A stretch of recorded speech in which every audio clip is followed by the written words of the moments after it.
Muslim. Thank you.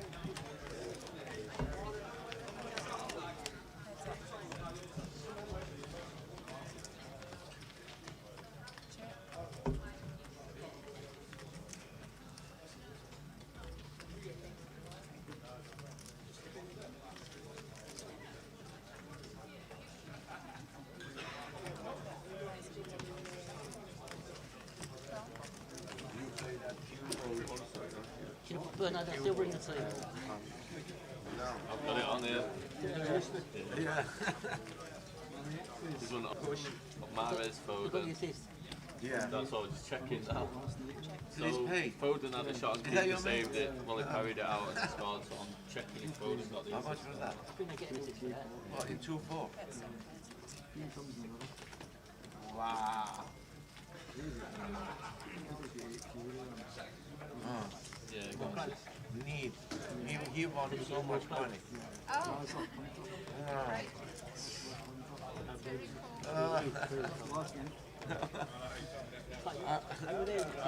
Please pay. Please pay. 12K back. Oi, oi, ladies and gentlemen, looks like we're back. Woo, woo.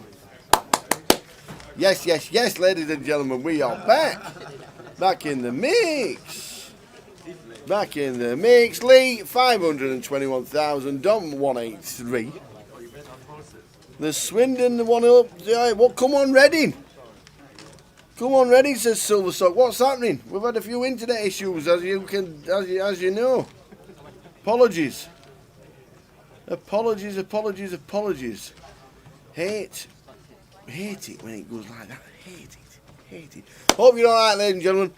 Hope you're alright. Quickly run through some eliminations in the last 5 minutes. We lost Ewan McNicholas, as we said. We lost Paul Romain. We lost Tan Lee. We lost Vidas Siriunas. We lost David Anderson. And now we've lost Ben Maraged. We lost Ben. Ben Maraged's Bixie has been eliminated as well. Sebastian Young, he's gone. Danny Grogan and Jacob Mulhern, and we've also lost Macapac Chris Johnson. We've had a few eliminations, which means we're down to 80 and 48 get the money. Back to the table. We are now back live, bringing you action from Luton, the day 2, and everybody is getting closer and closer and closer to the money. Is that the real Dominic Niche? Yes, it is. Indeed it is. It is the real Dominic Niche.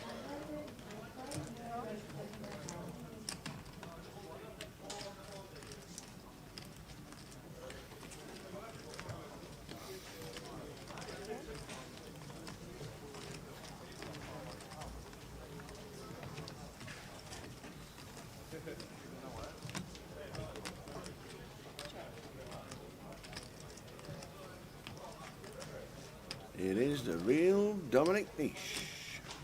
We pocket 3s on a 3, 4, 10 flop. He gets the tick mark.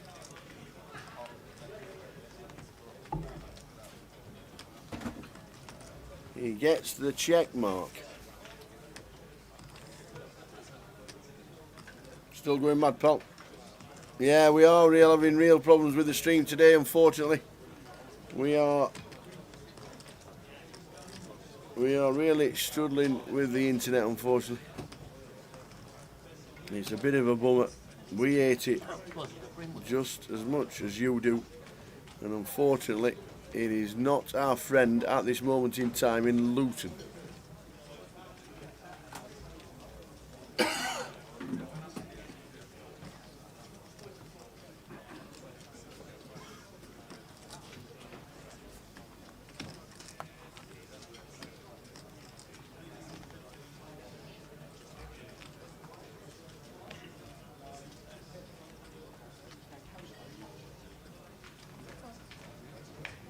something on this cloud. Ooh. What is the car? Mm. Yeah, but we need to know. No.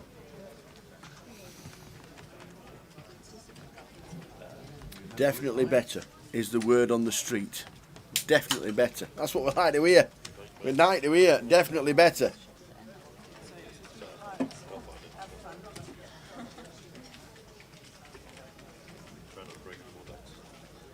How many more we got? A few. Good. Registered nets. Fingers crossed, you guys. The chat is getting a bit of love with the I never look at the with the stream. Hopefully, we will have no more interruptions. because these are chipped cars. So I don't know if it's the chip come out. Something on that. I need to be on that. Does that work? Will you check me out? No, that's all right.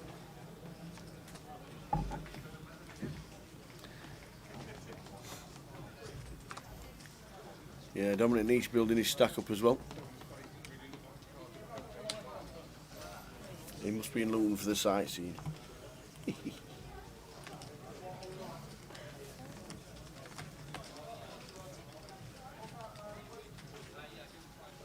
Is Ludo still in? I think Ludo was one of the early casualties. I'll just have a quick scan. And I do, yeah, Ludo went out around about 1:30 in the afternoon. So Ludo has been eliminated. Ben Windsor's already gone. Lawrence Houghton was eliminated. The Mad Turk, he went as well. Quite a few eliminated today. We started with 148 and we're down to 75.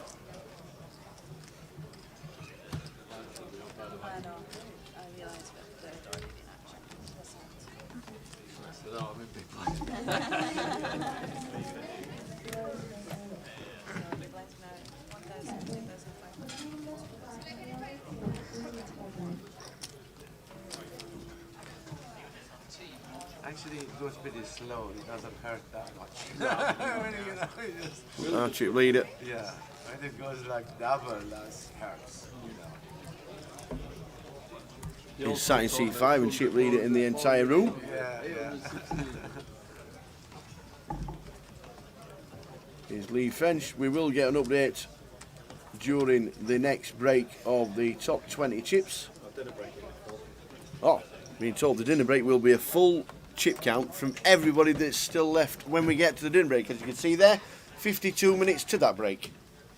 And in 52 minutes time, the guys will be taking a 60-minute break for a complimentary meal in the buffet area. Jamie Nixon's in Newcastle. Jamie Nixon is in Newcastle because he went to watch his beloved Newcastle United in their first game, being the richest club in the world. Not sure how that works, but that is what is happening. And Katie was on 30,000 the last time we saw. So any more input from Katie, we'll let you know. But at this moment in time, she's on 30,000.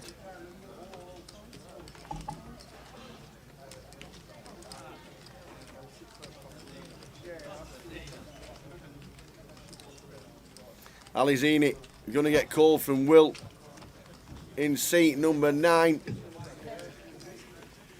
Alizini is at risk. Must be in massive trouble if you call. Yeah, he says, I must be in massive trouble if you've called. King Queen against 9's as good as he could wish for. He's got the overs. He has the overs. Not anymore. That is it. We have lost Ali Zini. Unlucky Ali. Unlucky Ali Zini. Regular on the tour. Very unlucky Ali. King Queen against 9's. We've also lost Mo Muse. We've lost Mohammed Kabir. We've also lost Rich Kellett and Andy Hills. Andy Hills is out. Damien Pilkington, Lewis has also gone, and Max Sanders. They are the latest eliminated players from the room, which means we've got 73 players left. 73. And 48 is where the money starts. How's Towers Treble going? Oh! How's Towers Treble going? Now we've only just restarted. All the internet went down in the building. I've not had a chance to check. What's that mean? Okay, fingers crossed everybody is now back with the restream and everything else.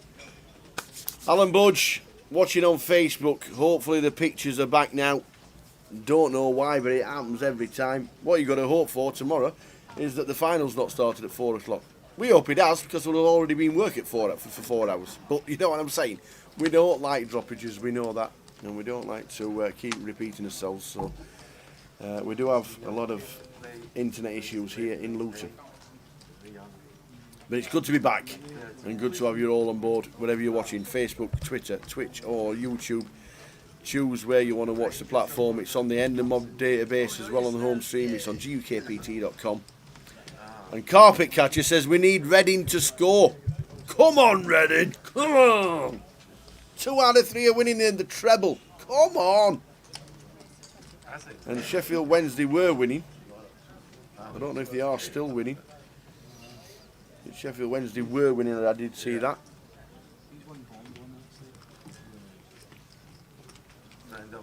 Come on, the Reading.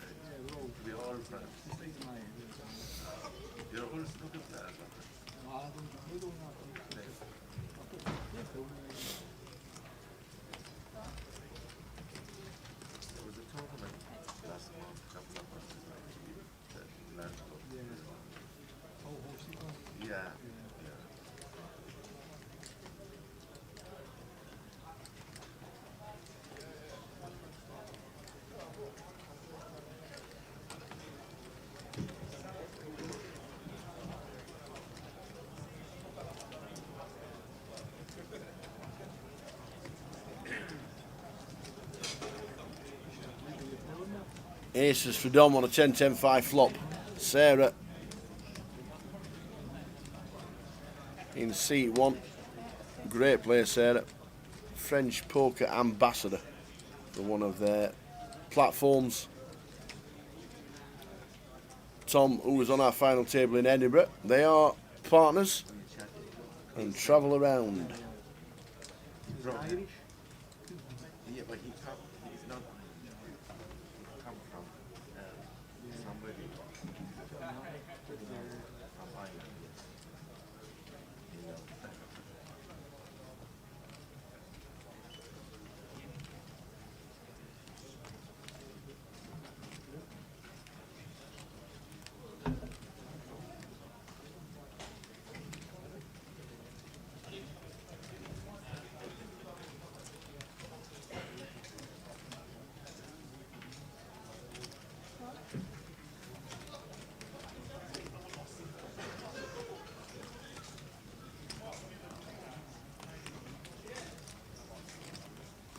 10-10-5-5. She does call the 13,000.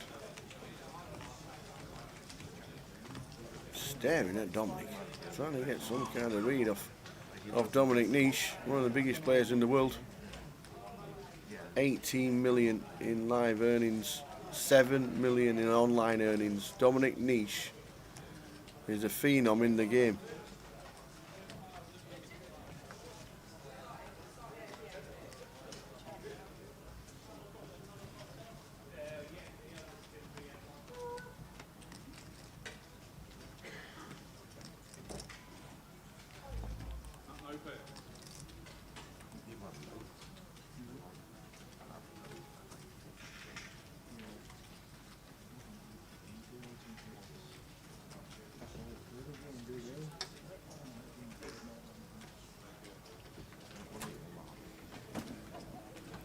Dominic checks. Sarah. What are we thinking about the board? There's Dominic 3-betting we pre.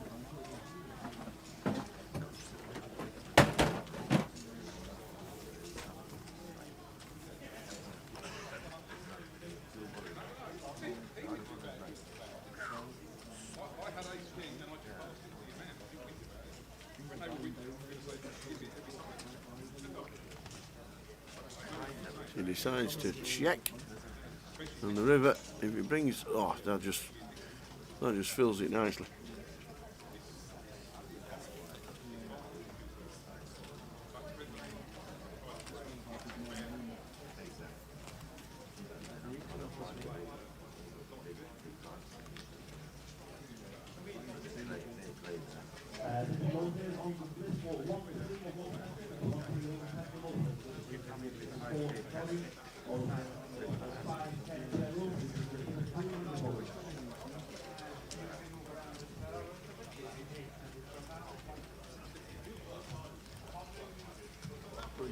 Don't look down, put in some kind of 3/4 pot bet, and the stare down from Sarah. Will she believe Dominic Niche?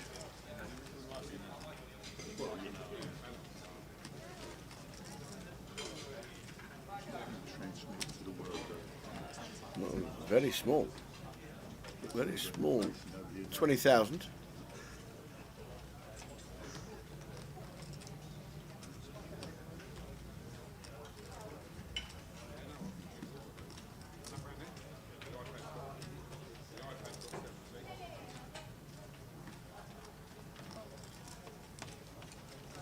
Sarah had probably already decided she wasn't putting any money in the pot. Gets out of the way. We are 45 minutes away from the end of this session. Lee French is the big chip leader in the room, 516,000, and a full chip count will be with us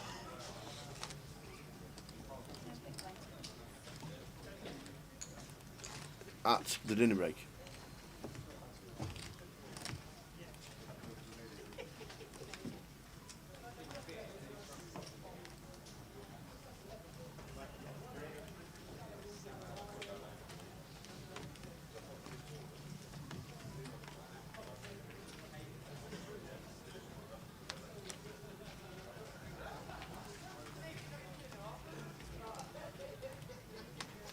Ali in seat 9 gets out of the way. Sarah will do the same.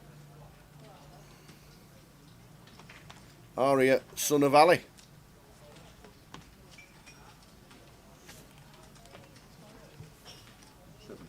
Also gets out of the way. Tony Rins gets involved with ace-10 suited.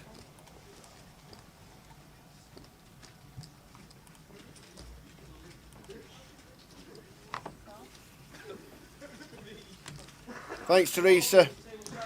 I've not had much news on David on the outer tables. Hopefully we'll get a chip count very soon.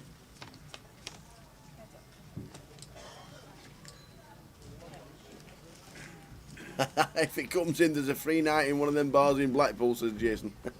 Cheers, Jason.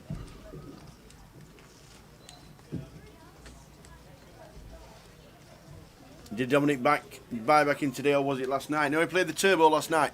Made it through last night, did Dominic Niche.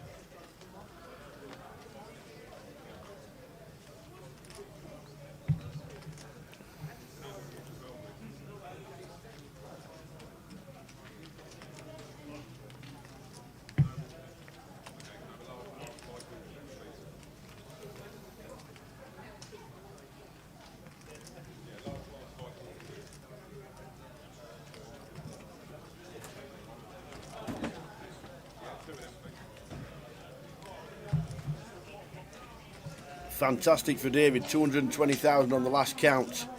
Keep them cards coming, you're not wrong.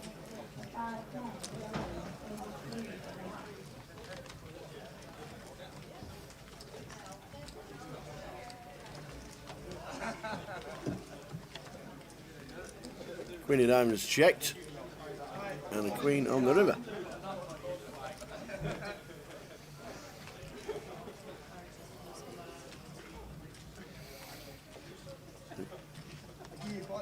So we check the turn. Dominic again. Got the tick. Not bad, just coming back. Tony with the ace high, whether he wants to call on the paired board.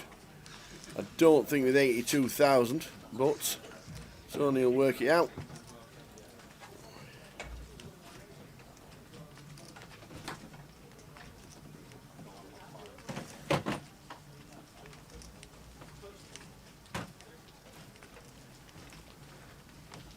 More than a third of his stack to call with ace high, but it is a paired board.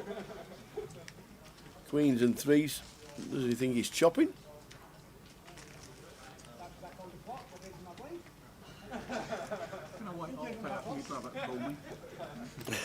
Yeah, can we? Tony does get out of the way. Teresa, Big Dave up there with the card gods having a glass of bubbly. Absolutely. If ever you want a father and son combo to win Luton GUKPT, this would be it. Teresa, we're rooting for him.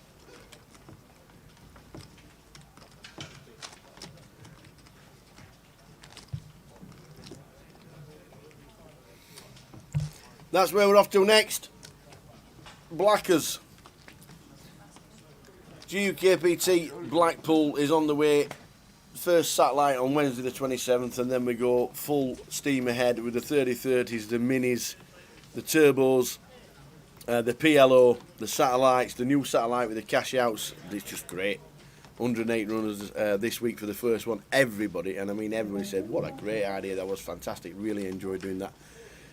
Final day on Sunday the 7th, and then the online closer, the £110 closer, 25,000 guarantee on that. Don't forget that's a 2-day event.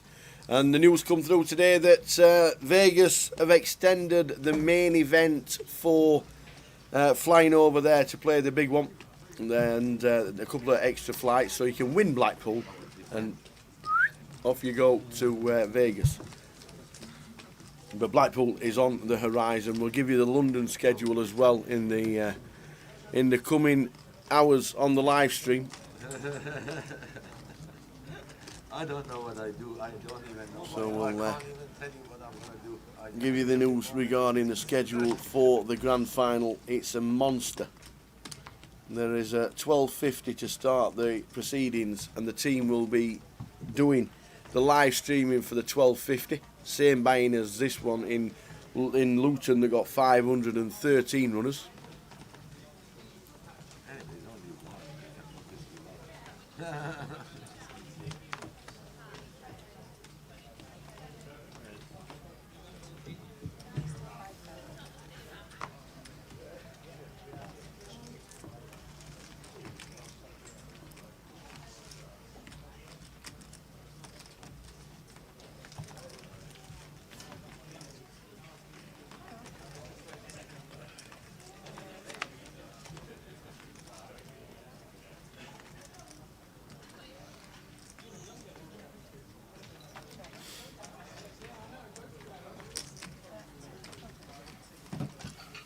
Ace King for Boz with 133,000.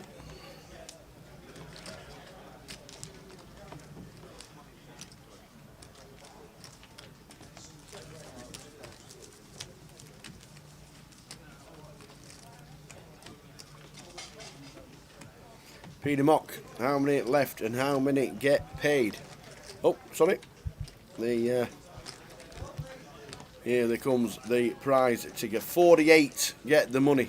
Scrolling across the bottom. 513 entries.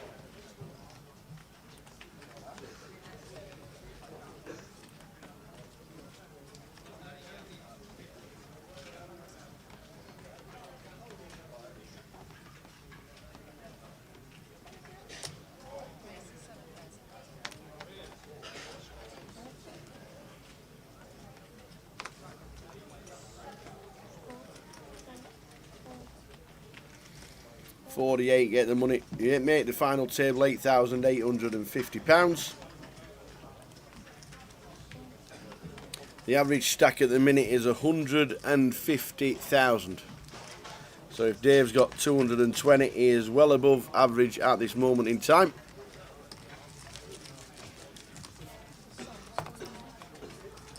Eliminated in the last couple of minutes after Alizini went, we lost Mo Garnett and Martin Frey,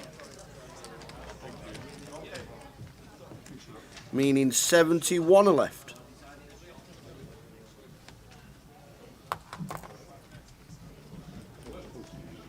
Is that the French side? You know Bruno? Where are you? Playing Paris? Ah, but yeah, when aviation from the day they opened till they closed, I was there all the time. 4 times a year. Did you do some ships that you left there? I probably have some chips still there. Yeah, because lots of players I have some chips. have some ships and they. How do you know that? Ah, you just can we cash them? I know.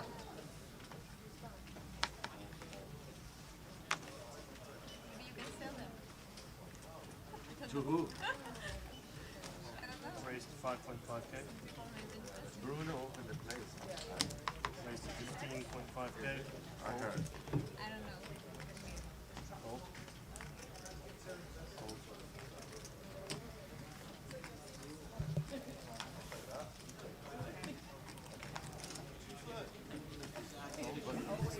So 138,000 up top and £100,000 for second. I still think 100,000 for second is the first time that has happened for a normal leg outside of the grand final. Pretty sure that's correct. If I'm wrong, I'm sure there'll be somebody out there willing to tell me, because that's what happened. I'm pretty sure that is exactly what Raised to 40k. it is. Sponsoring us to Vegas. We go to Vegas. Yes, I don't go this year. So somebody in Britain they can't play that. I like to play France. Had good record in France. Hi. Or when they're 50 times, maybe I'll want to. Vegas is a lot easier. Vegas Honestly. is easier than here, isn't it? Yeah. Yeah, it's definitely easier. I love just to play in France. It's just, I love the food. It's just unbelievable. I love that. Just the food is just incredible. Compared Raised to to 6.5k. did you have mash and sausage and mash? Chips. I just every day Tony swooning Sarah with a sausage and mash talk. Tony Ringe, starting seat number 3, plays on a regular basis on the GUKPT circuit. Absolutely brilliant.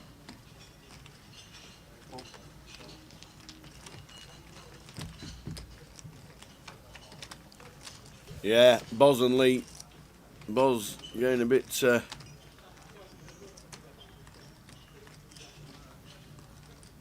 dominated at the minute. And getting bullied by Lee.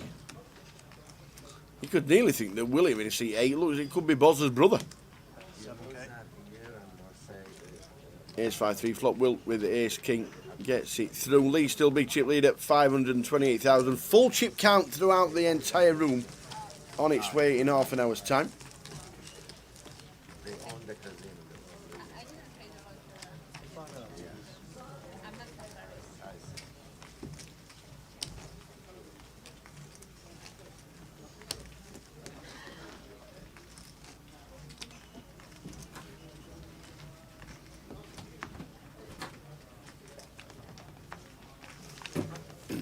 We have 30 minutes to go until the end of this session, and then a 60-minute break. Jay's going to be back after the dinner break. He's had an hour. He said his throat was starting to close up a little, so he's gone for an hour. And he'll be back with us. Stalwart is that, Jay. He will be back. He will be back, ladies and gentlemen. Raised to 5.5k. Fold.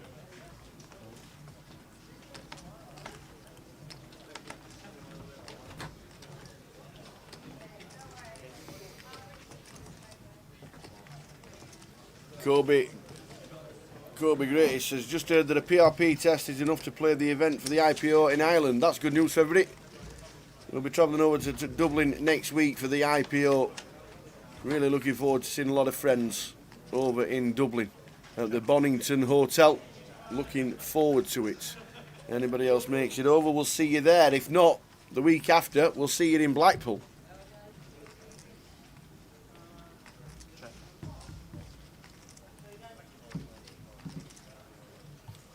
Check.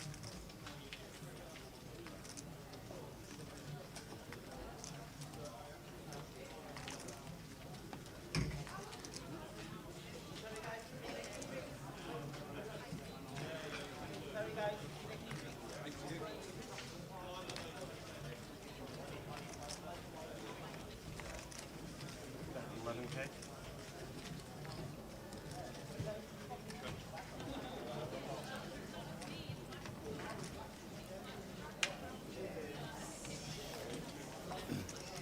Is the PRP same as the PCR, or is it one of those lateral flow tests that we have?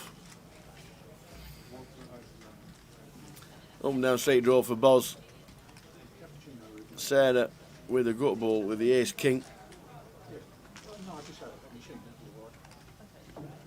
Anything else?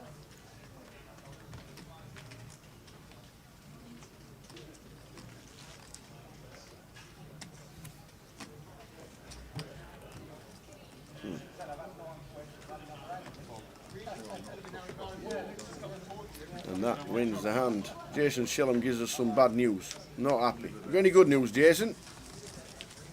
Swindon have let one in. Bummer. There's time. There's plenty of time. You've got to believe. Take bottom.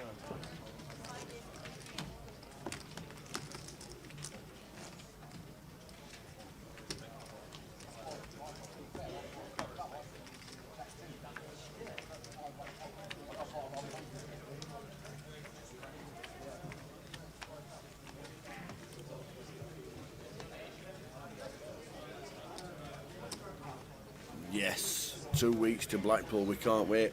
As you can see there, 28 minutes and counting till the end of this session. And then a 60-minute break. William wakes up with the hooks. Get off your phone. Stop slowing down the game, sunshine. A little bit Evie's walking round.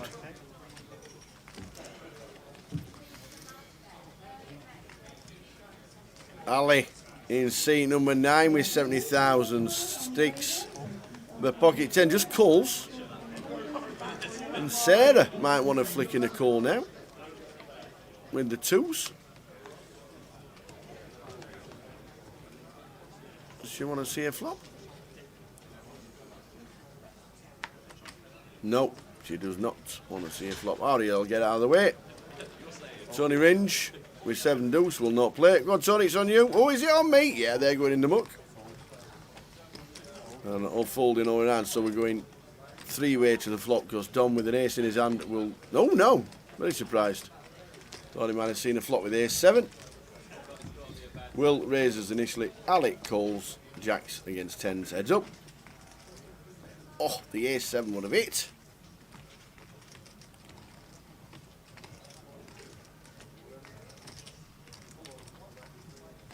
That's 6.5k.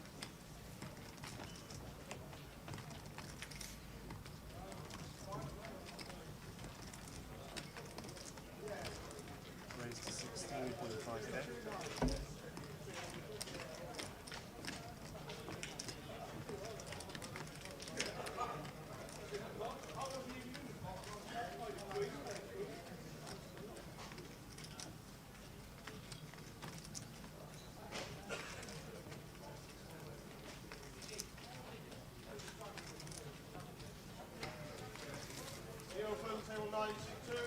So bet 6.5 will Ali Razors with the 10s. Not the best flop for either of them, but Ali showing the aggression on the flop.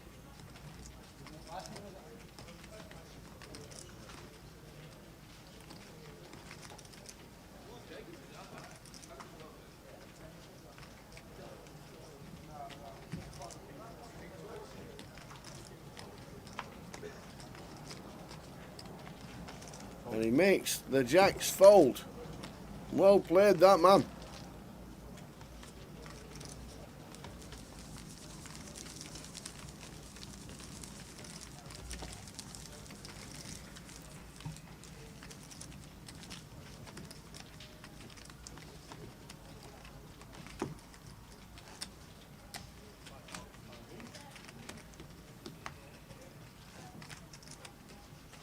Small dog, please.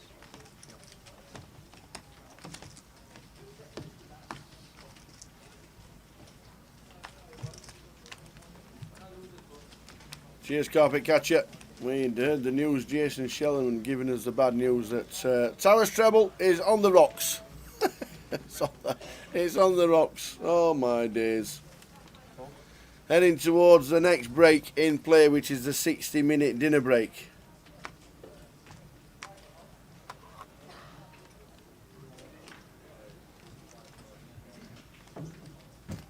Raised to 5.5k.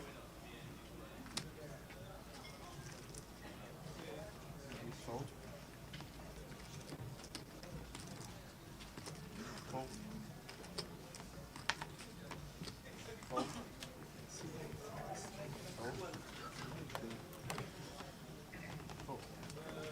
Fold. Fold.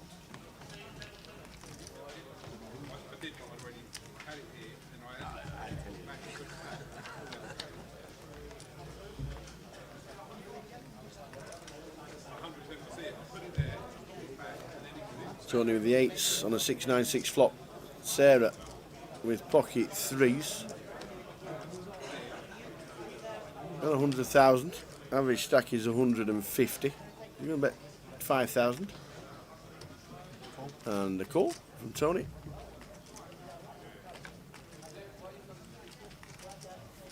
Jack of spades on the turn. Check. 5.5k.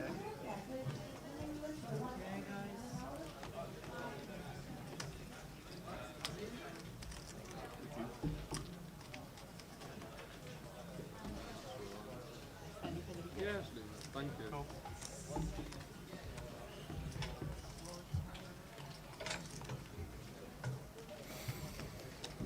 Double pairs again. But Tony has the best of it. Sarah's now playing the board. Check. And he's going to show the 8s to win. Super.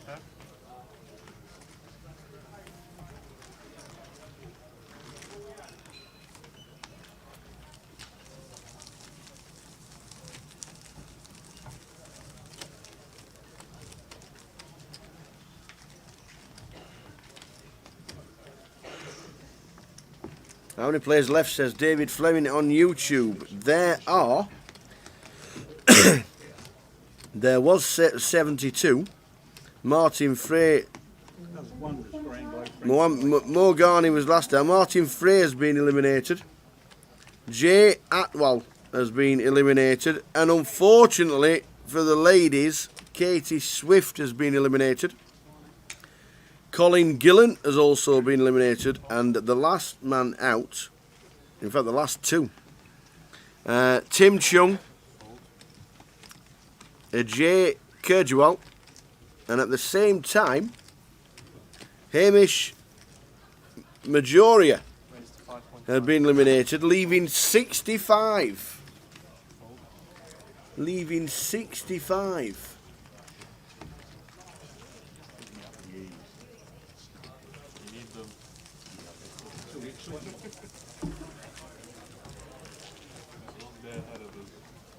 Six and 5, 65.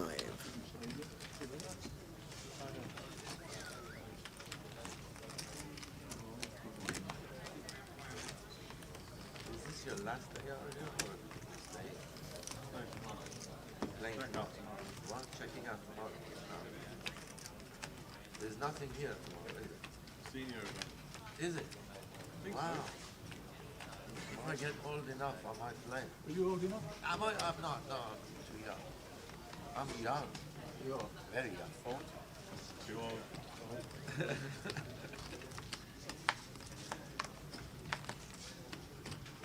I used to be old, but not anymore. I'm old now. I've played 12 years. I played in seniors.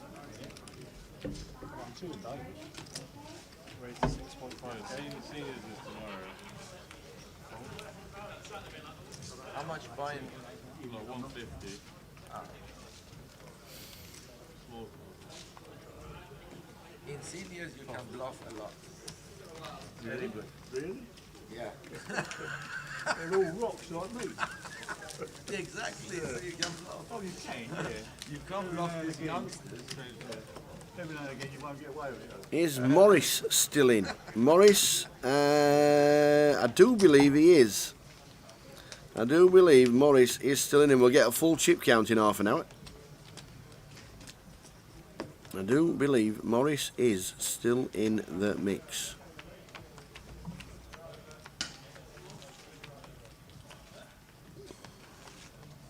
Yeah, confirmation. Morris is still in, and we'll get a full chip count in half an hour.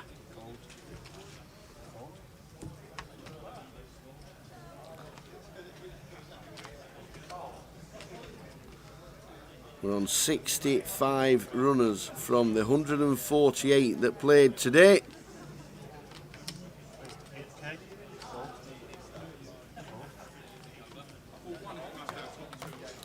And Boz is still fighting on. Yes, he is. Boz is still going on nicely.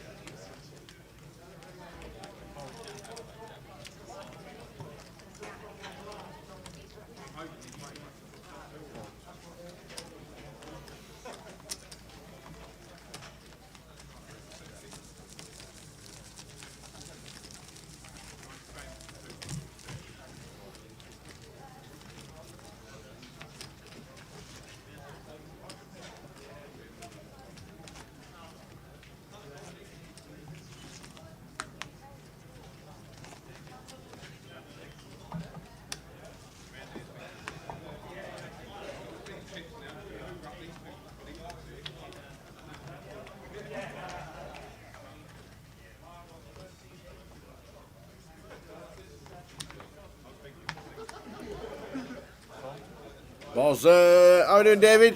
Hope you're well. Boz entertaining us again. Lad doing well. Always good to see the Boz.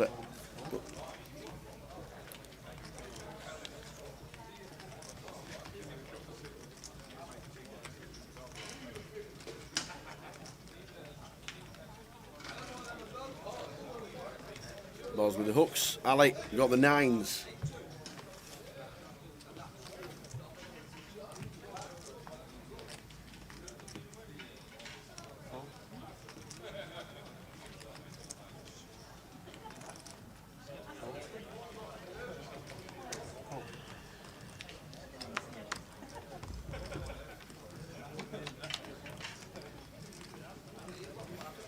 Five, 6, 7.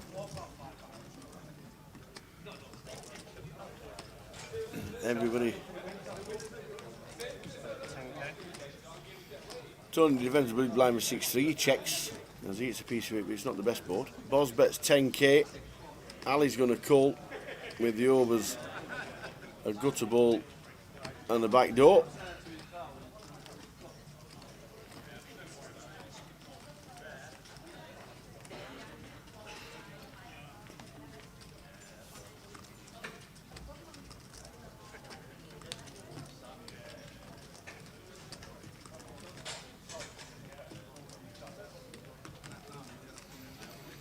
Where's he going to raise it up?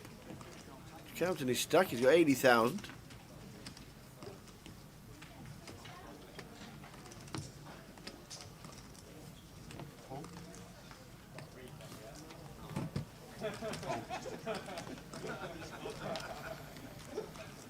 So he just calls, Tony gets out of the way.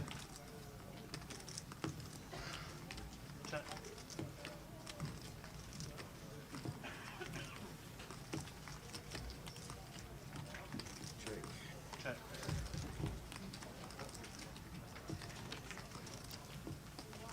Check, check. King on the river as well. Could halt the action completely. Boz has realised that Ali won't have any kings in his range. And that should be good if he was flushing. Wow, he makes the call with the nines. Didn't believe Boz. So Boz gets up to 200,000. Boz.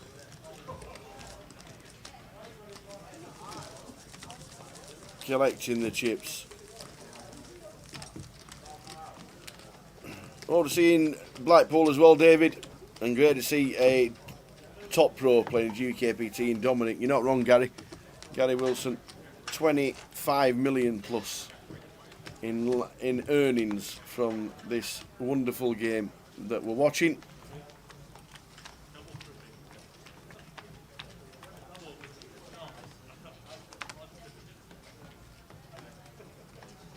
Raise to 5k. Fold.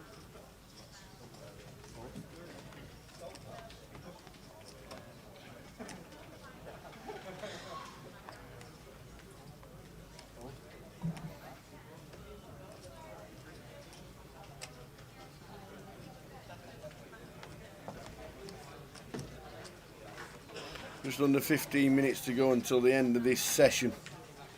Just under 15 minutes to go until Raise to 16k. Fold. another Towers treble goes by the wayside. 3 times in a row. Because Reading aren't scoring. Hey, we do try, ladies and gentlemen, we do try. Is Francis Oberdon still in? I think he is, actually. I don't think he's been on the Elimination Chamber list today.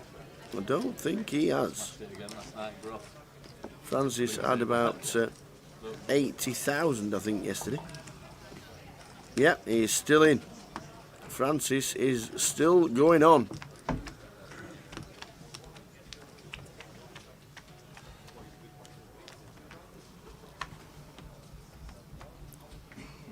We are on 65 players.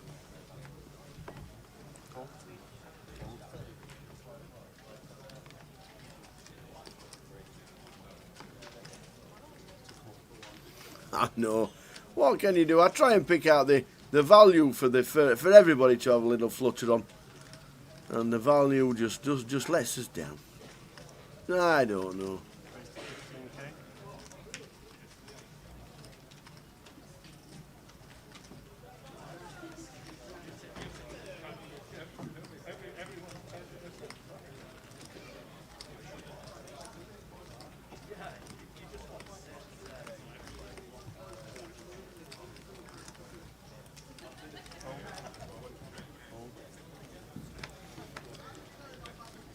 Sarah raises with ace jack to 15.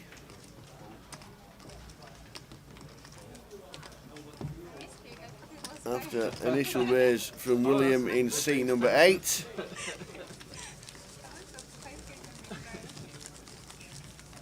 On that seniors tour in America, I played with a bloke.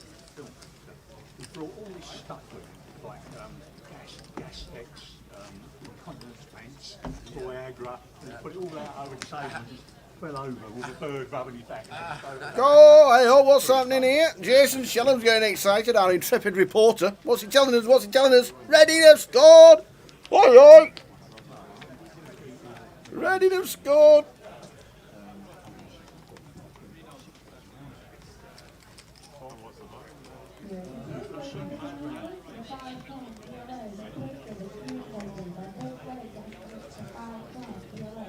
Reading have scored. Huddersfield, well, they scored as well. 5k. Oh, aye, come on, Swindon. Come on. We gotta get a Towers treble. Let's get excited for the last 10 minutes at live stream. Come on. Let's get excited.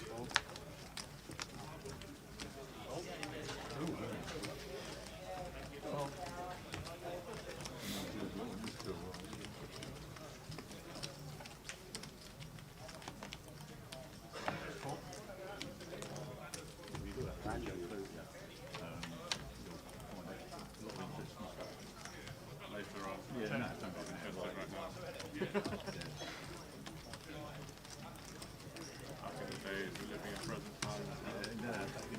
were Frank Sinatra and all that.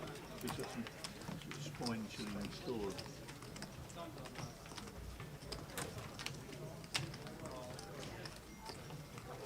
Let's get excited. Queen high flop, Queen Jack, Deuce. Ali with the best of it. Dominic checks, missing it all. Ali with his last 40,000 gets the job done. I can't mess it up.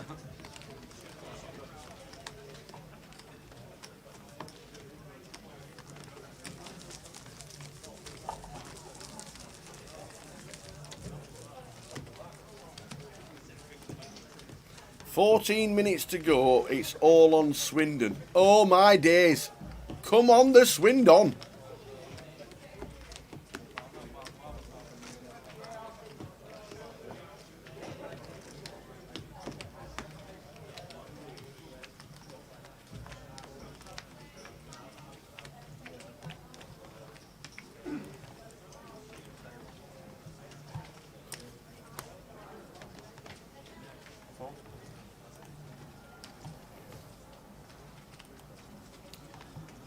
Swindon were winning as well, weren't they? Oh no, Silver Sock, what have you just done to us? Oh man. Back to the poker. On Grosvenor Sport tomorrow as well. All the remaining players will have a price and then you can have a little flutter. You can have a little flutter on the remaining 20 odd players coming back. Your favourites. If Dominique's there, he'll have a load of players betting on him. If Lee French is there, he'll have a load of players betting on him. Can't believe Swindon have let us down. I feel terrible now for you lot that listen to this clown every week. Oh, dear, dear, dear, dear, dear. What can you say? Oh.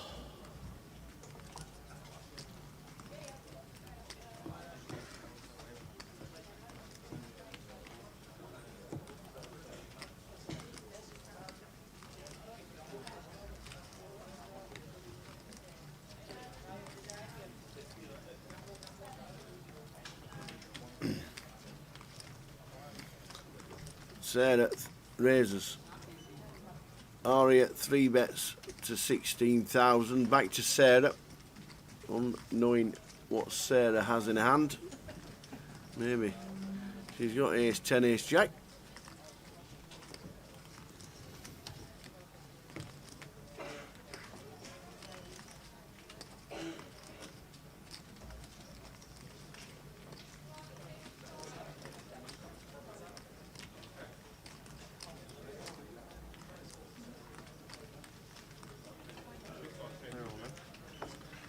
And she moves all in. It'll be bigger than ace 10 or ace jack by the looks of this. And a snap fold from Harriet.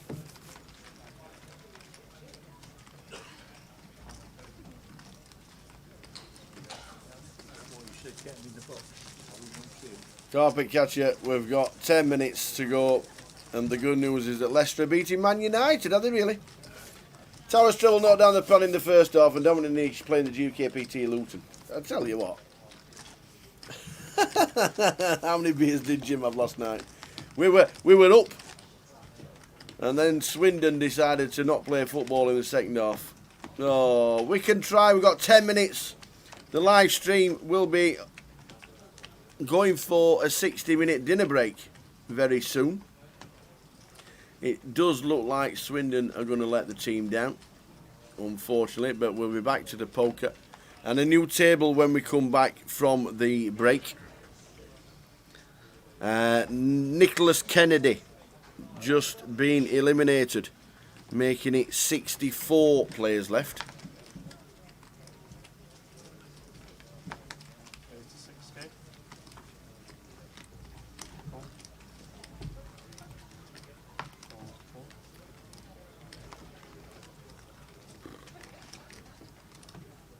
Fold.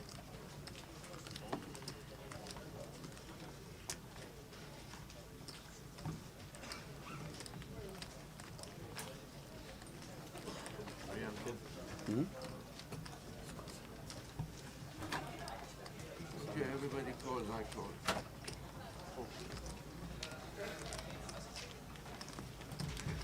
So Aria raises to 6. Tony calls. Dom calls on the button. We see a king 10, king flop. Yeah.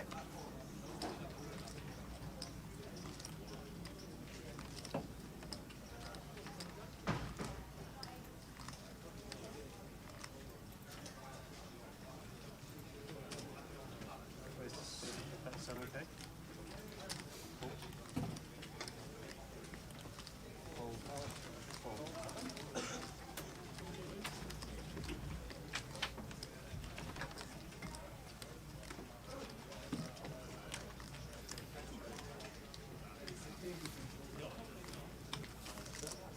Aria bets 7k. Tony calls. The rest get out of the way. 4 diamonds on the turn. I don't want to think. you know, I don't care. I know he's a Christian. That's why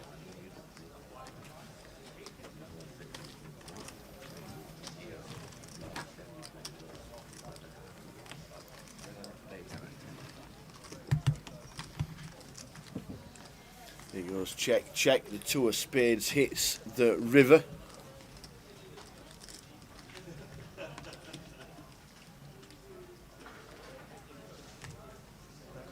$13.5k. Sitting there thinking you've got ace jack.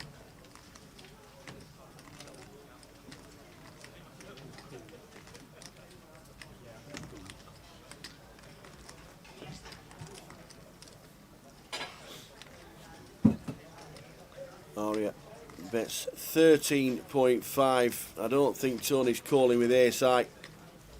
He'll think about it. He's got 82,000. He does. No, he's not making a call, and then he makes a call. good bet, Aria. Make a full house on the turn. And forward. I'm going to get paid, says Clive. 48. The prize ticket going across the bottom of the screen. 48. Why is Swindon always in the trebles? They're the form team. They are the form team. They are the team that should be beating Rochdale at home. Swindon's home form is excellent, apart from today. They've done us in for chunks. The other 3 are winning. Swindon aren't. There's a game going on at Leicester, apparently. Somebody's just texted me. Leicester City 3 and Manchester United 2. Right game going on, apparently. Look at that, 3-2 Leicester, says Chiesa. Boom. And there we go. The prize pool across the bottom as the clock is ticking down until the end of this session.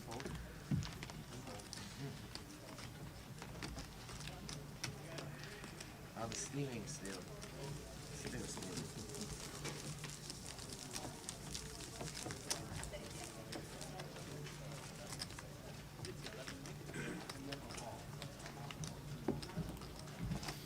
Guys, after the upcoming break, you're going to be on table 11. After the upcoming break. Somebody, The break, so just come back to table 11 after the...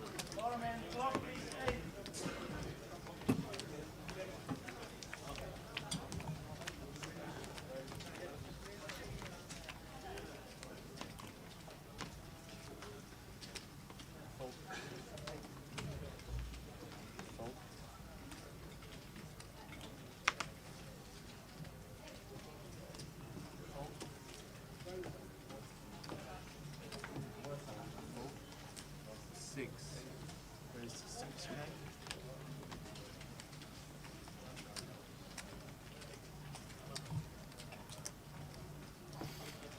Boogie fires to Ali.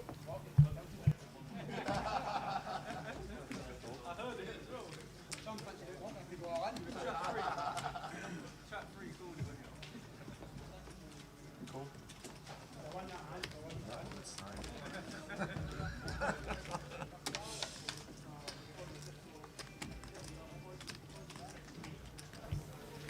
So heading towards the dinner break. Ace 8 for Aria. Checks on a 6-7 deuce flop. Queen of diamonds on the turn. Check. Flush. Check.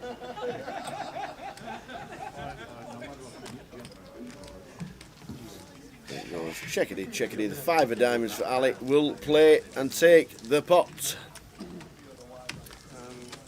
think there will be one more. Don has just said this is the last hand of the session. Another brilliant session in the can. Jay will be back with us at 5:45 when we return.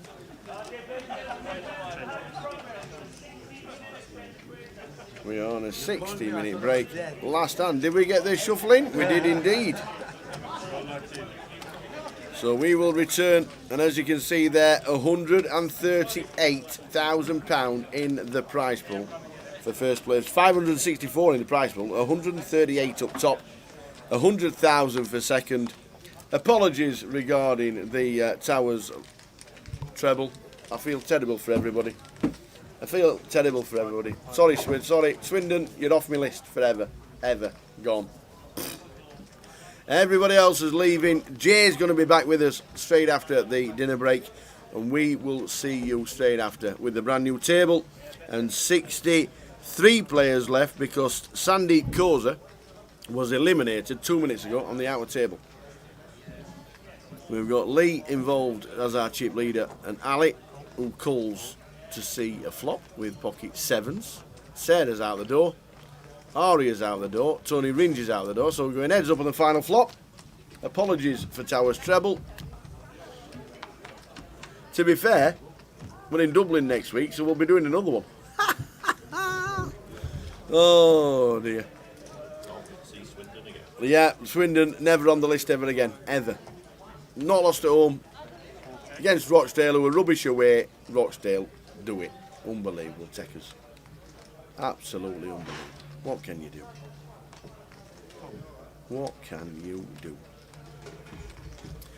Jack high flop, Jack 6-3, bet 4 and a call. Final hand of this session. Everybody else has left in the building. Lee's option. Should be a bet of about 13,000 maybe. 11k. It's a bet of 11.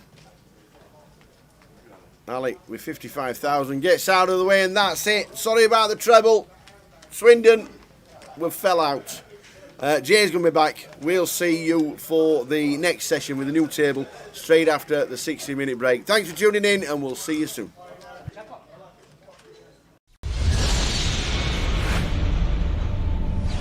So we got 203 on the Triple Crown. The EPT has eluded you. Is it? Are we going to chase it? Will we wait for it when we come back to the live poker and the EPT comes back? And is it something you want to get the live Triple Crown, or is it just happens if I happen to be there? Probably just happens if it happens, because like the thing is, I only really play. There's not even many like. That's definitely the hardest one of the three to win. You know, if you just need a WPT or a World Series bracelet, there's so many events you can play, and even the WPTs, a lot of them are re-entry. You know, so you can buy yourself a stack and stuff like that. But you know, the EPTs are freeze out or one re-entry, some of them now. But there's only 4 or 5 of them a year, I think, and most of them I don't go to. Like the only ones I really ever go to, I always go to Barcelona.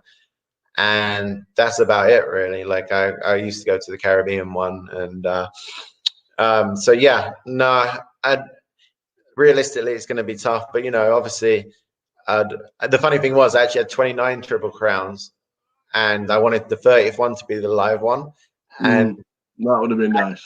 That year I was doing good. I was like chip leader on day one in EPT Barcelona. Obviously, so far to go, but I was in the money.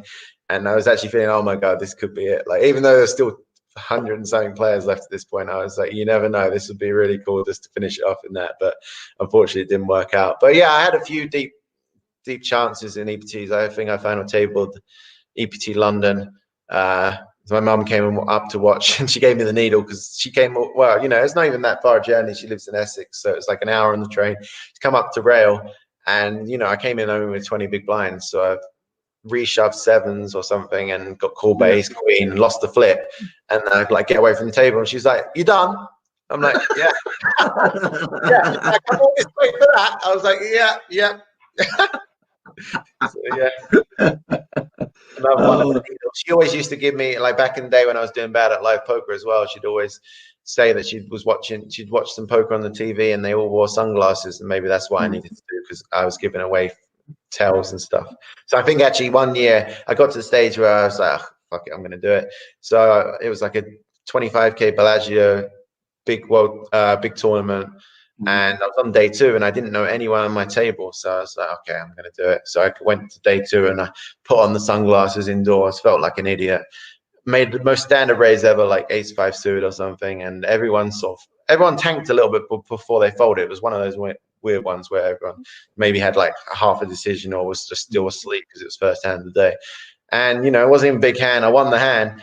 And I just felt so nervous. My heart was beating. I was just like, I was just like, I feel like an idiot wearing sunglasses indoors. So that was the one hand I ever played wearing sunglasses. So I got 100% record on it, but yeah, I just can't do it. Obviously, this year the World Series is not live, which is obviously a terrible shame because we'd all be there right now. We're chasing bracelets. You might even have another one. We're moving to online. Are you going to be focusing on the online World Series? And obviously, there's 85 events, there's 85 bracelets. They are real bracelets. Easier or harder for yourself, do you think? You'll have a chance of winning another bracelet? Probably better for me because like online is like, I've been doing it for half my life almost now. So I feel really confident, especially the first half of the events are in the WSOP Nevada, sort of it's shared between Nevada and New Jersey, and I've played on there for the last couple of years, so I know a lot of the players. I've got notes on them. I've had good results on there, so I feel really confident in those ones. So yeah, I'll hopefully can make some runs in those ones, and then my plan for the second half is to sort of actually go to Mexico in August and play the second half on the GG ones.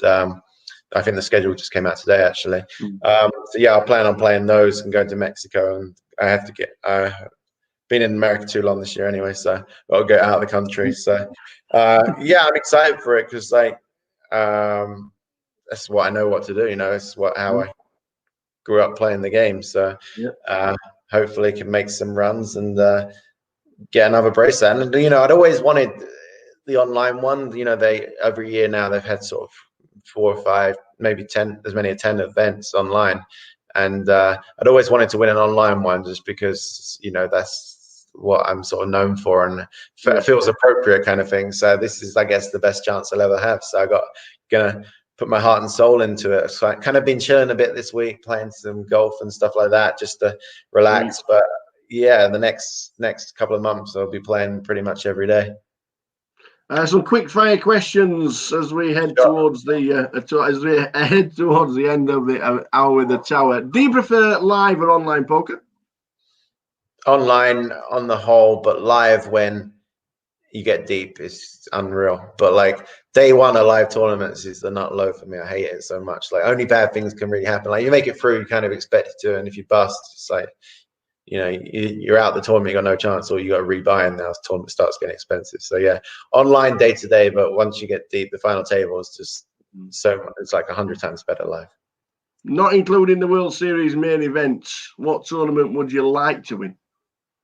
Probably the Aussie Millions main event, just because I came 7th and they treat you so well there. And I'm jealous a bit of Toby winning all the time there, so I'd have to knock him off. But ideally, I'd knock him out on the final table on the way to victory. Favorite tournament? Favorite tournament? I guess that any of the Six Max tournaments of the World Series, I just love them. I would say the World Series main event, but I've never done anything in it, so it's normally a negative experience. But obviously, if I did well in that, it would be amazing. But yeah, I'm excited for the Six Max tournaments of the World Series just because I've had so many deep runs in them. I feel really confident in my Six Max game, and even though a lot of those no limit tournaments you have to beat hundreds or even thousands of players, it feels like in those ones you know, I can do it, kind of thing. Favorite casino? Probably the Crown Casino in Melbourne. It's just really nice. I haven't been there for a few years as well. Yeah, I really like it down there. What do you like listening to when you're grinding? All kinds of like terrible music, really. No, like my wife comes in and she's like, "What are you listening to now?" Like it depends. Like, no, I'll just have like a grind playlist that has all kinds of different stuff on it. But then, like sometimes if I'm on real tilt, I'll have to put on some. I hate to say it, but I'll have to put on some Disney tunes or something. Why is the 6-4 of clubs your favourite hand? I'm not sure it is anymore, to be honest. I think back then it was just like I think I won a couple of big hands of it, and I think I hit a straight flush against someone who had the nut flush in a live tournament, so that was a pretty cool feeling. And yeah, I just had to, those were the days where you just 6-4 clubs, you'd play it from under the gun, you'd just be in there. But now you're playing a bit more sort of sensible poker. Sometimes I have to fold it when I'm on the short stack, so I guess it's not my favorite hand anymore. The best player you've ever played against? That's tough, really tough question. I tell you, one of the people I was most impressed with when I played with them, was JC Tran. I played with him in this 40. They had a special anniversary 40K buy-in at the World Series, and I'd satellited in a live satellite. I hate satellites. Well, somehow I won my seat, so I was really pumped for that. Played with him on day one, I think, and it was really deep stack poker, which sometimes I don't play that as much of because I late register a lot and stuff. So I was sort of sitting there learning, playing quite tight, watching the table, and he was in there every hand, and he was taking unconventional lines and just winning every pot without showdown. So yeah, he really impressed me that day. If you could play and beat anyone heads up for your second bracelet, who would it be? Oh, so many candidates. It'd have to be like one of my friends for sure. Just so I could have like bragging rights forever. Toby. Well, Toby would be good because he's never won a bracelet. It's like the only thing he's never won. So I almost feel too mean though beating heads up for a bracelet. I'd draw the line there. Maybe like someone who won one before, but like I think maybe beating Dempsey would be good. Just because when I lived with him for a while, I'd always win the flips against him. We'd always flip for dinner, and I was like 30-0 against him on flips. Just to beat him heads up as well would just be the icing on the cake. Do you still play as much online as you used to, or is it just Sundays? What does the future hold, Chris? Yeah, still playing quite a bit. Like there's a few American sites to play on. Play like maybe three or 4 days a week. Not like the full day grinds that I used to, or I couldn't do them now anyway. Like back through the night, and obviously you can't play on all the sites here. But yeah, like I don't know. Like I'll keep playing poker until I don't enjoy it anymore, and then I'll try and find something else that hopefully I can have even 50% of the passion for. So yeah, for now, poker, but you never know. But for the foreseeable future, I think I'll still be playing a decent amount of poker. And finally, would you do anything differently? I mean, I should do so many things differently, but I'm a big believer in sort of, as long as you don't do anything too bad, like not, I wouldn't change the past. Like you make mistakes and you learn from them, and I had so many backing, like it cost me a lot of money in the end, but like I had so many great experiences from it. I was there on the rail of so many of like my players, amazing experiences, traveled the world, stayed at people's houses for free because of it, met so many amazing people from different places and different walks of life. So yeah, no, I wouldn't change anything really. It's all worked out pretty good in the end. So even though thousands of mistakes along the way, but yeah, pretty happy overall. Well, 11 years since the first time we spoke. Well, I got a microphone in my hand. We've done it again. You've done absolutely incredible in the last 15 years, and every credit to you with the books, with everything you do poker-wise. Fingers crossed we get the live Triple Crown. That would just be absolutely amazing. And fingers crossed we see you on the GUKPT circuit once again. If you have to come over to the UK, that would be an amazing time because we get to speak to you yet again. Other than that, we'd have to come to Vegas. Yeah, I mean, I have to like my GUKPT record's really bad, so I do need to like at some point. Probably the most likely ones, you know. So occasionally I play the London one, so that's probably my most likely one. But yeah, I definitely like one day, even final table or GUKPT I've never done. So yeah, but gotta mix it with the UK guys for sure. Chris Moment, thanks for spending an hour with the tower. You're an absolute superstar. Cheers, buddy. Thanks very much. No worries. Good to chat to you, Phil. It's been too long. Take care. Cheers, buddy.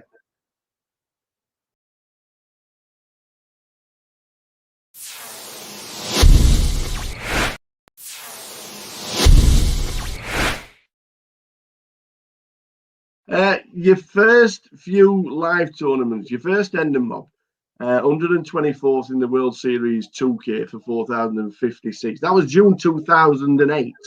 Right. What was it like playing in Vegas for the first time? And how did, how did you find it good at Vegas? Because obviously you played a lot online. So playing live to playing online, did you just have the complete contrast and thought this is just as easy as playing online? No, far from it. And to be fair, that like you know, that's my first tournament cash, but I'd played quite a few tournaments before that and not even cashed.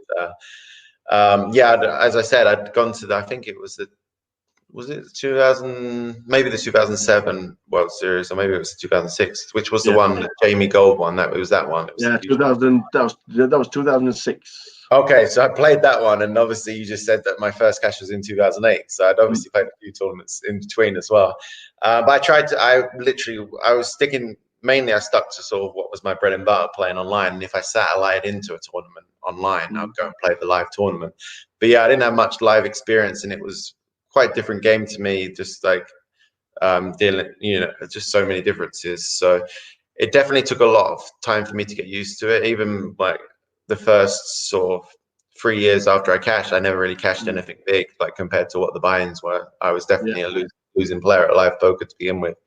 And just trial and error really, and like just perseverance. And then, you know, I think it was 2011, it all kind of clicked for me. And it wasn't even that I was doing anything that different compared to before in live poker, but you know, I was just winning the key flips, winning the key hands, had a little bit of extra confidence to go with my read and stuff. And yeah, I think in 2011, I sort of had a breakout year in live poker and actually started showing that I could be a winning player live as well as online, rather than before, where I was just sort of winning online. And then every time I played a live tournament, never cash in or min cash in, never make the final table. So yeah, it was quite a transformation.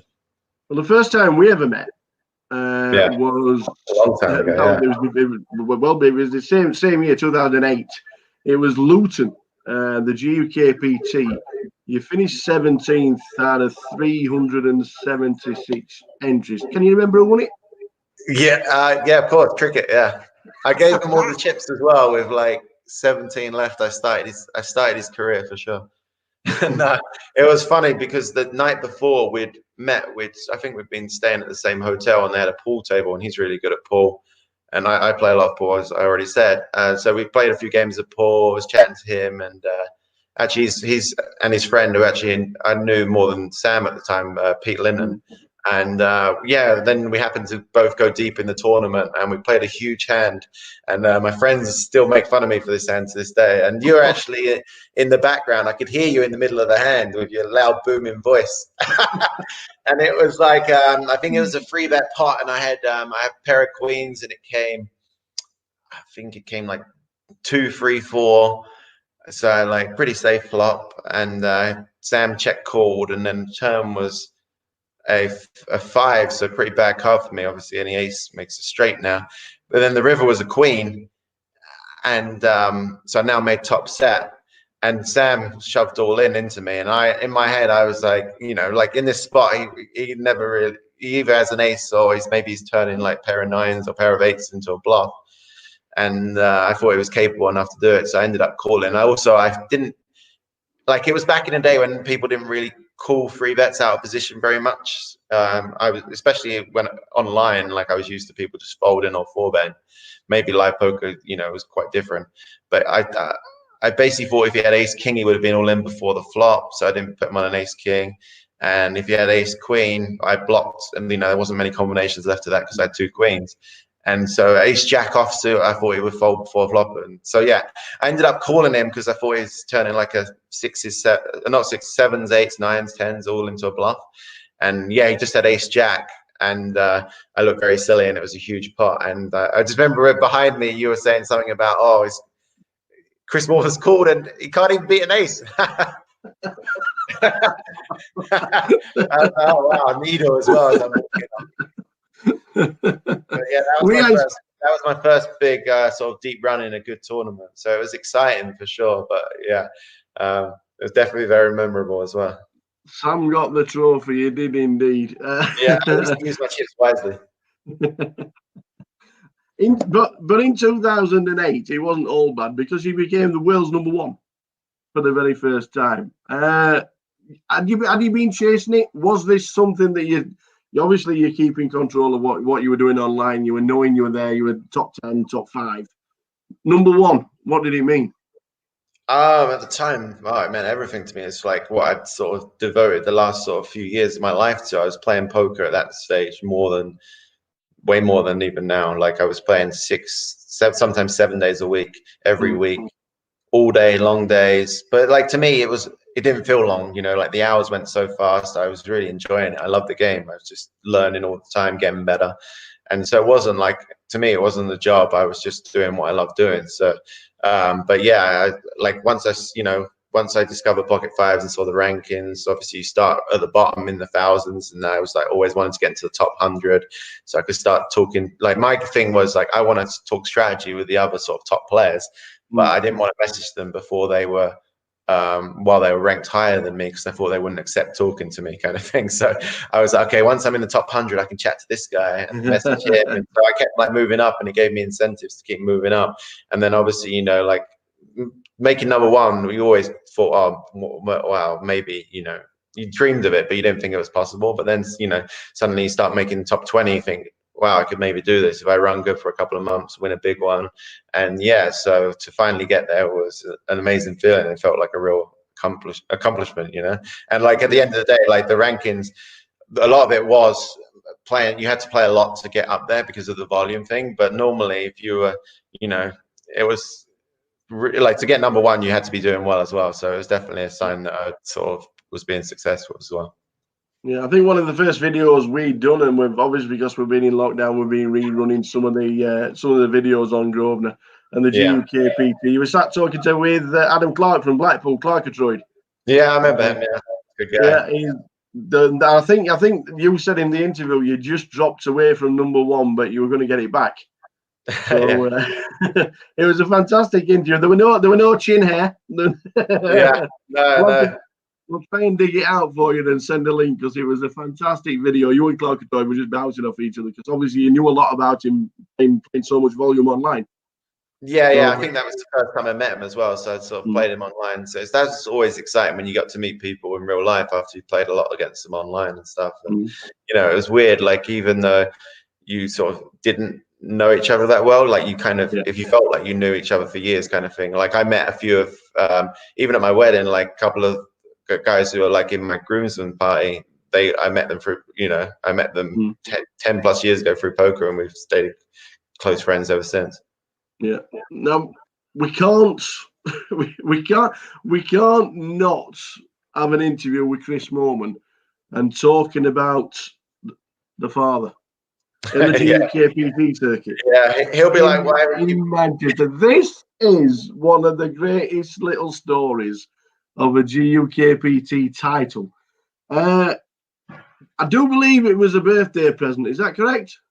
Yeah, belated birthday present, because I was at the time I was living in Australia, and my dad's birthday is on Valentine's Day, and so I didn't get back till, I guess I got back from Australia in like March, so it was a month after my dad's birthday, and I was like, oh, what do you want for your birthday? And he was like, oh God, it's gone now, you missed it, blah blah blah, moaning. So I was like, come on, give me an idea. And then I actually came up with an idea. I was like, how about this? I'm gonna he was playing a bit of poker just on online, but low stakes. He'd only really ever played one live tournament before, and that was a £10 £10 rebuy at Southend Casino. So a little bit different. But I was like, how about this? I'm going to go up and play this tournament in Manchester. It's £1,000 to buy in. I'll buy you in, and like we can work out maybe like a backing deal or something. I'll buy you in, and no pressure. We both play the tournament and go up. Have like a father and son bonding weekend kind of thing, and just have a good time and have fun with it. And he was a bit reluctant at first because he didn't want to embarrass me, and he'd never really played live, so he was a bit nervous. But in the end, he agreed to go, and that was good for me as well because I don't drive, so he gave me a lift up there. Ulterior motive. Yeah, it was an expensive Uber, but whatever. No. So anyway, we both played the tournament. This was at the stage as well where still dusting hard in live poker, never done anything good. And so I'm thinking, okay, this could be the one for me. And anyway, we get to first break, and he's enjoying meeting everyone. He's meeting all the lads, kind of thing that he's sort of followed online because he really enjoyed railing me and stuff like that. So he met Trig, a few of the other boys, and on first break, we were all chatting, you know, how everyone does. Oh, I'm up to this chip stack or whatever. And he's tripled up. I don't even know how. He must have been getting out of line for sure. But I was like, okay, you need to chill out. Like, you've got some chips now. Play patient. It's a long tournament. It's a marathon, not a sprint. So I was trying to coach him on breaks. And yeah, after day one, we both made it through, and we were both actually top 10 in chips. So that was really kind of exciting. So like, we're up for a few hours at night, sort of chatting like two mates kind of thing, trying to. Adrenaline's pumping, trying to get some sleep before day two. And then day two comes about, and I ended up losing a big hand. I actually get knocked out 5 before the money, so I was a bit gutted because I was thinking, oh, this is my tournament kind of thing. But I regrouped, went to the bar, got a few beers with a few of the guys, and then went to rail my dad because he was still in.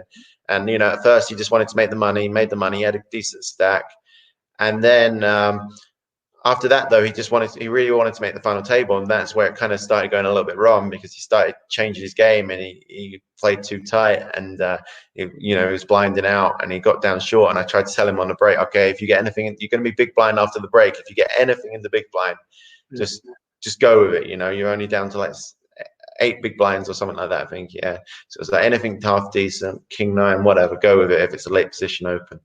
And folded to the legend of UK poker, Surinder Sarnar, on the button, and he was chip leader at the time, so he was playing very aggressive, like raising every hand. No one was really playing back at him, and he's 3.5x it on the button like everyone did back then. And my dad was in the big blind. He pushed all his chips in like Phil Helmer style. I was like, okay, I'm on the round, like saying, no, he's got a good one here. That's good, yes. And then Surinder's in the tank because you know he's probably pot committed at this stage, made it 3.5 big blinds. My dad only had like 8 big blinds, but obviously he's not got a good hand by the way he's tanking. So I'm like, okay, we're going to be in good shape here. And he finally calls, and they flip over the cards. And Surinder had like Jack 5 off, and I was like, oh wow, hopefully my dad's got like him dominated, like jacks, queens, like ace jack, something like that. Yeah. And my dad just proudly flipped over his 10-6 offsuit. I was just like, what the fuck? And then before I knew it, they just dealt the flop, and it came 7-8-9. He just flopped the straight. And he was like, "Yeah, I told you, I knew." He's like, and then he doubled up there, and he just like turned into a new person. He just like went back to his old self, just going like playing every hand, and got to the final table, and everyone else was trying to ladder up, play ICM, and my dad was just going for it, putting them in a coffin, and ended up getting heads up, and yeah, the rest is history. Like, it was crazy because I was watching. It was so weird watching on the rail because it was out of my control. I couldn't, it was down to him, and I was so nervous for him. But yeah, for him to get the win was just really a fairy tale. And then it kind of like the reality sunk in because then he started giving me shit for having a bigger cash for the next year of my life. I had to like focus more on live poker because I was like, I can't have this for forever.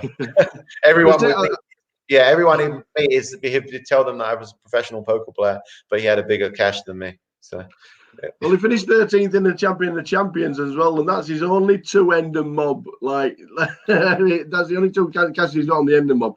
The Champion of Champions are winning the GUKPT. No, he always says, I've probably got one of the highest ROIs in live poker, like because. He didn't really start playing much. He played like one World Series poker event, like a 1500. He got some of the boys to buy a piece of him when he came over to see me in Vegas one year. And I think that's about it, really. So he's played like 3 or 4 live tournaments ever, cashed 2 of them and won one. I was like, must be nice. And then he always tells me whenever I go and see him, I go to his house to play online or whatever, and he's playing online as well. And he'll be moaning about all these bad beats he's getting. He's saying, I'm the unluckiest poker player ever. And I'm just like, you do realize how good you ran to win that tournament. Like the just like 100 remind him times of the 10 tricks. but yeah. Brilliant! It was a fantastic story, and something we have actually mentioned it quite a few times. Whenever you do pop up, we're on the live stream, and we do mention yourself, and you've won something big, and we just have to quickly mention that the story of your dad is just to me it is one of the nicest and best stories of while we've done the GUKPTs. It really is. Yeah, it was amazing. Like even all the highs and lows that I've had in poker, like it's still like my most memorable moment. It wasn't even involving me directly. Like it was just surreal. It was such a great day.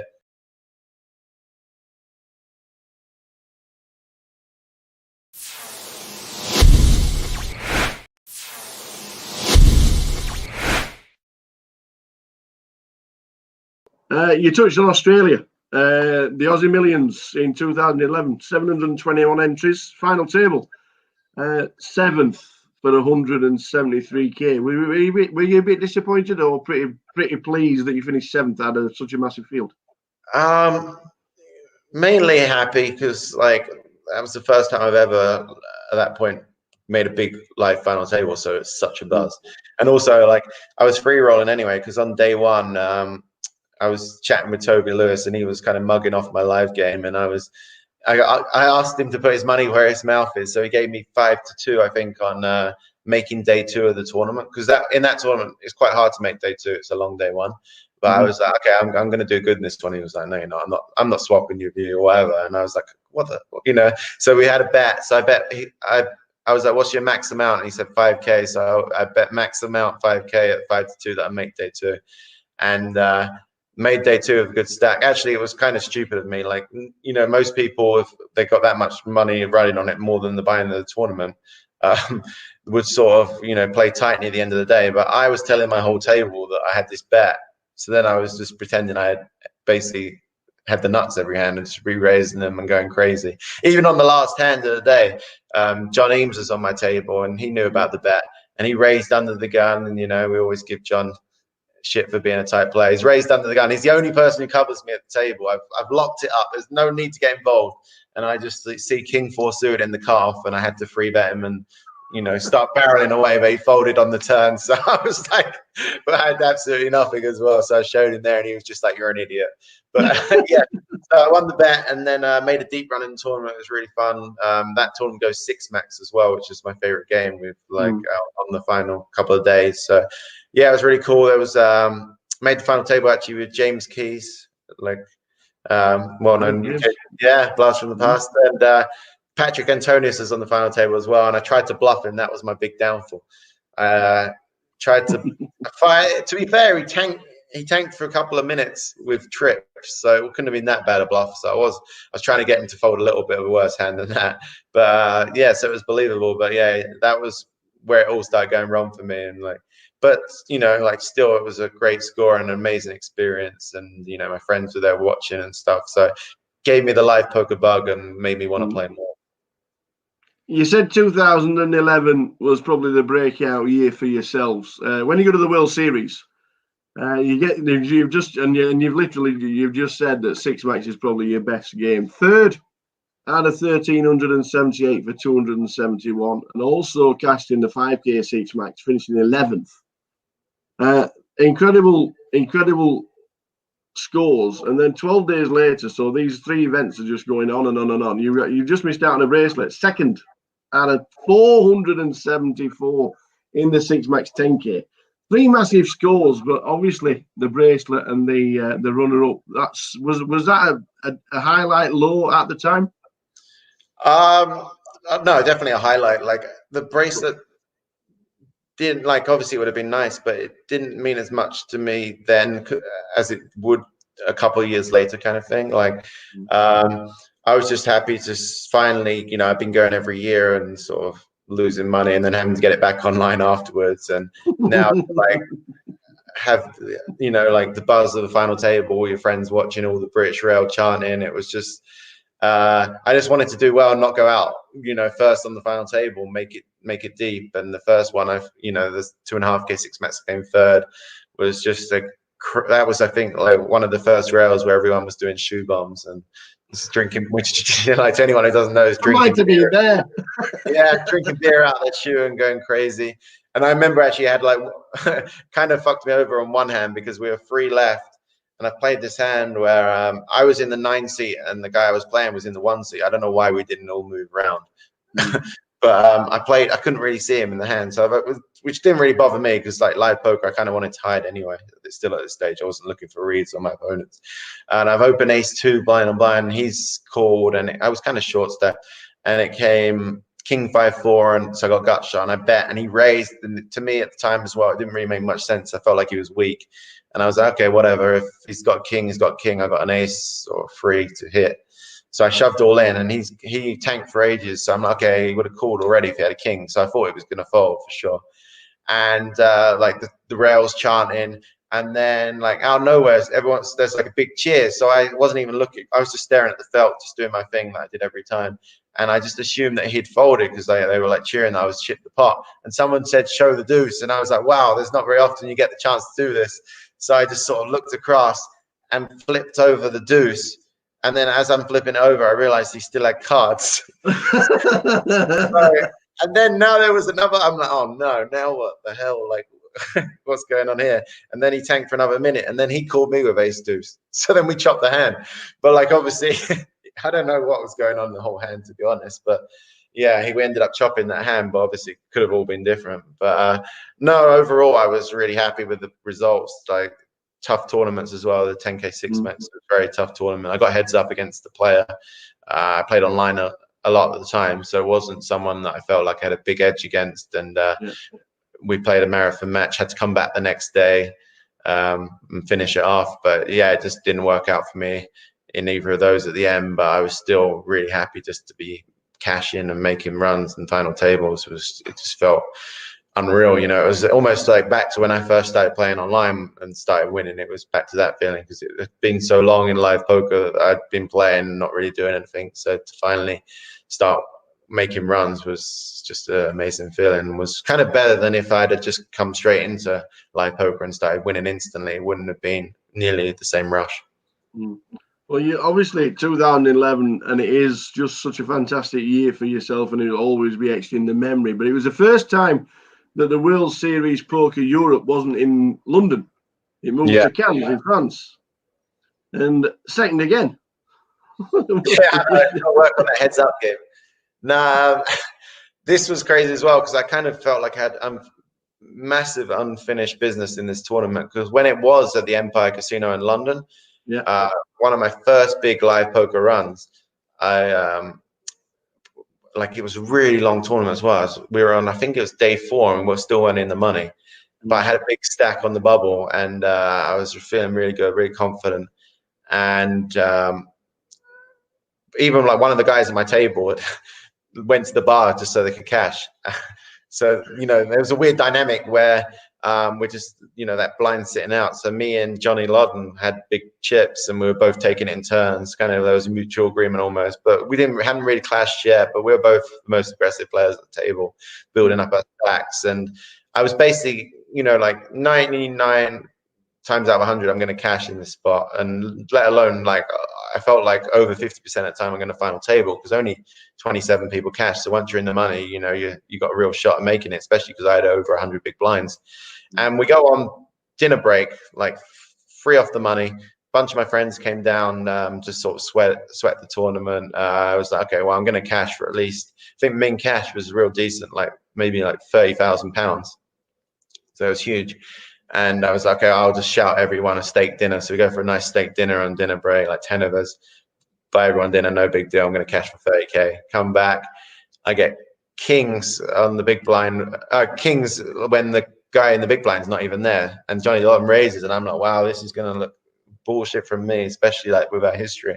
So he's raised, I've re-raised, he's re-raised. I'm just like, you know, so happy. Not even a thought in the world that I could ever be beat. We end up getting in. He just had aces, and my heart sunk. And I actually had him covered by about 20 big blinds. So I still had, still hopefully I can cash and, maybe I can run it back up. But like, obviously I'm a bit demoralized and a bit shook up. And I played this hand where this guy 3x'd it under the gun, this Scandinavian guy, but everyone 3x back then. And I pocket nines, and he'd been in enough hands, and I decided, I'm not going to fold the cash. I'm going to go for it here, and I'll just go all in. But in my head, I was like, okay, I'm just going to re-raise half my stack because it will look stronger than going all in. I don't know. Weird theory back then. And I've misclicked. So I've re-raised him. And he's like, how much more? And like, he's made 10K and they're like 6K more. So it's like, oh my God. Just kind of trying to keep a straight face. And he like tanks for a bit and then he calls. I'm like, okay, just come a low flop. Just comes ace, king, queen. I'm like, oh, for fuck's sake. But like, obviously, I got to still try and win it a bit. So I fired out a bet and he tanked for ages and someone called the clock on him. I'm like, okay, he's going to fold. And I'm trying to like project that I've got trip aces here to him, like stay away. And then anyway, after like max time bank, he shoves all in. So then I have to fold that and I'm down to 10 big blinds, find a pair, shove, get called by ace king, lose the flip, and I'm out one off the money. And trying to avoid the cameras or trying to do an interview, make out the back exit out of the empire, managed to avoid that. But yeah, I was kind of gutted, I almost wanted to burst into tears. It was like one of the lowest moments in poker. At that time, I think that was 2007, I think is the one. John Joanda one. So like, yeah, this was, or maybe it's 2008, but I'd never had a live cash over 10K. And that one in 2007. Okay, yeah, so it's 2008. So literally, like you said, my first cash was 2008, and so now this would have been like my third cash. I could have won the tournament for over, like 1.5 million or whatever it was for first. I don't know, but yeah, I ended up playing for 4 days and got nothing. And then there was EPT London the next week. I was so over it, I wasn't even going to play though, so I didn't plan on playing that. And I've actually woke up on the day, and I woke up at 9 a.m., which I never did because, I was always playing online all through the night. I woke up randomly at 9 a.m., took it as a sign to go and play that tournament because I was like, I'm never normally up at this time. So I went and got on the waiting list, played the tournament, bubbled that one as well. And that was when I actually, me and All In Stevie and Paul Fulton, we all went to, I told them, all right, I don't want to play online poker for a while, no poker. So we went to Ayia Napa and had like a 3-week holiday there. Didn't even take my laptop. And that's like basically the longest break I ever took from poker. But yeah, I was on life tilt after those 2 tournaments. So especially the first one, it was the worst. So I always thought like I had unfinished business in the Europe main event. Like the actual WSOP main event just seems so unattainable because you have to beat thousands of players. Whereas this one, the field size is a lot smaller, like 500 normally. But it's a much tougher tournament. But I felt like this one was more winnable and a great structure. And I just was like, every year I was pumped for the tournament. So yeah, it was to make a run at it was really cool.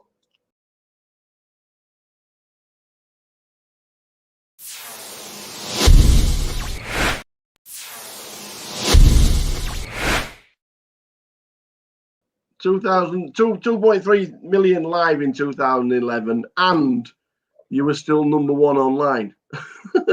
Yeah, how do we even juggle these two to stay ahead of the game while you were number 1 online? Because that was just a fantastic year for yourself. Yeah, I mean, to be fair, I didn't do a lot other than play poker. Like, actually, it was the start of 2012 that I realized that I needed a bit more life balance, and I sort of New Year's resolutions. I hit up Jason Kuhn in Facebook chat, and I'd sort of just been eating really bad, put on a ton of weight, like just through poker, and I was feeling bad about myself. Like even though I was doing amazing at poker online and live, feeling really good about that, I just wasn't feeling great about life outside of poker. So that's, I think, like why I kind of almost dived into poker even more, because that was the only thing that was giving me happiness. So I kind of, start of the year, everyone gets New Year's resolutions. I was like, okay, I need to make some changes here. So I kind of, on a whim, hit him up and said, oh, I was living in Cyprus with some of my horses after Black Friday at that point. And I was like, well, do you fancy coming to Cyprus? And I'll back you for some EPTs and stuff. And if you'll sort of be my personal trainer and chef. was like kind of like a trade-off because I knew he was like the healthiest guy in poker. And so I kind of just, at the time in my head, I did it to like make myself, at least I'm trying. I didn't think he'd jump at the idea or anything. I just thought, at least I can tell myself that I'm trying to make a change. And then he was like straight away, he was like, okay, I booked the flight. I'm then in 3 days time. I was like, oh shit. I've got to do this.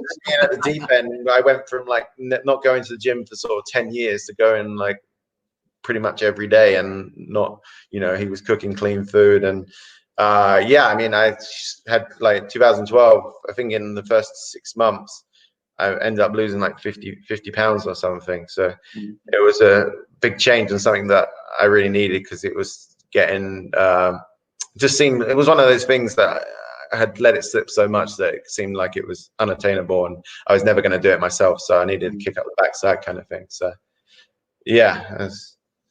Awesome. We've got 30 online Triple Crowns. Now, for people out there that don't know what an online Triple Crown is, just tell them how good you actually are. What is the Triple Crown? It's pretty easy, really. You just have to win three tournaments with a 10K prize pool, and you have to have over 100 people in them. But in a week, but they have to be all on different sites as well. So that's the harder part. Is, if you're playing every day, you play a lot of tournaments, so you can win 3 tournaments in a week. Not too, it's not too out of the ordinary, but winning 3 on different sites, a lot of time you get the first 2, like PokerStars, pretty easy one to get because you're playing a lot of volume on there, and then you get the first 2, and then it would be really hard to win the third one because you'd only have a couple of options to win the third one. But yeah, once I was kind of, that always inspired me to, because like week to week the grind can become a bit monotonous. But say I won 2 tournaments on 2 different sites on the Monday and the Tuesday, I'm like, okay, now I've got 5 days to win. So I was like, okay, I've got to be in every day, otherwise I can't win it. So I like got hooked on winning them, and you don't get any, there's no real other incentive for it, but it was definitely like something I strive to do, and like I wanted to be the leader. And once I got in the lead, I didn't want anyone catching me, so I kept grinding them hard. But yeah, I always wanted the live one, but it's eluded me so far. I'm two-thirds of the legs through, but yeah, 30 online is not too bad. We'll get there. 2007 your first online Triple Crown, and 2019 your last. That's incredible consistency over the years. Do you think 30 will ever be matched? It's like weird because it's much harder these days because like people don't put their screen names out there on some of the sites, and back then there was more sites you could play on. You could play on PokerStars France, Winamax. I mean, now I think you have to have like a European bank account and stuff to play on Winamax. So there was a lot more options. Now now I live in the US, I only really get to play PokerStars and that when I'm in UK or like travel for a series to Canada. So yeah, now it's pretty much impossible for me to do it. And other people like it's not as easy with less sites. So who knows? I mean, so that's good. I know. Yeah, I'm sure someone will beat it one day, but it's fine. Well, I was gonna say, do you think you'll ever get it back, or all the grinding days, the long nights, the long days, have they just gone now? Is it the last time your number 1 was 2014? Yeah. So and you've just more or less said that grinding nowadays like that is just a thing in the past. Is that number 1 slot gone forever? Yeah, I'm sad to say it, but yeah, I don't think I'll ever put in the volume to get it back. Like I'd have to, like what I'd have to do is like, win one of the huge tournaments where it's like 2 or 3 million for first kind of thing that they have once a year, and then and then still have the sort of heart to want to get it after that, because you get a lot of points for that. So you could if you put the volume in for a couple of months after that, you could theoretically do it. But then if you just won 2 million, are you really gonna want to play poker every day? But like in my head, if I did that, maybe I would try and get it back then. But yeah, I don't realistically been there, done that. But yeah. being the best in the world is never something bad to be said about anybody, and you've done it on more than one occasion. So it's always in the bank. It's always there. But one of the reasons why you lost the #1 spot is because you went on and won a WPT. Just the LA Poker Classic, 534 runners and just over 1 million. Is it a big relief having a WPT? Huh? Was it a big relief at the time getting yourself that WPT? I mean, it was just a big relief finally winning heads up, to be honest. I was like, oh, if I, you know, Dempsey was always giving me shit for losing heads up. So I was like, if I lose this one, he's going to have a field day. So yeah, it was just nice. And also at the time, I'd actually been on pretty much my biggest ever downswing. I had to get the backing of horses has gone really bad. I'd had to get rid of everyone. I'd actually sort of, even though I'd won all those tournaments before, I'd not been smart with the money, and I had to pretty much start all over again. I was down playing low stakes, $10 rebuys, like the lot online. I still enjoyed doing that anyway, but now I actually needed to like build my bankroll back. So I hadn't really been playing any live poker for sort of a year. I'd just been taking a break and playing online, trying to build back to bread and butter, build sort of my roll back. And I've been in quite a negative place as well. You know, I've been that guy who's sort of been seeing other people winning and moaning about it and saying, oh, I'm better than them. Why that, you know, just like the guy you don't want to be really. And I just started working with well, not through choice. Like my wife basically had enough of me being like negative. So she sort of put me in contact with this mind coach guy, Stephen Simpson. And he'd worked with a couple of people that I knew, like Liv Barry and a few other people. So I gave him a shot. He actually flew to Vancouver. I was playing online in Vancouver at that time. And he flew to Vancouver on a whim, didn't offer him anything at the time. He just said he wanted to have a meeting. He'd obviously read up about me and knew that, you know, I had good potential as a client and stuff. And I met up with him. I came in pretty like, I just meet the guy, but like, I'm not going to work with him. But I actually got a lot out of it and met with him a few times and went on a good online heater, enough that I was comfortable sort of buying into this 10K event and just selling a bit of action to a friend. And yeah, played the live tournament and just ended up winning it. It was surreal. It was crazy. Like, it still feels not real to me now because I've been in such a sort of bad place, not doing well, and in the space of a couple of months of talking to this guy, it sort of flipped my mindset completely. And I still work with him to this day, you know, like five plus years later, just check in with him once a month or whatever, and really recommend it. Like, but it's so, at the time I was completely against it. I was like, I can sort out my own problems, but really, you know, two heads is better than one, especially someone who knows what they're doing, you know. So yeah, like I came into the final table. The final table, it was one of those ones. The final table didn't even go to plan. I was chip leader with 4 left, and then I basically threw away a lot of my chips with some dodgy hands. Misread my hand on the final table, one hand where I thought I had a straight. I think the board was like 4, 5, 6, 7 queen. So pretty scary board. And I thought my opponent just had like a queen, so he wouldn't call that big of a bet. And I had Jack 3 of hearts in my eye, so I missed the flush draw on the flop, but I backdoored into like the low end of the straight. So I was in my head, I was like, okay, I don't think the guy's going to call more than like 50% pot here. So I bet 50% of pot on the river, and he's tanked for a couple of minutes and called. I'm like, okay, good, got max value. And I go flip over my hand to show the winning hand, and I actually had Jack 2 of hearts. So I didn't have the straight at all. And so like, obviously, and in my head, you know, if I had known I didn't have the straight, I would have, against this guy, I would have bet a bit bigger because I didn't think he would call a bigger bet.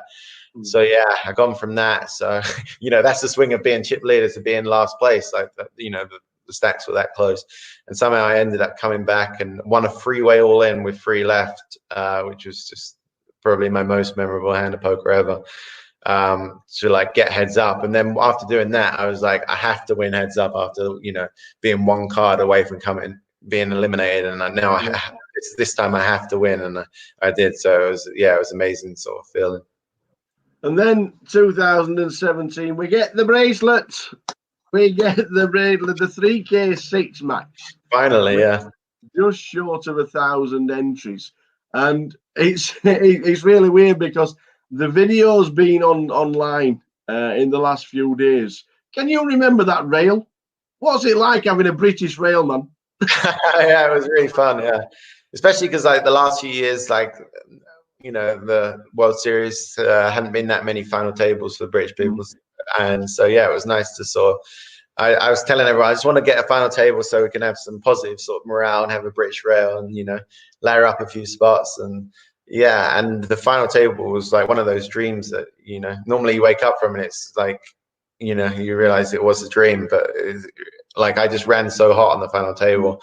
Against the other best player at the table, I had top set in a free bet pot against him, and he had top 2 pair, for all the chips. So that basically allowed me to sort of bully the rest of the table. I get heads up with this Brazilian player, good online player, and then he makes a comeback, stalemate. We're playing heads up for like 3.5 hours or something crazy, And I was just like, oh my god, am I ever gonna, win one of these things? And yeah, to finally get over the line was it was really really cool, and just have all your friends there cheering for you. It didn't finish till like 4 in the morning. It was late finish, but we still went out afterwards. Yeah. When you stood on the back rail and everybody's behind you and you're all looking up at the screen and you're waiting for the final card to come and then they just mobbed you. Just fabulous. Yeah, I think I got in trouble for breaking the TV or something. Someone pushed me into it.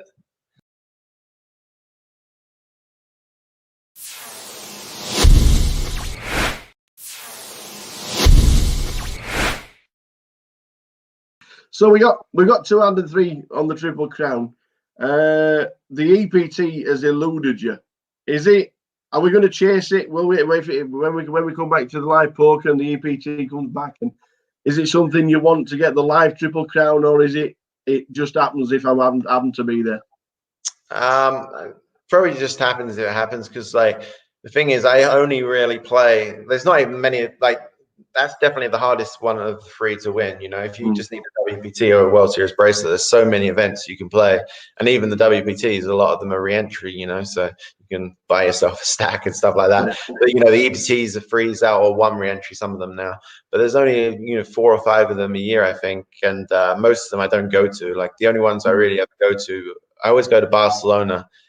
And that's about it, really. Like I used to go to the Caribbean one, and so yeah, no, realistically it's going to be tough, but obviously the funny thing was I actually had 29 Triple Crowns and I wanted the 30th one to be the live one, and that would have been nice. That year I was doing good. I was like chip leader on day 1 in EPT Barcelona, obviously so far to go, but I was in the money and I was actually feeling, oh my god, this could be it. Like, even though there's still 100 and something players left at this point, I was like, you never know, this would be really cool just to finish it off in that. But unfortunately it didn't work out. But yeah, I had a few deep chances in EPTs. I think I final tabled EPT London. My mum came up to watch and she gave me the needle because she came, well, it's not even that far a journey. She lives in Essex, so it's like an hour on the train to come up to rail. And I came in only with 20 big blinds, so I reshoved 7s or something and got called by ace queen and lost the flip, and I like get away from the table and she's like, you done? I'm like, yeah. Yeah, like, I'm always waiting for that. I was like, yeah. So, yeah. Another one. She always used to give me, like back in the day when I was doing bad at live poker as well, she'd always say that she'd watch some poker on the TV and they all wore sunglasses, and maybe that's what I needed to do because I was giving away tells and stuff. So I think actually one year I got to the stage where I was like, oh, fuck it, I'm gonna do it. So it was like a 25k Bellagio big tournament, and I was on day 2 and I didn't know anyone.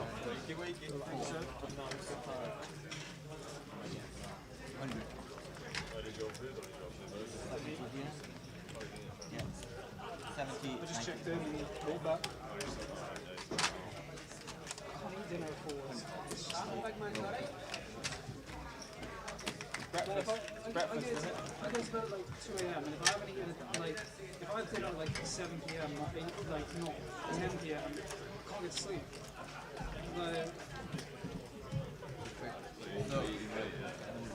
I'm so used to eating after 9. I don't really eat lunch either. I only have 2 meals a day.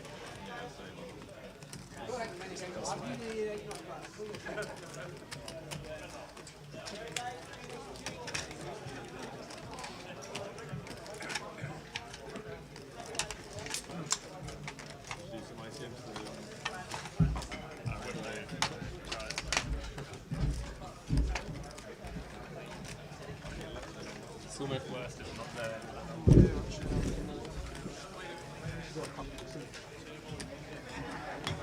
I'm sure anyway. Get rid of it.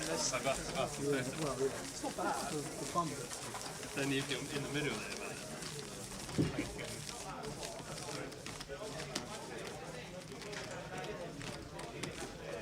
In the office, I can manage the phone.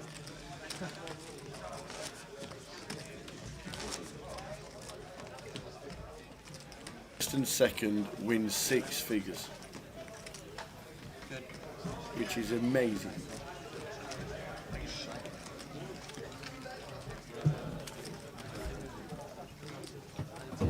Even getting TFT, min cash 8,850. No, we were muted. I just unmuted. Were we it then. muted? Yeah, I unmuted Well, it, again, I'm about to run one through the job. Table for this session. In 1 is Joe Bold, in 2 Hendrik Getry, 3 Tom Hall, 4 Phil Corrigan, 6 Josh Bolton, 7 Rob Hallworth, 8 Rick Trigg, and 9 is Yanis Karklins. Chip counts, the full chip counts from the entire room, 63 names there, 63 chip counts. Lee French and Dan Cryer are very close together up top. Francis, who was in our chat box yesterday, Yes, he was. after making day 2, is there on 405, which is why he's not in the chat box today. Call of the tournament so far when he bet called off King High on the river. That's right, yeah. Bet call Yeah. it raised. Trig flying on our feature, 308,000. There's some big names there, and we are looking forward to this. Span still going on 80,000. Jack Nolan, Joseph Bold, Chris Nicholas, all going on. Ian Bosley down to 40,000. Where's the other Boz? I'm looking. Where's I'm trying to where's find Jamie him. O'Connor? Oh, there we are, 180k. I'm There you guessing go. that's him, Jamie there, Yeah. 180k. Jamie O'Connor, Dominic Niche 190. So plenty of names there. Sam Miller, keep your eye on Sam with 100,000. He's active, big cash payer as we know. So there is the full chip counts for the dinner break. 63 players left in. We can hear us now because we managed to turn it Yeah, on. we learned how to unmute the mic. So we're back. We are back. It's great when you go like that. Note comes out.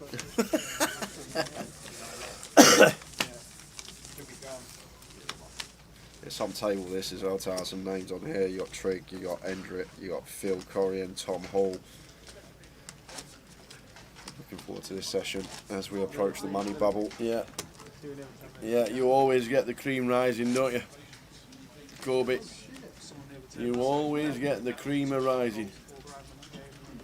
Like in a structure like this, it's crazy when you do get deep how many big names are still left in, and it does just show you on these sort of structures. Yep.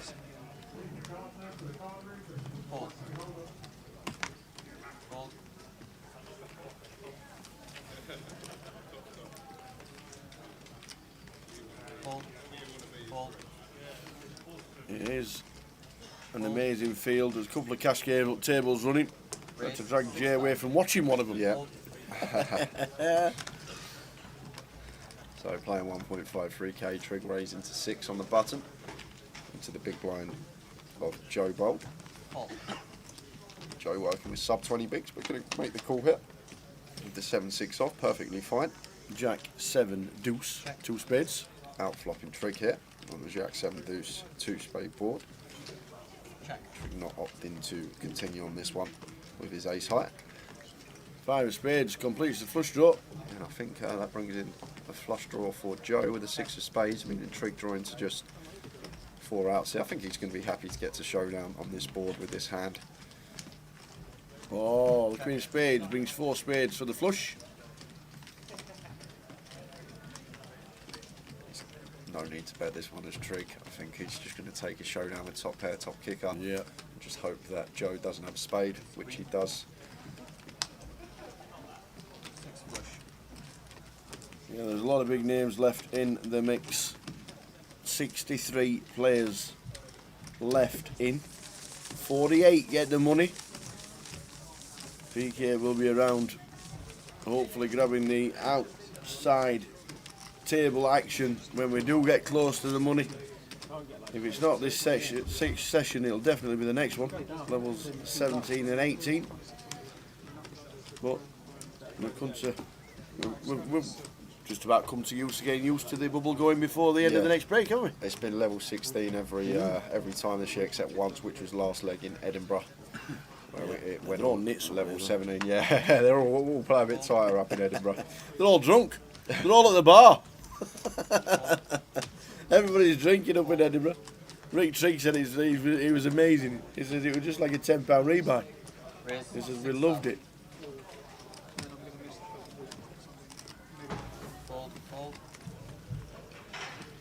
It's Rob opening hijack here with the King 10 and Joe working with 32 bigs, 22 bigs just sub.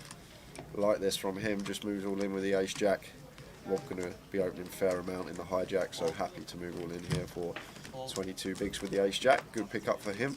Keeps his head above water near the bubble.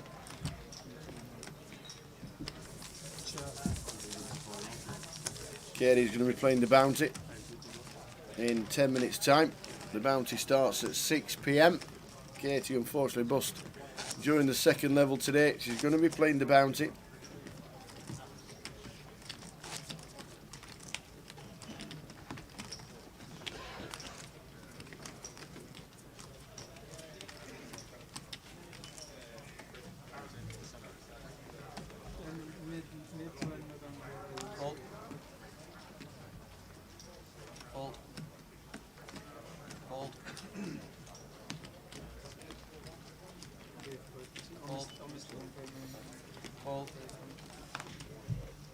Joe with the ladies on the button. Open this one. The ladies for Joe. Nice when you're a little bit short stacked and you're thinking, look at these. You look down at the queens and it's looking to see if he can 3-bet. Yeah, he might tower against a button open here. Definitely a plausible hand to be coming in for a 3-bet bluff, but looks like against this stack size he's happily just going to make the call here. We 3-bet, probably going to go around 24, 25k. Then we're in a horrible situation when we get the price if Joe 4-bet rips. So Hendrick just electing to call on this occasion, and Tom going to do the same with a jack 8.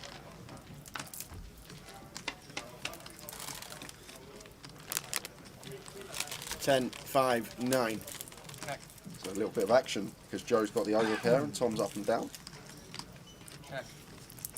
Expect Joe to be continuing here almost always with the ladies. Bet 10,000.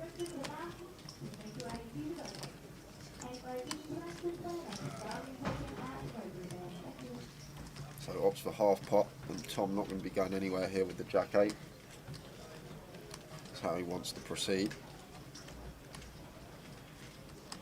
It's not nice if we raise and get ripped on here as Tom, so I think we're just going to be flatting almost always here, tower. If we raise, what, make it like 26, 27k and get shoved on by Joe, it's horrible for us, so just going to call like that from him. Queen of Oh, bingo, gross. bingo, bingo! That is ugly. Near the bubble, and Joe could be out the door unless the river pairs. Tom just sits there, not showing any emotion whatsoever. He's checked. Yeah, it's probably just going to go bet rip, call, Yeah. tower. Yeah, 25k, leaving himself 37. Yeah, he's never ever folding. Yeah, he's not. It's Tom's just going to shove now, I think. Checking his hand. Yep, got a straight. Just counting his fingers. 8, 9, 10, Jack, Queen. Yep, that's me straight.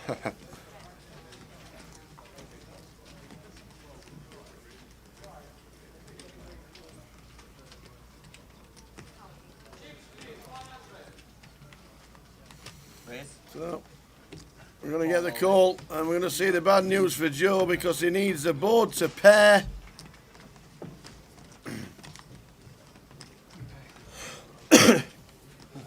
Joe Bold needs a ball, or he is out of here near the bubble.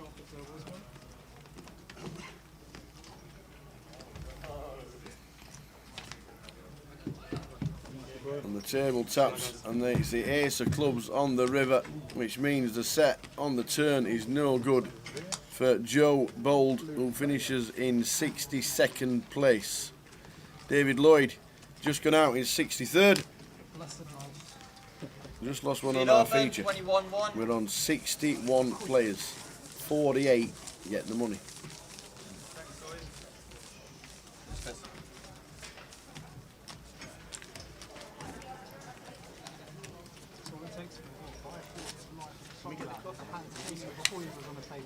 We're getting close to the $500,000 mark now. Tom Hall.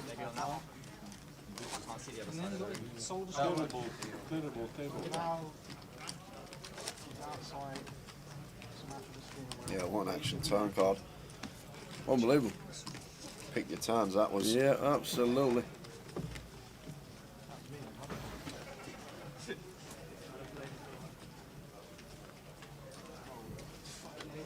Fold. Fold. Fold. Fold. Let's go, Giannis.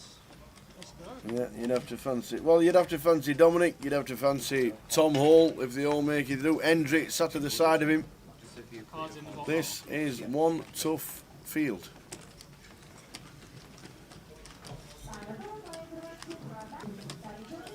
Giannis limping the ace queen in the cut-off.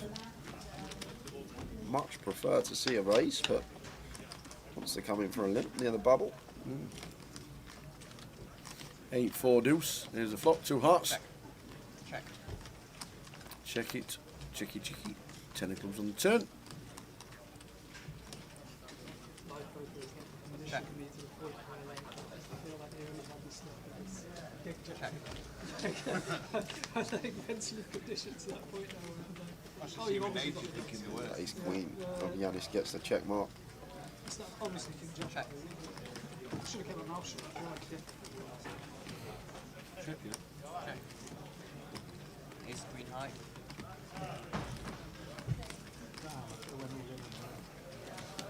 Well, it runs out Yanis.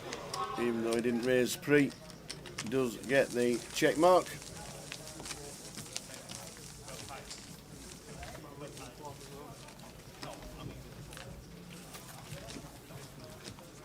Yeah, Leon, another good pedigree. There are lots of very good players in this field, remaining with 61 players left.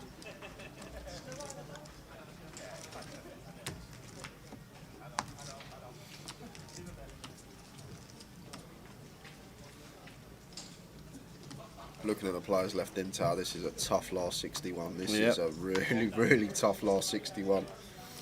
No one going to be giving any chips away easily. Hendrick finds kings in the cut-off. What a dream.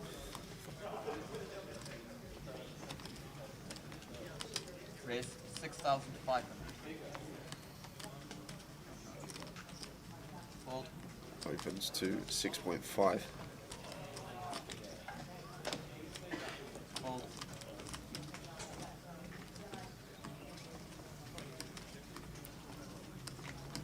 Josh Bolton, the 10-5 suited, going to come in for a defend on the looks of things. Yes, indeed. They are suited. 10-8-4. Check. Going to be losing at least a street here as well. After flopping top pair. Hendrick here with the kings.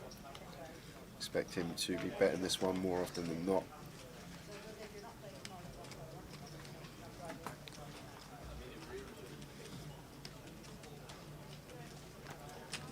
Bet 14,500.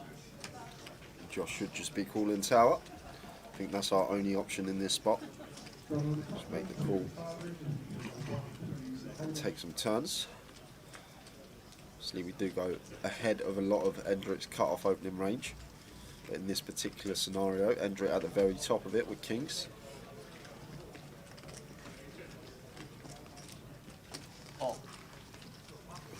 Makes a call. That's the one street. Pairs on the turn.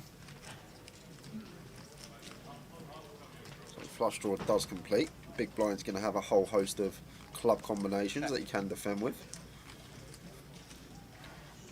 And Hendrick actually sized up on this flop. He went 14.5 into 17, so he went like near 80-85% pot on the flop. So maybe we can exclude some forex here. It's 4 on the turn.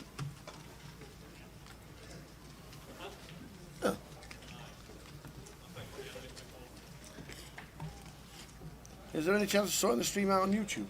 Can you just check for us, please? Don't know what's up with you, Dave. All good on YouTube. All good on YouTube if you refresh. Or go to GUKPT Luton live, day 2 live stream. Should be back, Dave. Should be back. If you just want to go to YouTube/GUKPT, there should be a live GUKPT right now, and we've just got the nod that it's very good. Check. So 73k in the middle in this one. If Hendrick comes in for a bet here, he is specifically targeting a 10.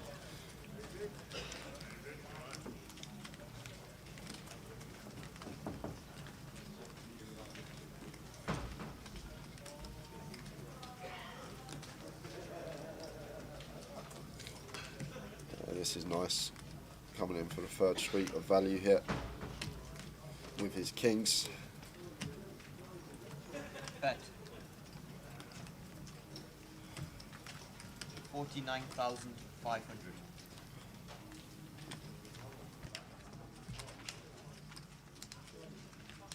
Yes. Thumbs up from Dave, so it looks like we've found it on YouTube. Good stuff, good stuff. Josh in a horrible spot here, near the bubble. Going to be in the danger zone if he calls here and he's incorrect.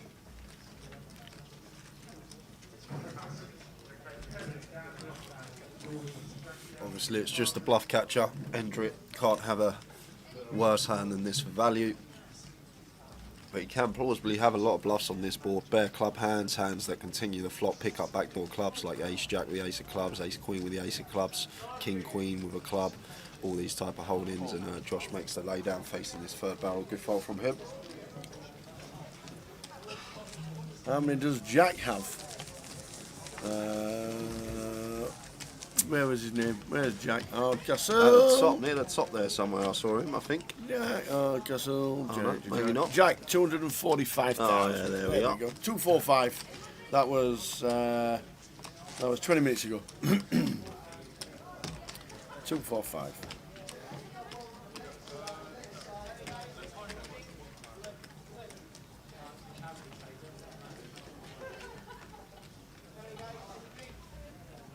So I've got pocket nines with trig under the gun, wants to be opening this one. I thought he's going to fold then, Towels. Hadn't even looked at his hand. 6,000. 2 hours, not allowed to look at the stream. Get information.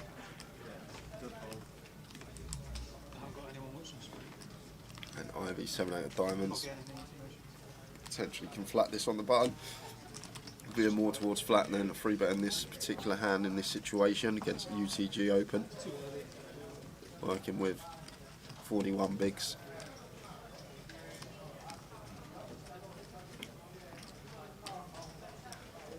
Call. Call. That's just cool. And Rob going to defend the suited queen, getting this price. 3k to win 19.5, 6.5 to 1 on a call.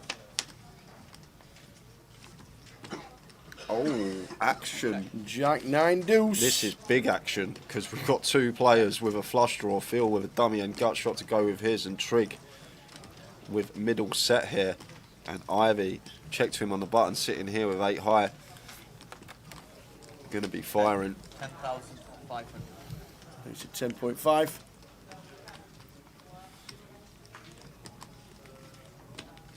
And Rob not going anywhere. And then Trig, how's he going to proceed with his hand? Call.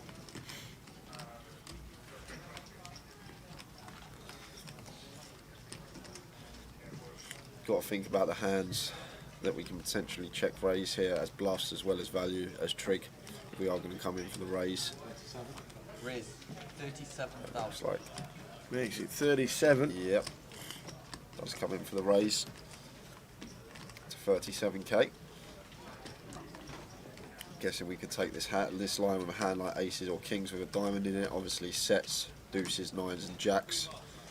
Jack 9 suited might be in there as well off of his stack size.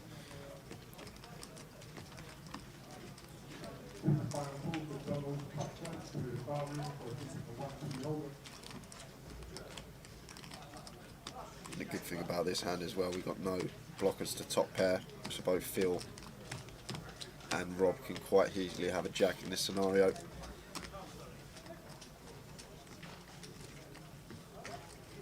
Call. Makes the call with the flush draw.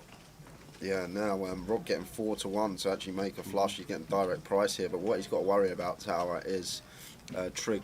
One of his main candidates that he check raises here would be like an ace king of diamonds, ace jack of diamonds type hand, ace 10 of diamonds, something like that as a bluff. Obviously his value of the hands we just went through, but sometimes here as Rob after this action we could be drawing dead with our particular hand. I know we're not in this situation, but if we're up against a king x of diamonds or an ace x of diamonds hand that both Phil and Trig can have in this particular scenario, we're in a whole host of trouble here. So although we are getting a direct price to make our flush, I wouldn't be surprised. There it is, there's the fold from Rob there with the queen six of diamonds. A lot of time for that.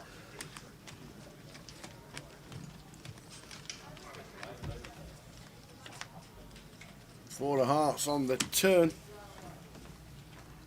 So Phil working with about 0.8 SPR, slightly less. All in. And Trig just moves all in. And I think Phil's going to fold this one near the bubble tower. Cool to see the turn, see if Trig potentially slowed down. Just one card to come. Need 10 or diamond. Yeah, chasing straights and flushes at this late stage of the game.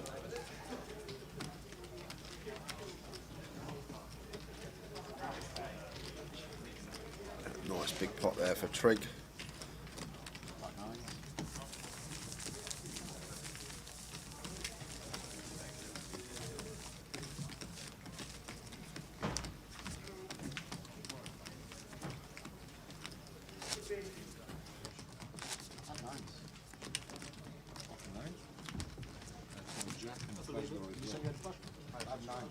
Big blind.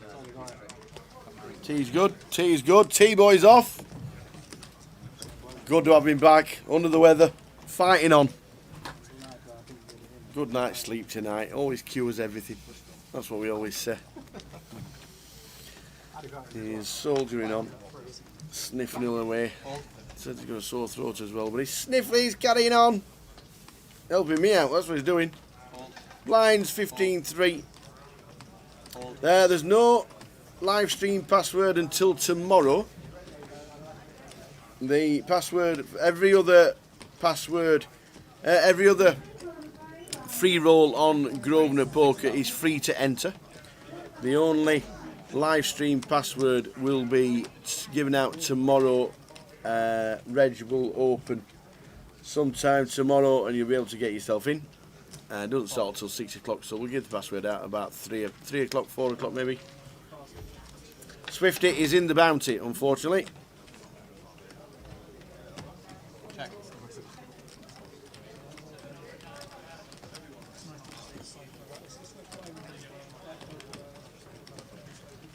Bet 4,000.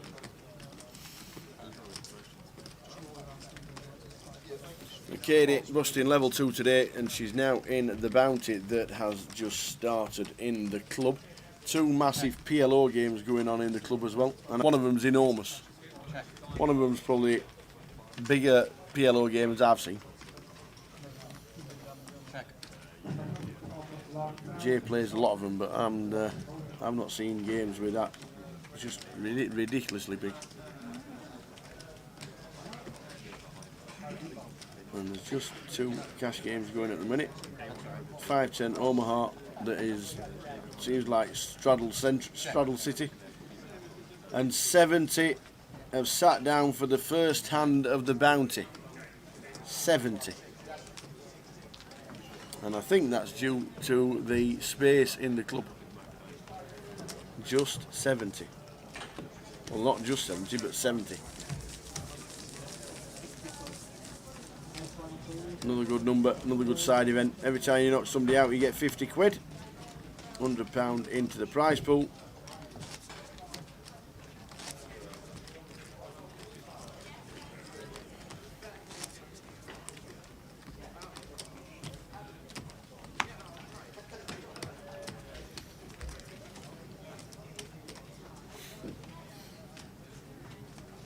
What are the payouts, Tim? Scrolling along the bottom right now. Here's the payout structure for GUKPT Luton, which has been incredible. Race 6,500. 513 entries, £564,300 in the prize pool, 138,000 first place, with second place being 100,000. Amazing turnout, amazing numbers.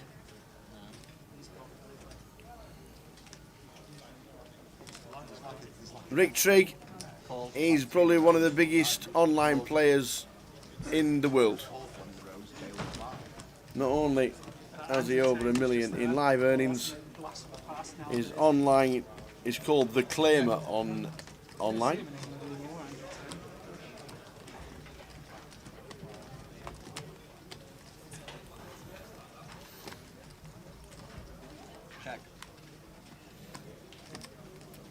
Over 1.2 million in live earnings, 9 million in online earnings as Rick Trigg.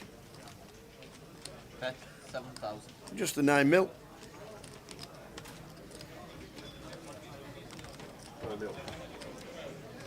Paul. Say again. Oh, black tea because there's no milk. Half a job. Half a cup as well. We tried. Yeah, I tried. I Good did try. lad. Love it. We'll get some. Check. Yeah, Rick Trigg, 1.2 million in live earnings, just the 9 million online earnings. Guy's an absolute phenom. There's a slightly bigger jump by the looks of it with what we can work out. That I think it was something like 98.7. And I think it looks like it's been rounded off. That's what it looks like to us. I don't know if it's right. I don't know if that's right, but that could be the reason. I think it looks great. £100,000 for second. But I'm not too sure. There is a slightly bigger jump third to second to first, but it's not bad, is it? £100,000 for second. And 138 up top. Wow, he's Rob going to turn his 9 into a bluff here. He is. Missed the pre-flop action, but I'm guessing the flop check through. Well, no, Rob was the better on the flop, and then Tom did to lead turn on this ace. To try and represent himself, representing the hand that Tom Hall sat with.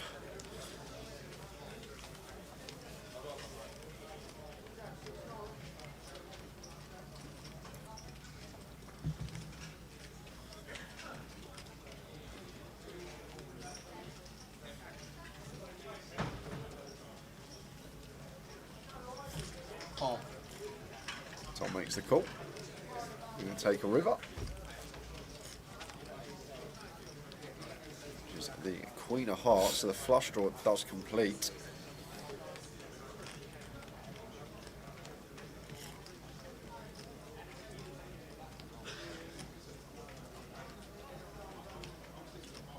Tom's going to continue playing in float after we get raised on the flop, and is Rob going to unload the clip here? He's not. Jack 9. King. Turns over the 10. Gets a little bit dodgy for Tom, but moves his stack over the 550,000 mark.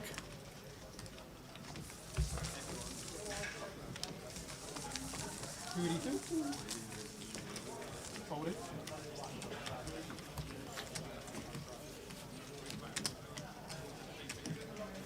Yeah, it's going to be pretty cute if you jam it over.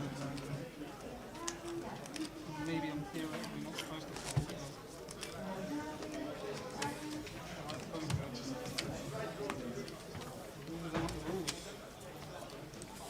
So the last player we saw eliminated was on our feature. Yeah, Joe And that Bolt. is the last person to be eliminated in the room as well. Things always slowing down near the bubble. People start playing a bit tighter, not wanting to get involved as much, try and lock up that min cash.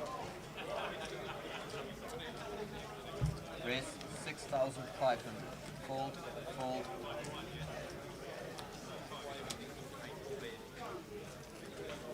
Hold.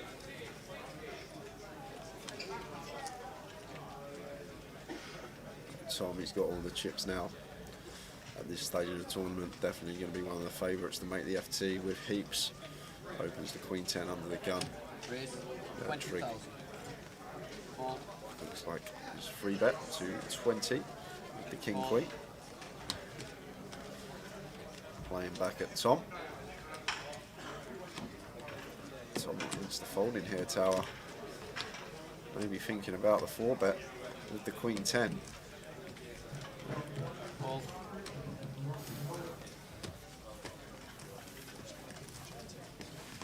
Our players are able to watch the live stream if they're in the tournament or the featured table. They're not allowed to watch the live stream while they're playing on the feature table, but on the outer tables, by all means, you can watch the action that's going on the feature. But obviously, if you're live in the room, don't forget it's that 30-minute delay as well.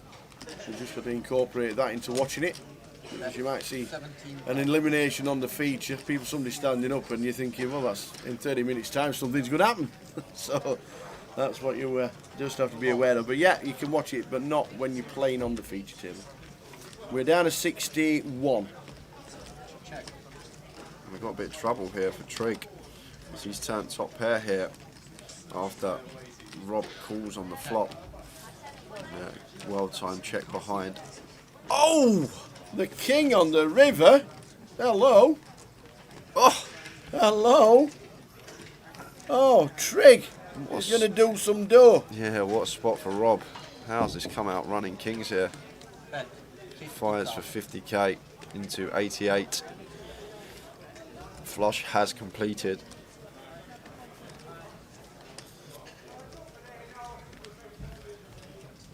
Hold. 6 is full. 50,000 call from Trig, and he shows the king as the sixes get turned over.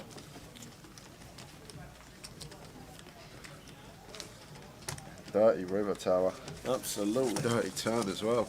Was Dan Gormley on the playlist as we looked? Was Dan? Yeah, 300k. Yeah, 300,000. That was at the break. That was 30 minutes ago on the live stream.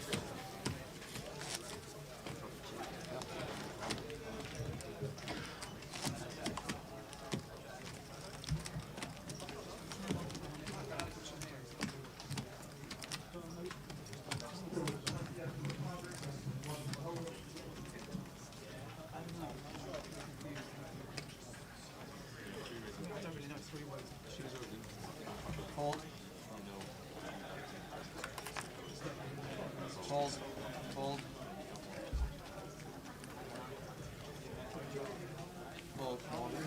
Raise all in cards and hold.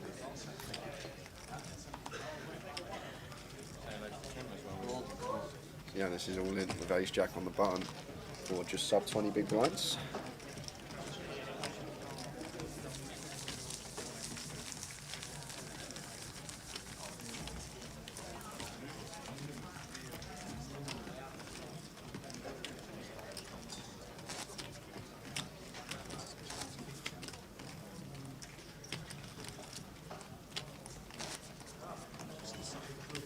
Dominic Nietzsche was on the feature table before this session. He is still in. And yes, we can. H-Bang, we'll put them up quickly for you. There's the chip counts. They are indeed some big names. That's every single player that's left in the competition as well. That was the 63 players at the break. So if you are just looking there, that was find your favourite player on there.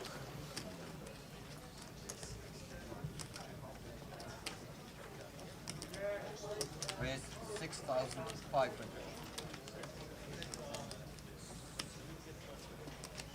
So Andrew opening the button here with the Jack 9 off. Tom not getting involved with the suited Jack in the small. Actually going to be on Ivy in the big blind. Ivy with ace 4 of hearts here. Not going to be going anywhere. Like if we weren't on the bubble, could potentially rip this. Wouldn't even hate it for what would be 24 bigs. But he's still no fear. Ivy no fear. Even though we are approaching the bubble, rips it in. Love it.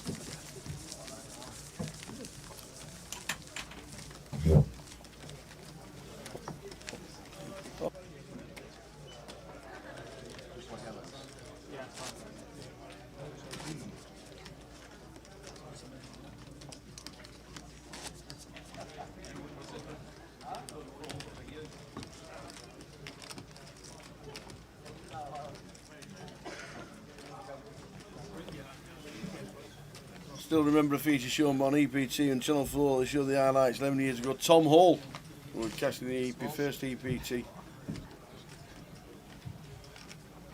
Yeah, such a nice lad, great to talk to, and if you do listen to him talking about poker, you'll learn a lot.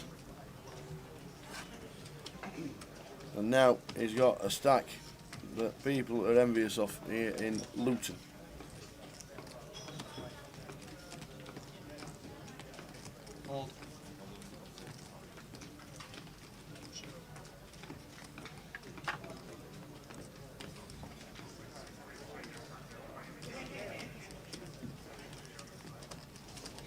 Fold.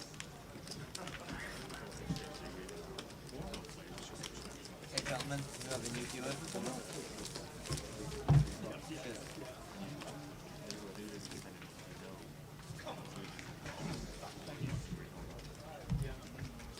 He's in the field, Andy Hills. And here. Andy Hills did. Oh, he did. He's in the bounty. No need. Saw him, and I also saw Georgie. Yeah. Oh, first time I've seen Georgie since Andy's come back playing poker. But Andy is playing the bounty. On a bit of weight there, so. See, I didn't even catch that deal on. It's gonna be good. Like, it's gonna be good. So I've expected Georgie's hair to be down to a bum. Seems though Andy's hair is news, and it isn't. I was in a fucking big blind and everyone looked in and I had Jack, and a big Jack taken. I got through. I saw you chopped, right? So ace 8 Yanis out of the way. Too early to open this one. Jack.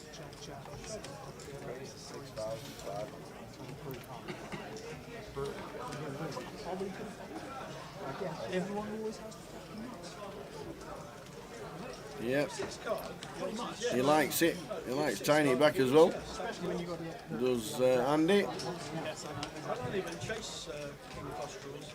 No, you're right. In 6, yeah. Or 3. That sounds like JJ Sands that on the. It is. Who playing the bounty? It was a 6-way dumped out. And then 5 people called. Turned with 3. Dumped out again. And 20 bucks. It's hard to sustain, isn't it, Jason? I think they can't win anymore, Jason. I think that's what it is. Players are so good nowadays. All these solvers, sims coming out. People play too well. It's a lot harder to win. So some of the big names from 10, 15 years ago struggle to make a living at this game. That's probably what it is. Games advance so much. Plus life changes as well. Yeah, of course, of course. Travelling around playing poker when you've got nothing else on in your life. Go to different things. I know Neil's obviously got Betting Emporium, which he owns and runs with Joe Beavers and the likes of.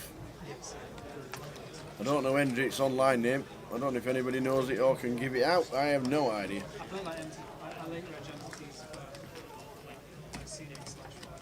You know what I mean? When sometimes you see a yellow ball and the max level edge and it's like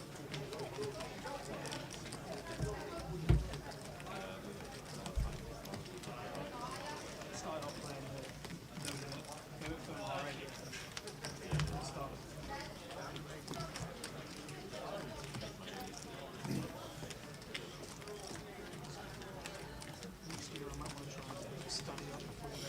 Blind and blind action here. Trig flopping the best of it with top pair. Facing the lead from Rob for just over a big blind. Going to make the call in position and take a turn. Lovely turn this here for Trig. Might see Rob slow down now simply because we're not folding out 6x, 5x, and especially not Jack X now on this turn. We only really target gut shots. Like a 6 and a 5, they're going to be calling, well, Trig thinking player won't be folding 6x or 5x here, so we basically folding out ace highs here as Rob that didn't elect to raise pre, and some gut shots, and we're ahead of all the gut shots anyway in the up and downs, and personally I would have much preferred just to check there from Rob. It has actually caught an 8 here on the river, so now I don't actually mind coming in for a smallish bet, trying to get value from 6x and 5x. Going to come for the check call. Now what sizing are we electing to choose here as Trig? The hearts have missed.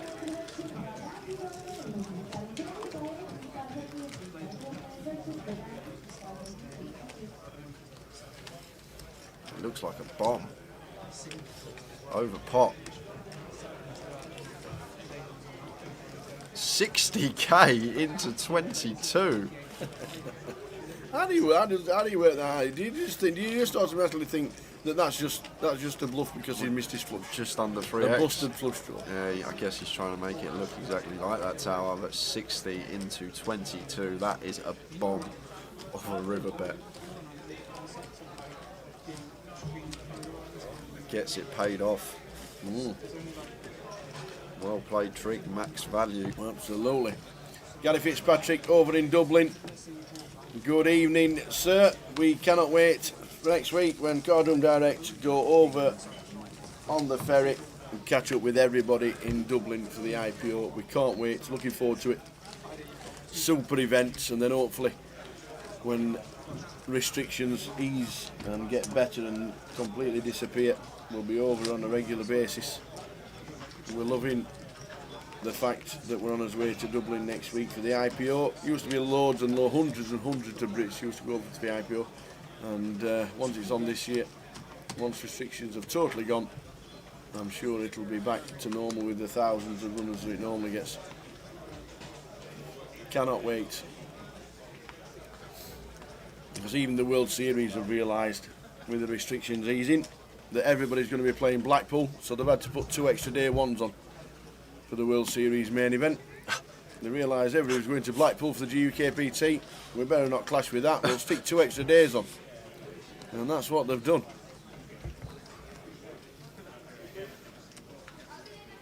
Andrew opening under the gun, and Tom with all the chips. Instant punishment with the ace jack, raises to 20.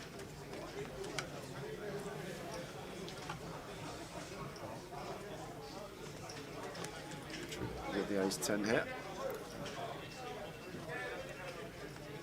Well, he's never calling in a million years, Tower, so he's thinking about cold 4 in this spot, and he does. Love to see it. To 52,000. And Trig just absolute beast. Now what we're doing here is Tom Hall with the ace jack, obviously so hard to continue here facing the 4-bet. Under the gun open, under the gun plus 1 3-bet, 4-bet from the small blind. Trig is repping massive here. What a great table we've got. These are the 2 big stacks at the table. Trig not afraid to get involved with Tom. Now are we going to proceed here with the ace jack as Tom Hall just gets out of the way. He's going to have to, I agree. Yep. Nice one, Trig. Yeah, it's beast tower. I love stuff like that. Yeah, barrier effect, rare for the World Series to make decisions like that. I think coming out of the pandemic and now the restrictions are lifting to get into the United States, I think it makes sense. And they've been thinking on their feet and thought, you know what, we'll try and get as many players in as possible.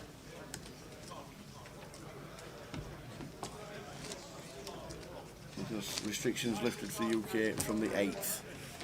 Win Blackpool, play World Series main event, come back from Vegas with the bracelet, play grand final. Set it out, it's all ready. We've done it for you. I didn't see anything out of it. Mrs. got it. I couldn't even let me get an AK walk. Honestly. We're building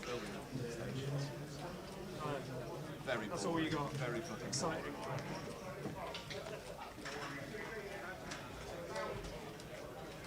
One mate's out for me, actually.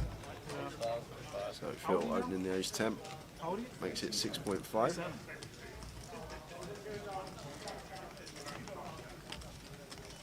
thought you were a little bit younger, but I didn't know. I thought you were 35.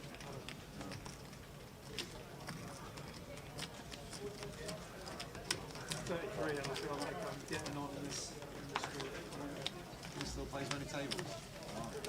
What time? Ace 7-3. Maybe, yeah. Every time Yeah, lovely flop this for us here as Ivy. Really dry. We've got top pair versus big blind of Endrick. Just going to have the best hand almost always here. Coming in for some value, but Endrick just going to have to get out of the way. Gone. Yes, you've got to sleep well, got to be well rested. That's the thing. You, the second day in a row I've been crying. You feel it when you register. You feel and physically tired straight away, and you're like, oh, I need to shoot on the register. And the first like 10 minutes, like, I used to have that like nearly every day. And now I don't really play like later than 2 a.m. Just try and compact 6 hours. Some guys have stand-up stations. Stand-up I've got that. desks. The stand-up desk. It's good. Good idea, yeah. It's good. It's a good upgrade, I would say. I've heard of some guy with a treadmill. I've seen someone Honestly, doing treadmill, that. I and can't remember who was he's on doing his, that. he's on his settle, stood up on the treadmill. Just doing a marathon while he's playing Just poker. walking, keeping his brain and like, keeping the chemistry. I remember someone doing that on Twitch or something. I can't remember who. This is a horse racing guy. Okay. He does the exchanges. He's like on the treadmill. Not all Evening, the time, Dom. sometimes. Happy birthday to you. Happy birthday to Don Mahoney, who was 50. Happy birthday, Don Mahoney. Oh, we had a fantastic time. Some of the pictures, let me tell you, and absolutely brilliant. Congratulations. And your birthday surprise, all the lads from Teesside chipping in so you can play the seniors next year. Flights and accommodation and buying to the seniors. That's what friends are called. You got some awesome mates, Dom. Absolutely brilliant. Much love, big man. And I'll try and fling my arms around you when we see you in Blackpool.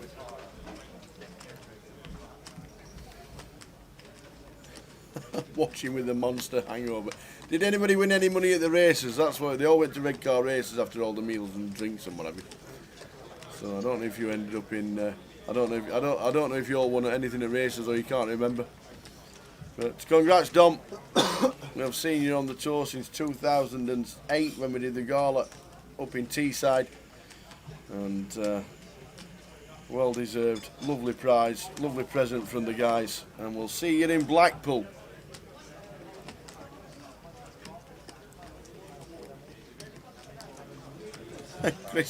Christy Fletcher watching on Facebook. Evening, folks. Satellites won for Blackpool. Rent money ready to blow. Can't wait.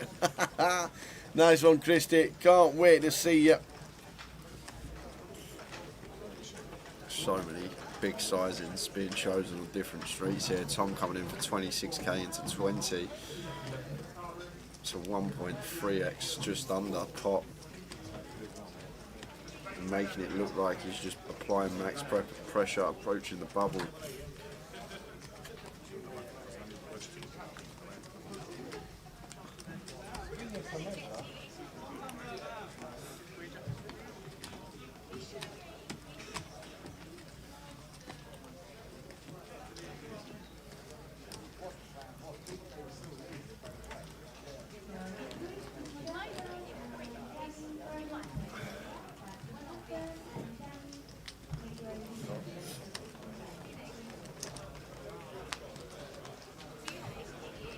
Ace of clubs on the river.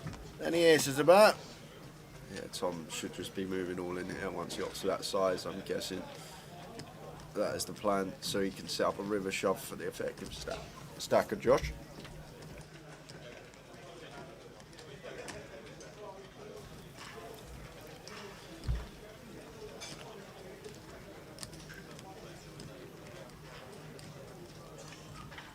Josh is going to be in a really tough spot here because Tom can quite easily have loads of bluffs near the bubble, and he can also have some Jack X as well.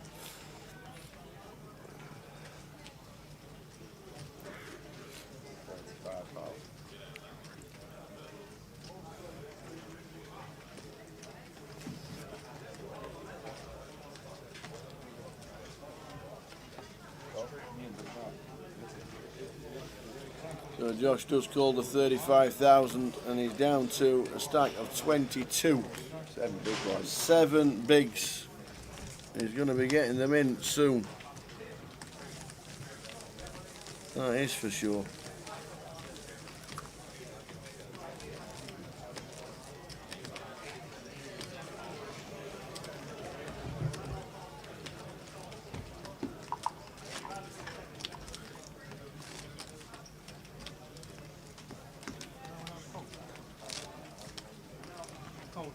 So Dom had 3 winners apart from 3 winners, and everybody was on the last winner apart from you because you were talking too much. Brilliant. How many days does the IPO run in Dublin? It runs 4 days: Friday, Saturday, Sunday, Monday. Is Tom from Blackpool? No, Tom's from Shrewsbury. He is originally from Shrewsbury.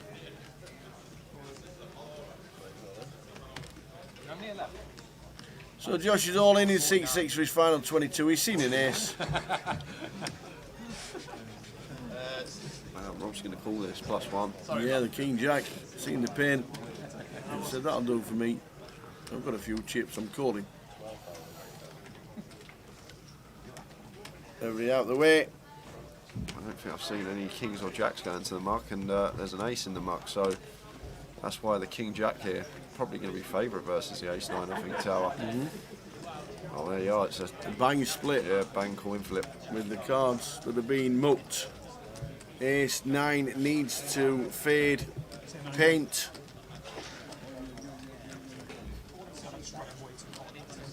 Well, we lose Josh Bolton.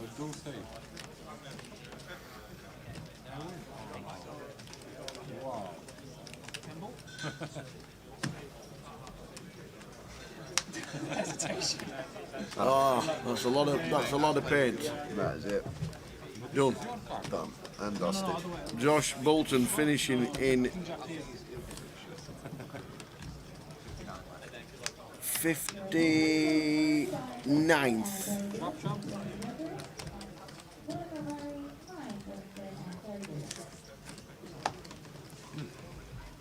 Georgie Usian and then Josh Bolton. Unlucky Josh.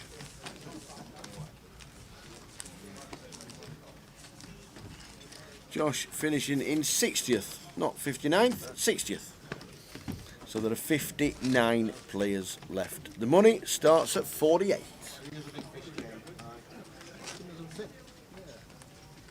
Hey, it's Ray. Is there going to be a live stream of the IPO? If so, which events? The main event of the IPO is a €300 event. We will be there covering the live stream with cardroomdirect.com. And it'll be a lot of fun. I'm going over there. I'm going to see a lot of friends for the first time in a couple of years since the pandemic.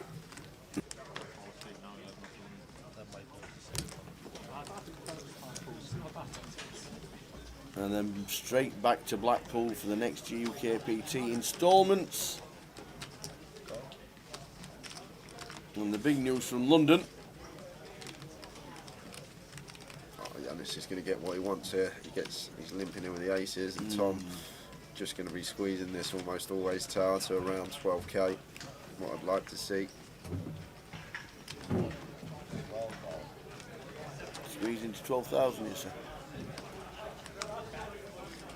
Did you watch your sand live? No, unfortunately not. Unfortunately not. I know you didn't. And no, he's just gonna limp shove, and Tom's just gonna know he's beaten out.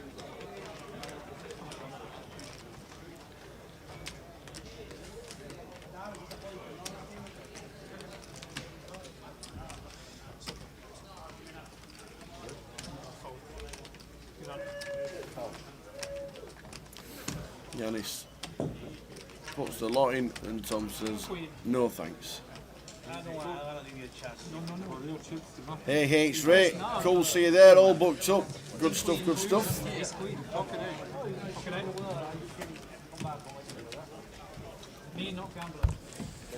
Round the room, Raggy's still in. Dave Doherty, 150,000. Going along nicely. Playing well, Dave, at the minute. It is a form game. Deep runs consistently. Eventually, I think he's going to get one tower. Stato, Stato! I must have just won a pot. GUKPT champion, London 2018. Andy Hume. Chris Cunliffe's still there as well. Stato! Won countdown when he was 14. Which is why they call him Stato. Because apparently he was insane at the numbers. Pain involved as well. We're going to see a flop on the outer tables of Queen, Queen 5. 25,000 in the middle. Stato involved in the hand.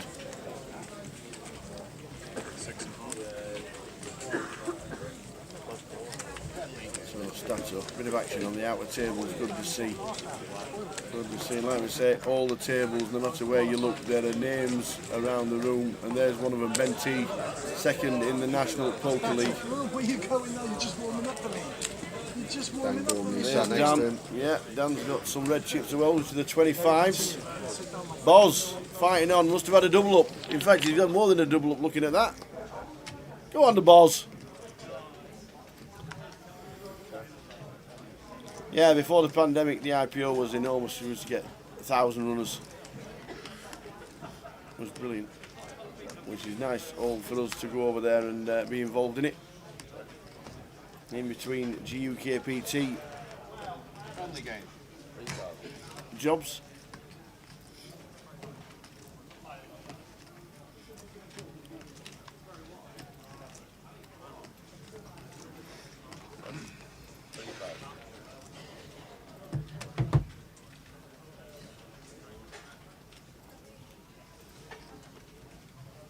Getting closer to the money. 48, get the money. We're on 59. Josh Bolton finishing in 60th. One more person to go through and you give him the attention,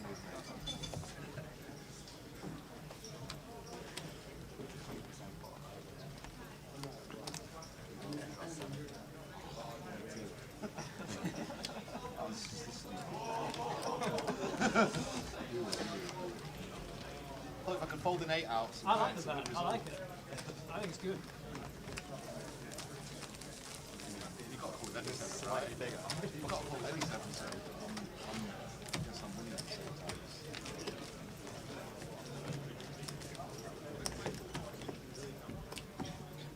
It's feasible that I can get an 8 to hold in, or a 9, and then you call it a 7 or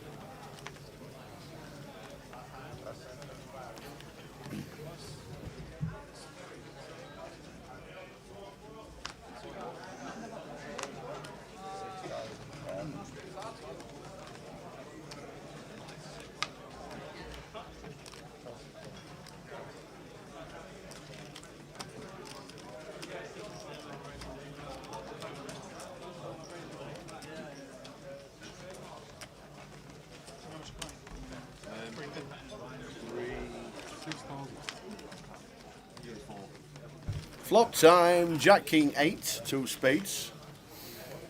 Trig out flops Tom. We're opening this hand in the hijack low and we get this particular flop. Expect Tom to be continuing here. A lot of the time tower.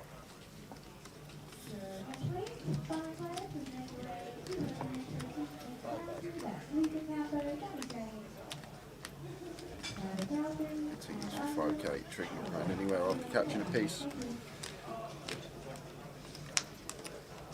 2 of clubs on the turn. As it's check call by Trig on the flop.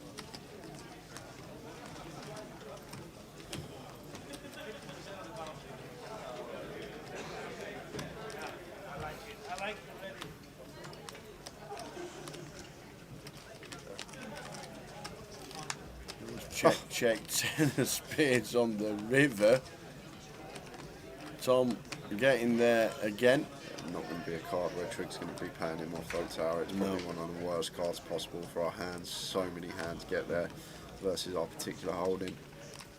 Like we literally only beat like a ace-5 suited, like a wall suited ace, the continued flop that isn't spades. So can't see Trig paying this one off no matter what size Tom opts for.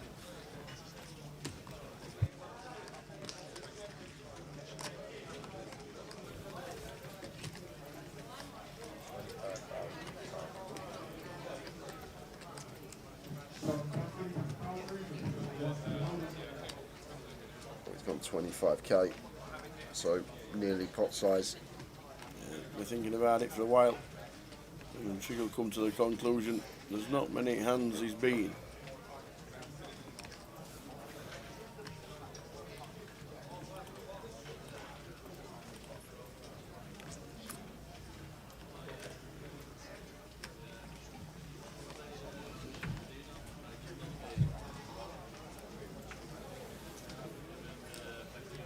Smirk on Trig's face.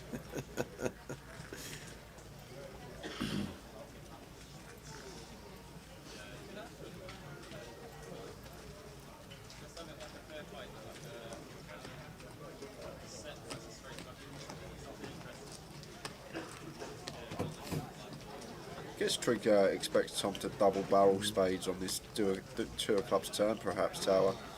So he's like, what you got, ace queen and ace queen only? Or king 10, that check back turn, but I doubt that's going to be checking back turn. Jack 10's going to be checking flop quite high frequency. He pays it off. He does pay him off. To see that he gets there on the... He said he had the 8. I know he had ace queen, never bets flop ace queen. It's got to be queen 9. He's a gut shot king. I've got the flop with ace queen. Really? Yeah. So 59 out of 513, as you can see in the top right hand corner. Yeah, I think it's a pure quarter of the... Maybe check back like 9s.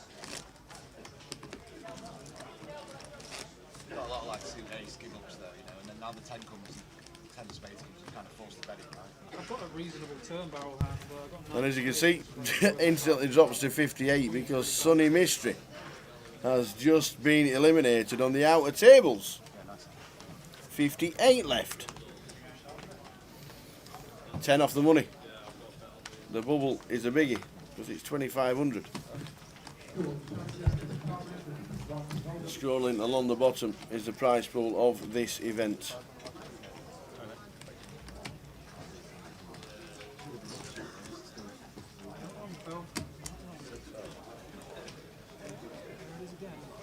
Evening, Gary. Oi, oi.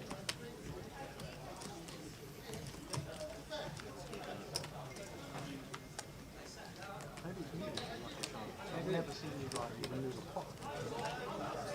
Yeah, we only played it at the same time. I see you in Manchester.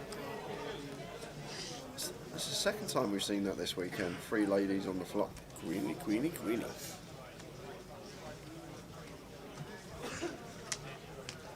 It's out, Gary.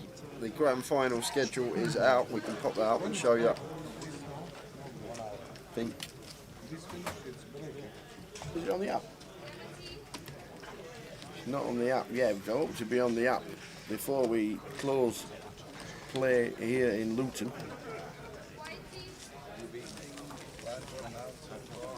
Yeah, There we are. Oh, Oi, let's cut just our have out a a look. little bit. I was just looking there, see if it was on the app, because you're supposed to use the app at all times. I was just checking, but it's not there.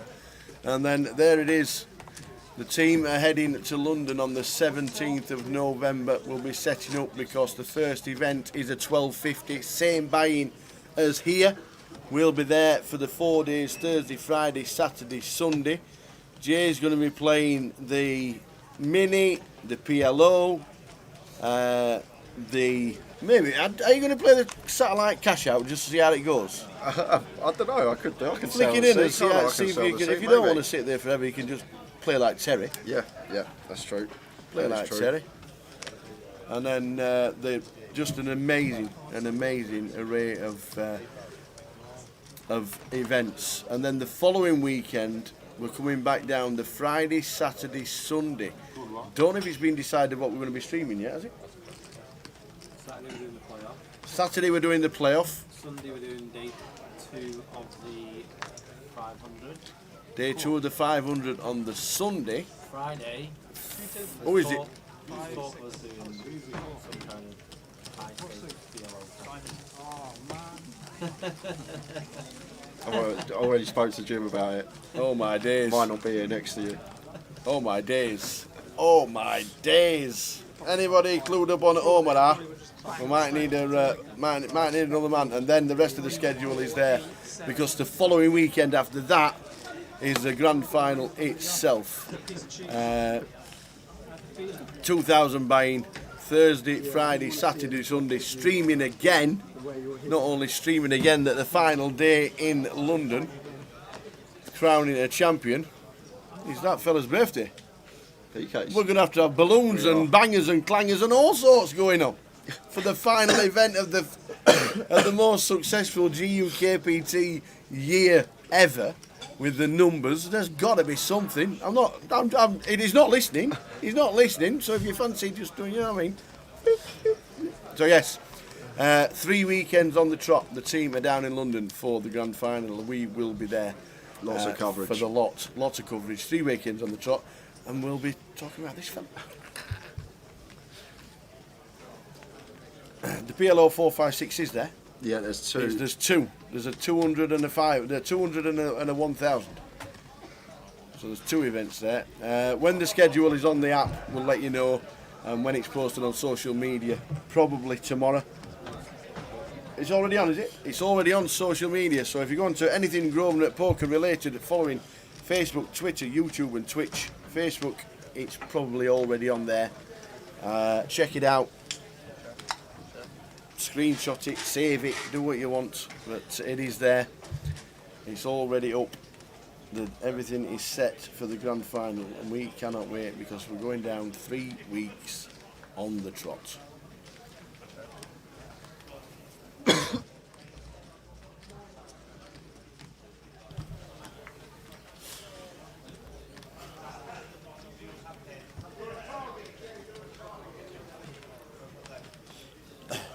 This is an action turn because Trig and Endrick both turn in top pair, top kicker, and Tom's got aces up.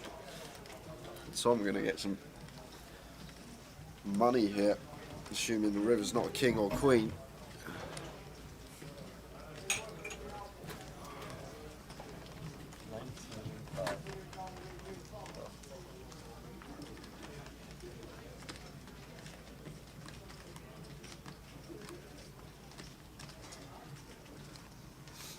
So a bet of 19.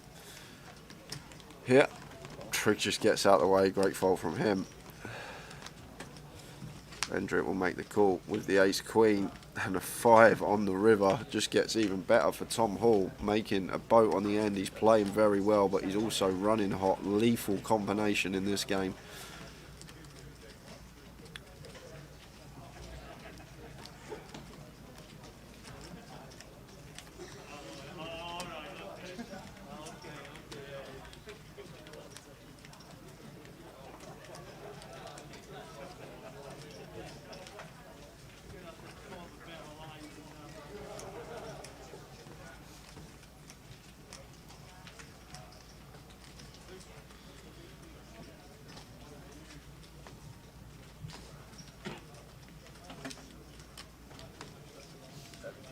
Now Hendrick in a spot here with his ace queen. We chop against all other ace X. Tom goes 70k into 66. Once again, opting for a huge size on the river.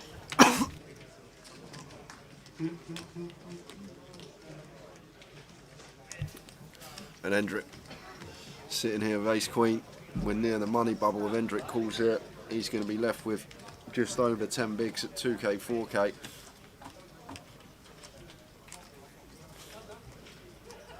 Tom can have flushes here. He's defended out the big blind. He's got all the flush combinations, even deuce 3 suited in there. Shouldn't really have too much 5x unless it is specifically 5-4, king 4 or ace 5.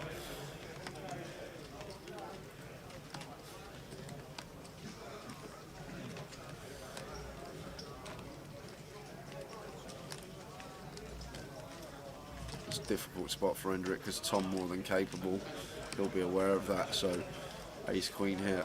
We just flatted out the small blind, didn't elect a 3-bet trigs open. We are a little under rep with our hand. But what's Tom meant to have here as bluffs? Maybe hands like 6-7 off with a diamond.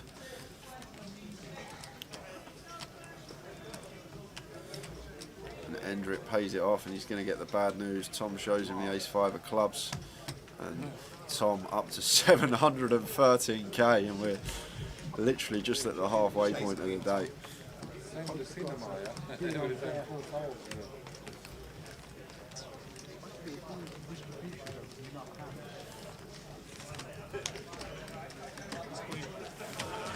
Yeah, bad Jay. I'm in a bad way, mate. Probably, yeah. That's all right. I'll be better for Blackpool. Don't worry to take your money. I was thinking while you're tanking, you could have 6, 7. I could have like. I feel free, right? 6, 7 off the diamond. I could have like 5-2 suited, 5-3 suited as well.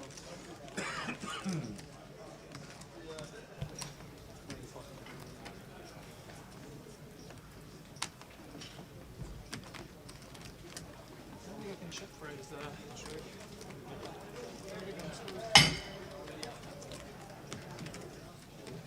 No, that's the problem. You're overrated with the check raise there.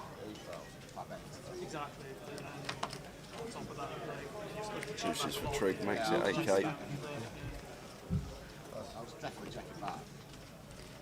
And then you get a good down rhythm. Hendrick now in the danger zone on the bubble. Look at that stack of Tom Hall at this stage. Really hard to hold on stream. Raise and take. Oh, sorry to hear that, Kaiser. Send him my wishes, mate. I hope you're all good.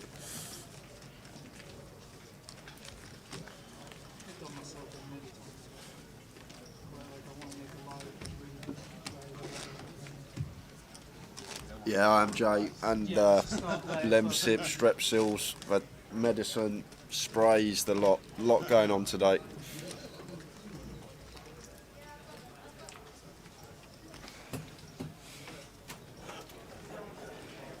It's a difficult spot, Gobi, because Tom's a capable player. He can have bluffs there, but as I said, in the big blind, he does have all the flushes, has all the 2-pair combinations, a couple of sets. He does a whole host for value, and regarding bluffs, I'm not too sure how many of those he's got. 7-6 with a diamond would probably be the main one, which was up and down on the turn. But Trig had the same hand as Hendrick and just passed on the turn. Majid here, just shoving the pocket 4s for 18 big blinds.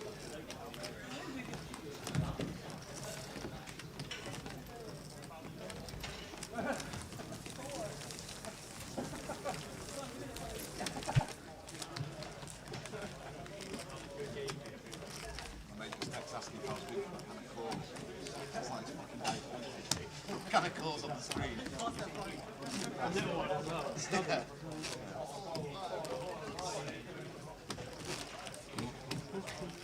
Wouldn't be too surprising. No, I could drink a stubby now. One of them proper little old glass stubbies. Old school, yeah. So we are approaching the money. Yeah, someone who wants someone to get from Belgium. Yeah. Bring a big box of them all rumbling about.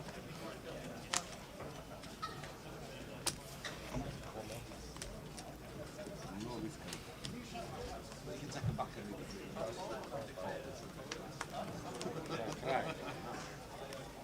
Yanis limping, Queen 10 suited under the gun. And Tom Hall continues the heater this session. Kings in the cutoff. And already Yanis has limp jammed on him once, so he's praying for it to happen again. Yanis going to make the call with a Queen 10 suited. Not going to want to catch too much. Otherwise it could be getting stacked. Doesn't want it to come Queen high or 10 high. Oh, and it does come Queen high. Queen 4-5, 2 diamonds. Here he is. Thank you very much. Medicine. Oh, what Honey and lemon. Honey and lemon. Honey and lemon for the ill one. And we got Tom all in here against Yanis on the Queen 5-4 flop, and Yanis could be out the door unless he finds a Queen or 10. And if Tom wins this one, he's up to 800k. Oh my days. Who's got the kings? Tom Hall, obviously. Tom Hall's got the... And that's it. Yanis Kirkland's out the door. He spilled wine on me on day 1A, and he broke a glass from it. He drank a whole bottle of rosé in 1 hour on level 5. I bet I don't even touch the size of him though. You'd be surprised. Seat open, teacher.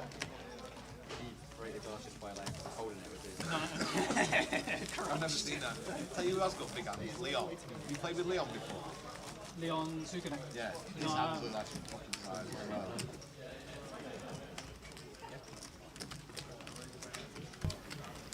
Like that guy who's having like loads of fun So was that Yanis? on day 1, but he was also Yanis Kirkland's, was that? borderline like rude a lot.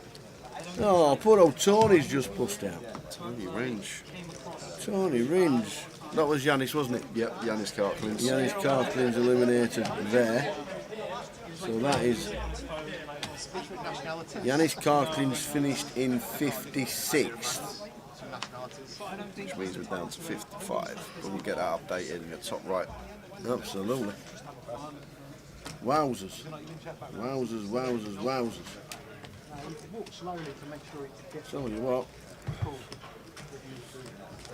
So the hand on day 1 where Lively Blind, I checked all the block and you just followed. Run like Tom, Daddy Jules. Run like Tom. To be fair, in this form now, don't blame him. It's going too well then, and you know that man's going to be a little bit of a Not missing.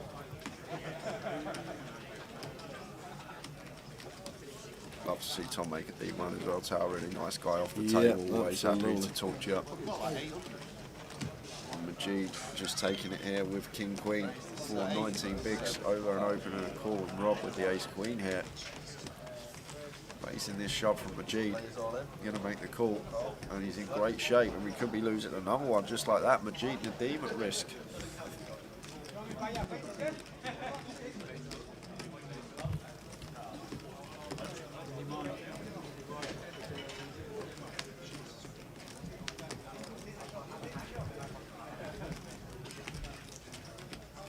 And that is going to be that for Majid unless he can find running kings or running jack 10. Well, there's the 10. Can he find a jack on the river? Does he get there? No, it's a 6 of clubs. Just like that, 2 gone from our featured table in a heartbeat. Majid. And Majid. Majid Nadeem. Another one gone. That's 54 left. Bring 2 punters.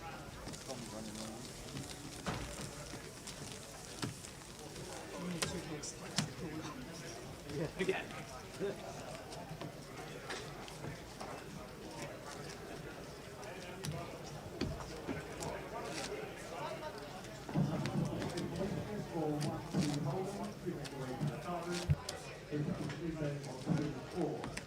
It's hard making straights when you suited one gappers when people go all in pre and Yeah, it is. I had a suited. Oh no, I wasn't suited. I had Jack 9 on. Forgot I was off. Blocked us out.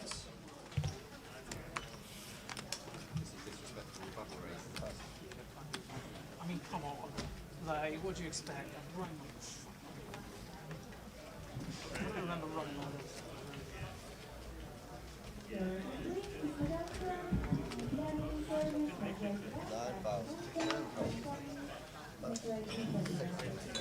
Back again. I'm having a look now, Alan. I think you put on them today.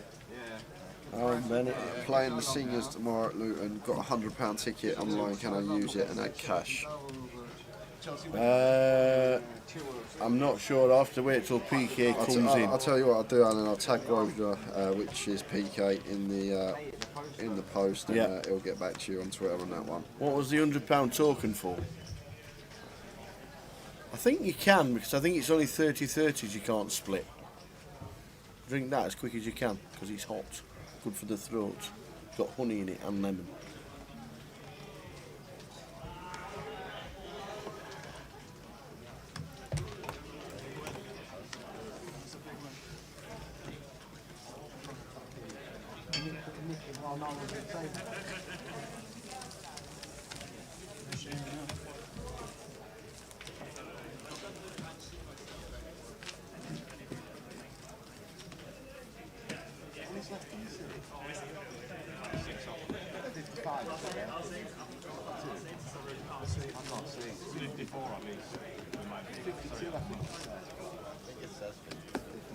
How many players left, mate?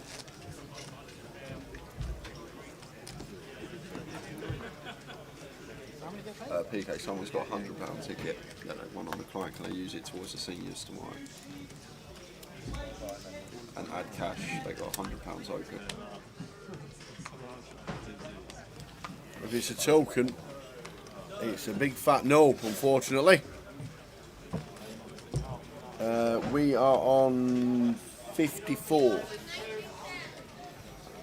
Majid Nadeem has just gone out in 55th. Means we're on 54.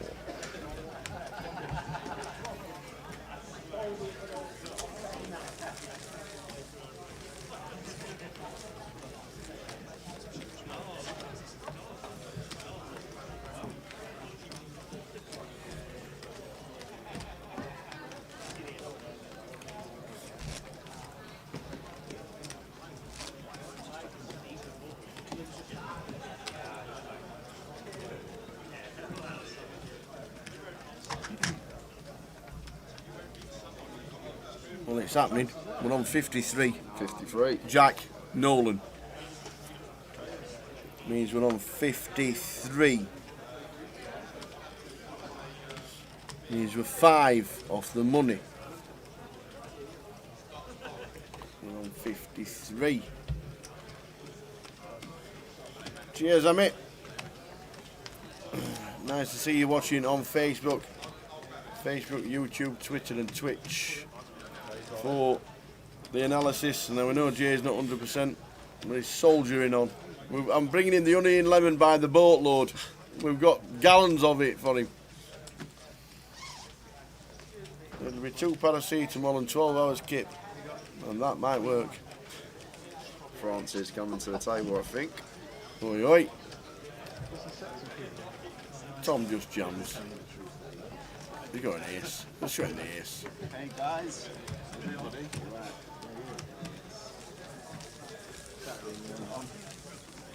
Yes, brother. Good? Yes. Owning by the mix of it? Yeah, owning nothing, not running party on slate. Not running. Jesus. Not banging every single fucking Not a full table with that. If you watch the last hour of footage, It's not a full table, I can see. Tom Wall. Richard Reed in the room now, isn't he, Tom? Yeah, I expect that to happen. I don't know how he's getting on though. bunch of clowns.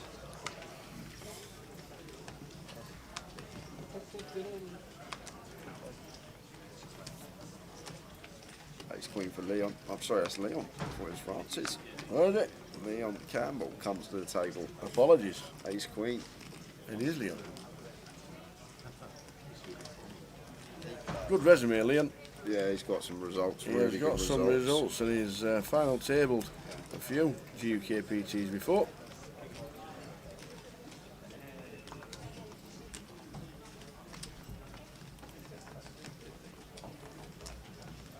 Tom got another playable hand.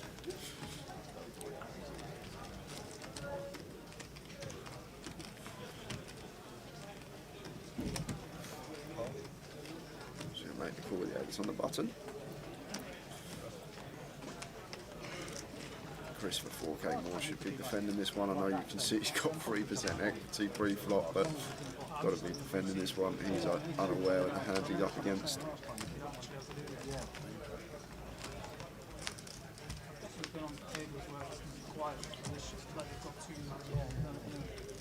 Ace, King, 7, all diamonds. Brings in the Queen of Diamonds for the nut flush draw.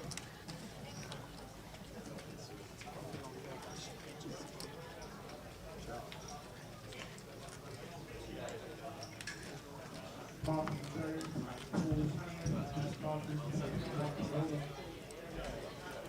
I like Leon's decision here. It's hard to check this flop with his particular holding, bit of deception in there. Turns the nuts, gets the check mark. Should get a street off of Tom here as well, because Tom's sitting here with the 4th nuts. Turns the 8 of diamonds.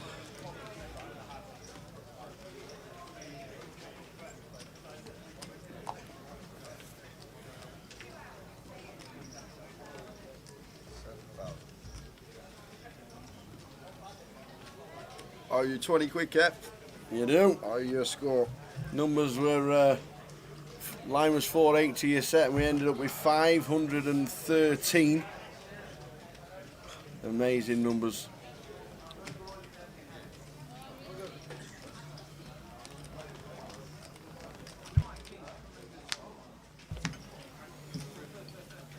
So pairs of board on the river. Still expect Leon to come in for value here though, because Tom shouldn't have really no boats here. Expecting to bet all his 2-pair plus on the flop, so the only boats he's going to have are hands like Ace-9 suited and King-9 suited, so we still want to be coming in for value with our Queen of Diamonds here as Leon. Which he does.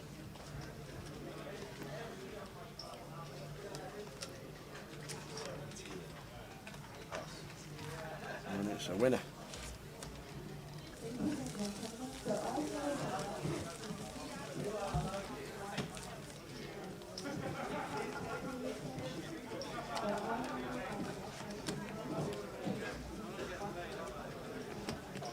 Gary McGaffney says, could London be a £5 bubble?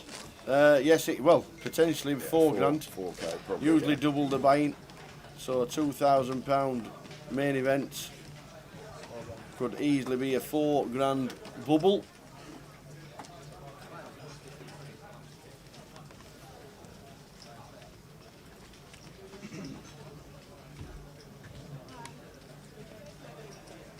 Someone. Yeah, 5-2. Pretty open Queen of Hearts under the gun, makes it 8K to go. And a cup of tea, because the fridge is empty, both Cup of tea, 1 sugar free. Do you have sparkling water in a bowl? Yeah. Can I have one of those?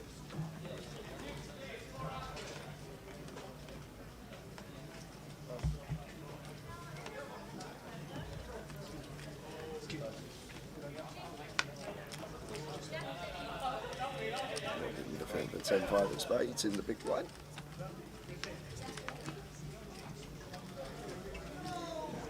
Nice flop for trig, top and bottom after opening this under the gun. I'm going to go in for c-bet, try and get some value from our 2 pairs straight off the bat. Going to be calling once here, gut shot, backdoor flush draw.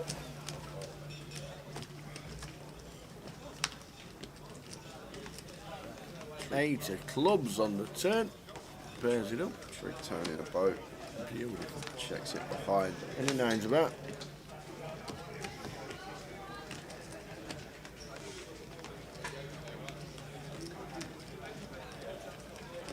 Picked up showdown now, so expect Rob to check here over to trig. Might even pay it off tower, depending on the size trig goes here.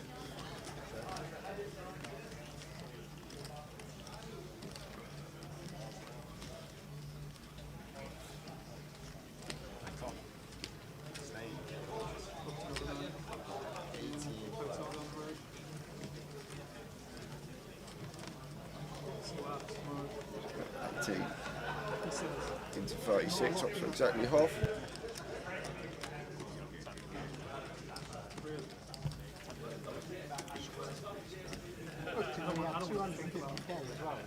Just knew what fun Fold, that was like. 2 hours ago? We've lost 2. Nick Marchington, World Series main event finalist from 2019, has just been eliminated, as well as Mo Muse. I'd like to say Mo Muse is good news, but it's not. It's unfortunately bad news. So Mo is gone.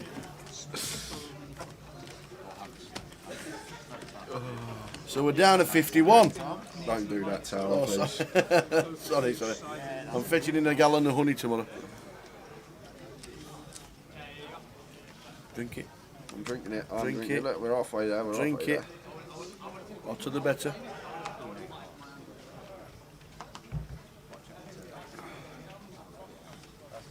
It's on with another hand here that we'll be opening in the hijack.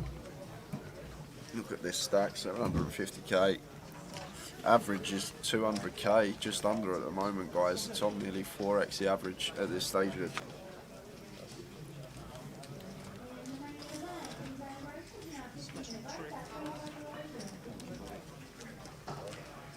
Nope. Oh, no, special treat price. Told you. A little bit more.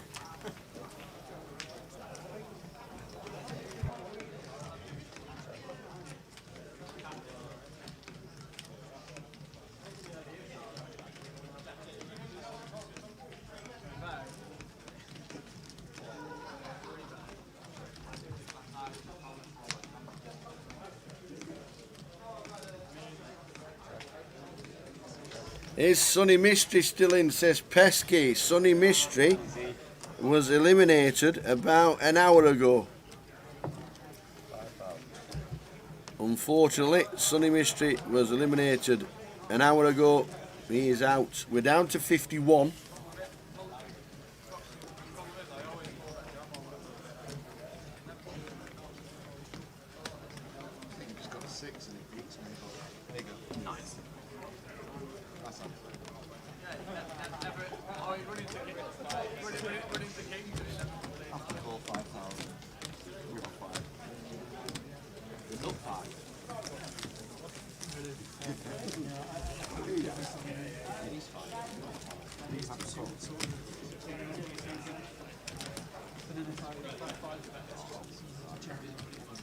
Like nearly anything.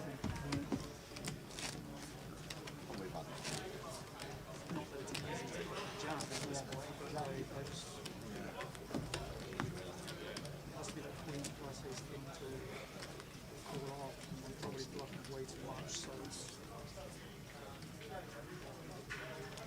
He's 10 hat trick.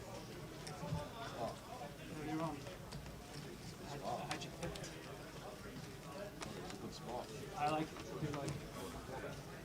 Yeah. Hendrick with 12 big blinds, King Jack under the gun. We are approaching the bubble. Probably would opt to shove this at another point of the tournament, but he is going to just open off of 12 bigs. It's 8.5, and Corey in here, Ivy with the ladies. I'm just going to rip this for 20 bigs almost always. But no, he's going to get trappy. He's free bet to 20. And then Hendrick just going to get it out of the way. Yeah, losing that 20k. Plenty of tips for poor old Jay. Starting to struggle. Struggling this morning. I'll get him a few hours off this afternoon to get his head together. He had an hour. Right, back to the hotel, hot bath, close the bathroom door, let the steam take away the gunk. Plenty of people trying to help you over here, buddy. Pouring honey and lemon down his throat as we speak.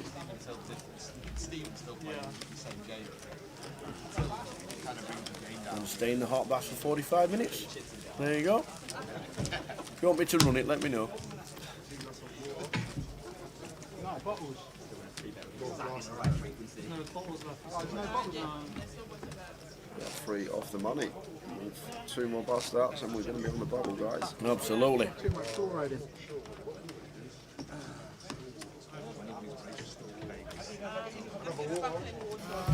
Yanis says when he's losing his luck a lot.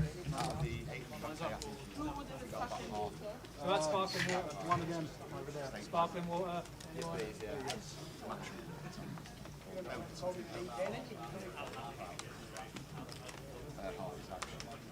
What a session it's been for Tom Hall. It has. It's gone from 390k to nearly 800. Chip leader in the room, Mr. Tom Hall.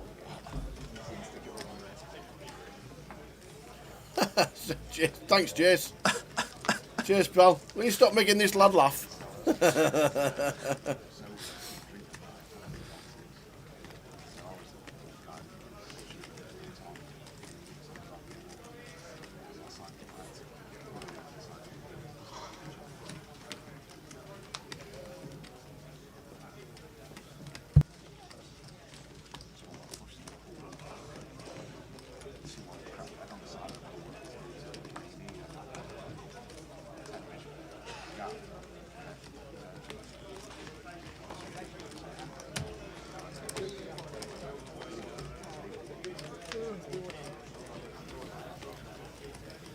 We have 25 minutes to go until the end of this session. The bounty. The bounty is underway.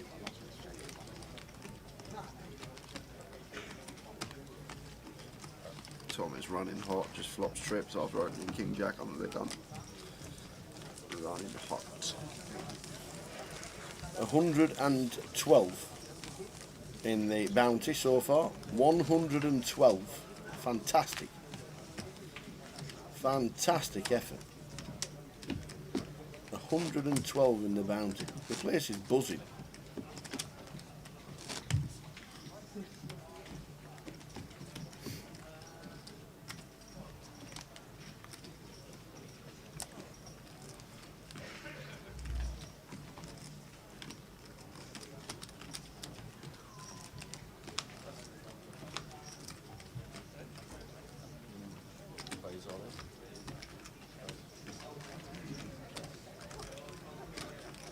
Press shove in the King Jack suited for just over 15 bigs.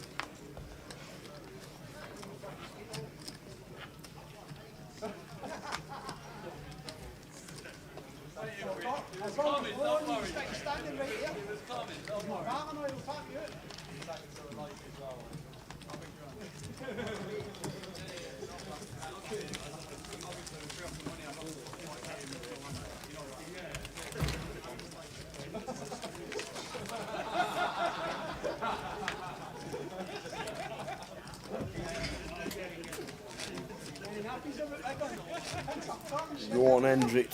He is a beast. I tell you what, he's pretty good. He's pretty good.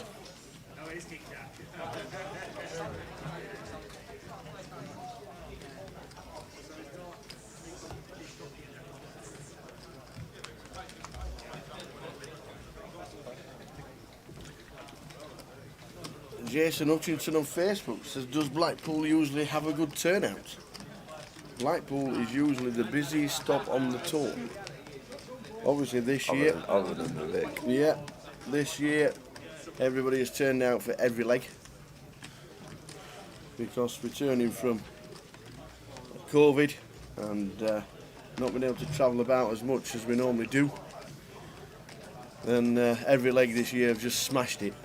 But Blackpool is normally the festival where everybody turns up for the entire 10 days. Can't see it being any different, but it'll just be as busy as the rest because the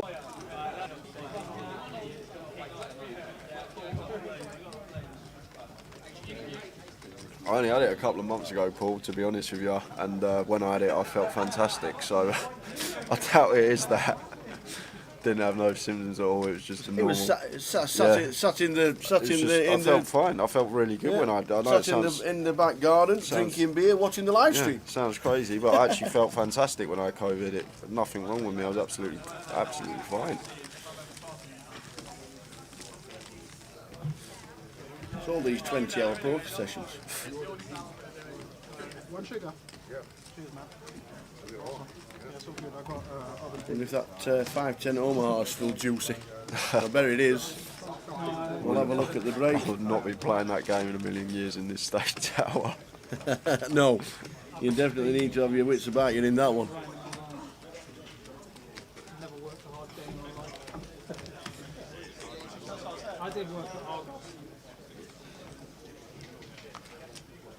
So that wasn't hard. That was dossing off in the stock room. Playing the $1 rebuy on cars. We're on 51 with 3 off the money. When 3 get eliminated, then Well, way back in the day, there was that will be it. like the $1 rebuy. $3 rebuy. That was That 16 is 18k for the winner, isn't it? Yeah. it was like 2 hours of rebuy and It don't matter if you're broke, you find £10 from somewhere, I want one of get a them little one time. Ucash, put it in the I light, used to love that. boom, you're in. Yeah. On what? On the way back in the day, the $1 rebuy. 10 years ago. Like £10 rebuy, 18 No, pounds. no, $1 rebuy. 18 I won it one time. I was Every day, every day as well. Not just 90 like- minutes of rebuy, you get like £1. 3 times, but it's only that. And then an add-on. It was that 100k guaranteed. It was sick. It was sick. Have you run it? Now it's gone way down. Splash. No, the splash came way down. So we're on 51. Yeah, it was sick. And the storm as well. Tom Hall, chip leader in the room. Splash came in. After Great names around this table. I used to grind for indexes. I used to play every single one. Like max late register with 2.5 big blinds, and then add on. There was a print. Honestly, a big part of my graph is prints. They added rake to rebuys. Remember that? Yeah, I remember, yeah, and it died. then they rebranded it as Splash to try and put people on, like just to kind of like slide. They didn't want to call it 3x Turbo anymore because everyone knew that the rake had So we're on 51. so they just changed it. 3 off the money. The blinds are 2-4. Well, it's gone It now. has been this session, apart from one leg when we lost the money, got into the money. 22 rebuy 3x Turbo. It was fucking shit. And scrolling along the bottom is exactly how much. 513 entries, over 560,000 in the prize pool. 138,000 for first and 100,000 for second. Amazing. Thanking 10 hit versus Trig.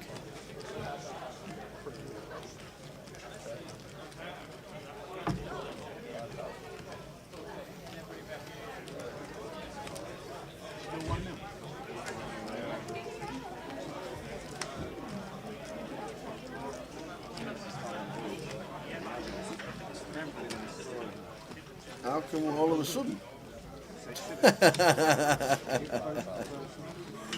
How come we can suddenly hear table talk? Oh, all right, well, I hope you've been able to hear the table all the time. They're just chatting a bit more now.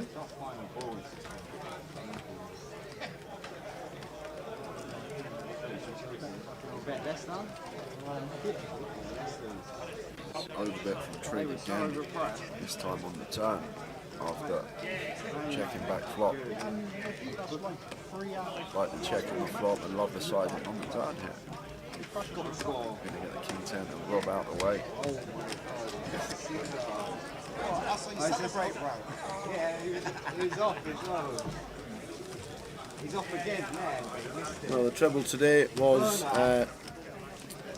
Huddersfield Town, Reading and Swindon Town, and had Sheffield Wednesday. We were close. Very close. 2 out of 3 in a draw.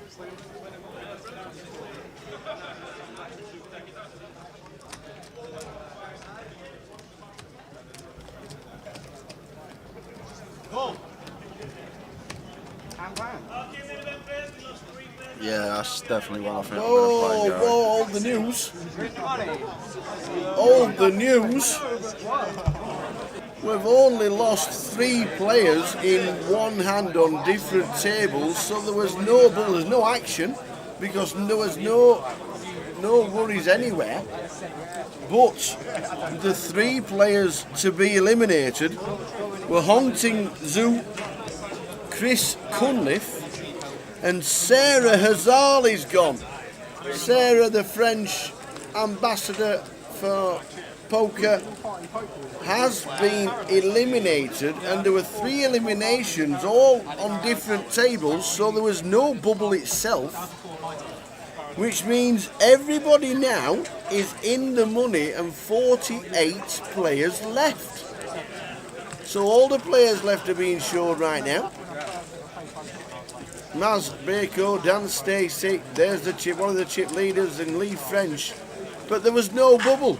It went 51, 50, 49. They were eliminated and then they all stood up at the same time.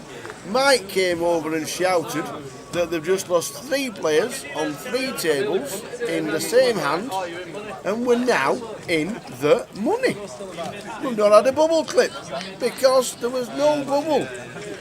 Wowzers, wowzers, wowzers, everybody's in the money and locked up at the bottom.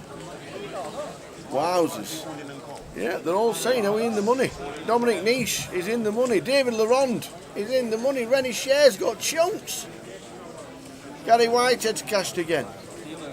Jack Hardcastle cashed again. They are all in the money.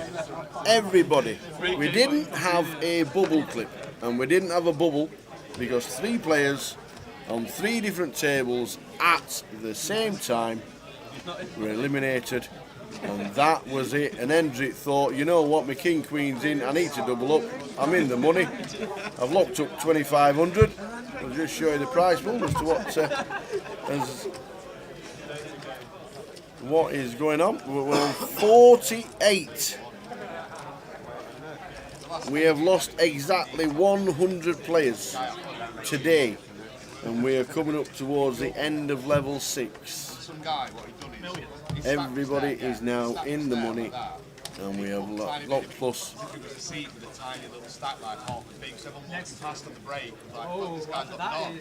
And then when he came back, he just went like that. Yeah, Sarah, Chris Cunliffe, and Hon Ting Zhu gone. Literally, on the system, 20 seconds difference between all 3 players. Amazing. So everybody has locked up a little bit of money. Yeah, when it's more about when they go break. 48 players in the mix.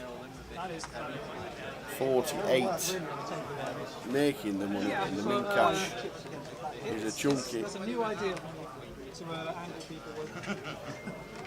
2,540 pounds for 48th to 42nd. Well done, everybody. Well done, one and all. We're in the money in Luton. Good afternoon, Leonard. Leonard Hodgkinson on Facebook, on YouTube. Sardine has left us what was the catalyst to what we see today. Absolutely, he's one of the founders of the GUKPT with Jonathan Rabb and Russell Tamplin back in 2006. They had a bit of a vision, and the GUKPT was born in 2007. We played the first ever event in Bolton in February 2007. And we're still carrying on after what COVID threw at us in 2019 and 2020 and 2021. We're now back. Really, I fancy Brent. Hiya, John. Yeah, I don't know. We don't set the payout structures. I'm guessing they were looking and they thought, well, 100,000 per second looks pretty good. I'm honestly not too sure, but it's a nice chunk. It's very close. I'm guessing it's very close to what it was intended, but 100,000 per second. I can ask the question on what happened, but I don't know. We get given the information and we post it out. 138, 160.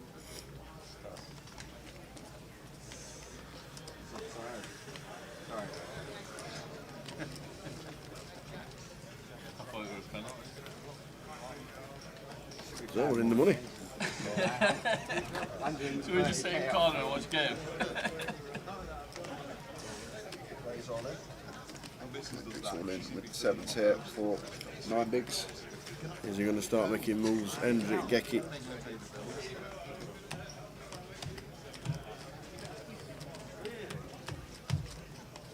Now we're in the money. There's a break in 10 minutes. Standard break at 7:45.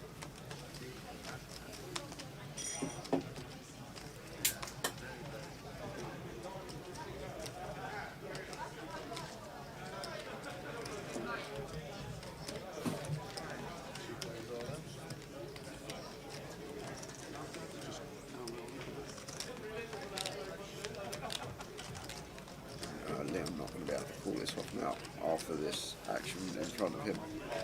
Trying to flat the ace-10 on the button, but after a shove from Hendrik and Chris.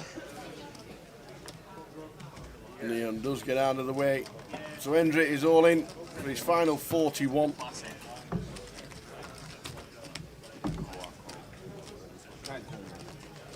All in a call. All in a call. All right. We don't come running over with cameras anymore, like we used to. Straight in. Jack 2-5. The 7's still in front. Nice flop for Hendrik this. Good turn as well, just fading kings and queens. Yes. Hendrik doubles. Give him chips. He's a dangerous guy. Yeah, when we see him, Leonard, when we see him, well, we'll certainly wish him well.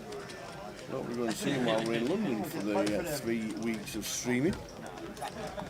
3 weeks on the trot, we're going to be streaming in London. First week is a 12:50 main. Second weekend there's going to be a bit of cash action and the NPL final. And the third weekend will be the grand final itself, the 2,000 buy-in. Imagine if we got to 1 million. Imagine if we got to 1 million. Which we've never hit before. So well done, 1 and all. We're locked up 25-40. Hendrik doubles. And he's a dangerous guy. Nearly got to the million of the last Goliath, didn't we? 800 and something thousand. Only 8,000 runners from 9,300 runners. Even closer. God. Yep, 9,300 runners when your mate Patrick turned up. Yeah. And then obviously we were... and Dan Charlton. Yeah, no, in the chat. Oh, right. Dan Charlton, just as I was about to say. You were just about to say, Dan, the last time we were at Goliath, Dan Charlton decided to have a little wash in the fountain at in Coventry. Right on cue. How's Macclesfield gone on today, Dan? Did you go and where was it? We're in the North West Counties League now, Macclesfield. It's about the 9th tier of football. Loves it, does Dan. Loves it. Right, the opening 10s EP. Nice discipline lay down from Hendrik. Tom with an absolute mountain of chips flicks in the defence.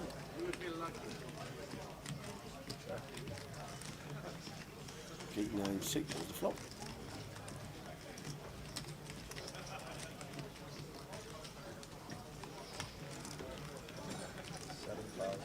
Not sure what Tom was holding this yet. No, I have a hat. I have a hat. I assure you, I'm not.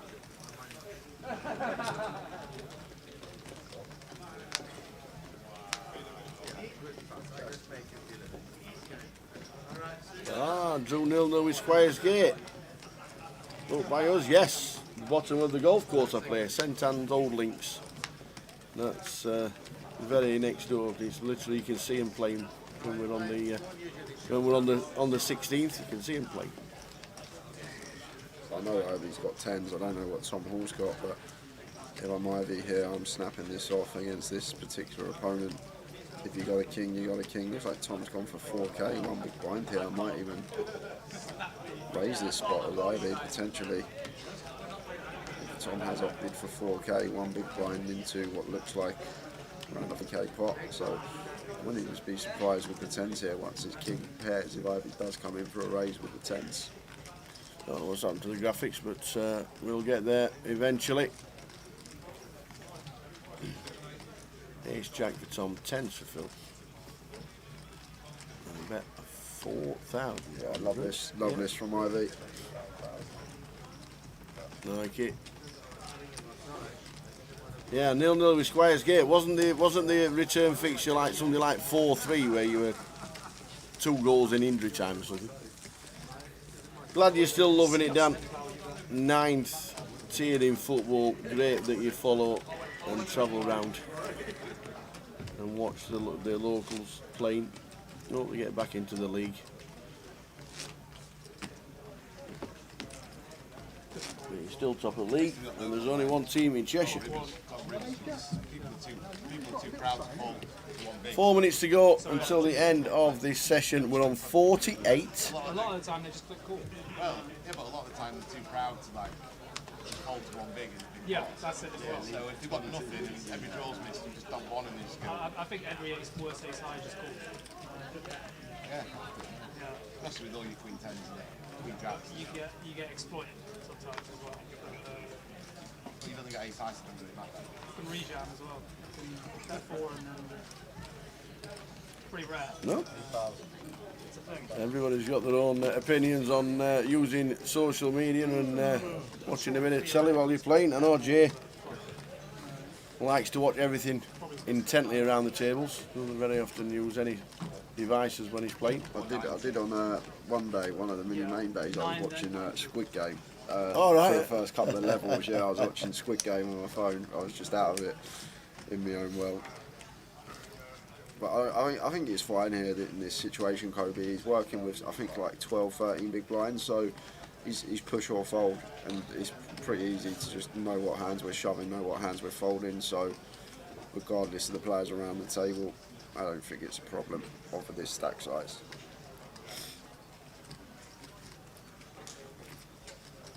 So we'll be on his way to the break very soon. Give this lad some more honey and lemon.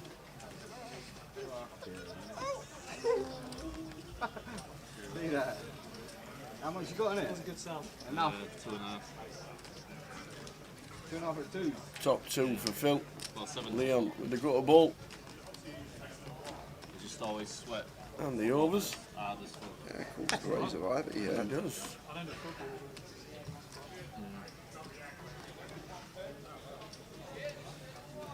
Is there anybody from Scotland still in? Dave Doherty and Dan Gormley still both in the field. Yes, they are. I know what you mean. Yeah, I'm like that. Phil moves straight in. I can't pull this one off here, Tower. No. The book will comprise of all the players that are left in for day 3. Yeah, I get that. It'll be on Grosvenor Sport. It'll be open from 8 AM. No, I don't do that. The odds compilers will be putting the book together overnight Spread, whatever. with relevance to chip stacks and playing ability. I love betting on NBA. It's the best thing to do. It'll be nice to have a little flutter while you're watching the final day here in Luton tomorrow, which starts at 12:30. I really want to go. We're on 48 players. We're in the money. There was no bubble. I don't know. We literally went 51, 50, 49 in 30 seconds. In my head, 3 eliminations on the outer tables all at the same time. Mike came over. He said, "There's no bubble. You're all in the money. Congratulations. Carry on." And that's what we did. Might go to Prague for GUKPT. What date is it? About 7th of December. Chelsea bang under it, man. that sounds about right. December 6th. Never been to Prague. You've never been? No, never ever been. Christmas I always lock myself right home, hibernate with the kids and stuff, you know, like. Yeah. Well, it's just all them. Good holiday destination. Great. Really good. It coincides with, you know. It's got 1 minute left on the clock. Can you see that? 1.5. You can, yeah. You can't see the other one because the other one just stops at the bottom. You can see that one. With 2 hands left, swapping tables after this level. We'll get the list of the players coming through and a full chip count from the break with all of the players that are left in.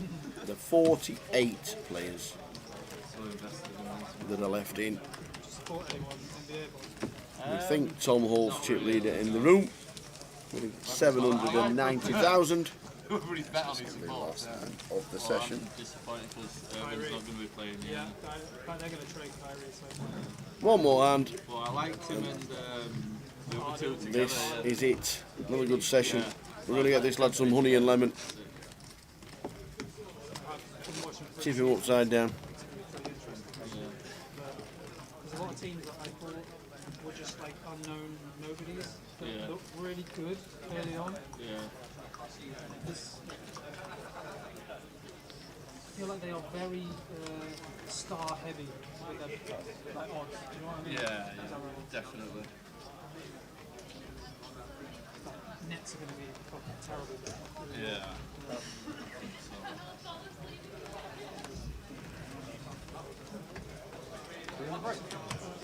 We are on a 15-minute break after this hand. Table what? All in. I'm not there. From Chris, watching the Chelsea match. Will he be at the bar watching the second half? Or does he survive? All in and a call. Yeah, Chris, Nicholas. Does he survive?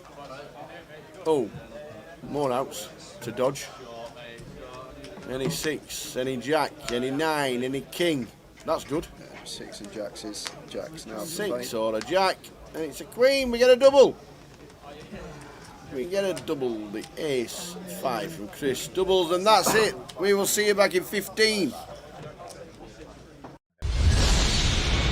So I went to day 2 and I put on the sunglasses indoors. Felt like an idiot. Made the most standard raise ever, like ace 5 suited or something, and everyone tanked a little bit before they folded. It was one of those weird ones where everyone maybe had like half a decision or was just still asleep because it was first hand of the day. And it wasn't even a big hand. I won the hand, and I just felt so nervous. My heart was beating. I was just like, I was just like, I feel like an idiot wearing sunglasses indoors. So that was the one hand I ever played wearing sunglasses. So I got 100% record on it, but yeah, I just can't do it. Obviously, this year the World Series is not live, which is obviously a terrible shame because we'd all be there right now. We're chasing bracelets. You might even have another one. We're moving to online. Are you going to be focusing on the online World Series? And obviously, there's 85 events. There's 85 bracelets. They are real bracelets. Easier or harder for yourself? Do you think you'll have a chance of winning another bracelet? Probably better for me because like online is like I've been doing it for half my life almost now, so I feel really confident, especially the first half of the event. So in the WSOP Nevada, sort of is shared between Nevada and New Jersey, and I've played on there for the last couple of years, so I know a lot of the players. I've got notes on them. I've had good results on there, so I feel really confident in those ones.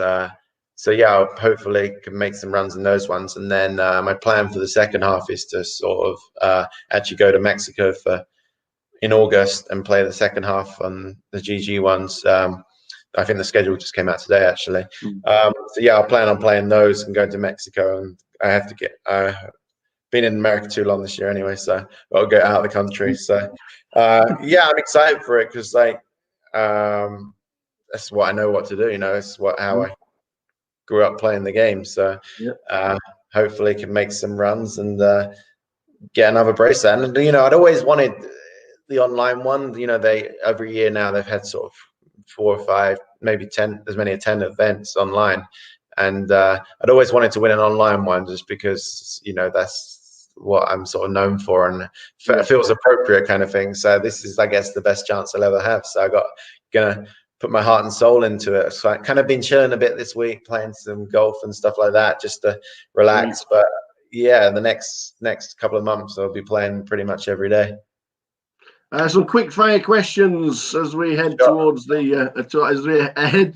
end of the hour with the tower. Do you prefer live or online poker?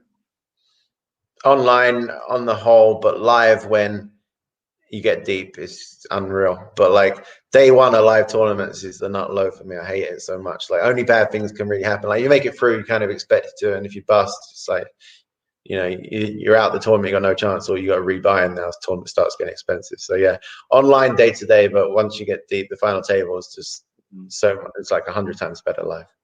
Not including the World Series main events, what tournament would you like to win? Probably the Aussie Millions main event, just because I came 7th and they treat you so well there. And I'm jealous a bit of Toby winning all the time there, so I'd have to knock him off. But ideally, I'd knock him out on the final table on the way to victory. Favorite tournament? Favorite tournament? I guess that any of the Six Max tournaments of the World Series, I just love them. I would say the World Series main event, but I've never done anything in it, so it's normally a negative experience. But obviously, if I did well in that, it would be amazing. But I'm excited for the Six Max tournaments of the World Series, just because I've had so many deep runs in them. I feel really confident in my Six Max game, and even though a lot of those no limit tournaments you have to beat hundreds or even thousands of players, it feels like in those ones, I can do it, kind of thing. Favorite casino? Probably the Crown Casino in Melbourne. It's just really nice. I haven't been there for a few years as well. Yeah, I really like it down there. What do you like listening to when you're grinding?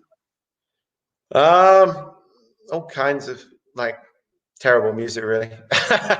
No, my wife comes in and she's like, "What are you listening to now?" It depends. I'll just have a grind playlist that has all kinds of different stuff on it. But then sometimes if I'm on real tilt, I'll have to put on some. I hate to say it, but I'll have to put on some Disney tunes or something. Why is the 6-4 of clubs your favourite hand?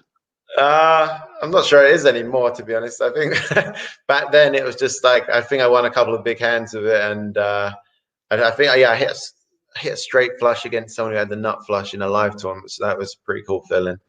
And I just had to, those were the days where you just 6-4 clubs, you'd play it from under the gun, you'd just be in there. But now you're playing a bit more sort of sensible poker. Sometimes I have to fold it when I'm on the short stack, so I guess it's not my favorite hand anymore. The best player you've ever played against? That's tough, really tough question. I tell you, one of the people I was most impressed with when I played with them, was JC Tran. I played with him in this 40. They had a special anniversary 40K buy-in at the World Series, and I'd satellited in a live satellite. I hate satellites. Well, somehow I won my seat, so I was really pumped for that. Played with him on day one, I think, and it was really deep stack poker, which sometimes I don't play that as much of because I late register a lot and stuff. So I was sort of sitting there learning, playing quite tight, watching the table, and he was in there every hand, and he was taking unconventional lines and just winning every pot without showdowns. So yeah, he really impressed me that day. If you could play and beat anyone heads up for your second bracelet, who would it be? Oh, so many candidates. It'd have to be one of my friends for sure. Just so I could have bragging rights forever. Toby. Well, Toby would be good because he's never won a bracelet. It's the only thing he's never won. So I almost feel too mean to beat him heads up for a bracelet. I'd draw the line there. Maybe someone who won one before, but I think maybe beating Dempsey would be good. Just because when I lived with him for a while, I'd always win the flips against him. We'd always flip for dinner, and I was 30-0 against him on flips. Just to beat him heads up as well would just be the icing on the cake. Do you still play as much online as you used to, or is it just Sundays? What does the future hold, Chris? Yeah, still playing quite a bit. There's a few American sites to play on. Play maybe three or 4 days a week. Not the full day grinds that I used to, or I couldn't do them now anyway. Back through the night, and obviously you can't play on all the sites here. But yeah, I don't know. I'll keep playing poker until I don't enjoy it anymore, and then I'll try and find something else that hopefully I can have even 50% of the passion for. So yeah, for now, poker, but you never know. But for the foreseeable future, I think I'll still be playing a decent amount of poker. And finally, would you do anything differently? I mean, I should do so many things differently, but I'm a big believer in sort of, as long as you don't do anything too bad, not I wouldn't change the past. Like, you make mistakes and you learn from them, and you know, I had so many backing, like, it cost me a lot of money in the end, but like I had so many great experiences from it. I was there on the rail of so many of like my players. Amazing experiences, traveled the world, stayed at people's houses for free because of it. Met so many amazing people from different places and different walks of life. So yeah, no, I wouldn't change anything really. It's all worked out pretty good in the end. So even though thousands of mistakes along the way, but yeah, pretty happy overall. Well, 11 years late, 11 years since the first time we spoke. Well, I got a microphone in my hand. We've done it again. You've done absolutely incredible in the last 15 years, and every credit to you with the books, with everything you do poker-wise. Fingers crossed we get the live Triple Crown. That would just be absolutely amazing. And fingers crossed we see you on the GUKPT circuit once again. If you have to come over to the UK, that would be an amazing time, because we get to speak to you yet again. Other than that, we'd have to come to Vegas. Yeah, I mean, I have to, like, my GUKPT record's really bad, so I do need to, like, at some point, probably the most likely ones, so occasionally I play the London one, so that's probably my most likely one. But yeah, I definitely like one day, even final table or GUKPT I've never done. So yeah, but mix it with the UK guys for sure. Chris Moment, thanks for spending an hour with the Tower. You're an absolute superstar. Cheers, buddy. Thanks very much. No worries. Good to chat to you, Phil. It's been too long. Take care. Cheers, buddy.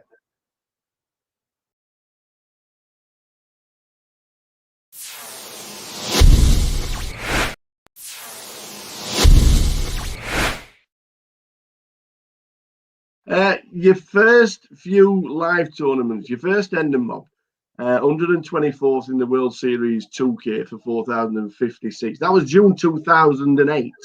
Right. What was it like playing in Vegas for the first time? And how did you find it good at Vegas? Because obviously you played a lot online. So playing live to playing online, did you just have the complete contrast and thought this is just as easy as playing online? No, far from it. And to be fair, that that's my first tournament cash, but I'd played quite a few tournaments before that and not even cashed. Yeah, as I said, I'd gone to I think it was the 2000, maybe the 2007 World Series, or maybe it was 2006, which was the one that Jamie Gold won. It was that one. It was 2000. That was 2006. Okay, so I played that one, and obviously you just said that my first cash was in 2008, so I'd obviously played a few tournaments in between as well. But I stuck to sort of what was my bread and butter, playing online. And if I satellite into a tournament online, I'd go and play the live tournament. But yeah, I didn't have much live experience, and it was quite a different game to me, just like dealing, just so many differences. So it definitely took a lot of time for me to get used to it. Even like the first sort of 3 years after I cashed, I never really cashed anything big, like compared to what the buy-ins were. I was definitely a losing player at live poker to begin with. And just trial and error really, and like just perseverance. And then, I think it was 2011, it all kind of clicked for me. And it wasn't even that I was doing anything that different compared to before in live poker, but I was just winning the key flips, winning the key hands, had a little bit of extra confidence to go with my read and stuff. And yeah, I think in 2011, I sort of had a breakout year in live poker and actually started showing that I could be a winning player live as well as online, rather than before, where I was just sort of winning online. And then every time I played a live tournament, never cash in or min cash in, never make the final table. So yeah, it was quite a transformation. Well, the first time we ever met, was a long time ago. It was the same year, 2008. It was Luton, the GUK. Is here still honey and lemons on? Yeah, Tower looking after me. We've got the honey and lemon. We're back, and we've got our feature table. Not got the list at this moment in time, but we'll try and find which table it is. Yeah, I can see. Is that David Crane? Yeah, I can see David Crane in one. I can see Ravi. Keith Hang in 2. Stato's there. Will McClure in 3. Stato in 4. Raggy there as well, I can see. That's RS in 5. I think that's Dave Doherty's stack, you know. I'm sure he was sat at the side of Raggy when we did that pan. Sure he did. Sure that's the man they called Dave Doherty in seat number 8. Sure it is. Pretty sure when we did the last pan, when we did the bubble, that he was there. I'm pretty sure that was Dave Doherty. But we will find out. We are just about to set off for the next one on 48. We're in the money. Everybody's in the money.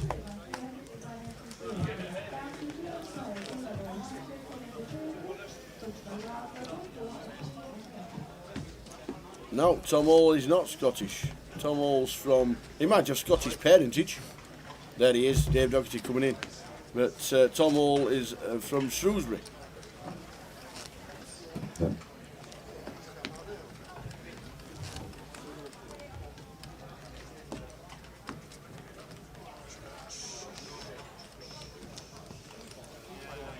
Ashley Dallow, will UKSPC ever return? Probably not, unfortunately. Probably not. The GUKPT will be in Coventry, but it doesn't look like there'll be any live student poker championships. It's not being talked about for the last couple of years, unfortunately. They had some good times there. Met some good people, and there's quite a lot of them turned onto the circuit. Navi here with 2 big blinds. That should say Ravi, not Navi. Yeah, it's Ravi, all in for 10.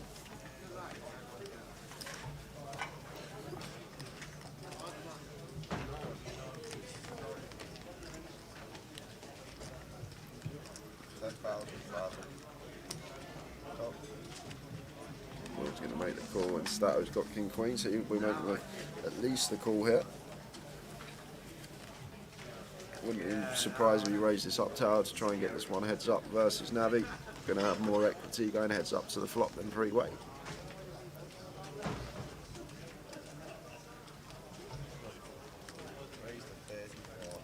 Raises to 30. Which? Yeah, the ball's going to get out of the way.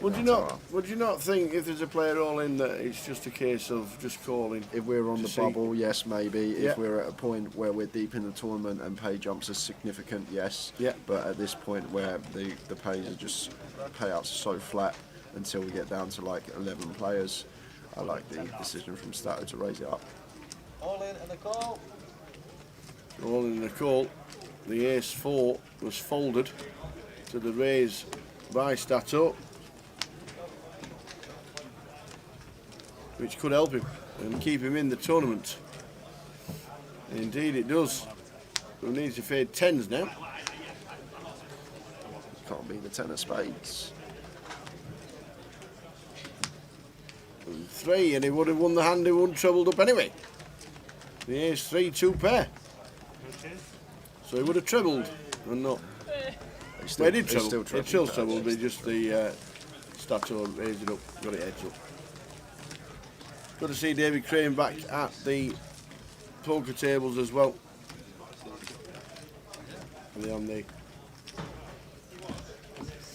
From the ball, look at that. Tom Hall 788. Francis Oberdon. Look at them 700. Dan Cryer's flying. Lee French, Ben T. Lost some names on this table, but look at this. Rick Trigg, Gary. Oh God, there's some names left in tower. We're going to have some day free tomorrow, I'll tell you that. Look at these names here in this field. David Clark still going on. Come on, the Dave. 160,000. Son of former champion David Clark Jr. Still in the mix. Sam Miller 190, Leon 180, Dominic Niche 170. And there's some big names still in. Jamie O'Connor hanging on with Paul Grummett at the bottom as well. And Dan Gormley on 80.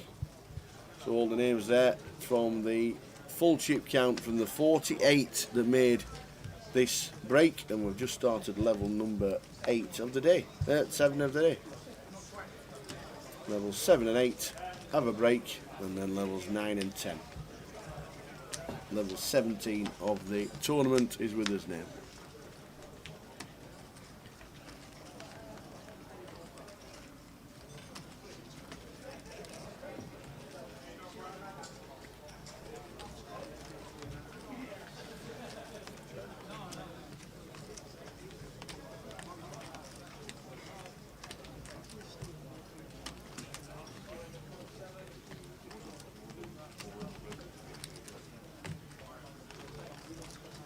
Will McClure raising it up on a 9-2-3 board. There's Jack, that's 13k. Yeah, after Justin opened with flat button, just coming in for a fire here, try and fold out. Figures ace queen, ace king, probably not going to fold to this size here, but gets Justin to fold with an unknown holding. He had a big stack the other day, didn't he, Justin Sue? He was on one of our pans as one of the chip leaders.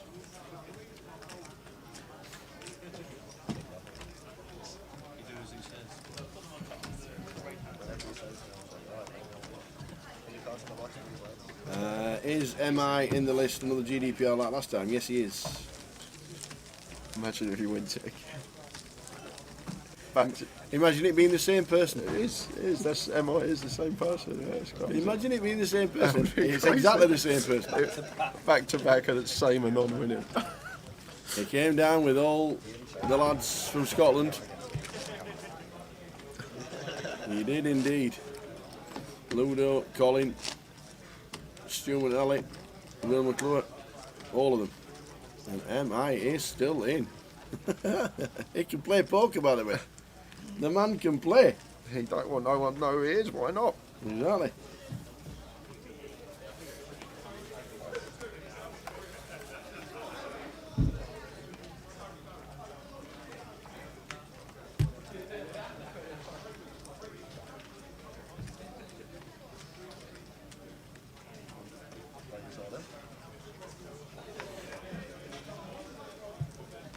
Justin shoving for 18 bigs with the ace queen.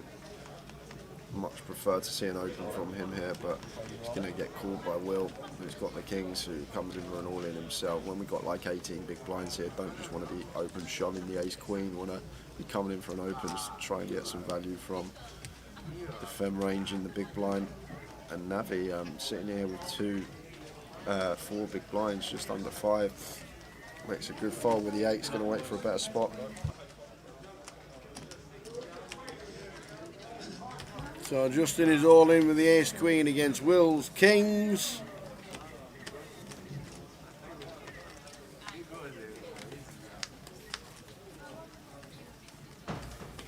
Going to do very well to win from here. Needs runners, running Jack 10, running It ace does ace. indeed. Flopped top set, and that is it. Done. Just it's the ace from oh dear. So Justin C out in 47th because Chris Nicholas was out in 48th.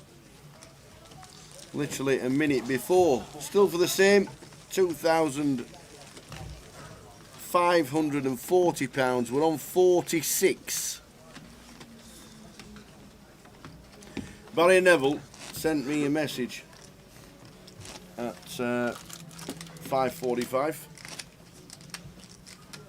He's finished vomiting because he did a 5-fold, both teams to score and the team to win. You get 4 out of 5 up. He got. I'll send you. Don't tell me you needed Rochdale as the last one. Don't tell me that. Right. The bet was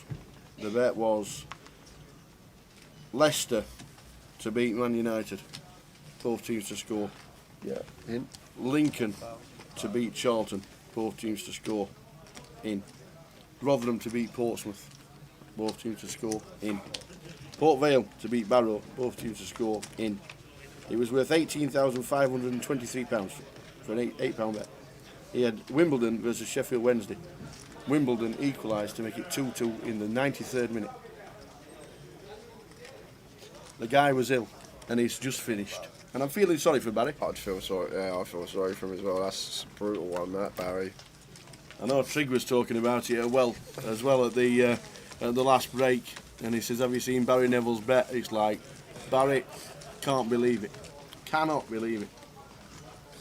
Not as bad as the guy that had an 18-fold ACCA years ago when Arsenal were 4-0 up against Newcastle and needed Arsenal to win for like 6 figures, and Newcastle got 4 back. It was 4-all. Oh, that was I remember the 4-4.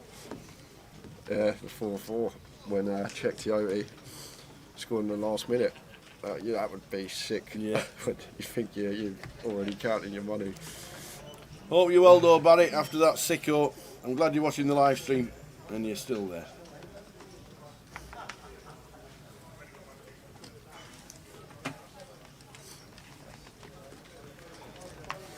What's annoying is he's a massive Sheffield Wednesday fan as well. That's what is annoying. Absolutely. A big Sheffield Wednesday fan, been all around the country with them on a regular basis. English Cat, shout out to Joe, Ned and Frankie the dog. We'll get to know Frankie the dog soon. Hope you're well, Joe, Ned and Frankie the dog, watching the live stream this Saturday evening. Strictly must have finished. I got Navi shoving for his last 5 big blinds here with the Queen 10, and Dave makes the call with the 5s, and David Crane going to do the same with the King 8 in the big. I'll put the Blackpool schedule up very shortly, and Dan Cryer is flying. He's 3rd in chips. Ace 10 deuce. So the Queen 10 Rabbit, he could be going from 10k, Absolutely. 10k to 80k. He comes to this table with 2 big blinds. He could be back up to 16 if this runs out clean for him. Yep. And it is running out clean too on the turn.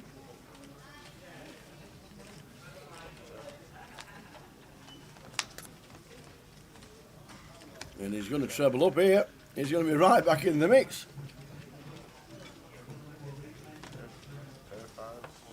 He's going to be right back in the mix with 80k. God, son. What a spin. So the Blackpool schedule is right there. We have got Wednesday, the 27th of October is satellite night, and then the 30:30 starts, and the mini main, and it's all there. There is a day 3 for the mini. There's a day 3. The mini will stop at level 26 on day 2, or the final table to whichever comes first, and they've decided that putting the brakes on and giving the poker players chance to play day 3 is the way forward. They're going to do it at Blackpool because it's getting too late, and it's the numbers are being just ridiculous this year. So a good addition by adding a day 3, and then the rest of the schedule is pretty much of a muchness regarding what we've just done here in Luton regarding Blackpool. And obviously we're there for the main event Thursday, Friday, Saturday and Sunday. And Tower's flicking in the mini. Am I? Oh yeah! Yeah! Playing the mini. Indeedy, indeedy.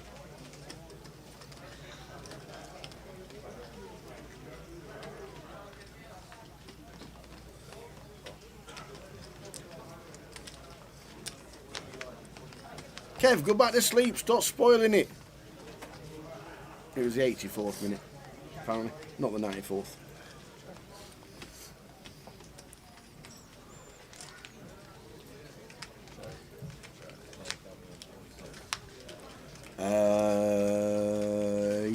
Yes. We are on 46.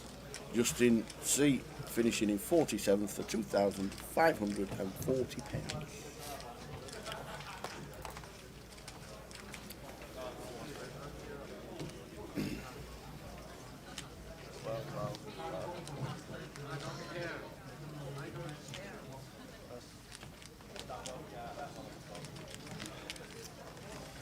AC Milan 0, Verona 2. There's your surprise of the day as it stands. Big surprise of the day was Rotherham United scoring 4 in one game. Thumping the old Pompey.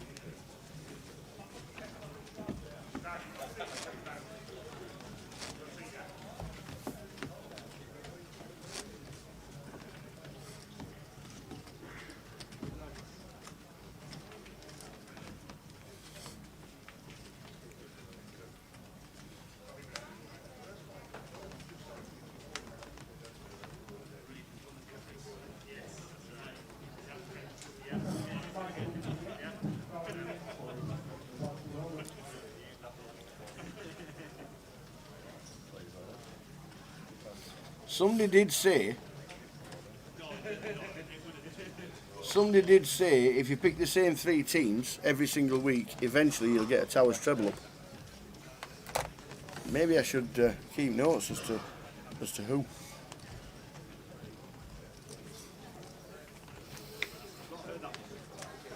Evening, Eggy. Hope you're well. We're going ace-10 against an ace-jack scenario. How do we flop well? Wow. How do we flop good? I know. We'll flop a king, a jack and a queen. Oh, to chop it up. Oh my days.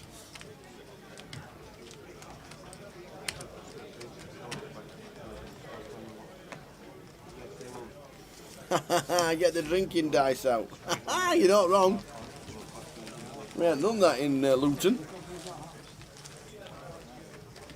The drinking dice will be out in Blackpool, that is for sure. Not seen Stu Rutter here in Luton, but he'll be in Blackpool. Do we cheer Chuck Potts or without cheering? Yeah, go on then. It's a net gain, isn't it? It's a net gain, isn't it?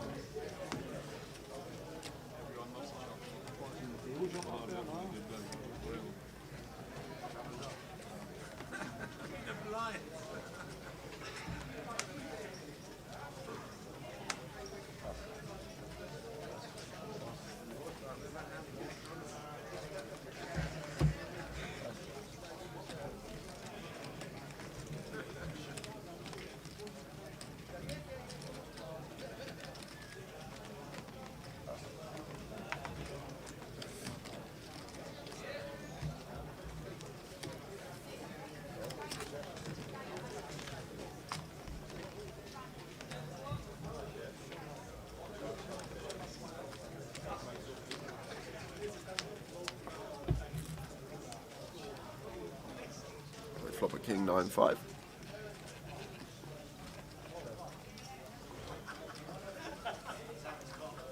Not much for either player here. First sign of aggression. Gonna take this one down. 8 high versus jack high. No draw for either player.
Dave opening Queen 10 of clubs, raises to 10k. Raggy going to call the 9-7 of spades on his direct left.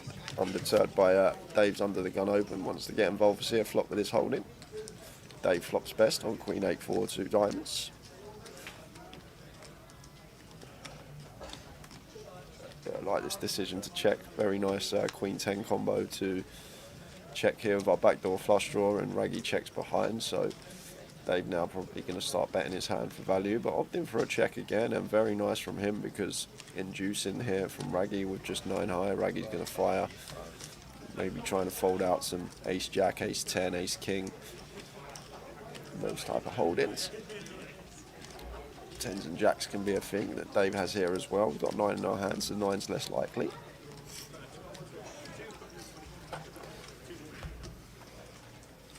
National Bad Beat jackpot is still 245,000 while we're mid-hand. Just a reminder that all tables that run from 6 till 6 every day,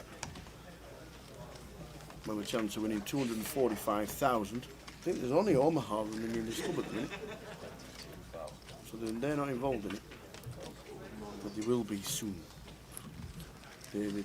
Yeah, played that hand to Cool. perfection, Tower. Well done, David. Got the absolute maximum. I did say when he got to 300k in. Be in quiet. Edinburgh. Be quiet. I like Dave. Just don't say a word, please. Okay.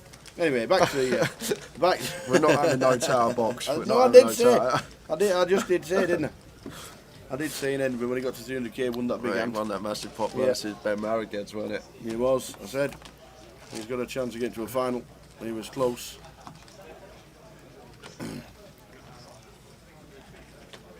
Yeah, we know Jay's not 100%. He's fighting on at this moment in time. He's having a 12-hour kip tonight. I'm going to lock his door. Make sure he don't come out.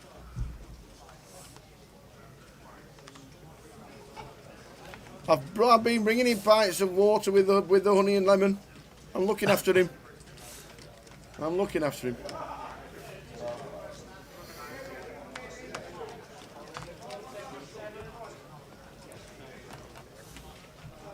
Did Andy Hills get back in touch with you? No, We did have a chat with you. I'm trying to get someone. I've sent a couple of messages out to come take over Yes. for the last 3 hours. A bit more for me, but I don't want to leave Tower here by himself. Interesting. So we've got after this Navi all in again is going to get called again. This guy could be up to 170,000. Yeah, imagine Tower. I'm not being funny, but this will be a spin of all spins. This could be a spin of all spins. Oi, oi! Thanks for coming. Nat Ravi is going to be chip leader by the end of the night. He was down to what, 2 big blinds. Come to the table with 2 big blinds. 2 big blinds. He's now on 160,000. What a spin! What an unbelievable 31 spin. bigs. You all remember Trig had 3 big blinds in Manchester and went on to win. Next week in London, in London for the grand final, in the middle week in the section, and one in the Friday, Saturday, and Sunday. I don't know what day it's going to be, but if we had an option, and I'm asking the chat box and yourself, if we had an option of a juicy, big buy-in sit and go, so a 900. Say a 900 5k or a 900 10k sit and go. Yeah. Or a juicy no limit Oldham game, Yeah. cash, or a juicy PLO cash game. Which would you prefer to see on the stream? Well, I think you know my answer to that one, Tower, already. I think I'd love to have some PLO on the stream. That would be on the Friday, because Saturday is the NPL playoff. What would you like to see? If we had an option, would you like to see a 5 or a 10k sit and go with 9 players, a juicy no limit game, or a juicy pot limit Omaha game? We're going to try and get some reactions from the chat boxes. Jay'd like to see the PLO because he's obviously a PLO big cash player, so we'd like to see that. Yeah, Jason Shellham, big Omaha. Scott Alford, big PLO. Kalmar, big PLR. Come back to it. 'Cause got an all in and cool. Ravi's got the A7. Not the player at risk this time, but the 9s are holding. And they do hold, so Ravi back down to 70k and double up for the pocket 9s. I'm not actually sure who had them. Oh, Raggy had the 9s. Raggy's going to double up to 191. I know, Natalie, we're trying. I've been playing him with honey and lemon all afternoon. PLO cash is the overall massive favourite. As in every answer at this moment says PLO cash. PLO cash game for sure, says everybody. Natalie, if you want to come in and do some comms for the last 3 hours, you can come and keep to our company while I'm gone. Absolutely. Yeah, easy come, easy go for Navi. Absolutely. So the overall consensus, the massive, big consensus was the PLO cash would be favourable for the Friday live stream.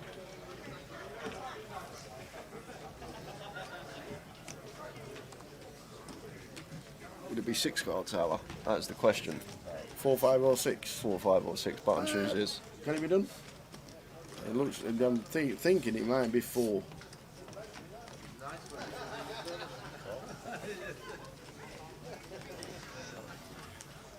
Yeah, you've been calling him Ravi for years because that's his name. We've got a spelling mistake on the stream. It's not Navi, it's Ravi.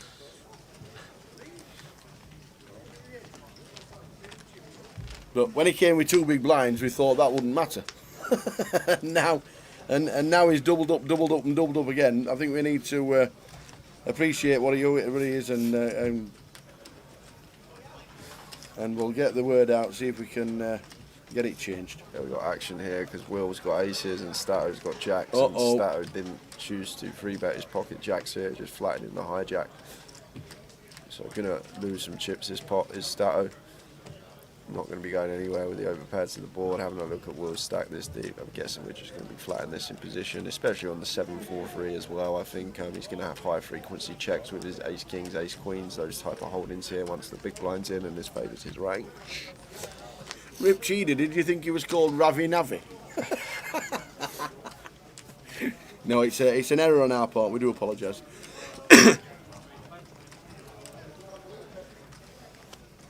This could still be dodgy for Stato. I like this from Will, still coming in for value here. Stato shouldn't really have no 5x other than pocket 5s. Ace 5 suited might be a hand that's in there as well. Oh. The cries have been sent out.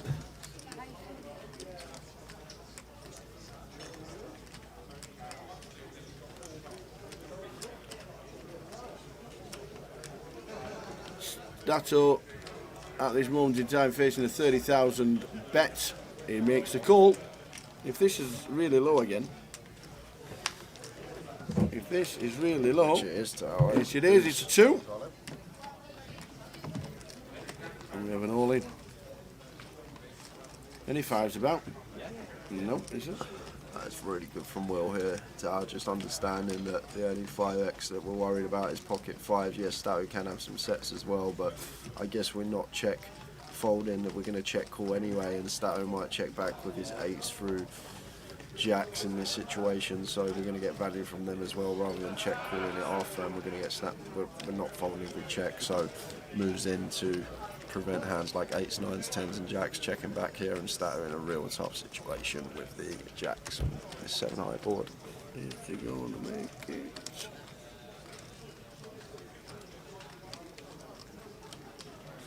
Really tough spot for him.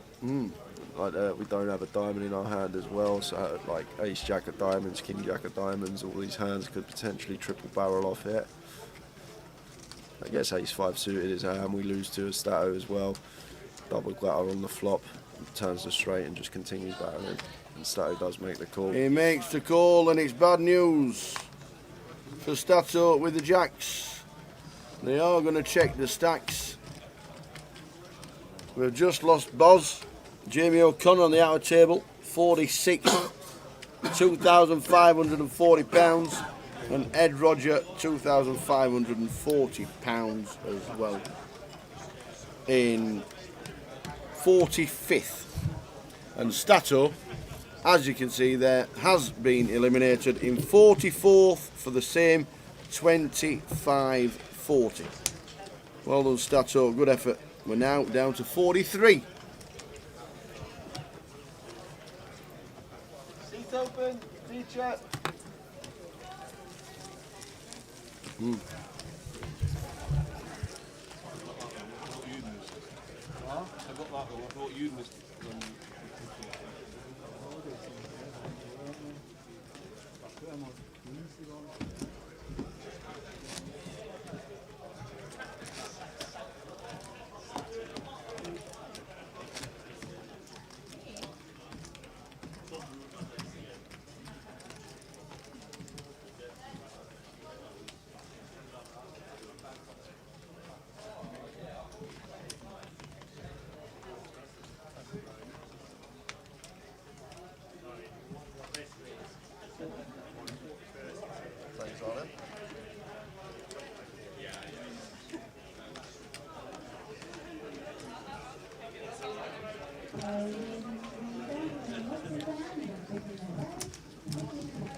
You going home? You're going home. You're in your just in the bounty as well? Yeah, just at Ace Kit. Really, did it actually. Someone opens, someone calls, I think they're Ace King. Someone just shoves the next person along, but he's been doing that with 5 dudes.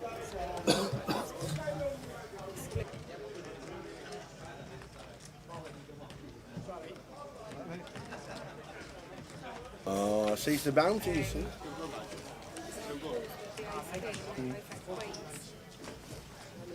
Oh, I'm lucky.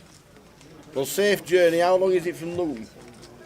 2.5, 3 hours. Oh, that's a piece of cake for you. Just down the road, isn't it? Just down the road for you. It's not 11. What's that? Only 3 full tanks. Have you got the door till we have to stop for petrol? No, I don't. Oh. Way! No, it's probably the only leg that I don't have to do. So, yeah, that's a win. If So, you- yeah, I shall tune into the stream. If you've seen Katie's car, she was parked next to a Fiat 500 and you still couldn't see Katie's car. And Jess was like, I went to pull in that space and And I saw this smart car. it's mine. Yeah, so I shall see you hopefully in Blackpool. Yes, absolutely. Safe journey. Get home and we'll see you on. Yeah, he might not be on live stream by the time you'll get home. I'll be able to tuck him up in bed in the day. He's not. It doesn't look right off, and it's nothing to do with how he looks. He looks fine. We're going to send him to bed soon. Yeah, we got an all-in call here. Dave kicking it off with the Jacks versus Navi.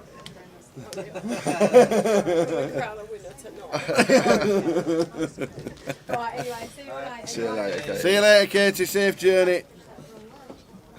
We've got the Spand in the building. Dominic Niche is still in the building as well. And now we've got the Spand. Ace Queen is fighting to be. Jacks and Dave Doherty. Ravi could be out the door. He had a Yeah. little spin. Ravi needs an ace or a queen in. It's not. We spin from 2 bigs to 32 bigs, and 5 hands later we're now out. We're now out. Unlucky, Ravi.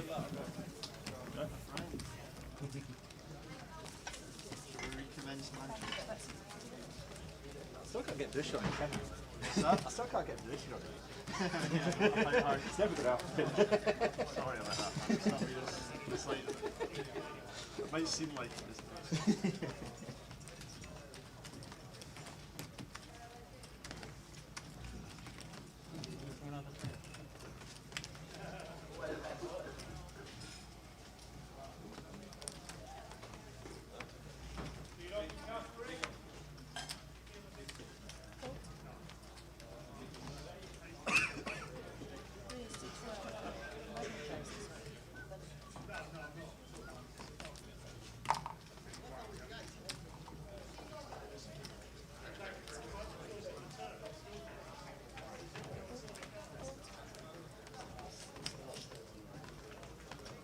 Yeah, Dominic Niche is still in.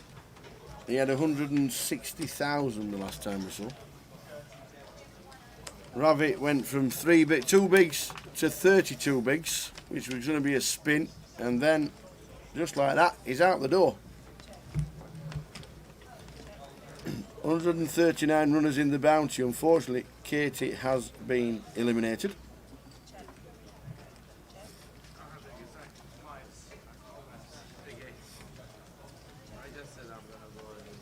Amazing numbers for the bounty. Just amazing.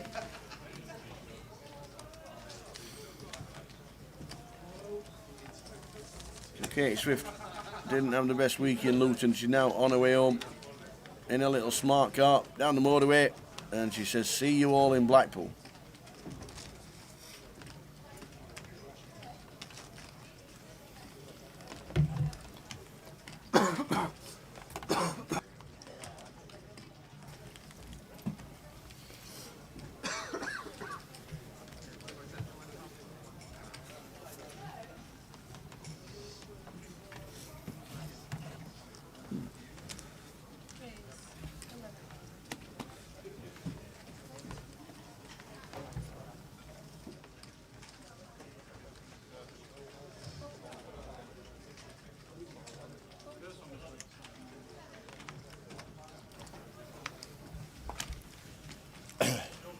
Logs. Okay. Log says, did you hear the World Series changes to main event? Yes, they've added 2 extra flights, that's all. 2 extra flights. There's a day 1E and a day 1F. Restrictions lifted to flying to America from the 8th of November, meaning you can play Blackpool, GUKPT, win it, get yourself a flight to Las Vegas and play day 1F. I've got some news, Tower. What's that? I've got a substitution coming You've got, we've got a I've substitution. got a substitution. I'm going to send The me board's home. going to be lifted up very shortly. Yeah, in five minutes' time, Andy Hill's going to come and do some comms for the back end of the day with the Tower. So, do we have to pay him? Does he drink beer? Yeah, we'll pay him in beers, won't we? We'll pay him in beers. I can make tea. And yeah, and Andy really delve into the analytical side of the game. I know he loves his theory. He'll definitely give you some good insights as well. Great at covering action, so really good replacement to come in. And hopefully we'll be all fresh for day 3 tomorrow. Yes. That's important. Don't want to be seeing you outside the hotel at 1 o'clock in the morning having a little cigarette. None of that tomorrow. I'll tell you, you'll be straight over that balcony. Yeah, don't want to be falling off there. That's for sure. No, make sure you look after yourself. We shall pay Andy Hills in cups of tea.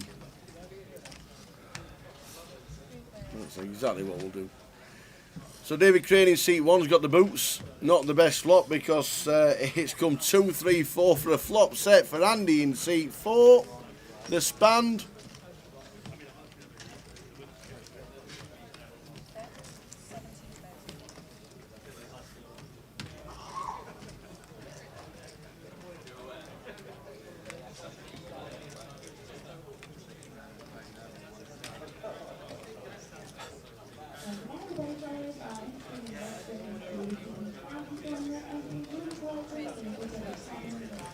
Coming straight in for a raise here on the 3-4-2 heart board, and David gonna be doubling Spand up here almost always. Yeah, we have the ace of hearts, but I guess Spand can raise some flush draws here. He's gonna have all the 7-8 hearts, 10-9 of hearts, Jack 10. Queen. And Andy moves up to 360,000. Yeah. David Crane now drops down to 22 bigs.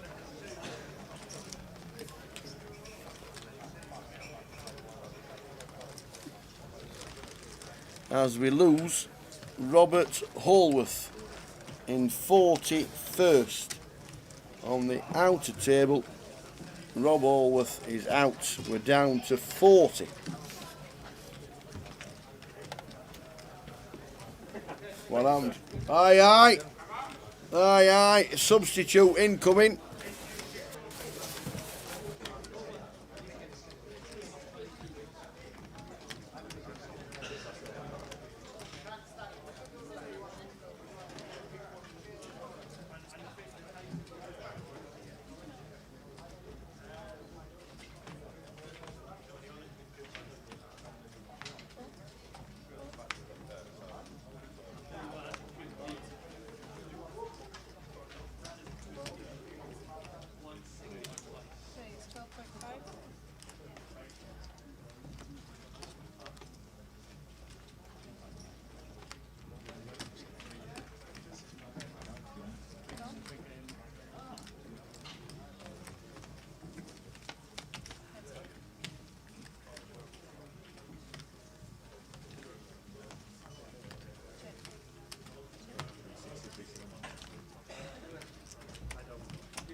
Well, we've kicked him away, we've sent him down the road.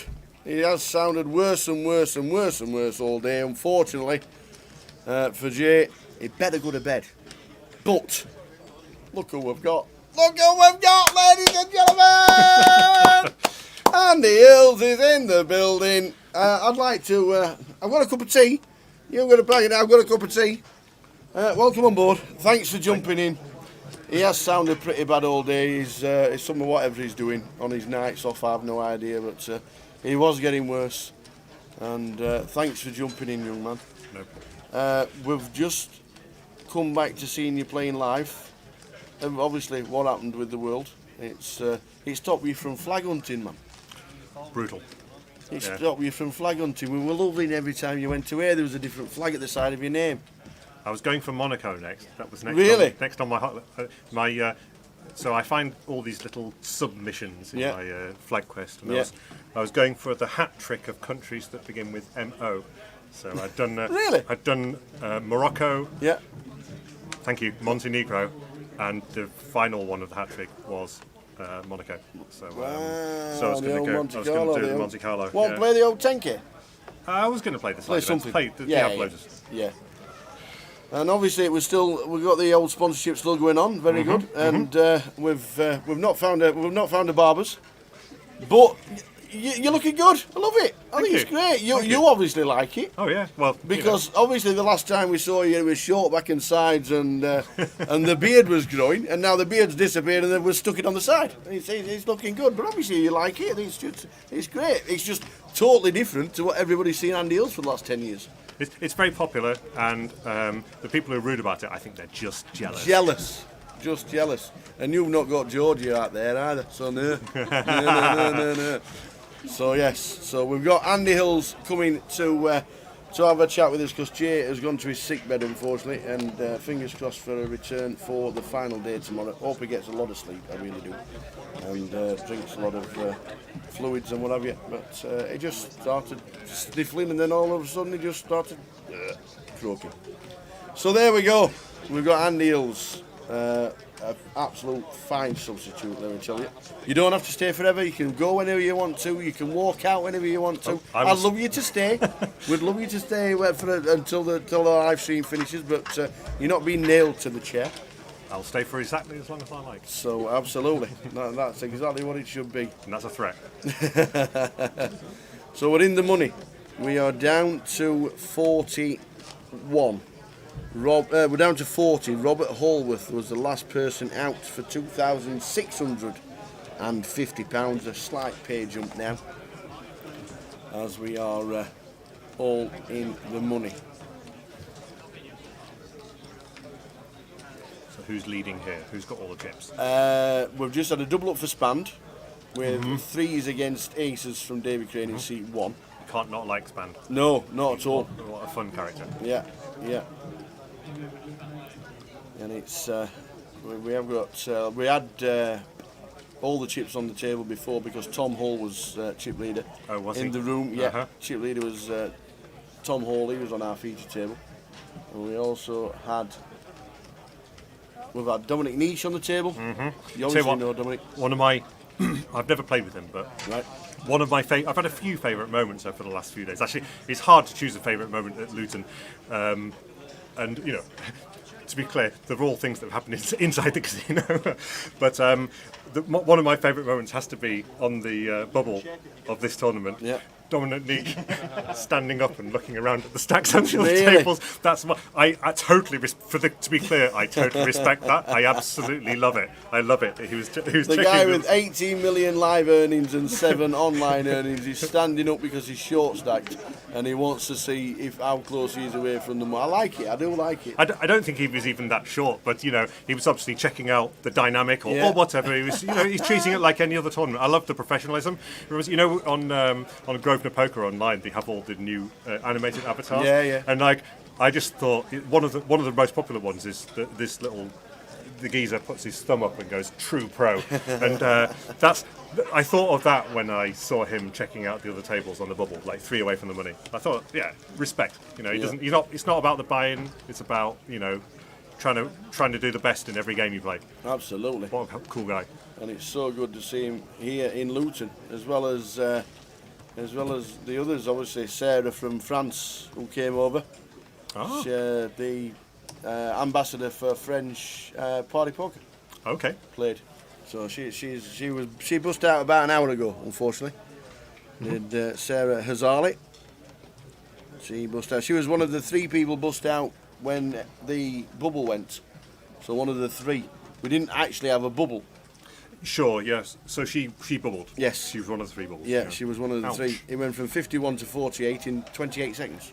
Yes, this always brings, when this happens, it brings back a horrible memory of, there was in GUKPT Edinburgh a couple of years ago, we had the same thing, and we were about 4 away from the money for a long time. Yeah. And I was one of the very short stacks, and I put it in and got called in 2 spots, and you know, I thought, well, even though I've been called, I think I had 10s. I got 10s in an early position, and I got called in 2 spots. And I thought, you know, sometimes when you're 1 away from the money, this becomes more marginal. You would still do it, but I was like, well, at least this gives me a chance of getting the money. And in fact, we had the same thing: 3 bust outs in one hand, and you know, I'm not saying I would ever have halted the 10s, but you know, the fact that I was much closer to the money than I realised at the moment I put the chips in. You know? So this is the fun of tournaments. Absolutely. This is the fun of tournaments. Absolutely. With non-trivial prize money.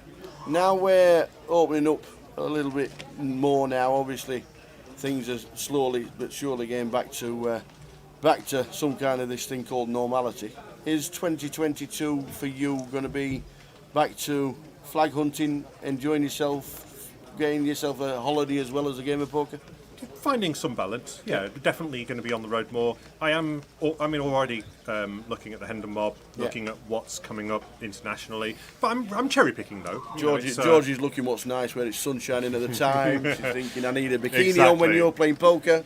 Trying to find some sort of compromise between, you know, I mean, life on the road. I'm quite hardy, but finding a compromise between, you know, between life and like it. And grinding. You know, I can. I did 3 years of pretty much solid grinding. You know, live. I don't think many people in the UK will have played more live poker than me over those 3 years before lockdown. And I really enjoy it, but not everyone's got quite that much stamina. So I'm trying to find a compromise. You know. Yeah. Absolutely. Well, it's good to see you back at the tables. Good to see you travelling around again. As we are in the money in Luton and we're down to 40 players. 40 from 148 that started this morning at 12:30. How many do you think we'll get to tonight? It's been 20-ish? Yeah, it's been not 2 tables because we're on 8-handed tables now. It's normally been between 19 and 25. So if it is 3 tables of 8 coming back tomorrow, that would be perfect. Is Ben Teague still in? Yes, he is.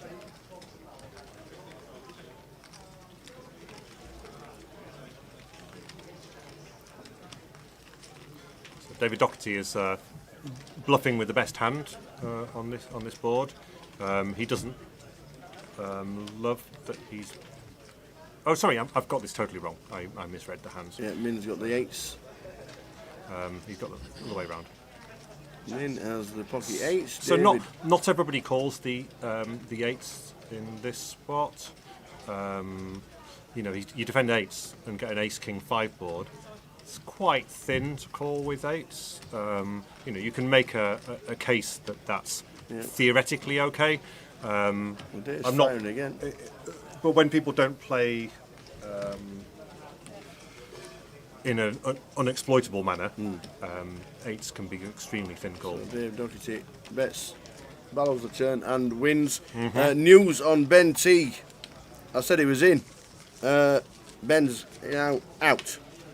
Ben finished in 40th for 2,650 on the outer table, and straight after Ben was eliminated, Hendrik Gecki has been eliminated. One of the big players online, one of the great players playing live as well. Hendrik has been eliminated, so we're down to 38. You say one of the great players, I say nuisance. Like he was on my left today. I had several table moves today where I had someone on my direct left that I didn't want to have my direct left, and he was one of them. And he was one of the 2 people where I literally sat down under the gun, opened, and got 3-bet by under the gun 1. So I mean, I used to consider him a friend, but the friendship's over. Evening, Tim. Tim Blake watching in Spain. Hope you're well, Tim. Watching the live stream. This is Andy Hills replacing Jay, who's gone to his sick bed. Hopefully to get a good night's sleep and be back for us tomorrow. And James Hill says, is Ian Bosley still in? Yes, he is. Bos is still on the outer tables, and the last time we saw, he'd gone from 40,000 to 200. Oh. So he is... Jamie, former Luton champion. Yeah. Yeah, it still says 43, but obviously we're going live. We'll get that changed. Apologies, it says 43. We're on 38 as it currently stands. It will change. It's hard for me to pick who I want to win, never mind favourites and who you think's going to, but it's hard for me to pick. There's loads of people I really, really like in this field, you know, as people and also as players. So even on this table, you know, I don't know everybody here, but I think there's lots of people that are very, very nice characters, and you know, David Doherty, quite sort of softly spoken, quite, but a really, really likeable person when you get to know him. Yeah, lots of people I would root for here. Did very well in Edinburgh as well. Mm-hmm. Yes, deep run was like 13th or something, or 11th. Or... So Raggy River in the nut flush, and one bet will do it. So we are on 38. Raggy, is that one of those slightly rubbish nicknames? Raggy. Where it's basically because they play bad hands or something Absolutely. like that? well, Raggy to me means lucky. Okay. So it's a word for me. Raggy gets, if you get a little bit raggy, you get a little bit lucky. There used to be, when I got into watching poker on TV, there was a, in quote, character called, I think it was Sammy George. I think he famously played Tom Dwan for a lot of money, heads up. Oh, right, okay. I remember that. I'm pretty sure his nickname, and this is one of those really rubbish poker nicknames, was Sammy Any2 George. It's a really rubbish name. Yeah, no, Raggy is... Those names date very quickly. Raggy's a regular in Nottingham, and if we said James Clark was playing poker, they'd all say who. Yes, I understand it. The names endure, and most people don't choose their own nicknames, so it's not a criticism of James. Not at all.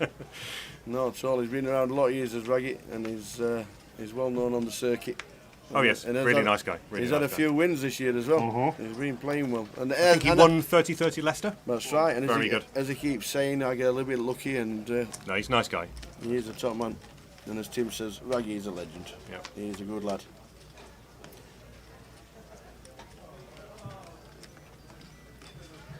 For all I know, there might be a really funny backstory for where Raggy came from. Well, I've just assumed absolutely. that meant Raggy cards, so that could be a blind assumption on my part. Tim Blake says Luton or the sunbed in Spain. We know exactly what it is. Hope you're all well there, you and Hazel. Having a good time in Spain. I'm glad you tuned in, Tim. I know you keep in touch with us via social media. And when did the dates get set for the GUKPT 2022? The dates for the full schedule, the dates for the full tour will be released in London when we do the grand final, which starts on the 17th of November. And we'll have the dates, the schedules will be set each month. But the first date, the whole dates will be out in London when we get down to the grand final. We're on 38. Aye. We are on 38 as Hendrick was the last person out. The blinds at 2.5, 5. So because you play a lot of online poker, I'm guessing lockdown was pretty good for you, wasn't it? Yes, even though I do a lot of, I might seem quite outgoing and, a little bit extrovert and, all the travel and all that, you might think that, actually I've got an introverted side to me, so I quite like being on my own, and I quite like being at home, and I quite like just sort of monotasking online poker, and so I'm very happy to be. I'm one of the people that's done all right on lockdown. One of the privileged ones, you might say. Got a thing that I can do at home. Absolutely. You've been invited to the White Lion game on Thursday, as we all have, at Wrightington near Wigan. You'll know where Wrightington is near Wigan, and the White Lion is there. And the landlord is up for the Landlord of the Year 2021, and he's in the last 6 in the entire country. True story. True story. Do you get nominated by your patrons? I don't, you must do. You must do. You'd have to get nominated, and then somebody will come round and check you. I'm guessing you'll have. They have these secret shoppers and all that kind of thing. So we have an interesting battle here: the 3 high versus the 3-3. I like that. The highest card, the 3. And that's one of the really good flops for a 3-2 suited.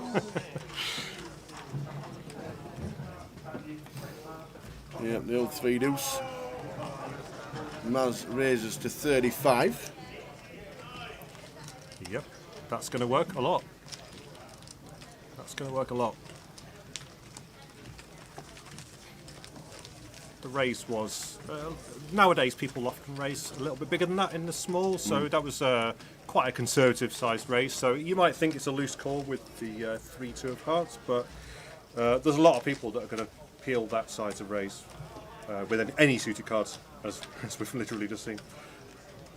Yeah, Maz Baker's got quite a nice $250,000 in live earnings. Won a few small ones. He got the GPS in Birmingham under his belt. Plenty of Grosvenor tournaments as well. Second in the Omaha back in 2014 on the GUKPT here in Luton. He's had a second at the 30-30 in Coventry this year. Came second. Yes, that's Maz Baker. No stranger to big scores. I think that was a chop, as I remember. I think that was like a 5-way chop, and he took most money. In Maz. So, yeah, he's a good player. Unorthodox sometimes, but I don't mind that.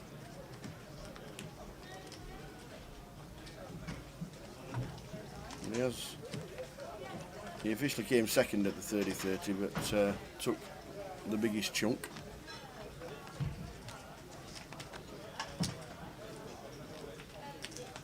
So the rest of the year, are we doing Blackpool? Are we doing London? Definitely doing Blackpool. Yeah. Haven't decided about London yet.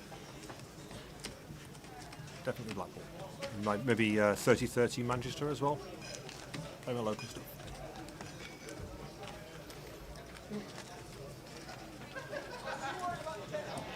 And then, of course, the news came out today that they're adding 2 extra flights for the World Series. Now that the restrictions have been lifted for the US on the 8th of November. So you can win Blackpool. Get a limo down to Heathrow, straight to the World Series, win the World Series, come back, play the grand final in London. Nice trip. Not a bad round trip, that, to be fair.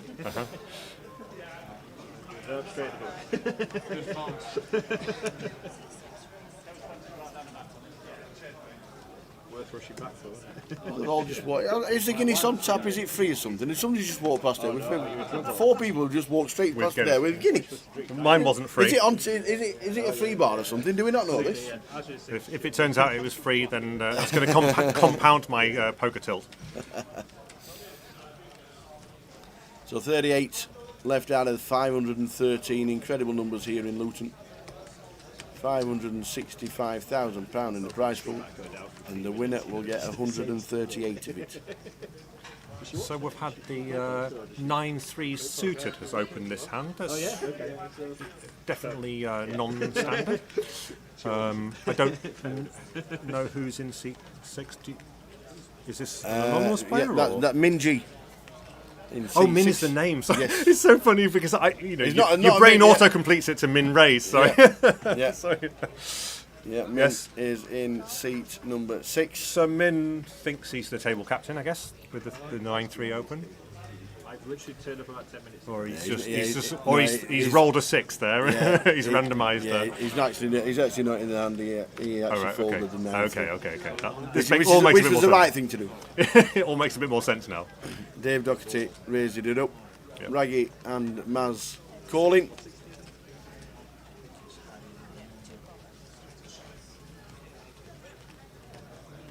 King Jack 10 is the flop. Yeah, this is Dave Doherty with middle pair and an open ender. We've all got a piece of this. Top pair for Maz. top pair's Yeah, he had a bit about it. He had quite a bit. going to be under a lot of pressure on quite a lot of. I mean, I'm always going to have outs, whatever. Like you're never massively ahead. That's the thing. But he does have the button, so it's a lot easier to win these pots with position.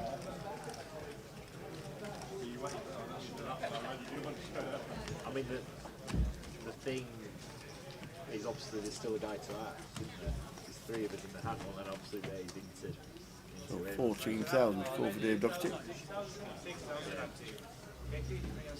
David's not folding. You know, he's checked the Queen Jack. It's an excellent candidate for bluff catching.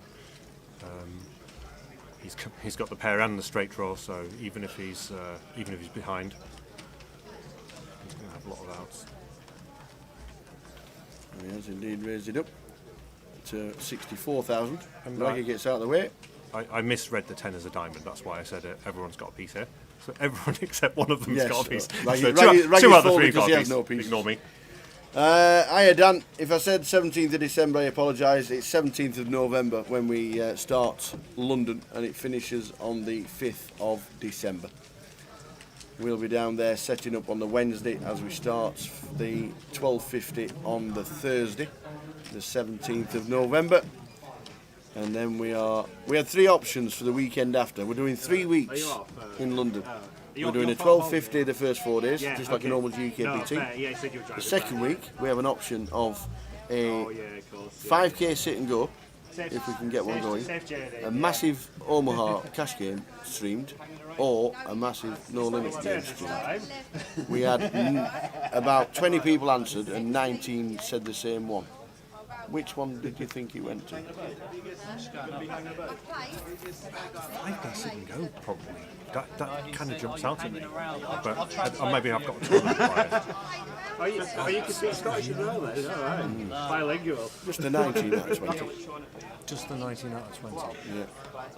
How big? Did they specify how big a cash game? Like, the no limit would probably be 5-10, or the pot limit Omaha being the same. I think maybe the tournament, but I'm not sure. No, the Omaha. The Omaha one. The Omaha went. We want the Omaha. Yeah, and this is like people who want to watch the stream of it. Yeah. Big PLO was the unanimous favourite. Yeah, I got the check in at 1 o'clock. Like, so I go up to the desk, there's no one there, I press the bell, the guy comes out, I'm really pissed off, so I'm like, Yeah, the PLO came out on top. And then obviously the third weekend would be the grand final 2k buy on the live stream. But on the Wednesday, it's the David Haynes Invitational, the online Haymaker that's running every single Wednesday. Haymaker Knockout Series, over 40,000 to be won during the promotion. And when you get there live, if you're one of the 7 free roll winners, you lock up £1,200 because that's the main cash on the day. Nice. So from a free roll, you obviously win the money in the free roll, which I think is something like £400 in the free roll. There's £3,000 in the free roll to win every Wednesday, and the winners go down to London to play an invitational with David Hay, who's going to be playing, and it's going to be streamed on the Wednesday by us, and the main cash will be £1,200 and £5,000 to the winner. Wow. For nothing. Wow. Absolutely nothing. Amazing giveaway. And there's been 2 so far, and we had a very unlucky PK on Wednesday. Brutal, at second place. Because it came second. Mm-hmm. So yes. And then he realised that what the min cash would be when he gets there on the Wednesday, and it made it even worse. How many get the min cash? Do you mean, There's you don't mean just for turning 7, up, right? 8, yeah, well, 8. There's going to be 8 playing the sit and go. Yeah. 8th place is £1,200. Oh, so you get something just for getting through to it? Oh, so the top prize, it's basically winner takes all that free roll. Yeah. Oh. Yeah. The 8th place will be £1,200. And PK was second in it on Wednesday. We'll be trying again next Wednesday. Mm-hmm. I need to get better than 1,242nd. which is. I think you can improve on that. I have confidence in you. I think if I folded every hand, I'd get more than that. I'd get higher than that. Yes.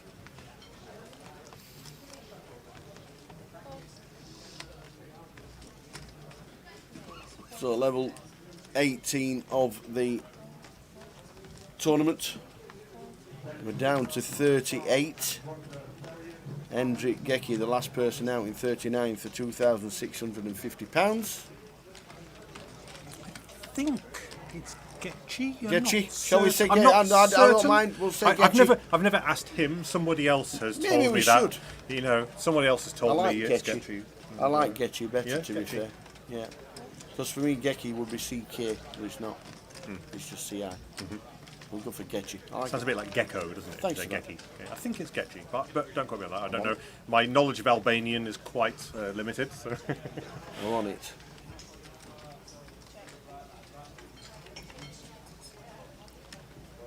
That's a fairly good card for the Queen Jack. We like the 10 of diamonds on the turn. Unfortunately, he's not going to go like chips. No, because fives does not like this board. Do you get to talk after the games with Andy? Andy Back? Yeah. I don't know Andy Back very well. I think I've played with him somewhere before, but He's played a lot live this year, obviously with the leaderboard and whatever. This stop at Luton is the first time I've had a bit more of a chat with him, but I can see why he's a very popular guy. Very fun.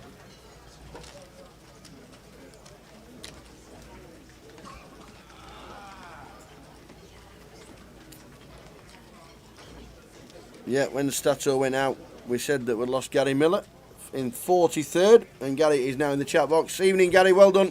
43rd for £2,540. Well done, sir. Oh, we have a real hand. We have a We have a king, another king.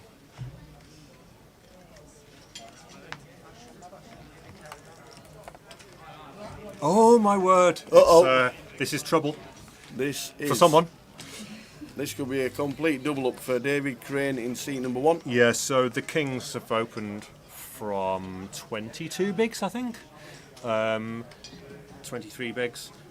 So there's just no way the queens don't try and get it in against the 22 big blind stack. Even though it's an early position raise, the 22 big blinds is easily little enough that queens is going to be feeling pretty good about 3-betting to call off.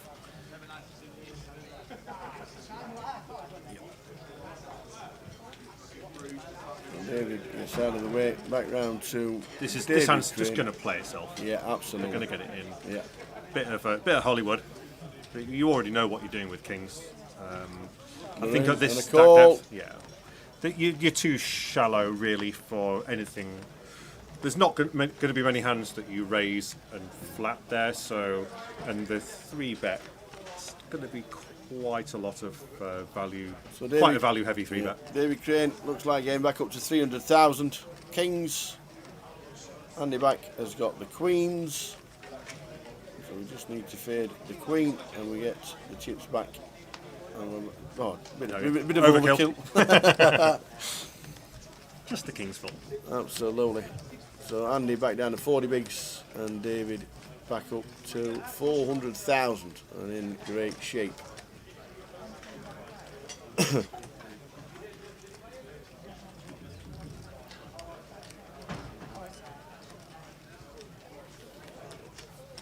So we are on 38 as it stands right now. We are on 38. Yeah.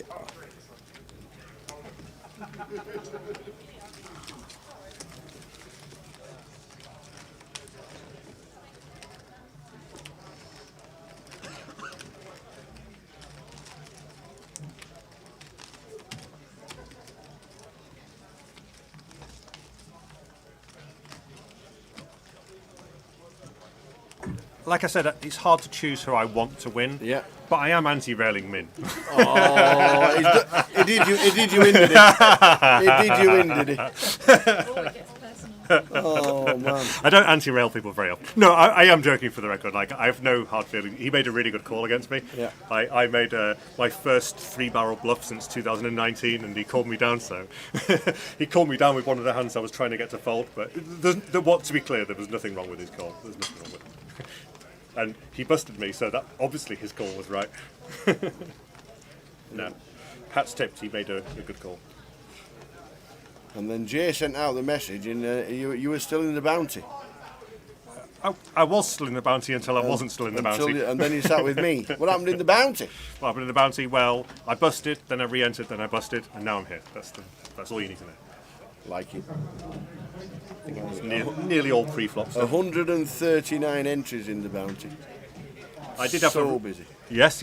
Really good turnout. I had one really fun hand. I did the old jacks in pre-flop for 150 blinds apiece, and he had jacks as well, and I got the four flush. That was quite fun. Well, that should do it. We've just lost 2 in quick succession. We have lost in 38th Gary Whitehead. Well done, Gary, for £2,650.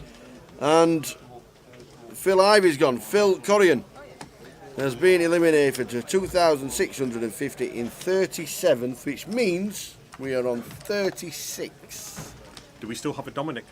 We do still have a Mr. Niche. Indeed, we do. Is that how you say it? Niche? Well, I haven't never found out what. I've heard people we've say gone all sorts of different things. Yes. We've gone from Gecky to Getchy, which is perfect. I'm hoping it's Niche. It's spelt, to me, it's spelt like it should be Niche. It might not be. If Dominic gets to the final table, I'm going to ask him. Well, he's German, so you could imagine lots of things. It's quite plausible that it could be Nietzsche or something. Yeah. Who knows? If anyone can help us out here, that would be great. Yeah. Someone could tell us in the chat, maybe. Phonetically spell it out for us. Definitively. Yep, phonetically, please. So good to see the card room back full. Just need full-time dealers. Yeah, I think every casino in the country, Grosvenor and others, are struggling for full-time staff since the pandemic. In every walk of life, hospitality is suffering. We all know that. We can't get lorry drivers for love nor money. We need petrol. It's just one of those things that it's been a bit strange since lockdown. Who knew that kicking a load of people out of the country would have resulted in... Anyway, so, if only you could turn back the clock here. Or just get promised what you were told. We'll stop there. Stop. No. We'll stop there.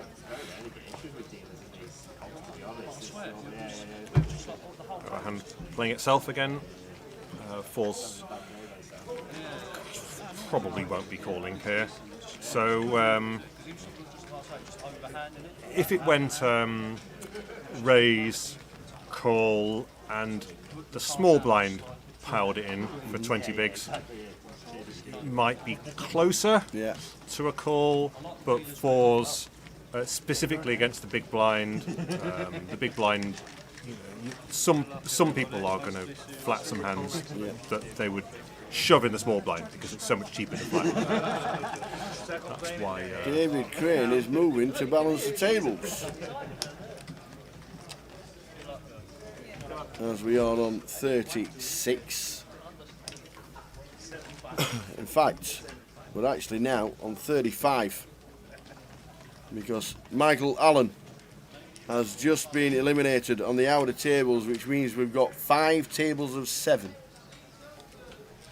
35 players left in GUKPT Luton. We started the day on 148. And in 45 minutes time we go for our final break of the day. We are on 35 players. So Min has minned. Ace jack off.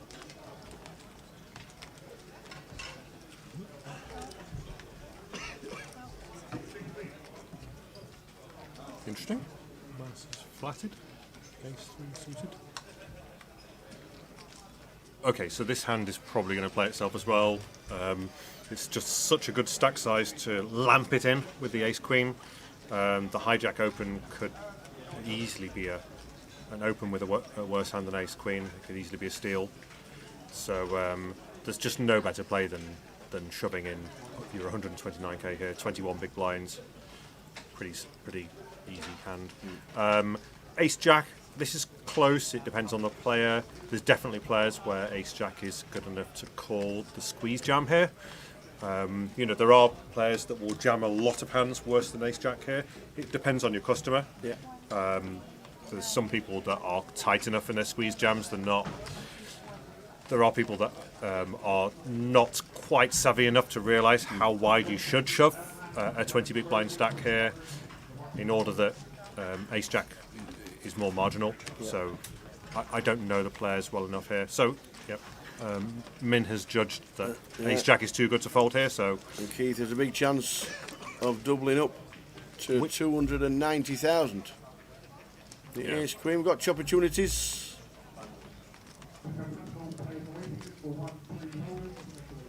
Any 10 or any 7 will chop it. The jack for an elimination. And there we go.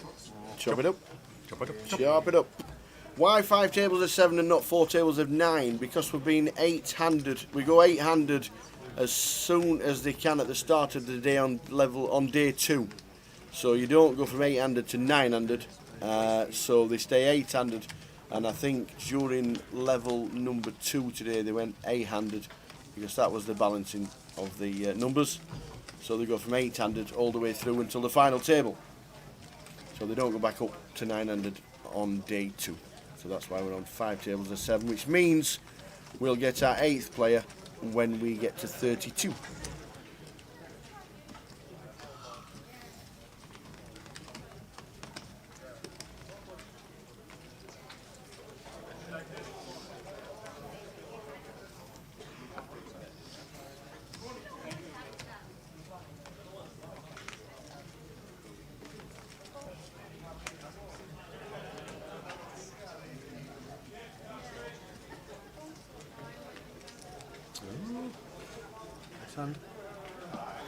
Kings for David Doherty again. Let's see if the big blind has something defendable.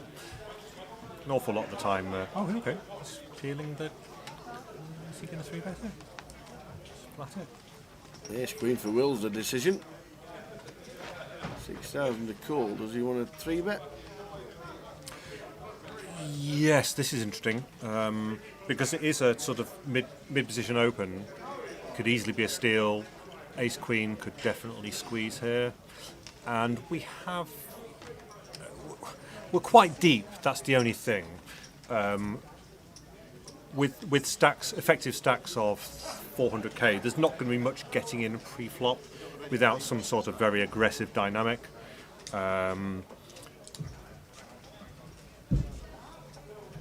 So, like, David could see this as a bluff squeeze play, and he could. There's also one of the ways this hand could play out is he could 4-bet in a way that could be a bluff, and get the ace queen to put it in. So we essentially have a game of chicken where they're alternately going, well, I think you're squeezing. Well, I don't believe your bet. Well, I don't believe your bet. So that's the way this could go in for that reason.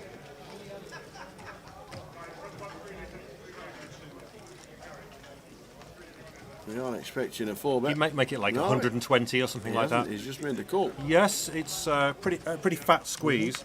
So he might think, well, if I call, there's a nice big pot. The stack to pot ratio is about 2.5 or something. There's going the times that the squeezer had a value hand like queens or jacks or something like that, there's still going to be a lot of flops where the chips do go in. So what he's trying to do is trap the hands worse than that to try and get some bluff hand like queen jack or something like that to catch a piece on the flop. So a hand that would have folded to a 4-bet, maybe it will hit a flop, and then he'll part Will from the rest of his chips. But if he'd seen that Will had ace queen, if he could see the cards with X-ray vision, Superman vision, he would probably 4-bet to try and get ace queen to lamp it in or to call. But presumably he thinks that the squeeze could be something worse than ace queen, and that's why he's elected to just flat call.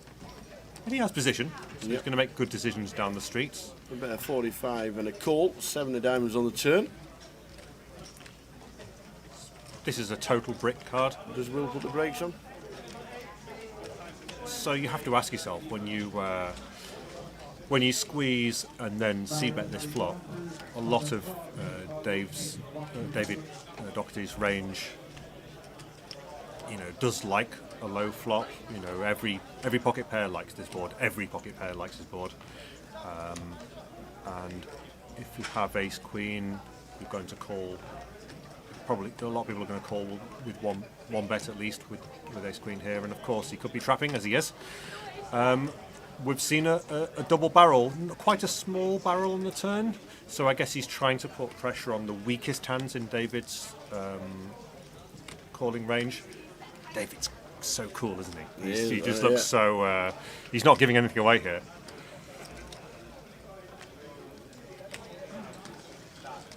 He's just going to call, I think, here. He's just going to call. He wants... he's trying to think, how do I get him to put the rest of his chips in with a worse hand? So he's got to work out, is the way to do that, is it to target the made hand part of his range? David might be thinking, okay, there's a load of pocket pairs that like this board, so if Will has jacks or tens or whatever, they might see a scare card on the river, so you'd be better off getting the chips in now.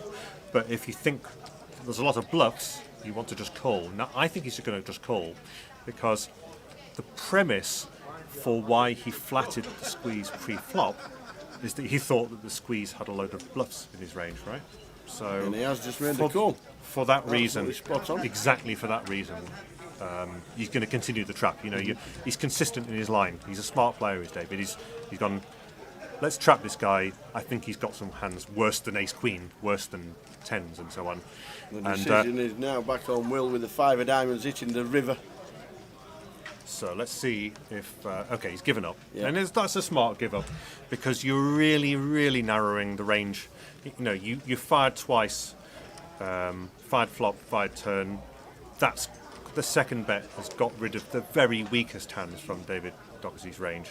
So you've got to be worried that you're trying to bluff someone off a pair, and that's a treacherous thing to do in modern Hold'em, especially with a low stack to pot ratio. If he jams here, it's only going to be about half pot or something. Yeah, here we go, half pot. So I think David's going to jam this river eventually. I don't think anyone's worried about any of these low cards. Don't think if the squeezer had, here we go. Oh, there it is. If the squeezer had a 7 or a total bluff hand with a 6 or a 7 in it, he would have shoved the river himself to try and get a call. He did give up, exactly as you said. So I just lost 2 more players during that big hand. Sam Miller out in 35th for £2,820, and you see the prices going across the bottom of the table. And we didn't get to see him and shake his hand, but David Clark, son of David Clark Senior, the first ever GUKPT winner in Luton, who sadly passed just over a year ago. David and all his family were watching. We didn't get a chance to speak to Dave Clark, but he has finished in 34th for £2,820. All the best, David. All the best to you and your fam. And Big Dave will be looking down and thinking, you did well there, son. You just ain't got a trophy like me. Top man. David Clark, we're down to 33. David Clark finishing in 34th for £2,820.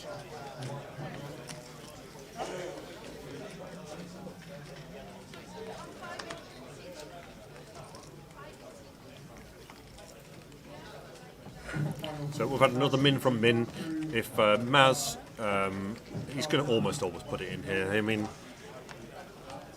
he's got a mid pocket pair on 21 big blinds.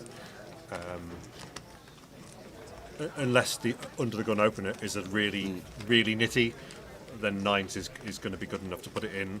You're going to get a load of folds, and even when called, you could get called by you could get called by ace king and still be in good shape.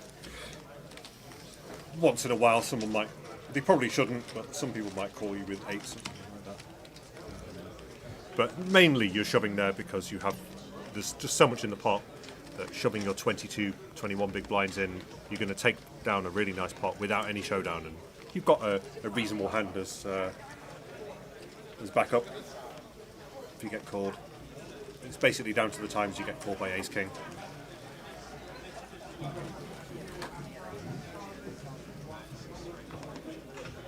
Those Ace King calls give you some showdown equity. So 33 from 148 on day 2. We're in the money. There was no bubble, which is why it's flowed continually all day long. We were on 51, and then within the space of 28 seconds, it went 51, 50, 49. What's the longest hand for hand you've ever commentated on? 3 hours, 10 minutes. Wow. Brighton, 2008. I'll tell you a funny story about... They paused the clock. Oh, you mean they didn't go up on a level? No. They kept it on one level? Yeah. For, what, a little bit into that? 3 hours, 10 minutes. They paused the Wow. clock on the bubble. It was never done again. Never again. Because the 3 hours, 10 minutes has to be played out. And day 1B finished... day 2 finished at 10 past 4. They didn't do it again. Never again. Did you threaten, I'll never do this again, that's it. I'm boycotting this. Yeah. There's been all different kinds of things done on the bubble with regarding the clock. Do you pause the clock? Do you take time off every hand on the clock? Yeah, I've seen a lot of different There's ways. so many different things. And Yep. obviously in Goliath what they do is they pause the clock because there's that many people, and then they'll take 2 minutes off per hand. Yep. The GUKPT just rolls the clock and just carries on. So, but yeah, not that I remember it, but I didn't answer instantly. 3 hours, 10 minutes. I love that. So I once played a funny bubble in one of the UK poker rooms, and it was quite a high buy-in, like a 1K or something, with a lot of people who've satellited in. Yeah. And I had in principle a bad seat. I was short stacked for this bubble, and it was a 2-hour bubble. The stone bubble was 2 hours. And the guy he was either my direct left or one further. He had the table chip lead, like a colossal chip lead. Yeah. Young guy. And as it transpired, I retrospectively found out that he had the tournament chip lead. And he opened, this is the funny bit, so he opened every hand on the bubble, which is a thing. Yeah. He opened every hand, but for 2 hours, I'm not joking, or maybe 30 minutes into the bubble, from that point onwards, for the 1 hour and a half, he not only opened every hand, but after everybody folded, he showed the crap that he'd opened with. It was hilarious. He, literally every hand, no matter how bad the hand, he just tossed over the Jack 2 off, 4-3 suited, Queen 3 off, oh man, 4-3 off, hand after hand. Yeah. Everybody thought I was a hero because, of course, he wants the bubble to go on forever, right? And I had a stack where if it got round to me, and I had a hand good enough to shove, I would shove.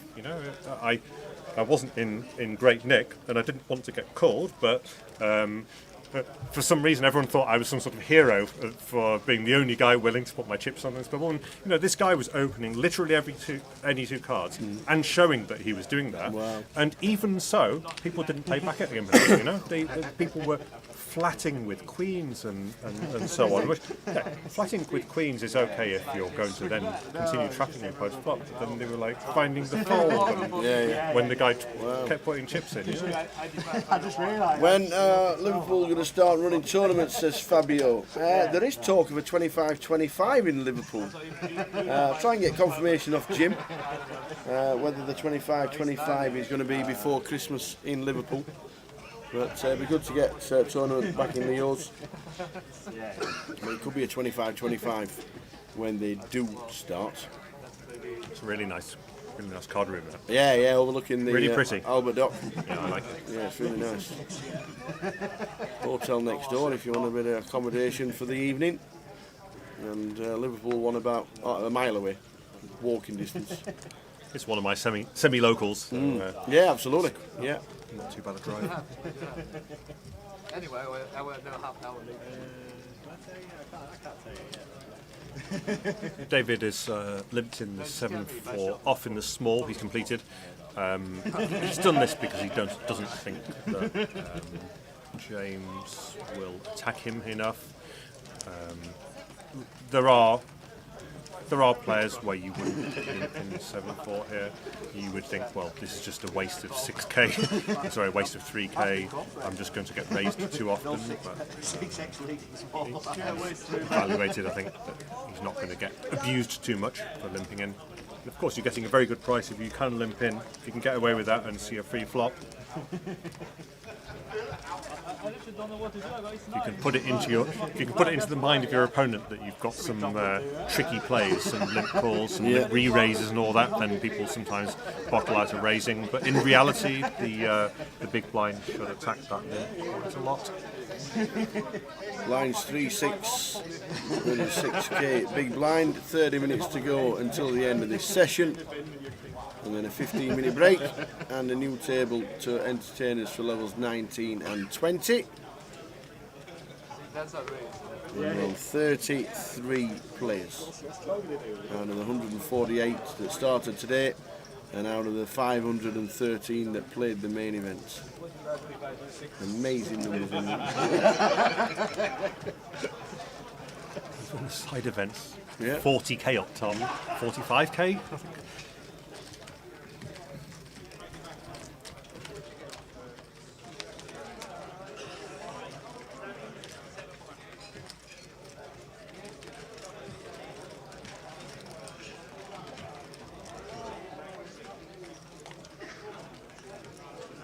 Ten 8-3 was the flop.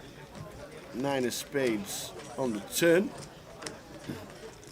2 pair for Raggy, Min hitting a pair. Could easily call this.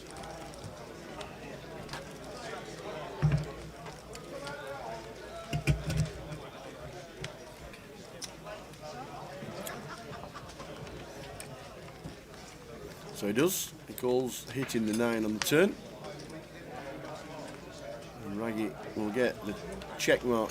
That's a break river, so he's going to put some more chips in. I mean, the king 9 is only a bluff catcher here.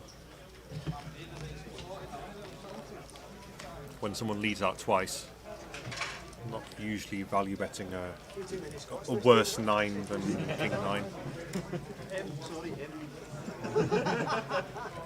So trying to work out if there's enough bluffs in Raggy's bet range. So it comes down to how nitty he thinks James is.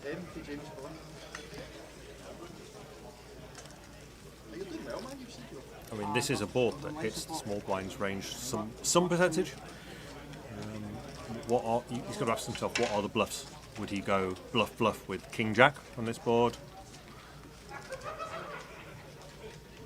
Would he go bluff with King Queen? Would he go bluff with Ace something, like a total stone bluff? He flicks it in. Yep. Raggy gets there. The 8-9-4, 2 pair for Raggy. We've just got a player coming to our table, which means as Masood Etimedarisi is eliminated in 33rd, we now have 4 tables of 8 players and 32 players left. Big question for Andy. How do you feel with a very long downswing when you're playing correctly but getting donked out continuously? And that's from BRM. So here's how I frame this.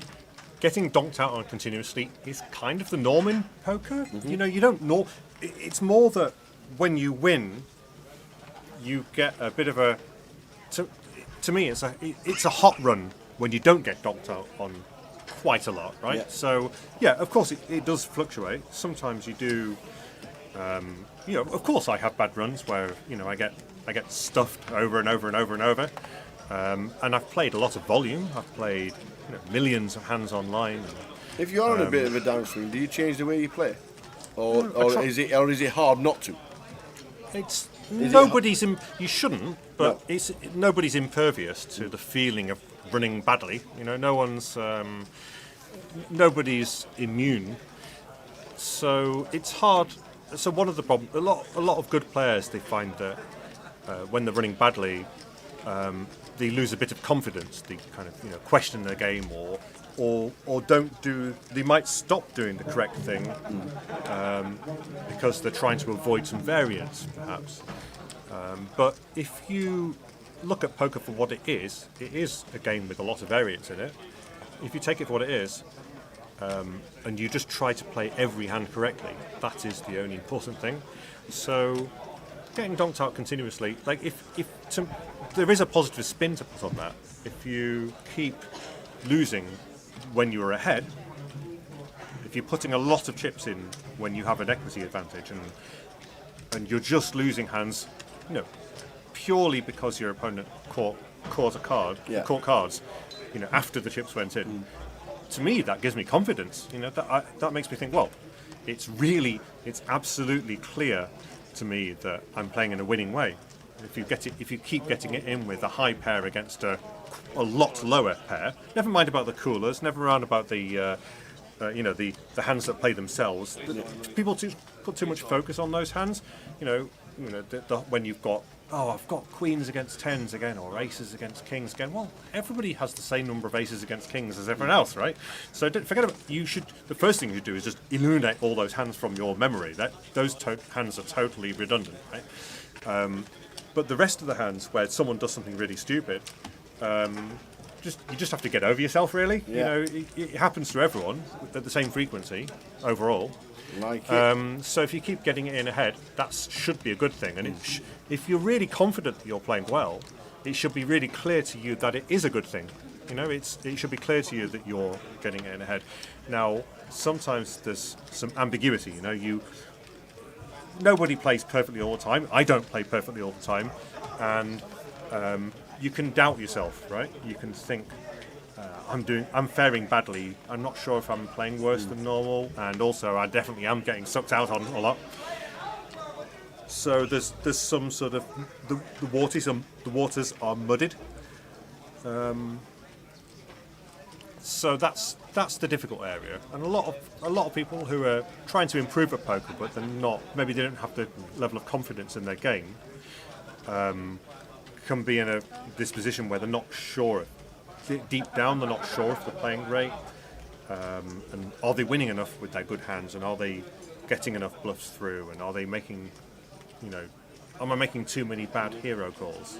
Because everybody gets things wrong. Yeah. It's, We'll just quickly move to the table because Maz Baco's got a decision. They're in. Maz Baco's moved all in. Raggy is in. The initial raise was from Minnie, gets out of the way with the threes. David Doherty's going to do the same. Raggy has the kings, and Maz Baco is in trouble. He needs to find an ace from space, running, straightening cards, or he's out the door, as Raggy has him strangled at the minute. He's hit the queen. He has hit the queen as Maz. The turn is two pairs, still a queen or an ace. 5 outs, it's not. It's the 8 of diamonds. We're going to lose Maz.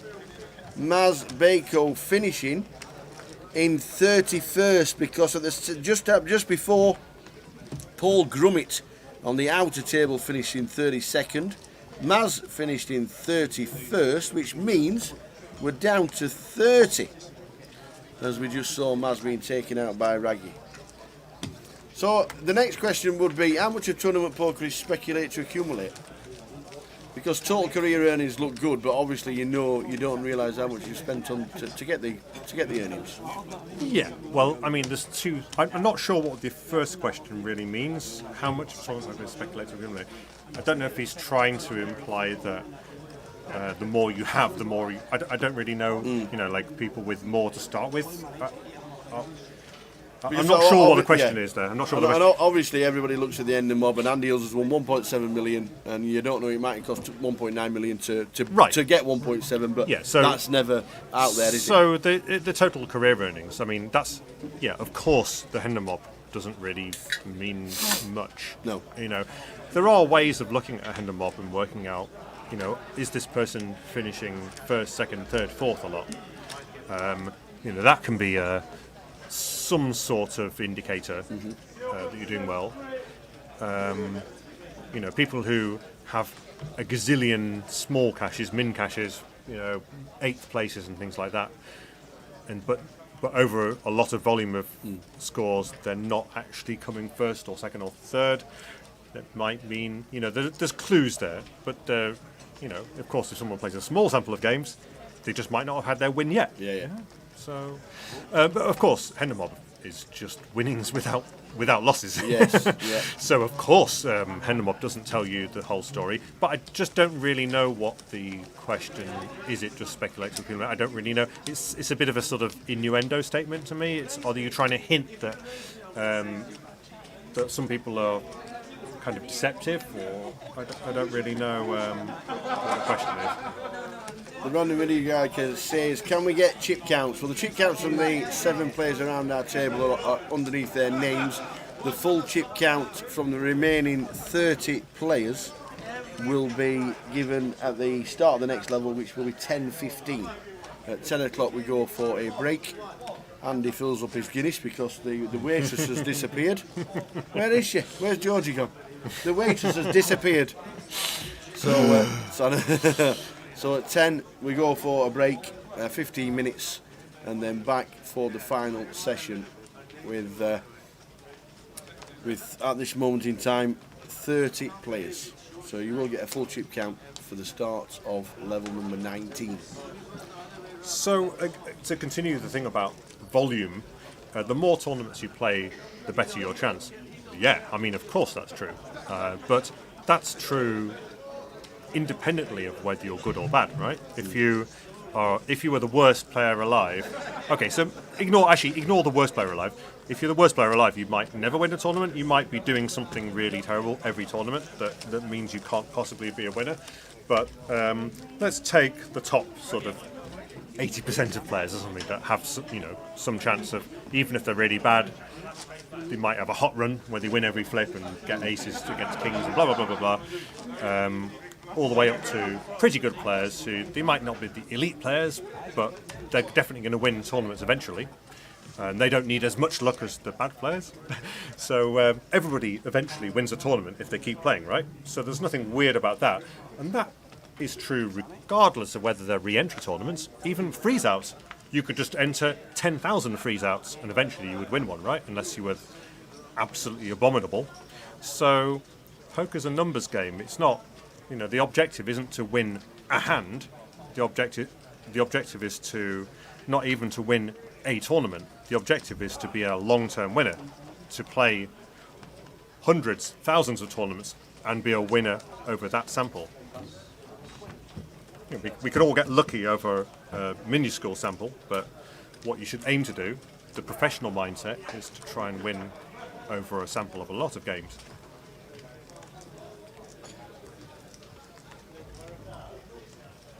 Madge with the ace-king suited in seat number 1. So the question, does it make sense to have 5 bullets and need to get to a final table to win any money? Well, I've fired 5 bullets in a tournament before. There's nothing wrong with that. If you fire 5 bullets every tournament, then you're probably doing something wrong, right? If you do that over a significant sample, then you're very, definitely very unlucky. But there's a point where you've played enough Yes. tournaments where it's not luck anymore; it's that you're doing something wrong. And of course, if you're doing that every time, then you're not going to be a long-term winner. But I mean, there are instances. Well, I've had a few bullets this week. I've had a terrible run, and it happens.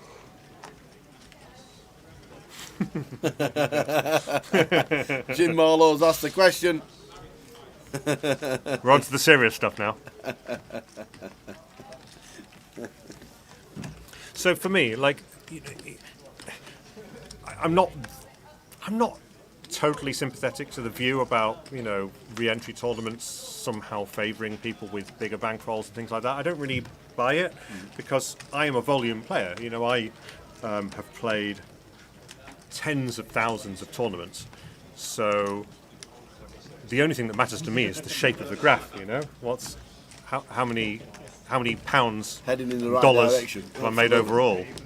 It doesn't matter whether I won any one tournament, and whether I had 1 bullet or 9 bullets in it. You know, it's about, am I an overall winner? 22, I'm unsure. I haven't seen that one. Nobody gains an advantage by firing more bullets in a tournament. I mean, you know, you don't.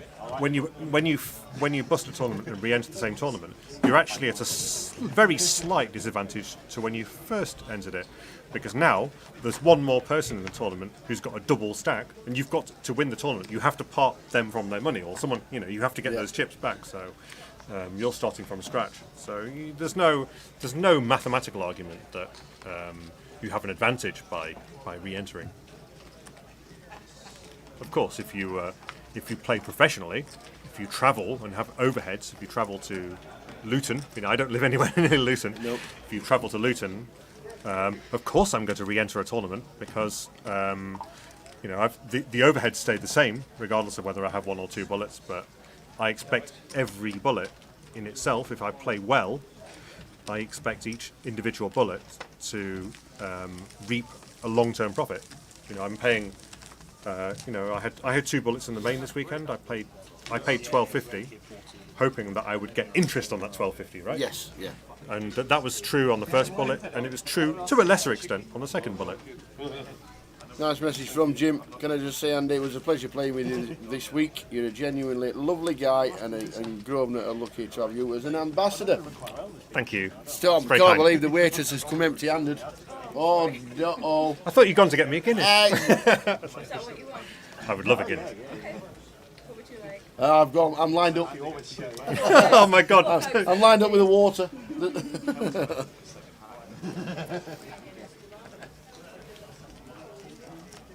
When the alternative is...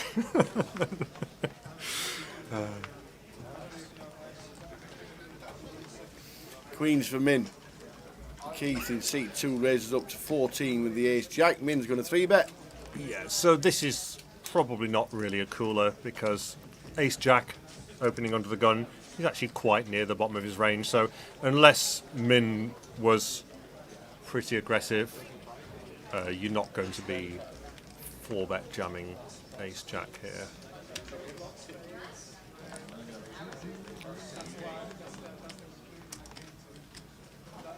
Ace queen would be more of a decision here. So ace jack is quite near the bottom of your opening range. Well, it's not the worst hand for your opening, but it does shrivel up against a 3-bet. Mm-hmm. I don't think it would be ridiculous to call a 3-bet, and there is a world in which the 3-better is maniacal, and ace jack could be good enough to 4-bet jam, but there's an awful lot of situations in tournament poker where I'm sighing and folding the ace jack here. You know, you're not suited. It's not a lot of fun peeling the 3-bet just to try and hit an ace or a jack on the flop and hoping that that's the best hand. So it does come down to what is the profile of the 3-better, what is the cutoff up to versus an under the gun opener. There are players where you continue, but yeah, he's made a great fold.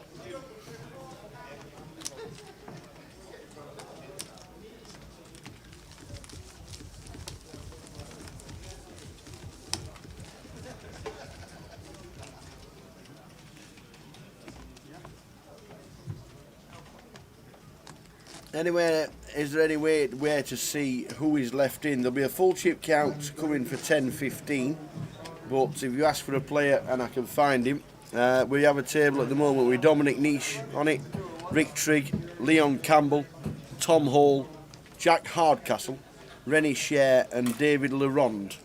That's not a bad table. That sounds fun.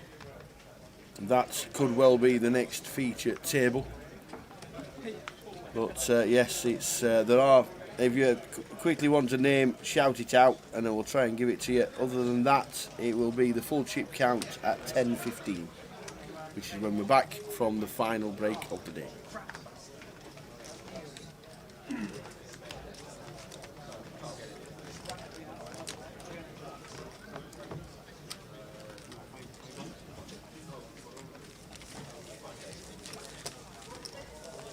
Stephen Chandler eliminated in 30th for £3,040 and a slight pay jump, which means we are on 29. Dan Gormley is still in with 29 left. Brian Shaw, Hendrik is out. Hendrik Getchy has been eliminated. He was finished in 39th place for £2,650. This is a hand. Yeah, it is. I think Min is going to min. Two of them ones.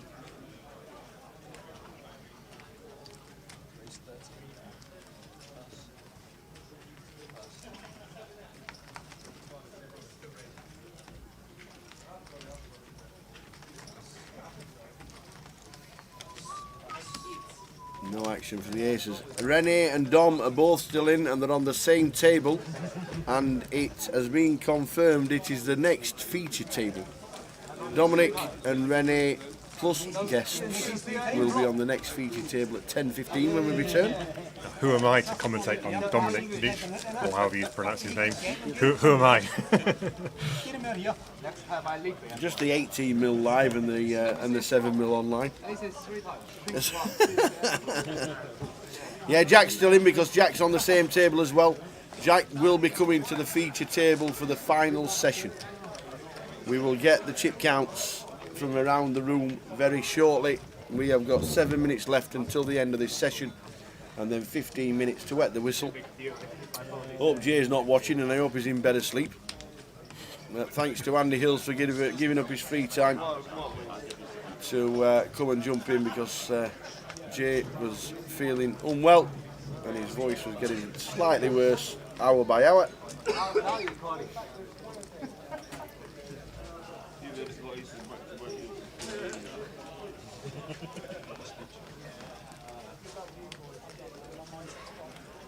Ace Queen has a legitimate decision here. Under the gun open, hijack call, 3-bet or call. You're obviously never folding Ace Queen, so it's a 3-bet or a call. We don't have enough. We have far too many chips to be lamping it in. So it is. Do we want to squeeze? And what do we want to happen when we squeeze? You know. So to squeeze is the kind of obvious thing to do here, and it does stop a hand like 9-8 of diamonds. If you get that to fold, you know you're denying him some of his equity in the hand. 9-8 suited is mathematically entitled to win a certain percentage of the time. So if you get that out of the way. Sometimes you even get called by a worse hand. You might get something like King Queen suited to peel a 3-bet. King Queen suited could legitimately feel that it's up against a worse hand sometimes. You could squeeze with King Jack. King Queen suited might peel that. So all sorts of good things can happen when you squeeze with the Ace Queen, and that was one of them. We got a very equitable hand to fold. Yeah. And there is a world in which some sort of Ace Jack suited or King Queen suited or something does call. Ace Queen suited, obviously a call. Comes with Ace King, it just comes to the 2. First out for an 8, fucking dealer puts out an 8 and mark result. Another ace. What are you doing, man? I think it was him. take yourself off. That was so passive aggressive.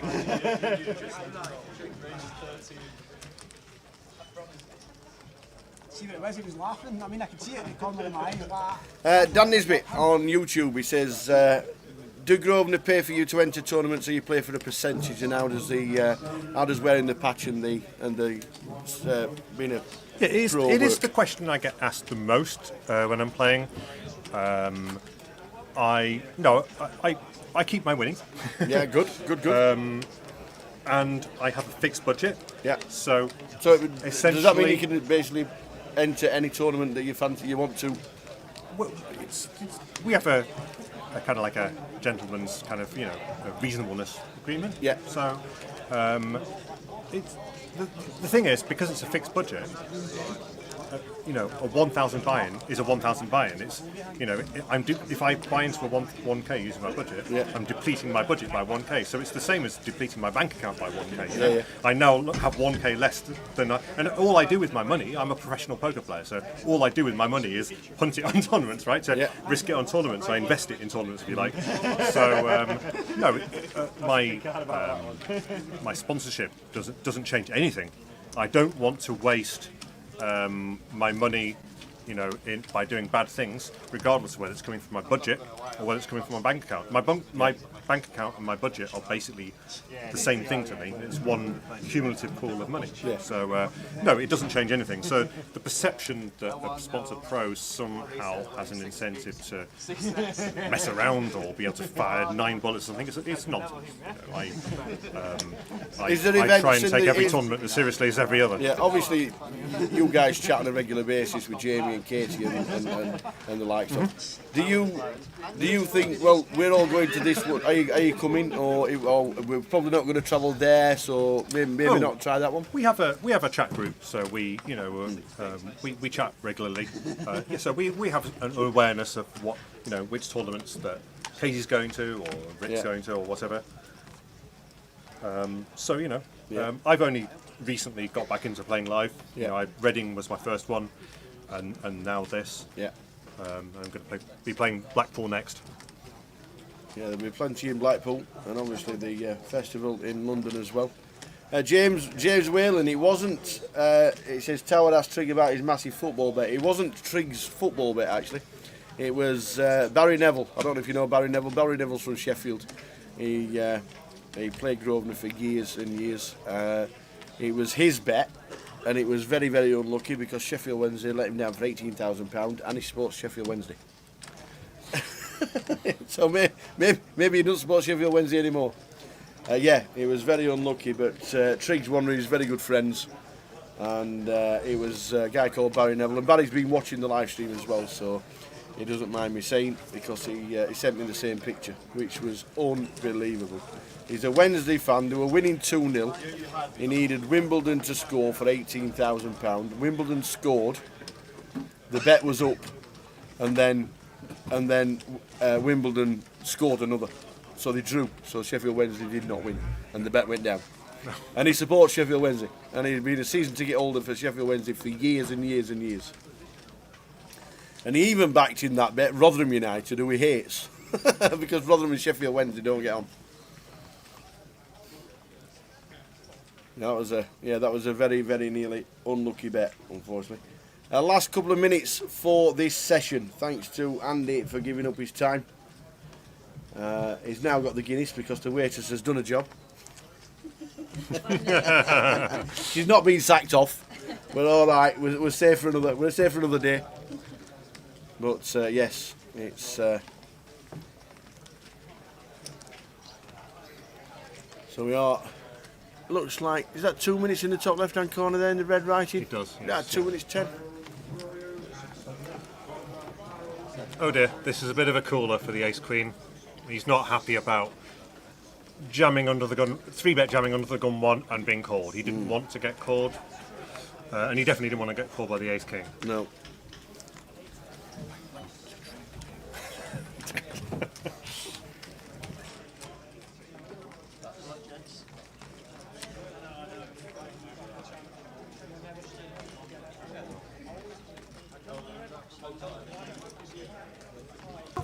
So we have the ace queen, we have the ace king.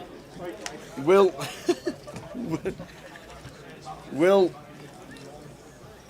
as the ace king, the ace queen is now under threat. Keith Wang is going to need a miracle.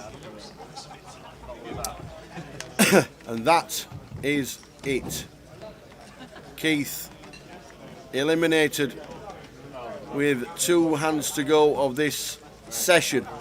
Keith Wang, 28th for £3,040 because Dan Gormley was out in 29th for the same amount about 10 minutes ago. Dan Gormley was out in 29th. Keith was out in 28th. We are down to 27 and this will be the final this will be the final hand of the session.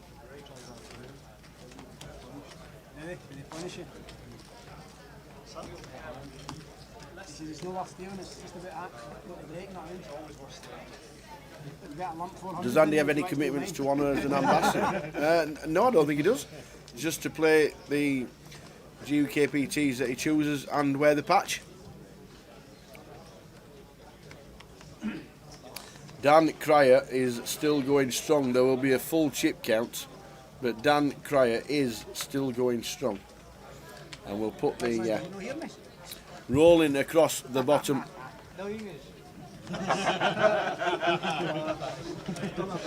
And this is it, the last hand of the session, and then 15 minutes, and then we get a brand new table. Everybody who's not in hands are leaving. Dave Doherty has chunks. The final hand of the session, 6-8-9. First bet should win. But it goes check, check.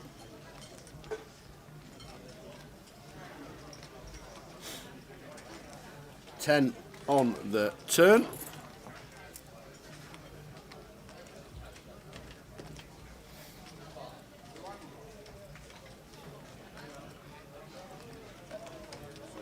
Bet from Madge in seat number 1.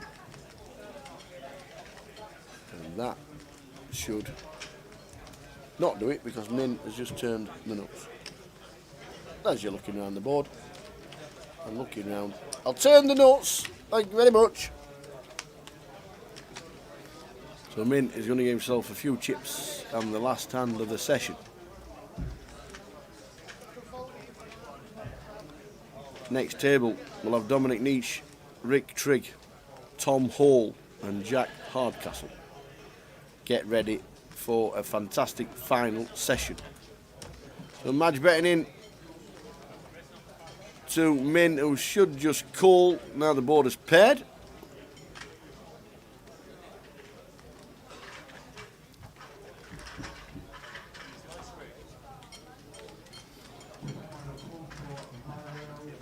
And Dan, yes he did. Yes he did. Min should just flick in the call, or is he? Yeah, looks like it's called. And he does. And that will do it for the final hand of the session. Back in 15 minutes. Thanks to Andy Hills. We'll be back in 15. 17 out of 376 entries. Can you remember who won it? Yeah, of course, cricket. Yeah, I gave him all the chips as well. With like 17 left, I started his career for sure. And it was funny because the night before we'd met, I think we'd been staying at the same hotel, and they had a pool table, and he's really good at pool, and I play a lot of pool, as I already said. So we played a few games of pool. I was chatting to him, and actually he's and his friend, who actually I knew more than Sam at the time, Pete Linden. And then we happened to both go deep in the tournament, and we played a huge hand. And my friends still make fun of me for this hand to this day. And you're actually in the background. I could hear you in the middle of the hand with your loud, booming voice.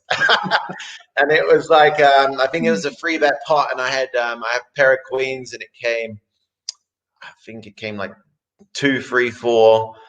So like pretty safe flop. And Sam check called, and then turn was a 5, so pretty bad card for me. Obviously, any ace makes a straight now.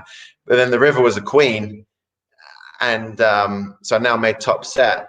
And Sam shoved all into me, and in my head, I was like, like in this spot, he never really. He either has an ace, or he's turning like pair of 9s or pair of 8s into a bluff.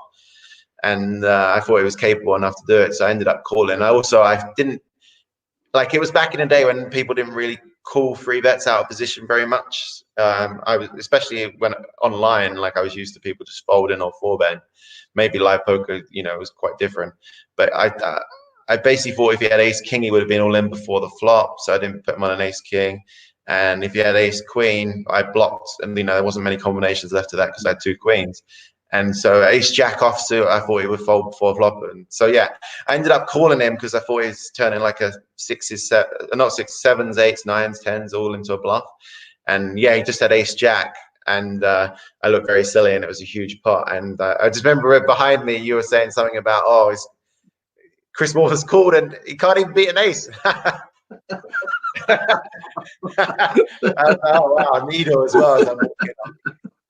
But yeah, that was my first big sort of deep run in a good tournament. So it was exciting for sure. But yeah, it was definitely very memorable as well. Sam got the trophy. He did indeed. Yeah, I used to use my chips wisely.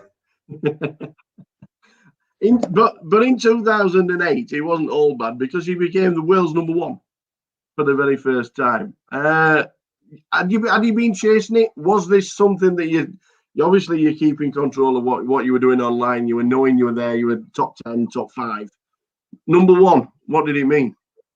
At the time, oh, it meant everything to me. It's like what I'd sort of devoted the last sort of few years of my life to. I was playing poker at that stage way more than even now. Like I was playing 6, 7, sometimes 7 days a week, every week, all day, long days. But like to me, it didn't feel long, you know, like the hours went so fast. I was really enjoying it. I loved the game. I was just learning all the time, getting better. And so it wasn't like, to me, it wasn't a job. I was just doing what I loved doing. So, but yeah, once I discovered Pocket Fives and saw the rankings, obviously you start at the bottom in the thousands, and I was like always wanted to get into the top 100, so I could start talking. Like my thing was like I wanted to talk strategy with the other sort of top players, but I didn't want to message them before they were while they were ranked higher than me, because I thought they wouldn't accept talking to me, kind of thing. So I was like, okay, once I'm in the top 100, I can chat to this guy and message him. And so I kept like moving up, and he gave me incentives to keep moving up. And then obviously, you know, like making #1, we always thought, oh wow, maybe, you know, you dreamed of it, but you didn't think it was possible. But then, you know, suddenly you start making top 20, you think, wow, I could maybe do this if I run good for a couple of months, win a big one. And yeah, so to finally get there was an amazing feeling. It felt like a real accomplishment, you know. And like at the end of the day, like the rankings, a lot of it was playing. You had to play a lot to get up there because of the volume thing. But normally, if you were, you know, it was like to get #1, you had to be doing well as well. So it was definitely a sign that I sort of was being successful as well. Yeah, I think one of the first videos we'd done, and we've obviously, because we've been in lockdown, we've been rerunning some of the videos on Grosvenor and the GUKPT. You were sat talking with Adam Clark from Blackpool, Clarkatroid. Yeah, I remember him. Yeah, good guy. Yeah, I think you said in the interview you just dropped away from #1, but you were going to get it back. So it was a fantastic interview. There were no chin hair. Yeah, no. We'll try and dig it out for you and send a link, because it was a fantastic video. You and Clark were just bouncing off each other, because obviously you knew a lot about him playing so much volume online. Yeah, I think that was the first time I met him as well. So I sort of played him online. So that's always exciting when you got to meet people in real life after you played a lot against them online and stuff. And you know, it was weird. Like even though you sort of didn't know each other that well, like you kind of, if you felt like you knew each other for years, kind of thing. Like I met a few of even at my wedding, like a couple of guys who are like in my groomsmen party. I met them through, you know, I met them 10 plus years ago through poker, and we've stayed close friends ever since. Yeah. Now we can't we can't not have an interview with Chris Moorman and talking about the father in the GUKPT circuit. Yeah, he'll be like, why are you in Manchester? This is one of the greatest little stories of a GUKPT title. I do believe it was a birthday present. Is that correct? Yeah, belated birthday present, because I was at the time I was living in Australia, and my dad's birthday is on Valentine's Day, and so I didn't get back till, I guess I got back from Australia in like March, so it was a month after my dad's birthday, and I was like, oh, what do you want for your birthday? And he was like, oh God, it's gone now, you missed it, blah blah blah, moaning. So I was like, come on, give me an idea. And then I actually came up with an idea. I was like, how about this? I'm gonna, like, he was playing a bit of poker just on online, but low stakes. He'd only really ever played one live tournament before, and that was a £10 rebuy at Southend Casino, so a little bit different. But I was like, how about this? I'm going to go up and play this tournament in Manchester. It's £1,000 to buy in. I'll buy you in, and like we can work out maybe like a backing deal or something. But I'll buy you in, and no pressure. We both play the tournament and go up, have like a father and son bonding weekend kind of thing, and just have a good time and have fun with it. And he was a bit reluctant at first because he didn't want to embarrass me, and he'd never really played live, so he was a bit nervous. But in the end, he agreed to go, and that was good for me as well because I don't drive, so he gave me a lift up there. So, Ulterior motive. yeah, it was an expensive Uber, but whatever. No. So anyway, we both played the tournament. This was at the stage as well where still dusting hard in live poker, never done anything good. And so I'm thinking, okay, this could be the one for me.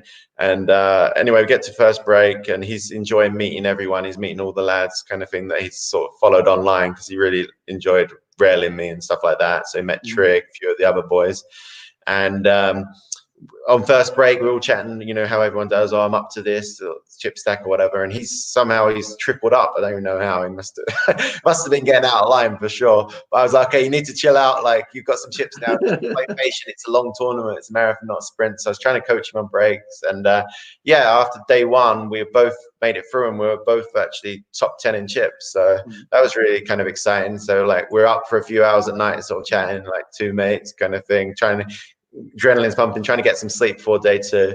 And then day two comes about, and I ended up losing a big hand. I actually get knocked out 5 before the money, so I was a bit gutted because I was thinking, oh, this is my tournament kind of thing. But I regrouped, went to the bar, got a few beers with a few of the guys, and then went to rail my dad because he was still in. And you know, at first he just wanted to make the money, made the money, he had a decent stack, and then after that, though, he really wanted to make the final table, and that's where it kind of started going a little bit wrong because he started changing his game, and he played too tight, and he was blinding out, and he got down short. And I tried to tell him on the break, okay, if you get anything, you're going to be big blind after the break. If you get anything in the big blind, just go with it. You know, you're only down to like 8 big blinds or something like that, I think. Yeah, so it's like anything half decent, king 9, whatever, go with it if it's a late position open.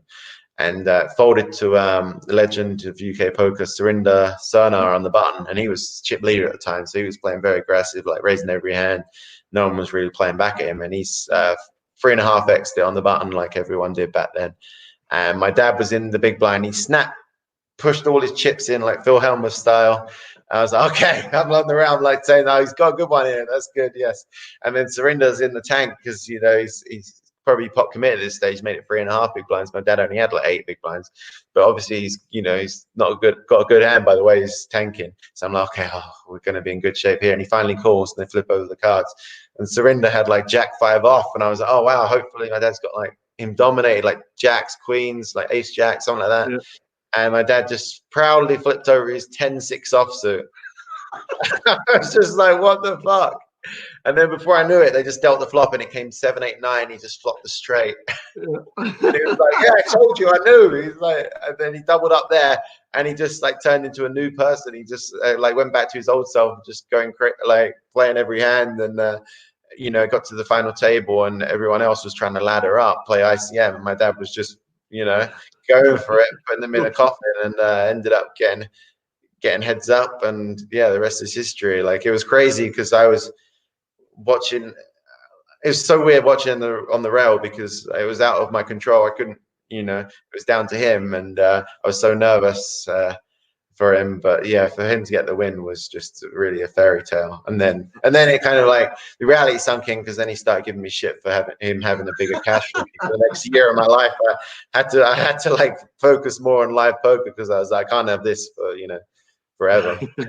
Everyone in me is to tell them that I was a professional poker player, but he had a bigger cash than me. So, yeah. Well, he finished 13th in the Champion of Champions as well, and that's his only 2-ender mob. Like, that's the only 2 cashes he's got on the ender mob. The Champion of Champions are winning the GUKPT. No, he always says, I've probably got one of the highest ROIs in live poker, like, because he didn't really start playing much. He played like one World Series poker event, like a 1500. He got some of the boys to buy a piece of him when he came over to see me in Vegas one year. And I think that's about it, really. So he's played like 3 or 4 live tournaments ever, cashed 2 of them and won 1. I was like, must be nice. And then he always tells me, whenever I go and see him, I go to his house and play online or whatever, and he's playing online as well. And he'll be moaning about all these bad beats he's getting. He's saying, I'm the unluckiest poker player ever. And I'm just like, you do realize how good you ran to win that tournament. Like, the tournament like 100 times the 10 by him, but yeah. Brilliant. It was it's a fantastic story and something we have actually mentioned it quite a few times whenever you do pop up and we're on the live stream and we do mention yourself and you've won something big and we just have to quickly mention that the story of your dad is to me it is one of the nicest and best stories of while we've done the GUKPTs. It really is. Yeah, it was amazing. Like even all the highs and lows that I've had in poker, like it's still like my most memorable moment. It wasn't even involving me directly. Like it was just surreal. It was such a great day.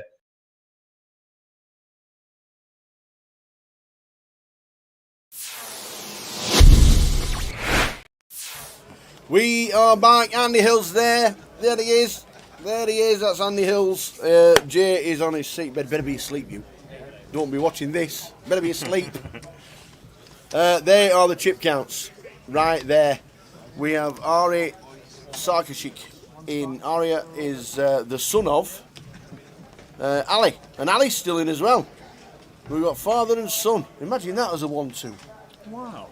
We have Aria and Ali still in. Rennie Share is in. David Leronde. Riyadh. Peter Hackshaw's down the bottom. Drayton, who's won. Did he win Luton twice? Luton twice. Minji, who was on our table. Will McClure. David Crane. Raggett. But up top, Dave Doherty 620. Dan Cryer 600. Dave Doherty 620. Thomas Hall 660.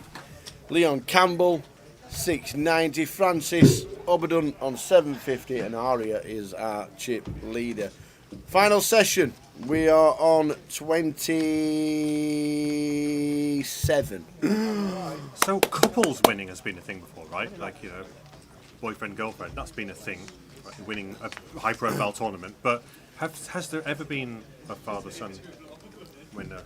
Brian and Mikey Clark have won separate GUKPTs. But not first and second, or like first, third or something? No.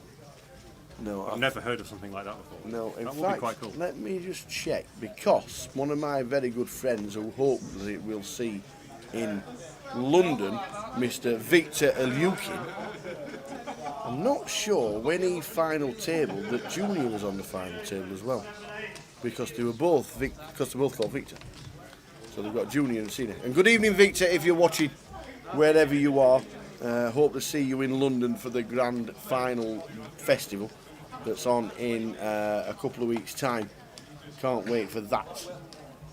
But I'm not sure if when Victor won it, London, he was Junior was there as well. I shall have to find out. But it'd be good to see Victor again. Not seen him for a couple of years, obviously because of the pandemic and not travelling down to London. He wasn't at the first one. There's young Victor. Young Victor. In fact, 3 years ago, young Victor went to play the World Series, got knocked out on day 1A, flew back home. He was in Vegas 2 days. Wow. That was it. So where do you experience your jet lag? Is that enough time to experience your first bit of jet lag before you have the return jet lag? That was it. Evening, everybody. You will not get many better tables than this, let me tell you, that is for sure. In 1, we have Dominic Niche. In 2, we have Rick Trigg. Leon Campbell in 3. In 4 is Tom, sat in 4.5. Jack Hardcastle in 6. Rene in 7. Jack's moved to 7. Rene is in 8. And in 9 is David Leronde. Amazing table. Fantastic table. Do we find out where Victor? I'm sure Victor, if I remember rightly, final table London. Was it 15th? No, young Victor came 15th in 2019. So that was the last GUKPT before. We went back again, so 2019 he went there. I thought there was a final. I thought there might have been a time where he final tabled when Pops was on it as well. This is a really good table. I mean, Hardcastle, Niche, however you say it. Yeah. Tom Hall, Rick Trigg. It's this is a this is a really tough table.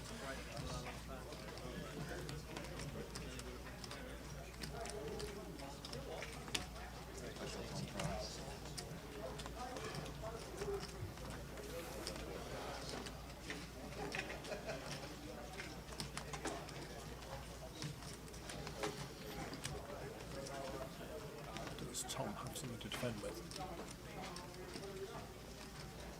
Yep, Tom defends the Queen 5. So this is really situational. You know, if you were a little bit intimidated by Rick Trigg, you might find reasons to fold the Queen 5 and the more raggedy hands in the big blind. They are some of the hardest hands to play out of position versus a very tough player. Now, Tom and Trigg are no doubt going to have lots of history. Maybe they both have respective reads on one another. They've both been regulars in the online games for years. They surely have history. His volume, Trigg's just incredible, isn't it? And Tom Hall as well. The two of them. This is. I don't know.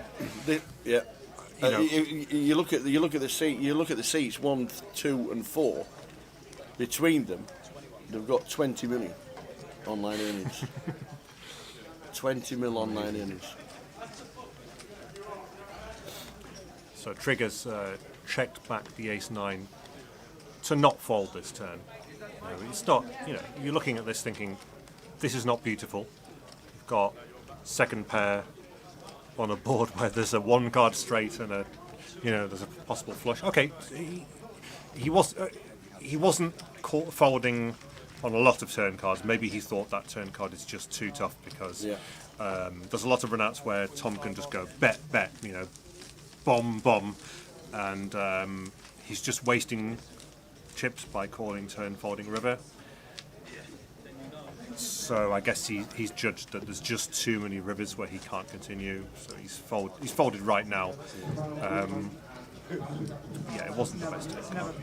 But there's a lot of turn cards where check back the second pair in order to call it on certain turn cards. A lot of turn cards. Back to the Victor Lukin scenario. Victor Lukin Junior finished 4th and Victor Senior finished 24th in one of them. But when Victor Senior won London in 2015, Victor Junior didn't final table, so it's not those. So no, the answer is no father and son at the moment. Okay. And the question came into the chat box: do you know the only father and son cricketers to play in the same match? Another interesting question. No, is the answer from me. That was pretty simple. You're going to be stunned to hear the answers no from me. I know. I was thinking of somebody like Tendulkar or something like that, but it's got to be a father in his 40s, hasn't it? You'd think.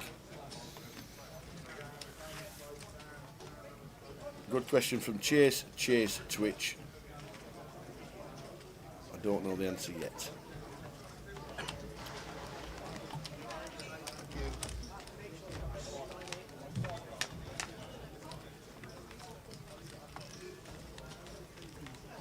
Flop of ace, queen, jack.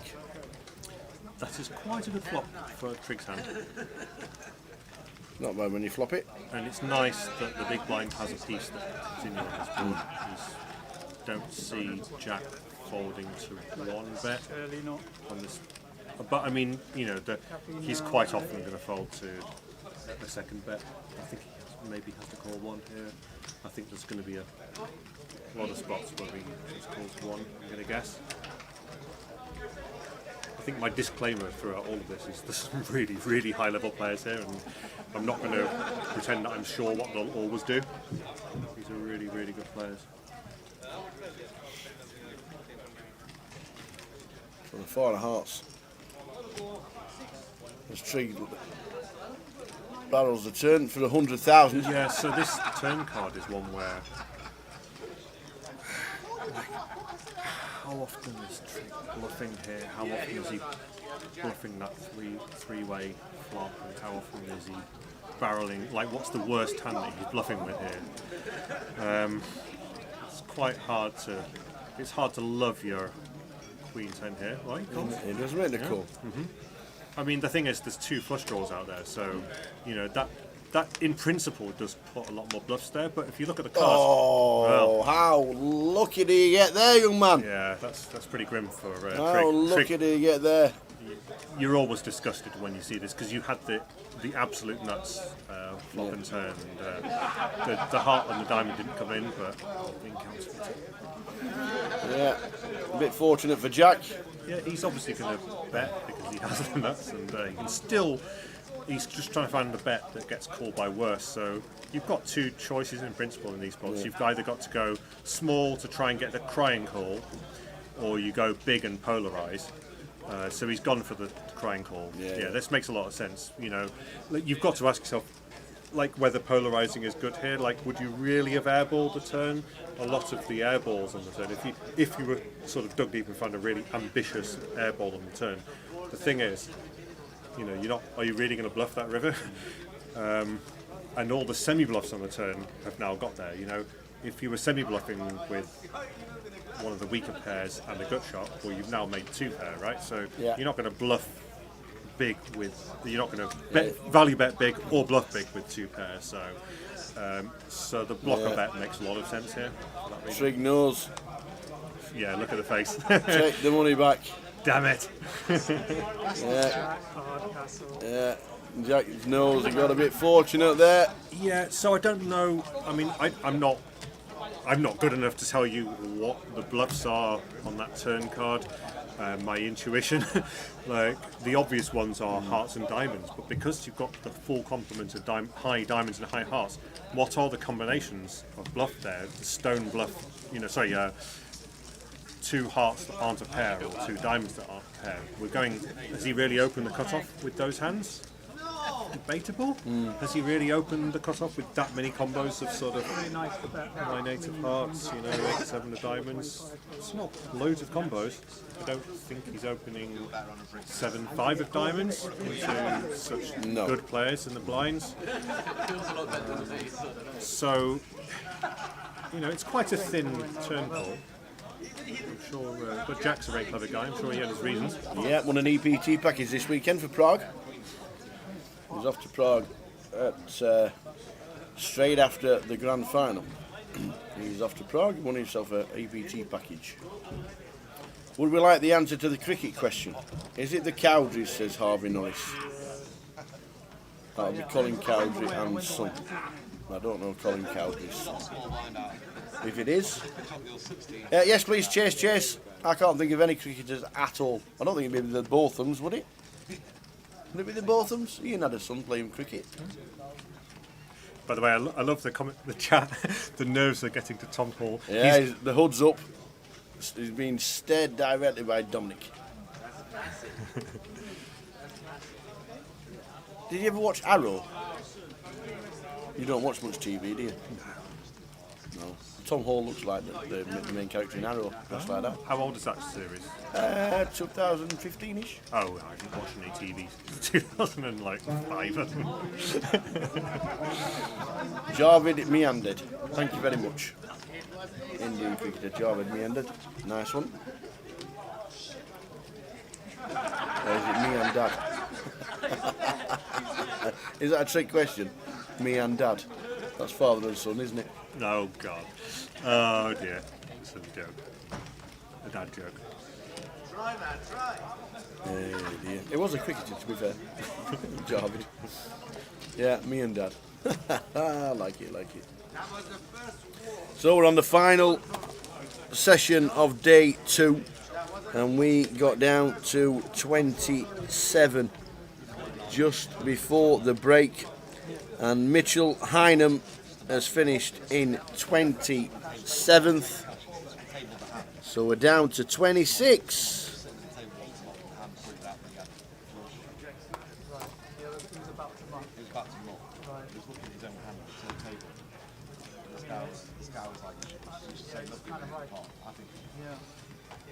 I mean, it's a very easy mistake to make. And it comes out like, well, you're not trying to shun people in like. Mitchell Hynam last out. We're on 26. Who would have thought we'd have got to 26 from 148 when we started day 2? We normally think 3 tables, so it could have been 24 or less. I said 22 at the start of play. And don't forget, tomorrow morning, the odds compilers will be working on Grosvenor Sport to put the book in place, so you can have a little flutter on the remaining players for day 3. Who will it be?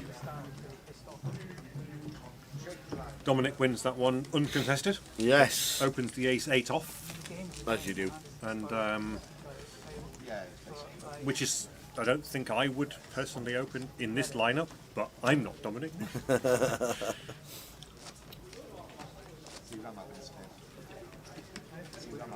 I once played with another super high roller. I don't remember his name, but he's Austria's #1. You know, the #1 on Hendon Mob. Oh, right, and he okay. plays the super high rollers. And I played with him in the Venetian in Las Vegas in a 1,600 buy-in, I think, $1,600 in a 6 max. And I just think he entered this tournament to mess around. No, he played about 80% of hands, and it really felt like he was just going, I'm just going to like play with these guys. You know, it's a bit like Sabutio. I'm just going to mess around and flick these guys around. And he limped and or raised nearly every hand, and he hardly folded to a 3-bet. Like especially in position, just peeled everything, and it was totally ridiculously out of line pre-flop. And he obviously fancied that he could read people just perfectly, you know, like books post flop. And it was I didn't do very well in the tournament, but it was an immense experience playing with one of these super high rolls and watching him toy with everybody. I remember when Daniel Negreanu did that in the rebuy that they had in the World Series. I think it was the only rebuy they ever had, and he rebought 49 times. Because he wanted it was a bit controversial, that wasn't it? Yeah, I mean, that kind of apparently he wanted to read everybody and see what hole cards they were playing every time he called the all in. Right. But he ended up making profit on the game by coming second. Yeah. So it was bizarre, but he did final table, and he said he did it because he wanted to read everybody and see if he could see if his reads were correct. I think the more cynical interpretation is that he just wanted to win a bracelet by having more money than everyone else, which is the sort of thing that people say, you know, about re-entry tournaments. Well, it just makes it possible for people with deep pockets to win titles. But to be honest, it is good for the game if somebody bad has deep pockets and wants to enter a tournament a lot of times. That's actually good for everyone else. You might not win as many titles as them, but you'll make more money than them, and that, to me, is the objective of poker, to make money. Liam Campbell. That's why we respect ICM, you know. Absolutely. Going to be raising up Liam Campbell, nearly 400,000 in live earnings. He's won a 25-25 in London back in 2016. Yeah, I know, right? I didn't even know we were getting close because all the famous are on. And he also won the London Deep Stack in 2018. So he has a bit of a resume. There's Leon in seat number 3. Pretty rare that it doesn't actually just go half a hat at some point. Yeah, that was right. That doesn't happen. The best one was that Tommy Slow Club. DTD was like maybe 1 pair of 500. Quite big guarantee. And 2 guys went out for 5. So there's a little bit of an interesting aspect to this hand. Jack Hardcastle didn't think long about folding on pocket 2s here. Very, very disciplined, and a lot of people might be thinking, well, he's getting good set mining odds, he could overcall in position. So there's a lot of things that point towards calling here, but when you see that you've got Dominic Nitch and Rick Trigg behind you, the problem is you're often wasting that 16k. You might get squeezed out of the pot a certain percentage of the time. It's interesting because I think a lot of people would look at the fact that Tom Hall had peeled under the gun 1. I mean, we can see he's got the bottom of his range here with Queen Jack suited, but you could read that as strong, and might make it a little bit less likely that one of the good players would squeeze behind. So it's very disciplined fold with the 2s, but I guess he didn't want to waste chips. Trigg flopping it for the second time. Last time he chopped the pot with Jack Hardcastle as he got a bit fortunate on the river. Trigg flopping it again. Leon coming in for the call as Tom bets the Queen Jack. Oh my word! Again. How many times is Sig gonna split a pot? I mean, well, he's not going to split it here. But No. He's. He's actually brought in, kept Tom in, to be fair, because he's now got the spade draw and the guttable. Leon's turned 2 pair, and Trig had flopped it. So this could turn into a juicy pot, especially if it's an absolute brick on the river.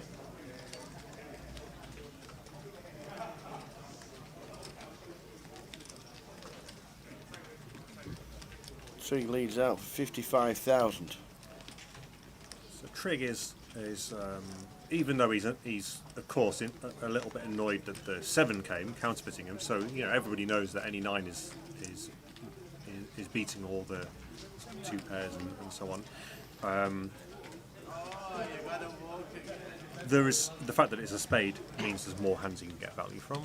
So all the spades can continue here and get a street of value from those. Leon calls the 55.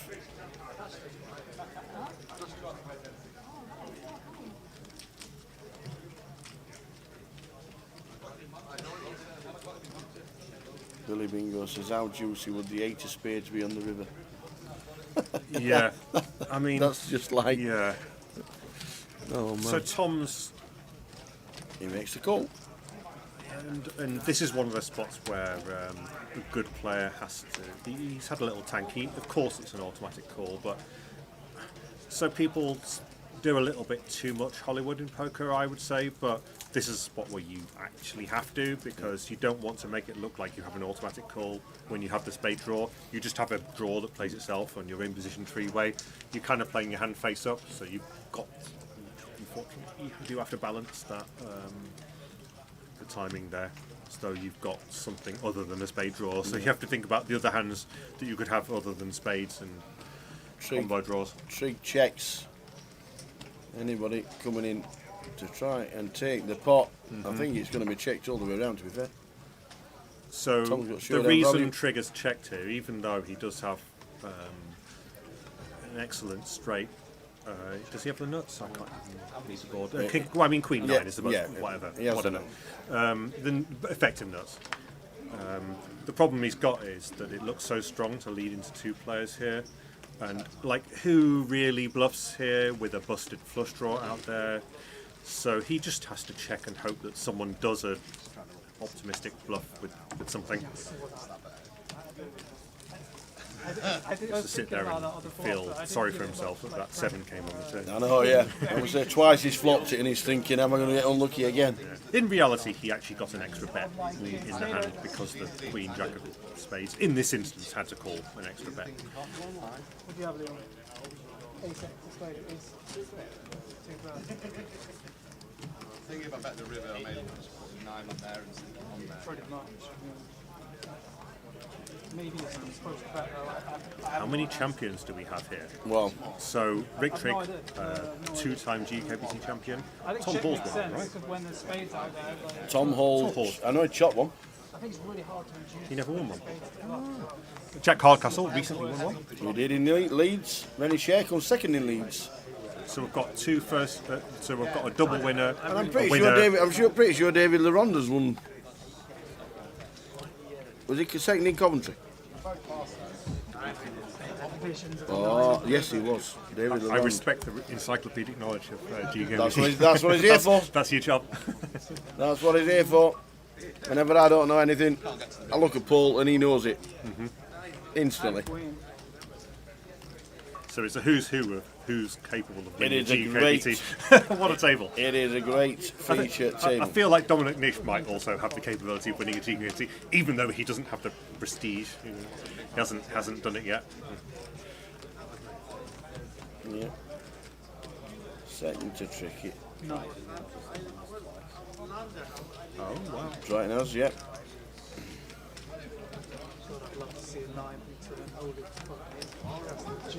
David LaRonde in seat number 9 as final table 2 GUKPTs. He was 5th to Oliver Price in 2014 in London. Andy Cristoforo and Philip Suki final tabled. And in 2008, he was indeed second to Sam Trickett. And James Mitchell from London came third, who then went on to win the Irish Open. Can we order a drink? Martin Green and Wayne Mardell was the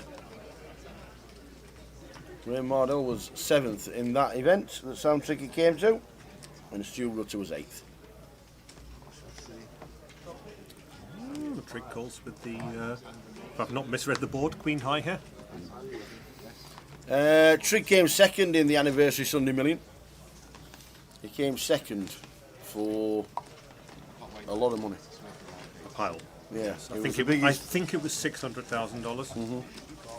Yeah, he came second. I remember watching it. Because it was like one of them 2-day events, wasn't it? And he powered his way through the second. I think he got unlucky as well. So unlucky. Yeah, so unlucky no, winning 600. Of course, I know what you mean. It's one of those. It's one of those events, isn't it, where you feel absolutely sick. You just won 600,000. To be honest, I felt pretty sick the time I came second in the Micro Millions tournament. $7 buy-in. Thinking you might have like ace, 9, sorry, that is a pair and spades. I didn't want to see a spade on the river. You'll see, I've got 2 pair that. No, I believe you. I'm just saying, like. I'm just hoping the river fills up. I'm just thinking, come on. I was feeling like maybe I only need an offsuit 9. Just about the money to us, guys. Absolutely not. Just about the money. There was a damned card protector for winning that Micro Going back to the 25-25 Liverpool, there is not a Liverpool 25-25 before Christmas, but it is on the schedule to come back for 2022. Which was it, 9 or 7? What was the street? 9. What was the cash in the $7 game? No. I mean,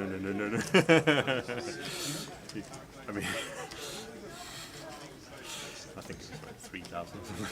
4,000. He did. He won the EPO. I remember that. David Laurent, 2000 and.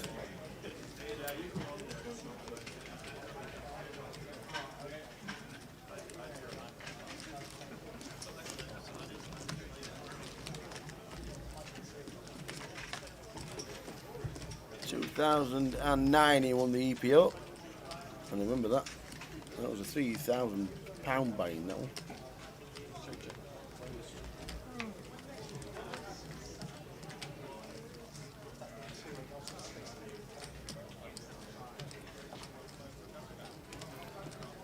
Just a month after he came 15th in Blackpool. Remember that? I think we interviewed him at the time after he just had that massive success.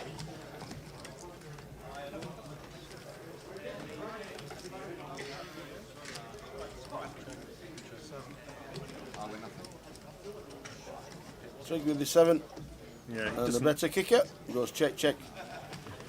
4 clubs on board. Judged he had too much showdown value to bother bluffing there. And he was right. You're right. Everything goes. Everything, just about everything. Just have to feel sold everything. Just go in the real. Dan, I don't know, I feel like I've seen that. Dan Stacey, you'll have met Dan on the MPN tour, wouldn't you? I met Dan in all sorts of different places. Yeah, I like Dan. Really nice guy. Yet another person I'm now rooting for. Just, I don't know how to pick. Listen, I've been people stating like the biggest cash game in the world. Joined the table of doom. I know. We've lost 2 players. We've lost Riyad Solomon in 26th for £3,040, and Raggy has just been eliminated on the outer tables for £3,590. Well done, Raggy. James Clark. It could be a 0. Just like. There's a world in which we absolutely elite final table. There is a big possibility we could have the biggest, especially the earners, the biggest earners the GUKPT has ever seen. And it is not in London, which is a big thing. And someone's just said in the chat, looking forward to having a few quid on this tomorrow. Yeah, I mean, if you imagine if we get, you know, maybe 6 absolute crushers on the 8th final table. Imagine it'd be a lot of fun. People were debating about, you know, the stacks and the. I heard it was worse than that. It doesn't seem like the type. Made it out. You know, who's the crusher of the crushers? Because it's, you know, to get to this stage in a GUKPT, there's people who are really good at beating, you know, not great players, and there's people who are great at beating good players, and there's people we've got some elite here who are going to be extremely good at beating pretty good players. You know, we've got all the poker's. There's a sort of scissors, paper, stone aspect of poker. You know, some people you can find your own niche in poker. Yeah. I mean, I don't consider myself. I'm not even remotely elite. I found my own niche by, you know, I know what kind of player I can beat, and I try and find games with those kinds of players in them. And but you know, we've got a whole combination of people here. We've got some people who are, you know, really, really tough players who. It'd be interesting to see all the different situations that might come up on a final. Oh yeah. Please no.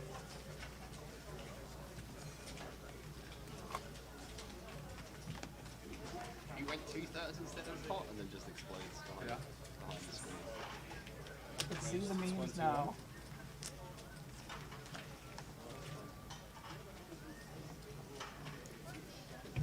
I'm guessing you do have to have a Grosvenor account to bet. I mean, a Grosvenor account, I think, is just the same as a Grosvenor poker account. You just need to have a Grosvenor account.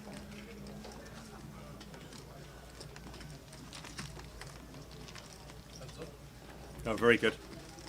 Find your own niche. Find your own niche, spelled like Dominic. Absolutely. Very good. Set that one up. Jay, unfortunately, is unwell.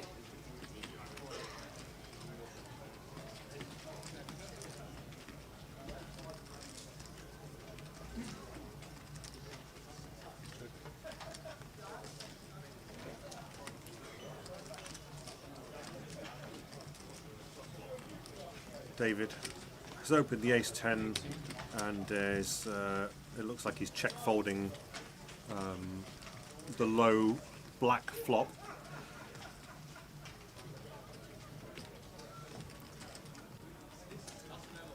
I mean, he's counting his chips, but I don't think he's calling this bet. I don't think he's. I don't. Oh, really? Oh, he's raised. Wow. Well, okay. I was going to say it's pretty ambitious to call that flop. Ace-10 is so far down your opening range, so far down your range on that flop. It's not good enough for check call. I guess he just thought that Dominic would take a stab at this board all the times he's missed. So what a great read! Hats tip to David for making that move on an elite player. Great read. Can't push me around, Sonny Jim. I love it. And you know, why not? You're really far down your range. If you think your opponent's going to overbluff, you can't continue in any other way. He just thought he'd make more money by check raising rather than bluffing. Yeah, Jay's gone back to his sick bed. His throat was closing, so he decided we asked Andy Hills, who very kindly gave up his free time, and he sat with us. Hopefully till the end. If not, Georgie will be sat at the bar waiting for him. But it's nice for Andy.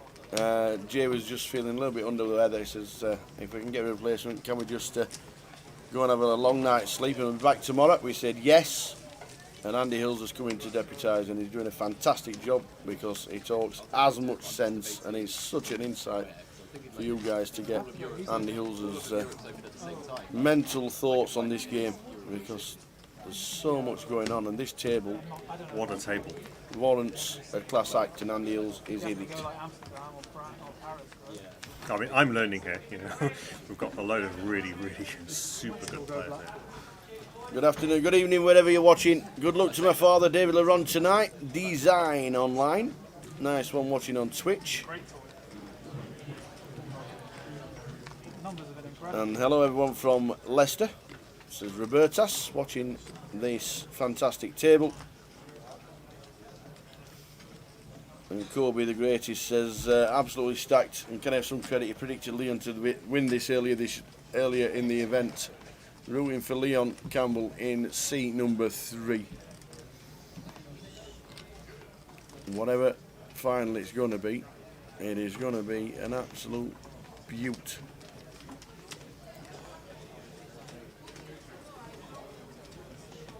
Yeah, I've played with Leon a few times. I think probably in the Vic. I don't know that much about his game, but I don't remember him ever doing anything bad. He's very solid. This is, I don't know much about David, but he just poured out. He just made a move on Dominic Nish in a pot. So you know what. David Laron he won the EPO, the English Poker Open. Oh, really? Yeah, for just under $250,000 back in 2009. He was second to Sam Trickett in the GUKPT in 2008. So, played everything in the first line, you know, like the first 5 years of everything. Sure. From 2007 when the GUKPT started. David was always playing. Are they playing to a final table tonight? No, they're not. They play to the end of level 20, which is round about 12:30, so around about 90 minutes time. And however many are left, they come back tomorrow to play to a winner.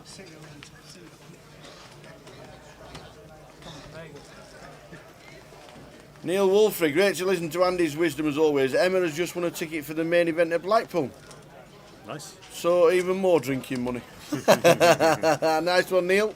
Brilliant. Neil watched the last event in Portugal. He's now watching in Exeter back home.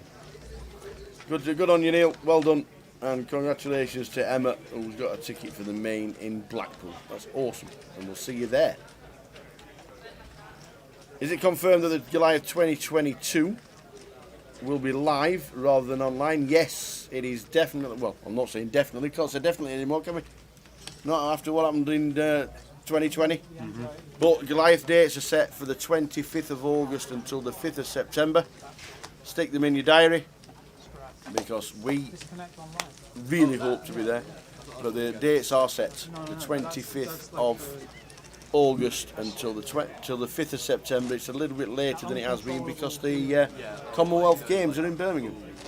And the Rico Arena, or the CBS Arena as it is now, is being used for quite a lot of the events, so there's not a lot we can do about it.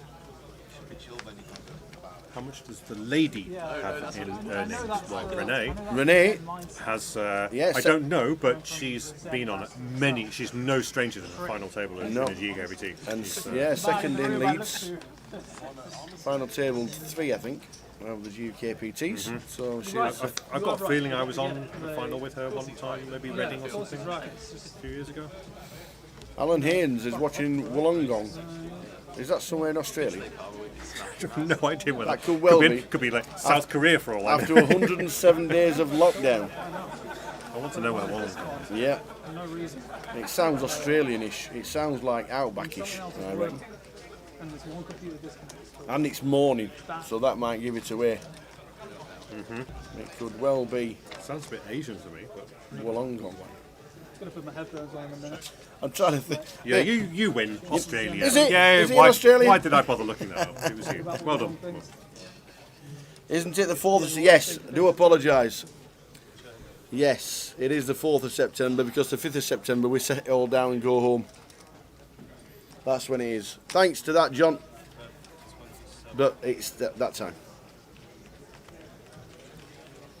Is Josu Choppy still in? No, Josu didn't make day 2, I don't think. And is Riyadh still in? Riyadh went out earlier. Went out earlier, as in like 20 minutes ago. That's relatively earlier, I suppose, isn't it? Riyadh went out just before James Clark. Riyadh finished in 26th for £3,040. Australia's just come out of lockdown. Yeah, they have. And my niece, who lives in Darwin, has already indicated that they might be allowing them back to fly to other shores. She's getting quite excited as she's been in Australia and not been able to get in or out for 2 years. And Darwin to Heathrow is being piloted for a direct flight. Oh yeah, I fucking hate dealing with the How many films can I watch? How long will that flight be? 3 films, I think.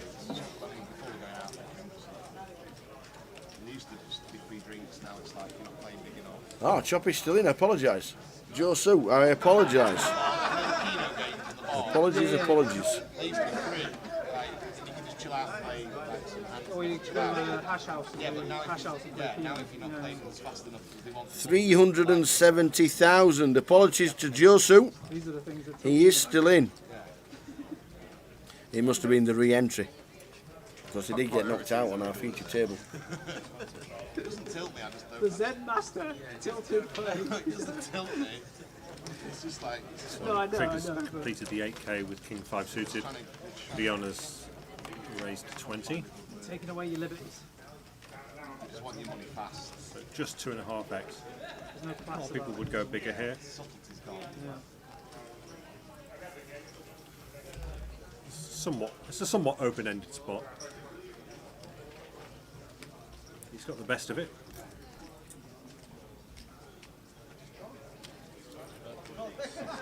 Trig doesn't really have enough to continue.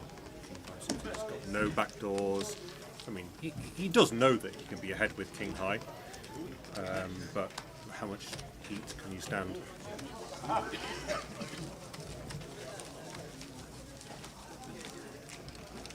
I think my favourite thing about Vegas is it's an hour from San Diego.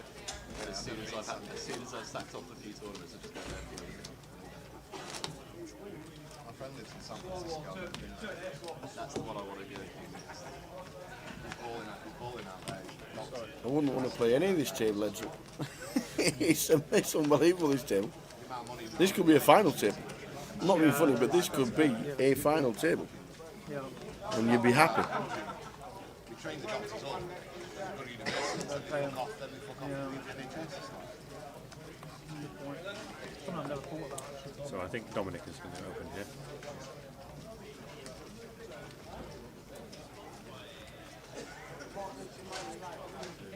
So you can flat or 3-bet here.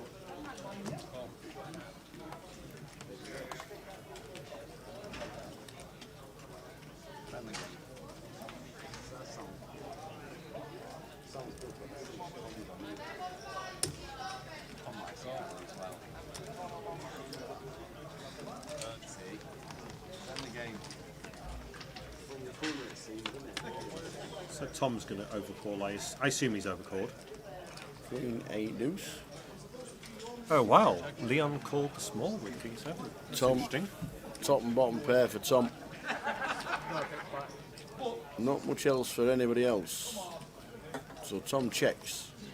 Waiting for the bet to come in, and that's from Dominic in seat number 1. Bets 25k. Does he now? Just bets Amazing. 25k, bet 25k with a What big the hell? five. Yeah. I lol bet this flop.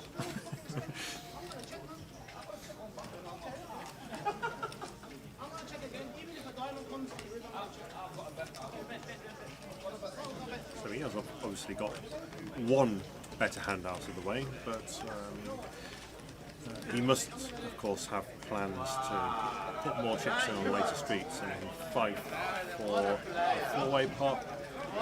It seems exceptionally unlikely that he's going to get 3 folds. So he's hoping. Yeah.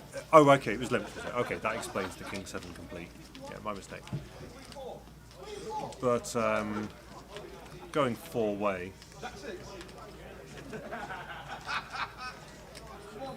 Are you sure it was limped? I would have thought that Trig would have raised the Ace Jack over a limp. feels like I'm not sure the graphics are right here. Feels like the graphics are wrong in it. Well, Tom raised it up and he won the hand. So we are heading towards the final session. The live stream round about 25 past 12 to half past 12 is when we conclude day 2. Another fantastic day. We got in the money with no dramas because there were 3 eliminations on 3 tables all at the same time, and it went from 51 to 48 just like that. 48 was the money.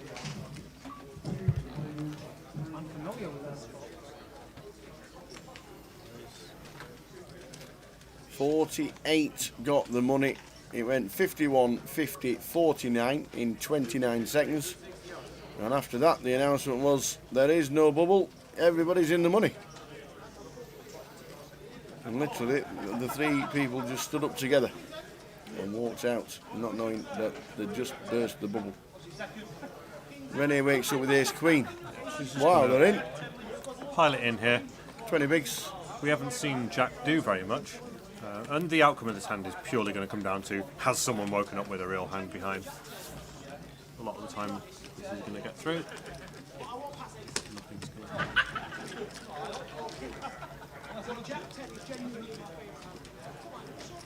It's important to take those spots when you have so many blinds. If you miss too many of those, just going to bleed and bleed. You've got to play aggressive enough, pre-flop, semi-shallow stack. Blind structure rolling across the bottom.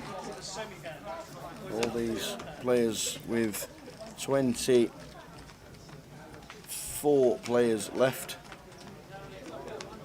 Now locked up 3,590.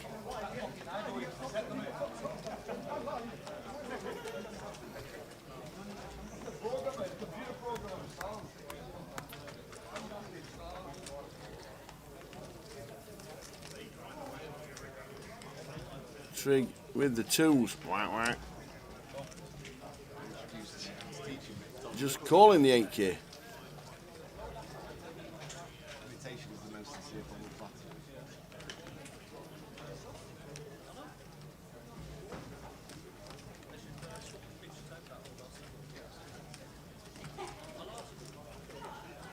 Leon with the old Queen 5. Is he thinking about a race?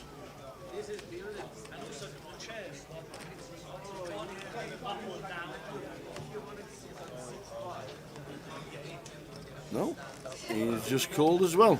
Tom's not calling. No, Tom is not calling. If he calls, I'm off. And we'll see you tomorrow. So I don't know exactly what Trig's plan is. We didn't think that Tom attack too wide here. Yeah, just a 42, and Dan has got a decision with the snowmen.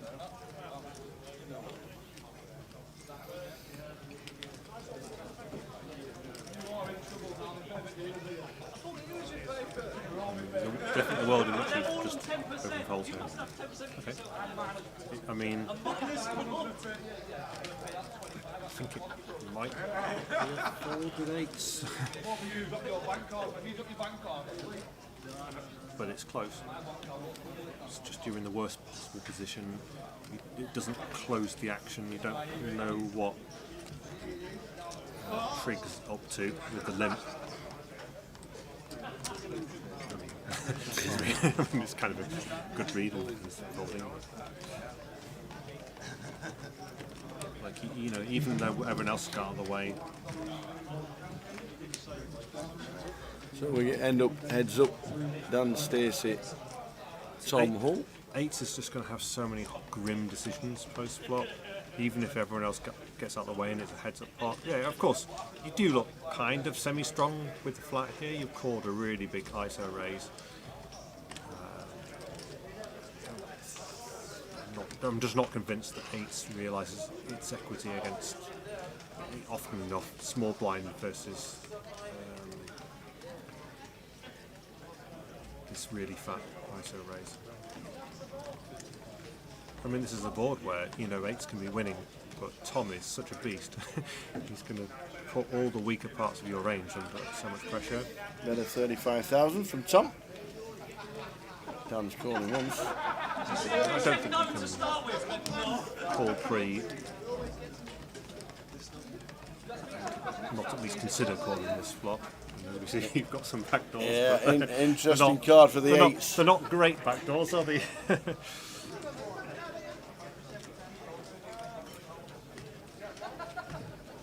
So you might look really nitty to fold 8s pre-flop, so you know what is essentially one raise, but this is exactly the kind of problem you face when you're so likely to see one or more overcards, then you have the worst possible position and you don't close the action.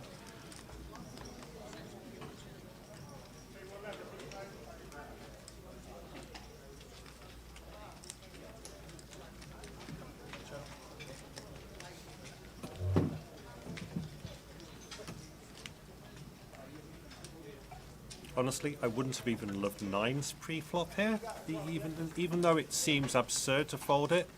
I don't even know a fun way to play 9s here. You're just going to have so many grim decisions against Tom, and you don't necessarily get to the flop.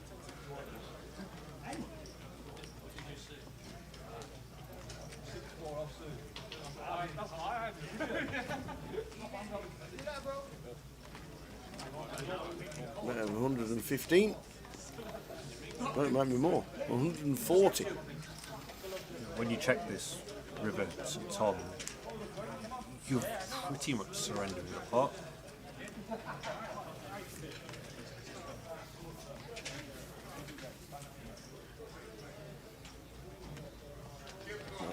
Gives it up to Tom. Takes a nice pot, moves up to 780,000. It's just such a lot to put in pre-flop with a hand that's just not going to get to showdown often enough. We've lost 2 on the outer tables. Andy Back, the Spand, has been eliminated in 24th, £3,590, and just now Ian Bosley, the Boz from Cardiff, also eliminated on table number 8, 3,590 as well. We are down to 22.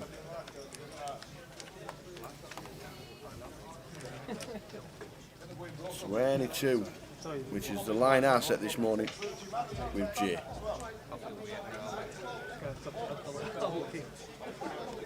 We have about an hour and 15 minutes left. So I'm guessing he won't stay as drunk. I'll tell you if you want. Oh.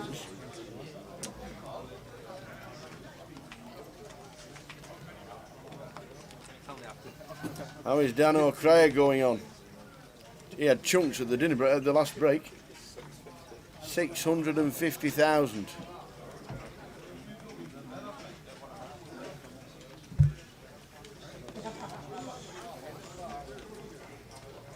Yeah, it is. I've not asked the question as to why, but yes, it slightly is.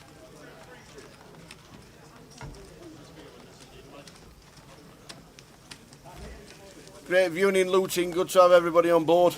We've even got Australian involved in Wollongong. And wherever everybody else is, good evening, wherever you may be. It is 23:10 GMT. Wherever you are, good morning or good evening. Hope things are well with everybody. Luton GUKPT 513 runners. We're down to the final 22.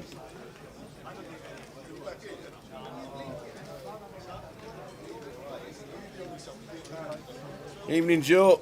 Joe Kershaw. We'll be seeing a lot of Joe in Blackpool when we go over to the seaside.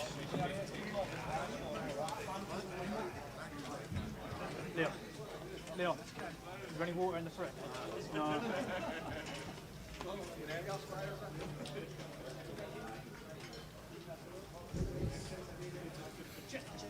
Renee with the Cowboys.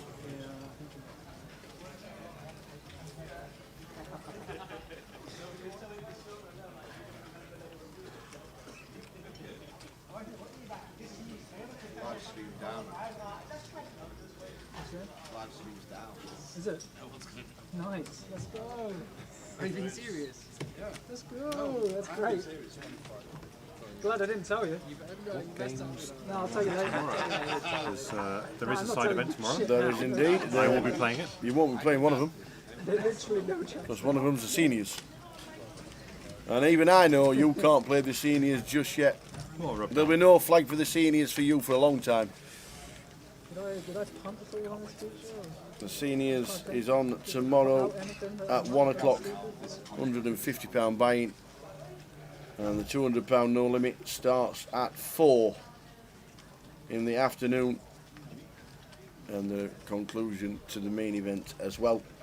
And don't forget the closer online on Monday and Tuesday, 25,000 guarantee, £110 in.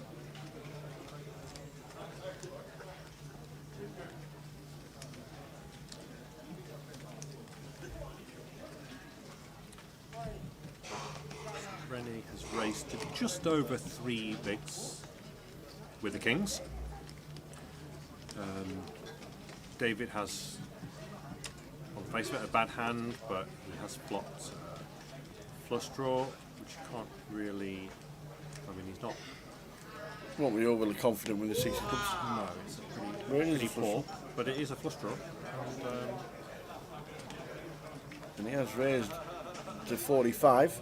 Yeah, I'm not. And the lot's gone in. I'm not exactly sure what his thought process on that raise was. I Yeah. mean, it's not the standard thing to do here. Normally, you want to. I don't think he's asking for a count for a call. That is for sure. No. Maybe he's calling to make sure he's not making a mistake. You know, Yeah. sometimes you go in live poker. You go, oh, maybe this shove isn't as much as I. Maybe Rene didn't have as many chips as I thought. So you're just making sure that you're not pot committed. But I don't think. I think it would be an abominable play to raise call a 6-high flush draw here. That's why there's only 4 choices. Yeah, we know he's not calling. 70% of his stack. And Renee's been really nitty. You know, I don't think she's c-bet and then jamming over a raise with many hands that have 8-high with a 6-high flush draw in good shape. I don't. It almost feels like a face-saving exercise. Yeah. This, absolutely. but I mean, you're on the feature table, so just fold it.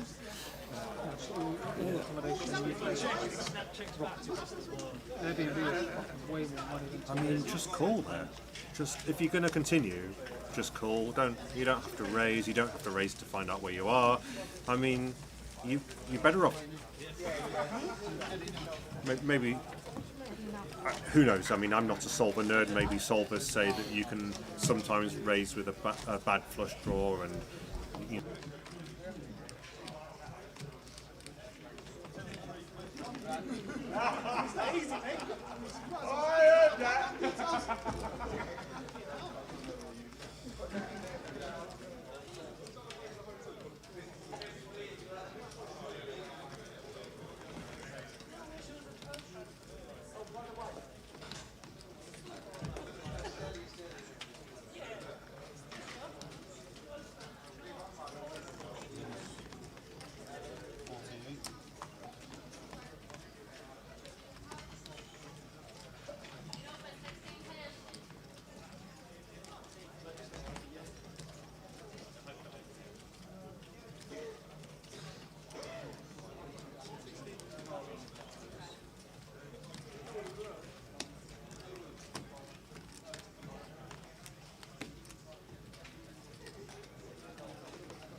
It looks like we're back. There's been some kind of drop, but in about half an hour's time, the graphics might just have a slight error because Simon is still trying to connect to the action tracker. PK let us know what's happening. Hurricane Higgins says we're back. Mick the Mod says all good. And hopefully everything is back. Droppage in Luton.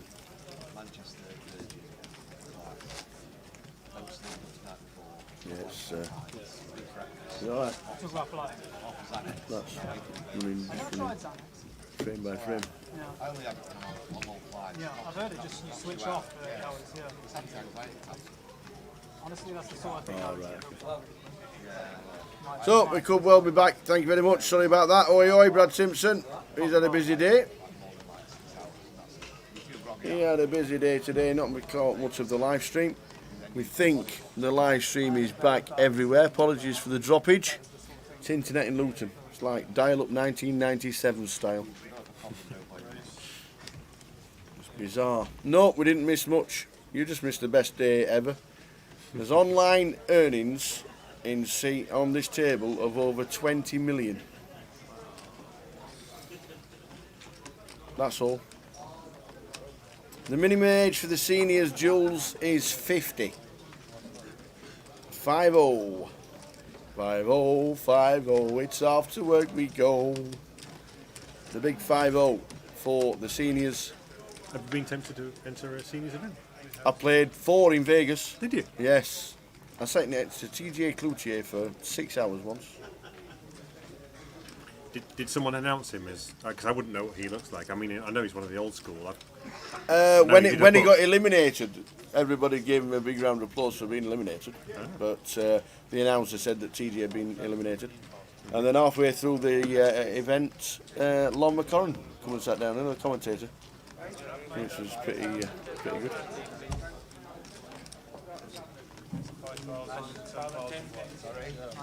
And the last time I played in seniors, Andy Black knocked me out in Ireland in February 2020 before we went into lockdown. Played the seniors, 24 left, 22 get paid. I have queens, he has jacks. He says I always hit a jack, flopped a jack. Went on to win it. So I lost to the winner. So yes. Is Lee French still in? Yes, he is. Lee French at the last break had about 600,000 chips. Just 600. Yeah. Just cruised. Yeah. He started well today because he had Terry Jordan on his table, and Terry Jordan says, I've got the chip leader on my table. He's either going to get them all or me. And Told it like it is. And Terry Jordan is not here.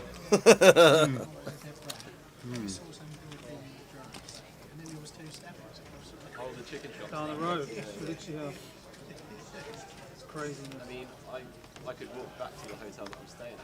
After that, I'm going to get No. an Uber for £5.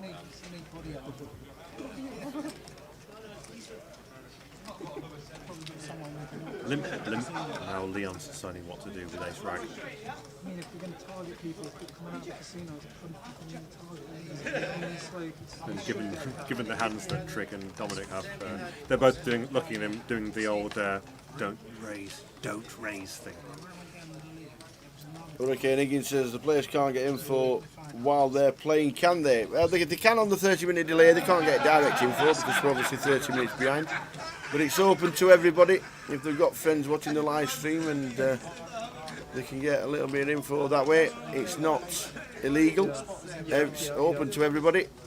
But everybody just has to realise they're on a 30-minute delay, so you can't really say, oh, he's got Ace's fault. Oh, yeah. Dom is sat in seat number 1. He's got 210,000. What a flop. What a flop. Leon and Dominic have got all the cards covered.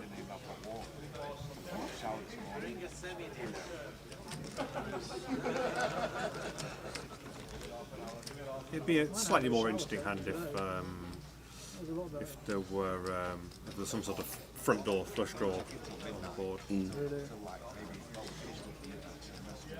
The fact that Leon had that tank free flop, some people might put a little bit more of strong ace in his range than he does that. There's a lot of pretty good aces that you still check back on this flop, but you have ace 10, you're trying to work out, is it too weak for me the hand to raise, but is it also too passive to check back my ace 10 here?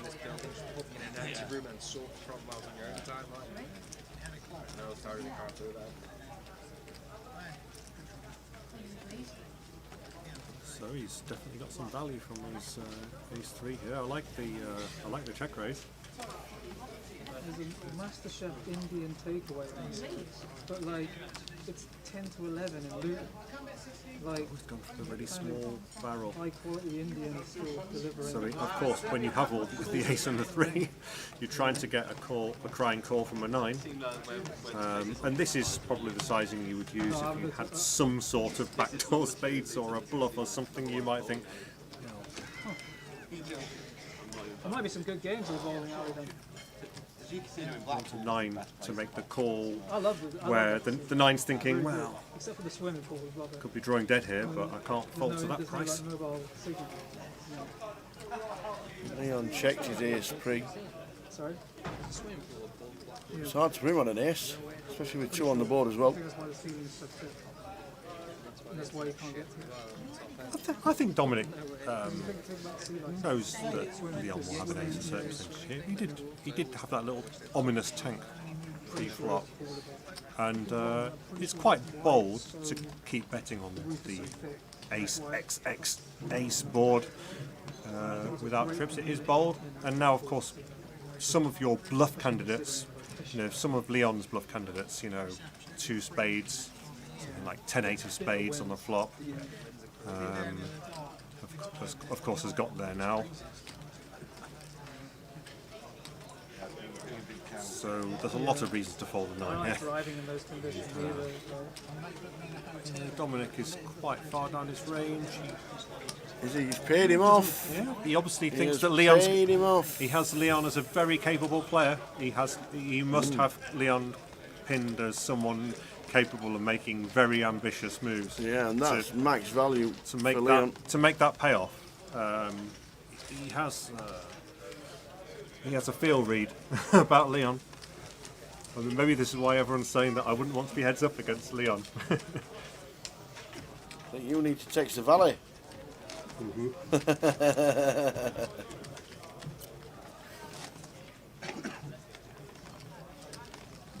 So around about an hour left of today's play.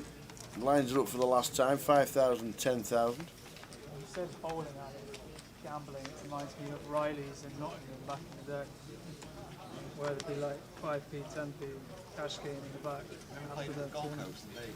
Yeah, just Jack free. looking down at the cock and ends. Did you ever go circus? Makes it 20. Circus 16, that was the lowest. No action at this moment in time. Folding round to the small. He's not making it up. I used to go to that shit back in the day. And round to Tom with an ace. Like all night long. Probably see a flop with ace 9. Ridiculously low cash.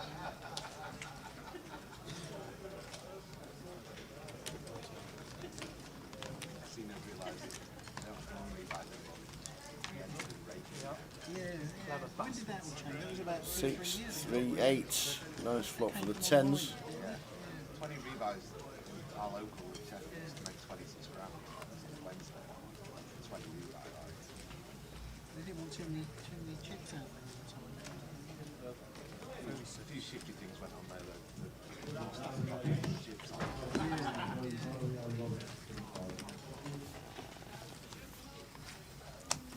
Rolf on Facebook. How did Will McClure do? He's still in. He is still in with 22 players left. He is still in.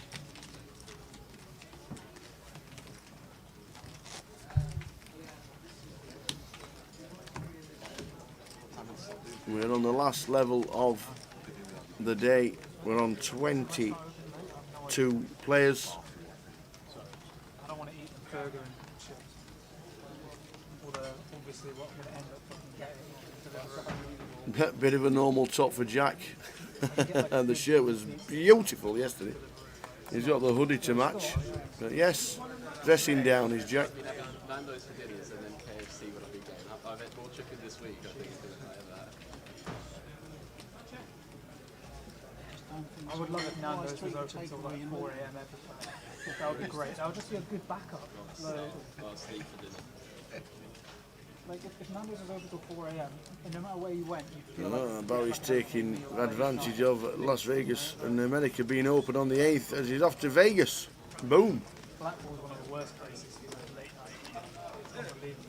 I don't know about the chip count. We had a chip count right 90 minutes ago, but not at this moment in time. I'll try and find out for you.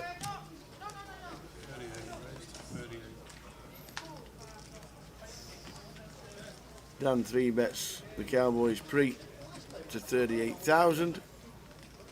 Very small 3 bet,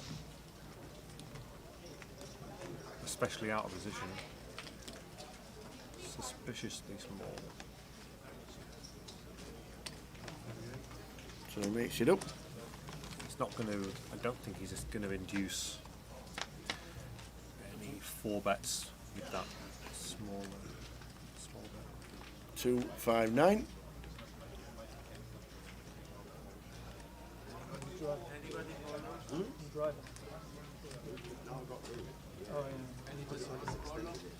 Sorry, you did say.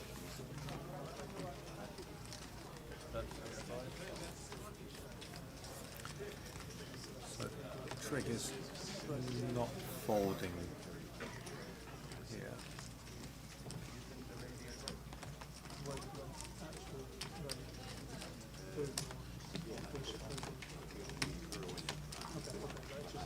See how good trig is at catching cards. Absolutely. That's not one of them.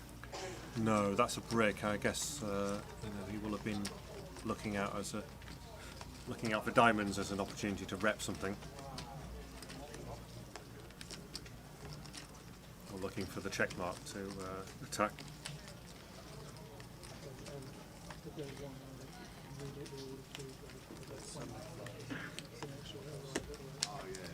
That will do it. 55 from Dan, and that will do it. Last level of the evening. Thanks for tuning in, one and all.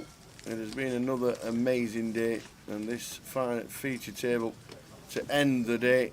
It was like 2:30 in the morning. Don't think anybody's over a million just yet. Our next chip cam will be the end of the day, unfortunately. I have to admit, I'm still puzzling over the ace-3 hand with the full house for Leon. Oh, for Leon. It's an interesting hand because the way the hand played out was as though Dominic, of course, didn't believe. He thought there was enough bluffs in there. But at the same time, his range just feels so 9x heavy to me.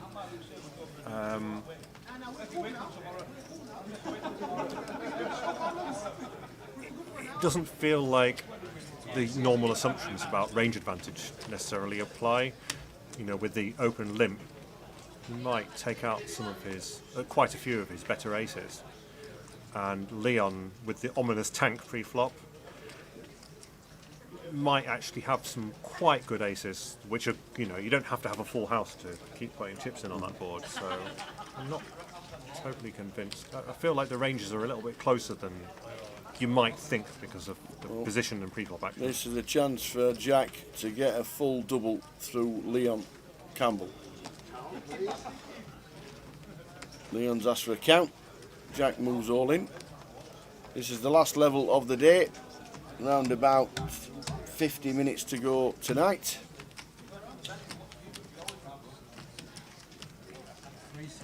Raised to 20, shove for 376. That's a big shove, right?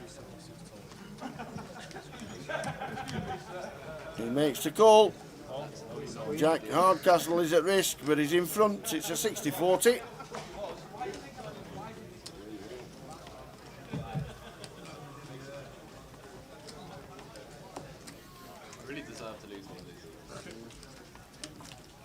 The word deserved. Jack's just said it's really bizarre. It would be really bizarre if I lost this. There you go. He must have known the flop was coming 5, 7, 8. Easy game. Running spades. That's it. The sevens are good. The dealer wants to finish early.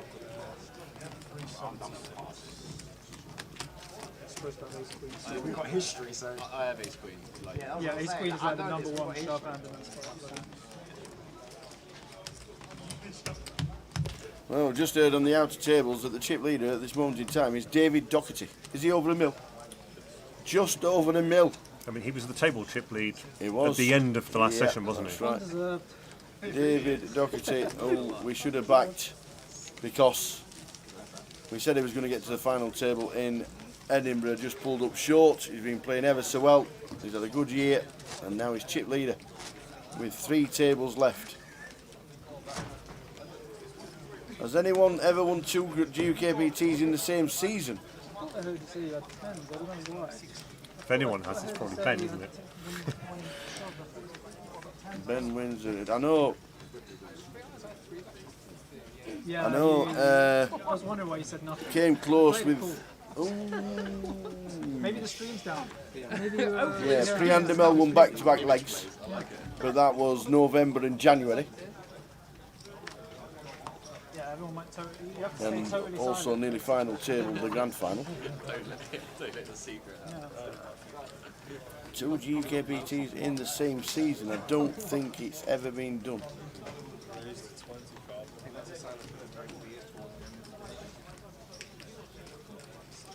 Ben Windsor's last 3 GUKPTs before this one were first, second, second,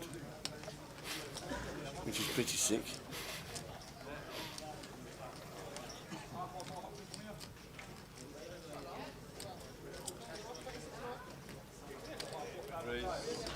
Can you say what the whole cards are on the screen because it's out of focus? Oh, right, yes. So the cut-off has opened with jacks. Apologies if it is. Yeah, it's a little bit. I think Is it? the resolution is not so great. 3-bet ace-king on the button, so Dan has 3-bet ace-king. It's fine on Twitch. Renee has nothing. Says PKR. And we think Jabba might pile. Yeah. Tom's going to 4-bet jam for value.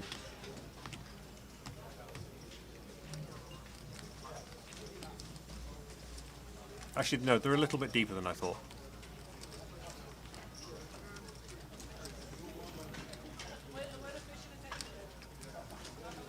Yeah, if you have got the Aura Res screen, just give yourself a quick refresh.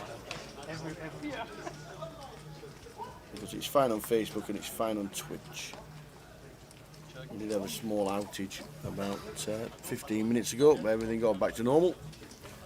So there was a time when I guarantee you Tom would have 4-bet to not fold his jacks here.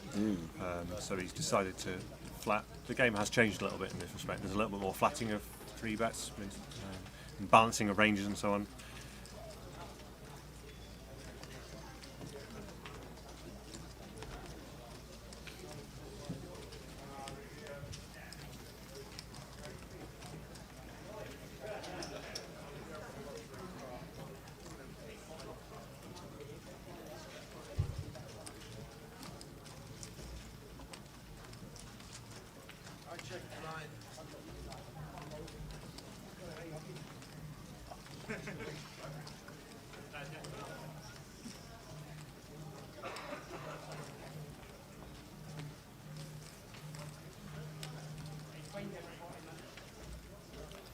So 200k in the pot. Dan has the effective stack with Ace King. SPR of more than 2. Tom raises to 145,000.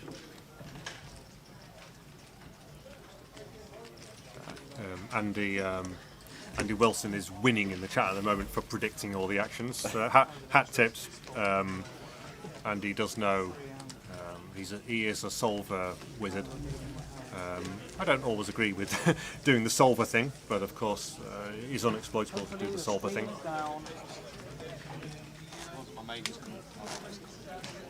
Back on.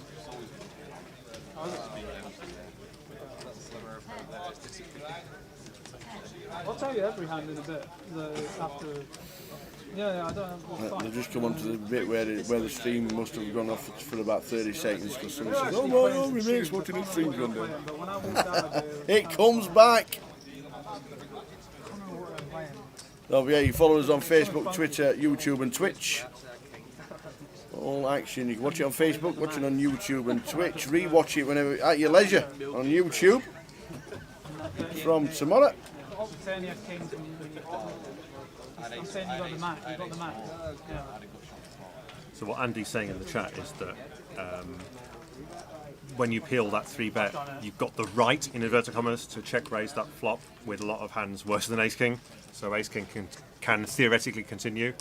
I'm going to imagine it's quite thin in EV. That's just my intuition. Maybe Andy can correct me. I think it's going to be quite thin EV, and also it's going to be subject to the out of position player playing like a solver.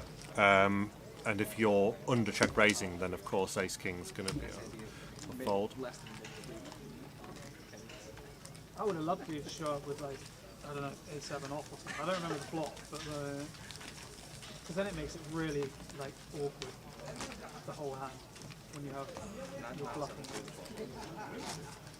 9-7-2.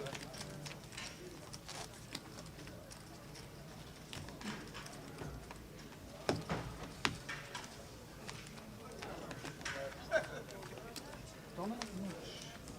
The big blind is 9.550. Show him how to do it, Dom.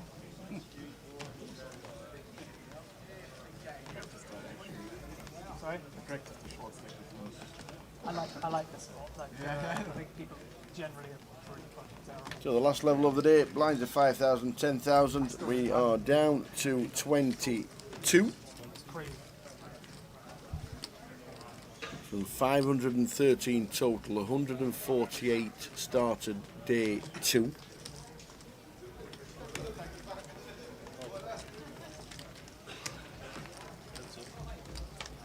I'd be interested to hear if Andy thinks that Ace King is 100% continue, or whether it's a some percentage continue.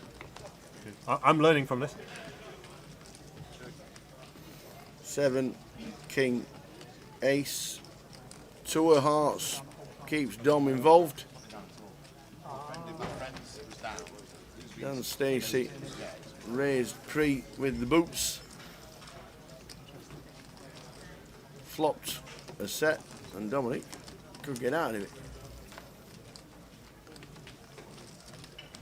Hoi hoi! He could get out of it. He's got the back doors.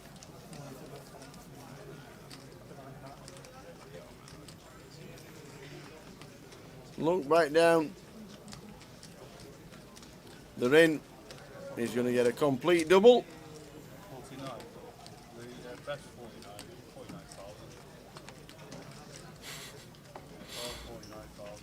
49,000. To see the flush, Dan Stacey. Wow.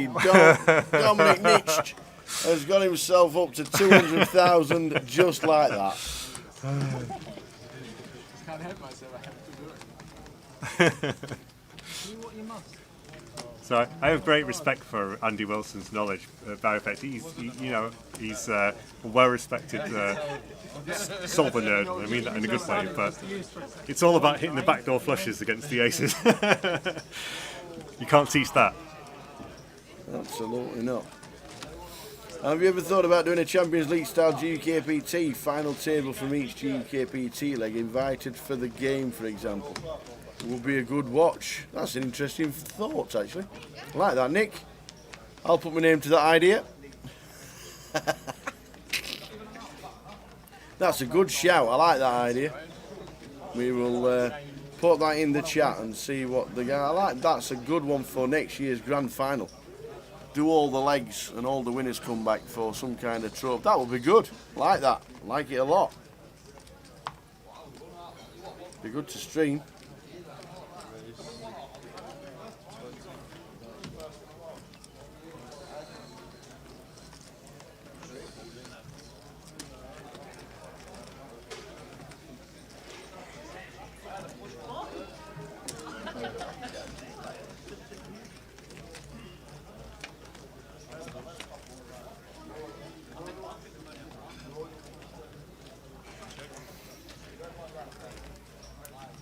obviously got the flop from the Jack 8.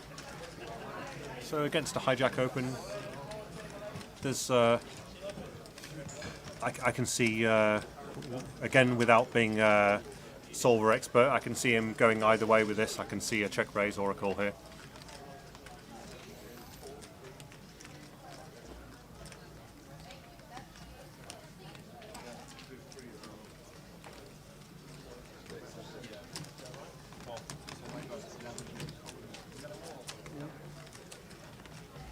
There's a lot of old heroes on there, including Ash Locker, by the way, in the background, the lad who got arrested for cocaine recently. Do you see what the film is?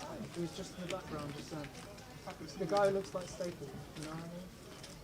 He looks like Jimmy Staples. People were memeing about it.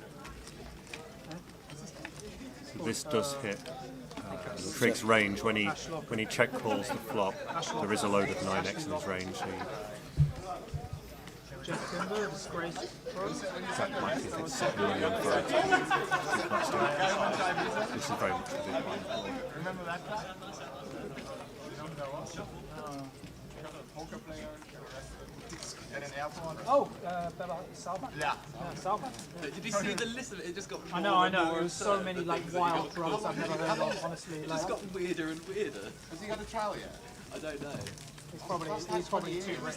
Yeah, I like the idea of the final table is going down to a big event. That's a good one. I've also said, and I also said when we came back, that next year's Goliath, we have had 9 previous champions, and we have a 9-under table. And what a way to start the resumption of live Goliath.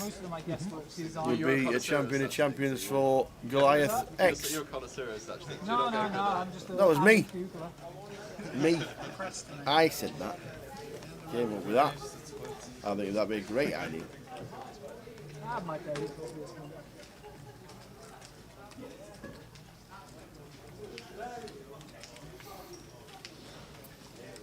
Some good ideas coming into the chat regarding live streaming. That'd be a good one. That I like that final one. If it's doable, you never know. We can only ask.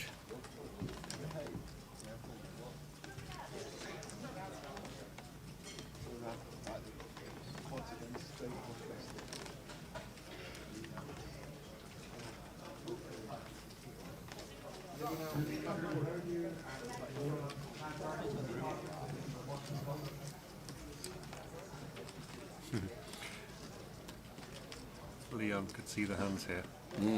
If you could see the hands.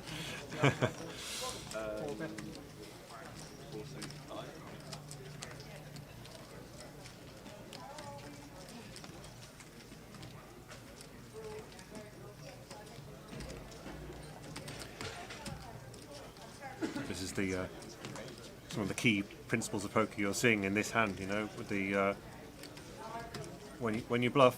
When you 3-bet bluff the king high, you force out some considerably better hands.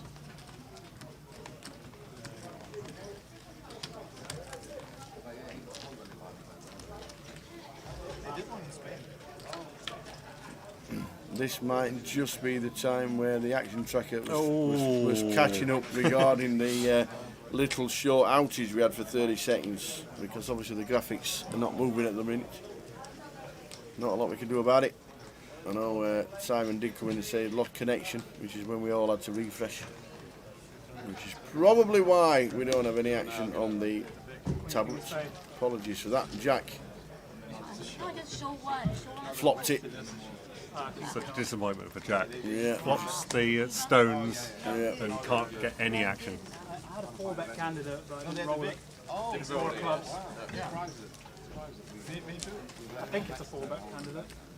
Heading towards the last Maybe not 30 minutes or so of the Jack Hardcastle. I honestly feel bad about this. day here in London, in Luton. 148 started.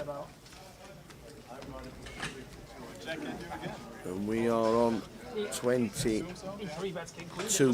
runners. Dominic has a real hand. Dominic does. Apologies about the graphics. This is the time, obviously, when they had the droppage. He'll be back in 2. Not a lot he could have done because he wasn't connected. But they're the hands. You can see them all. And we can see the button. So Dominic's going to be opening the 10s from a steel position. I would love to smash something there. Dom's all in. Does he only have a shallow stack? It does.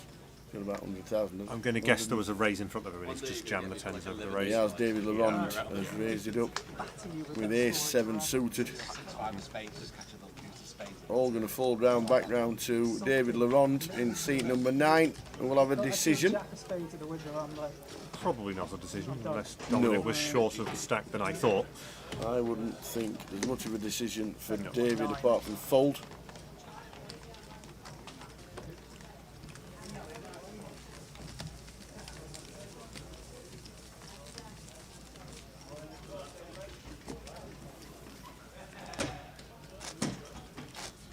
Just over 30 minutes to go tonight. Fantastic day here in Luton. Guess where we're going next, Andy? Ready to wave? Ready to wave at everybody? We're going to Blackpool! Woo woo! Oh, I do like to be beside the seaside. I do like to be beside the sea. That's where we're going. Blackpool. Donkeys, £2 a ride. Is it that much? Oh, Do you inflation. know what the donkeys have for dinner? Carrots, surely. Half an hour. Half an hour. The full schedule is exactly the same as what it was here in Luton, apart from the Minute Main now has a day 3. They're stopping at the end of level 26 or the start of the final, whichever comes first, because they're just getting bigger and bigger and later, so they decided to the players to get a little bit of breather and come back the day after. That's the only change for it, but everything's there. It's all online, it's all on schedules. You can check the app and everything's on social media. We are ready for Blackpool in a couple of weeks' time. Evening, Chris. Jay's in his sick bed. His throat started to close, so he went for some medication. And our good egg, Mr. Andy Hills, gave up his free time. In fact, basically, the missus booted him in. Get in there. Don't want to see you for a couple of hours. That was it. So, thanks to Andy for jumping in at short notice because Jay was struggling. Hopefully, a full 12 hours sleep and a bit of rest for Jay. He'll be back tomorrow. That's what we're looking at. Should be fine. He's got a lot of medication. These young ones, see, back in my day, all the immune systems, we ate worms and mud and things like that. We've concrete stomachs, those we've got concrete in here. We don't get ill. So cleaning those chimneys, we just got sort of soot. Absolutely. Soot was our food. Yeah. Yeah. We had the lot. The immune system of iron. That's us. But yeah, hopefully Jay will be back tomorrow because he wasn't feeling well, and Andy kindly jumped in. The book on the betting Grosvenor Sport tomorrow will be open round about 8 AM. It'll have the remaining 22 players as it stands right now. I don't know what the max bet is on Grosvenor for poker. I don't know at all. You'll have to try it tomorrow. I don't actually know what the max bet is. But if you fancy a flutter, the remaining players will be in a book on Grosvenor Sport. Have a bit of fun. Have a couple of quid on one of your favourite players and watch them on the live stream. It's a great idea. And then during the day they normally give us what's happened and who's had most bets on and things like that.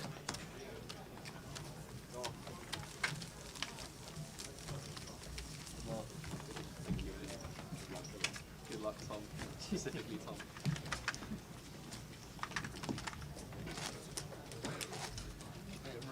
Collect some more chips for me to siphon later.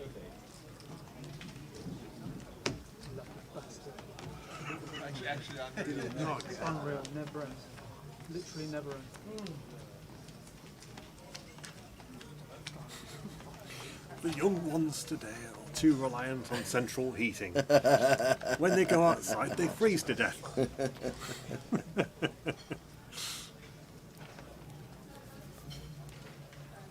Cold showers are good for you.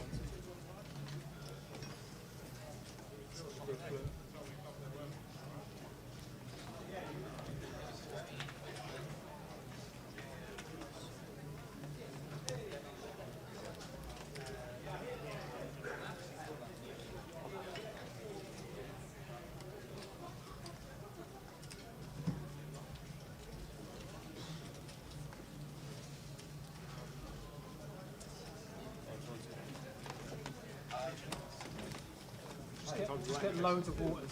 Yeah.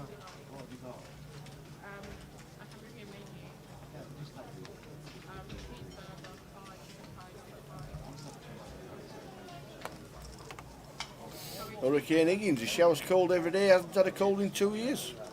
Well, on the statistics, nobody had flu ever in the last 2 years. Oh, well, sorry, we're not talking about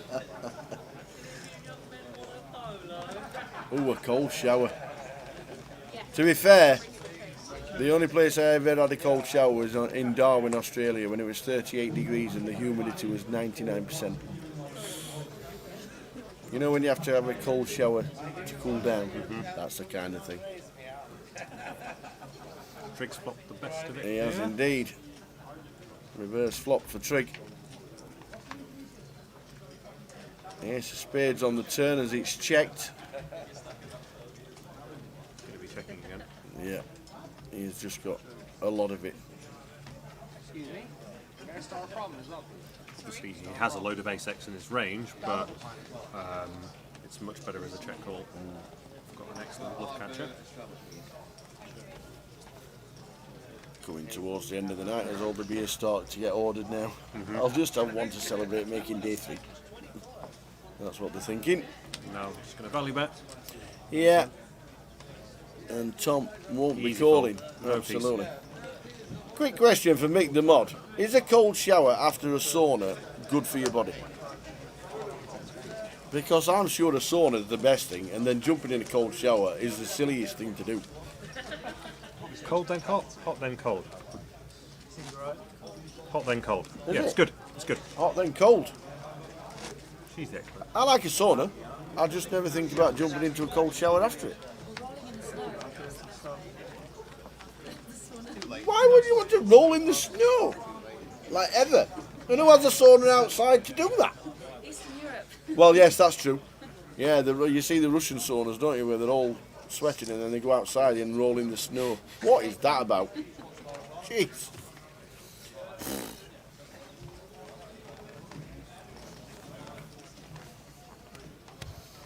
Winnie the animal. Cold closes the pores. Cold showers have lots of benefits. I don't mind Many benefits to the body at all. I'm a bit of a wuss. I don't like it. No. Like I do feel good afterwards, but it's quite hard to get myself to do it. Aren't they supposed to stand under one of them buckets and pour it on yourself? No thanks. Back to the game. King 10, 6, 2 hearts. David Laronde flops the flush draw. Trig's got the 9s. 8 of spades. Interesting turn.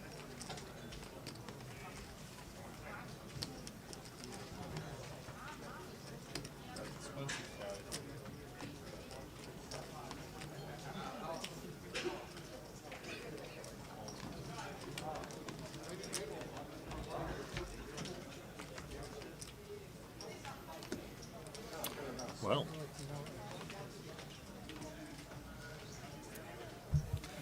the 9s for Trig. Pretty easy to play now. Yeah. It's just a question of what David will run checks. What David does. Yeah, Trig's just going to fire in a bet. I don't think David's going to be calling. He's got 118,000. He's got 1 SPR, and that'll do. David Laronde won't be calling. With the 7.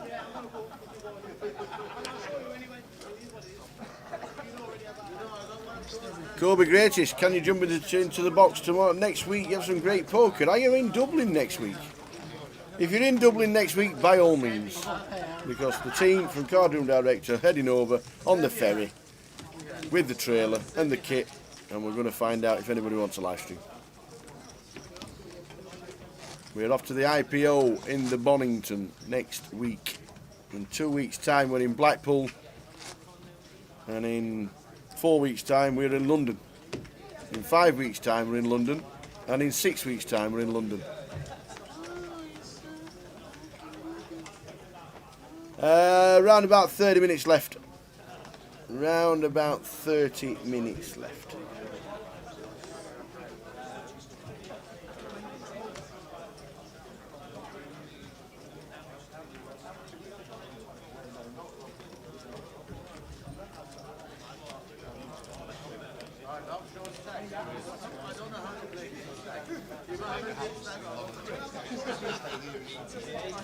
On your own, on the feature. It's, what's it called again? Play and explain or whatever it's called. Anything to defend with? Nope. Not at all. Nothing. No, it's you don't have to play every hand, and I know Rennie has been involved a couple of times, but not too many times. But she's sat there and still in the final 22. Uh-oh, final 21. Two-time champion in Luton, Drayton Axiad is out. Eliminated in 20 seconds, £4,150. And then, as we were just reading about Drayton, Will McClure has just been eliminated in 21st place for 4,150. Will McClure, got friends in the chat, has just been eliminated. Unlucky Will, we're down to 20. Oosh. Just like that.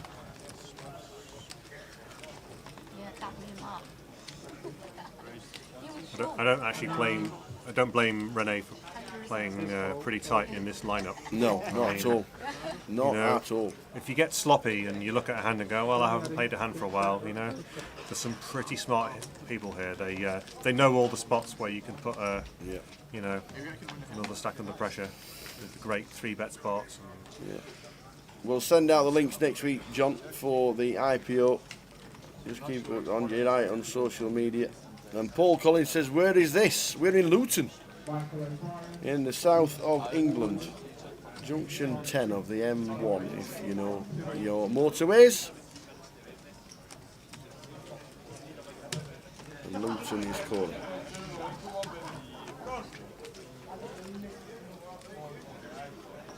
Andy McKenzie says, "Can the stream be sorted?" Yep, it gets sorted if you have a refresh. We had a little outage about half an hour ago. Yeah, just click refresh, Andy, and hopefully that sorts it out. Yeah, some of these are surprisingly good sometimes. This is one of those spots where if you getting this turn right is the difference between winning and losing the pot. Dan barrels the king turn. If he doesn't do that, there's a lot of worlds where Trig wins that pot. But by barreling, he does take it down. Even though we can see he had the best hand, you don't always have enough showdown value to get to showdown. No, Jack isn't out. He's just gone to balance the tables because we're down to 20. We now have 2 7s and a 6. Senior tournament details, please, says Samantha. You need to be over 50. That's it. Come and play if you're over 50. 50 in a day, 50 on your birthday. Come and play. Starts at 1 o'clock. Your water turn up? Nope. You have to beat all the other people who are over 50 as well. Absolutely. Give you the trick. Yes. I know, it's just crazy. Starts at 1 o'clock. The details are on the app. Poker Live app. We'll give you the details right now regarding the structure and the buying. It starts tomorrow at 1 p.m. It's 20,000 starting stack on a 30-minute clock. And if you're 50 and above, come and join in the fun. The best image from any poker event ever is a Super Seniors rail in Vegas, where all the chariots are all lined up side by side. They are amazing. It's the best picture ever. The other side event starts at 4 o'clock. That's a £200 no limit. That starts at 4. 30-minute clock, 15,000 starting stack.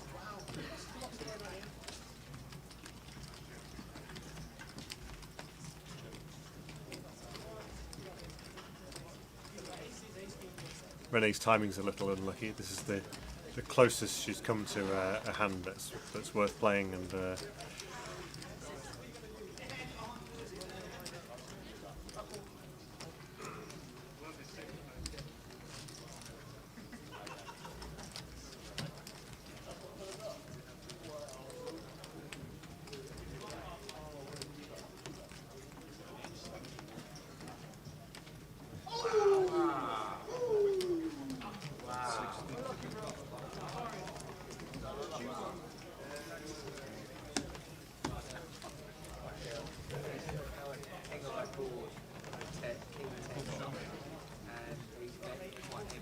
kind of illustrates one of the principles of EV, which is there's a rapidly sort of diminishing expectation from poker hands. You know, when your aces and your kings are worth so much more than, as you get down to the queens and jacks and tens, and then down to your ace 10 and your ace 9, it drops off the value of the hands, and there's so many ways to lose with ace 9. Go 3-way. There's a lot of boards where you can't continue. You've got a beast on your left. And if you have someone who you know is an exceptional player on your left, you know that there's a greater chance that you're going to make a mistake than they are. You're going to miss a c-bet spot that you should have taken, or maybe you're going to c-bet, but you're not going to anticipate the spots where they're going to float you. Yeah. So there's a lot of ways to lose a hand, and even if you play perfectly, the EV of those more marginal hands can be very thin. Nick D, of course we can. We can run the payout structure across the bottom, and then from tomorrow, when we get the eliminated players, they'll scroll in what place they finish from tomorrow. We're down to 20, as you can see in the top right, 20 out of 513. 148 started day 2. So we're now 20 of 148 for today.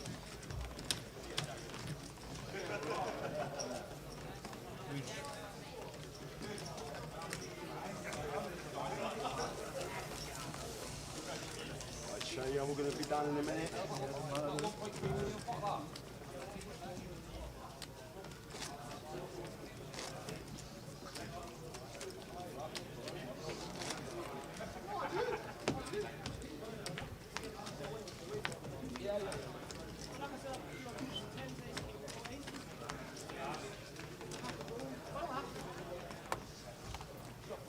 So hand 243 of the day.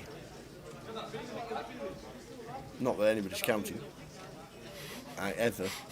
Not ever. Good discipline by Renee, because she wanted to play. Absolutely. And Sit there, you see wait, what happens. You wait and wait and you wait, and ace 9 starts to look like a good hand, and there's a lot of lineups where ace 9 will be a good hand, and when she opened the ace 9 from the hijack, she just didn't have any way of winning the hand after that. She got called by Dominic Nish and led out on the turn. There's just so many ways to lose those marginal hands. 5 more hands after the hand in progress. We do 5 more hands. It's just been announced, Frankie, that the last 5 hands from now. From now, this is 1 of 5 coming up. 5 hands to go this evening. We're on 20.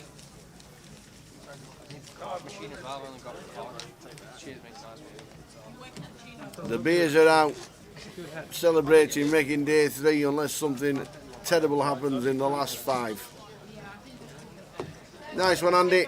I know we had a lot of buffering about half an hour ago, and you just needed a quick refresh.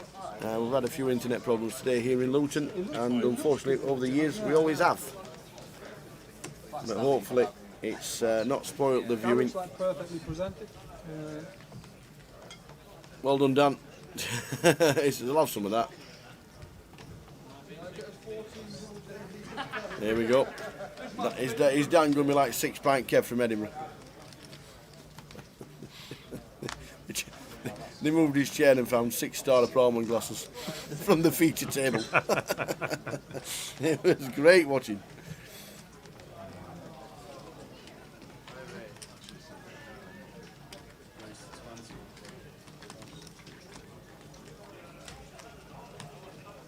It's interesting. Last time we ended up having the Ludo show, didn't we? Yes. Where Ludo basically was sort of completely run it for the an captain, hour. opening every hand, and it could be very different this time, depending on the stack distribution. It could be very different. Yeah. So hand number 2 of 5 on its way.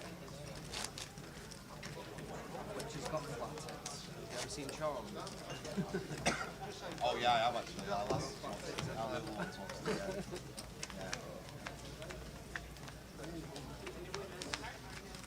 Old school witches.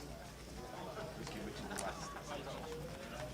I didn't want to come back with sports here. I don't have a hand. Those cartoons want to depict him with small breasts because it's making him seem less human.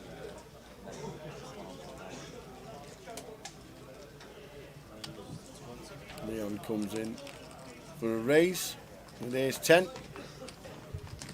Taboo. That's a trick. Oi, oi. We're not folding now. 16 bigs.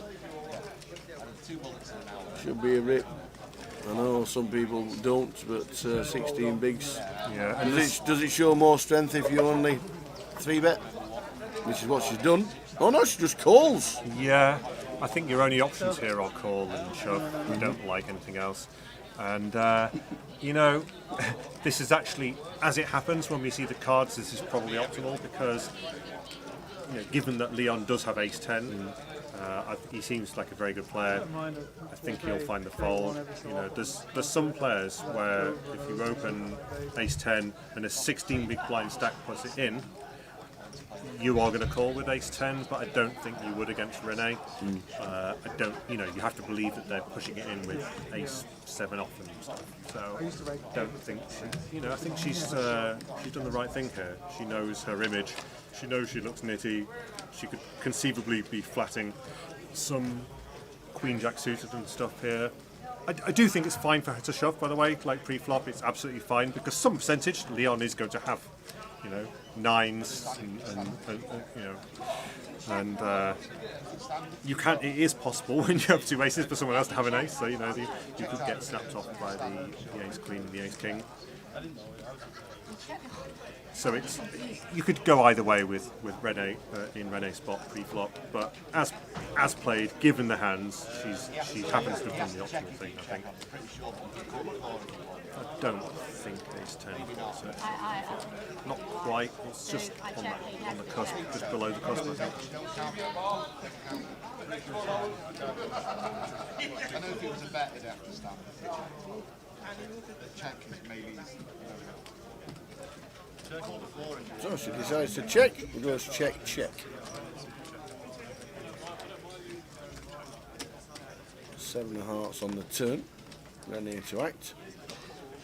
I assume she's going to lead out here. Yeah, I think she has to lead out. I don't see what else you can do.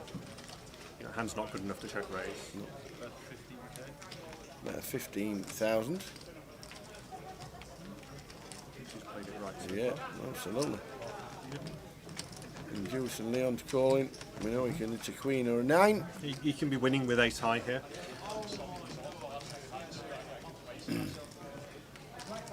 There's a 10. So he's hit the 10.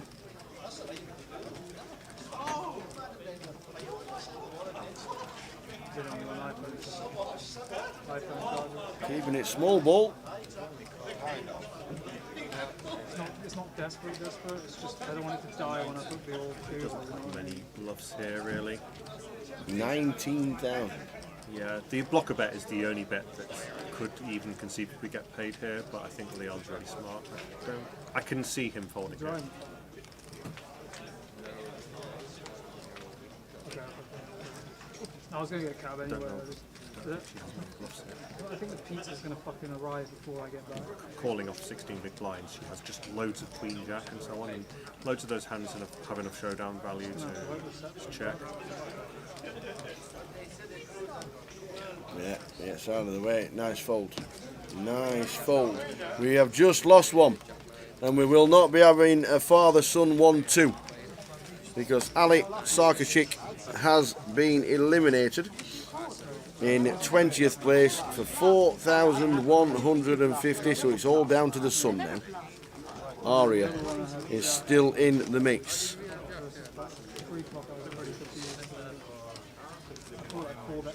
We're down to 19.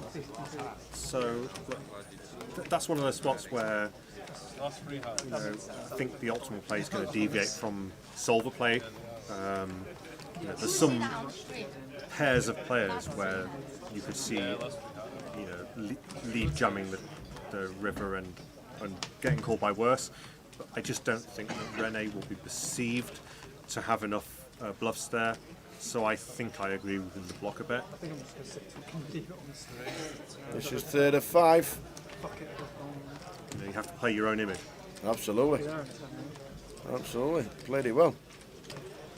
Dominic piled it in. Final 10 bigs for Dominic Niche.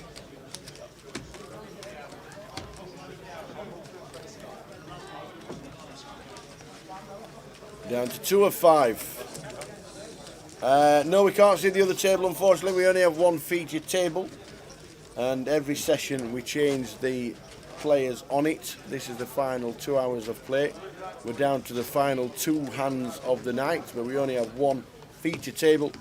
Full chip count at the end of the night, with the final 19 as it stands. Yeah, there's some, as ever, there's some good strat chat in the chat box here. There's a fair point made there. Some people are saying you could jam over Rene's lead on the river. Yeah. So the reason that's been suggested is she's probably really unbalanced on the blocker bet. The blocker bet probably is just what it looks like. A kind of top pair type hand, or a 1 pair, some sort of 1 pair. So they think she'll find the fold button, repping something bigger. Ryan says, is this actually live? Well, we're on a 30-minute delay, but we are live in Luton. We are in Luton. We are in a cupboard behind the poker room. If you want to come and see us, come and say hello. But yeah, we're on a 30-minute delay for the live stream, but we are live. Final day will start tomorrow at 12:30. I will say I have seen you could underestimate Rene. I don't find it impossible to imagine her bet calling the jam. She's not stupid. I can see her being very aware of how her range is perceived. I can see her actually bet calling that river. Probably, possibly for the right reasons, but also. Some people bet call for the wrong right reasons, if you know what I mean. They go, oh, I don't look like I have what I have, and maybe don't think enough about their opponent's range. But I actually think she's quite a smart person. I think she could realise she's being attacked and make a big hero. I've seen her make big heroes before that I've been very impressed by. So, and she doesn't, like I said, she does play her own image, and I think she's aware of looking on the nitty side. So you might be surprised what calls she would make. So I don't know if I would be a little bit scared of representing against her. But Dom taking the exit route. Heard that Lee French got a royal earlier. He did he? We didn't capture it, unfortunately.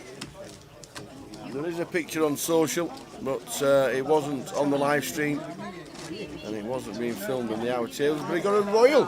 Very nice indeed. I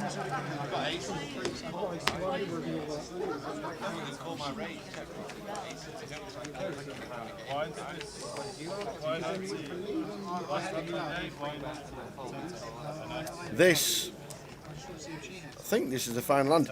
We've just lost Dan Cryer. Daniel Cryer on the outer table is the latest person to be eliminated. We're down to 18. £4,150. 10. 10, king, 4. Got it all in against ace, king.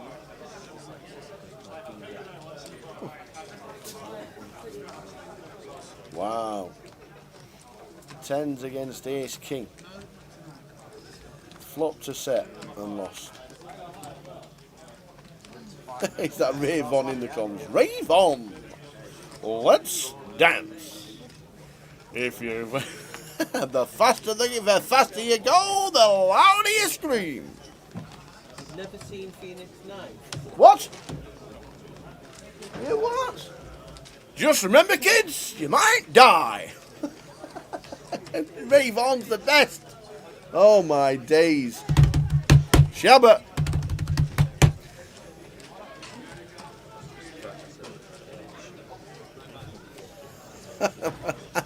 His old name on Party Poker was Clinton Baptiste. Oh dear, I only expected to last 10. Ace, Jack, 10, flop. Queen on the turn, set of 10s for Leon. This is nearly how the Royal went. This is a fun board. This is a fun run out. This is nearly exactly the same hand as how the 10s went.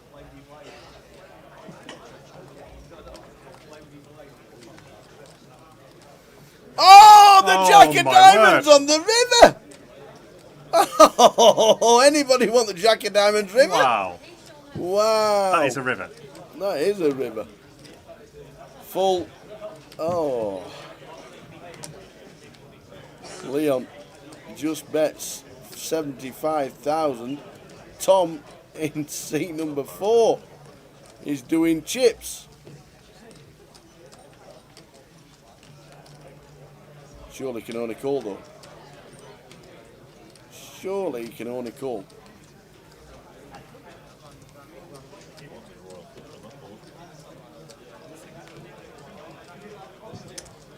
Yeah, he does call, and it sure turns over the nut flush. And then he's got the outs with the 10s. Wowzers. The louder you scream, the faster the ride. Wowzers. I think that was it. Ladies and gentlemen, that was the end of the day, so we'll stick on the chip counts. Right there, look at these. 1.26 million for Min G. Francis has got 1.2. Dave Doherty, 1,080,000. Jack, Rick Trigg, Tom Hall, Wotton. Wow. I'm not being funny, but day 3 should be interesting, shouldn't it? What a lineup. Amazing. Well done, one and all. That was a great showing. Well done to one and all. We got down to 18 from 148. Thanks to this man for his efforts, his time, his free time, his spare time. He wasn't supposed to be here. Jay sent out the SOS and this man answered. Thanks to thanks to everybody in the chat box. Thanks to all you guys. It's been another amazing day, and we have now got 18. And no, it is not Robbie Savage. It's Andy Hills. Just to let you know. We're down to the final 18. The book will be open. It'll be compiled overnight. You can have a little flutter on those 18 players because there will be a little price on Grosvenor Sport starting from about 8 a.m. Thanks to Georgie for letting Andy come in and chat. You've been an absolute star. You've been great. She didn't fetch the third Guinness, she didn't fetch the last Guinness, though, did she? Where was the Valley Services when you needed it? You guys pick a winner from that lot, but we will be back in the morning getting ready. We'll be on air from 12:30.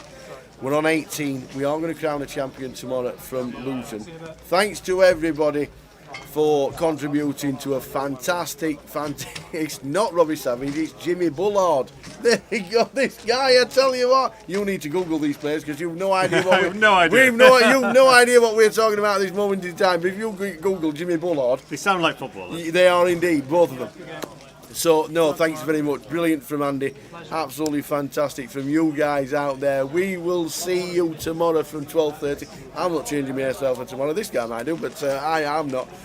Brilliant. We're down at 18. This will be one hell of a show. Tell all your friends this is where the fun is, because it will be one show of poker tomorrow. Enjoy the evening, what's left of it. We'll see you from 12:30 on the live stream. From the tower, the team, Andy Hull's jumping in for Jay, who shouldn't be watching this because he should be asleep, getting better for tomorrow. We will see you then. Minji, at this moment in time, has Chip Reed, but will he be the champion here in Luton? We can only find out tomorrow. Catch us then. Thanks to Andy Hills for jumping in. He has been a superstar. See you later, guys.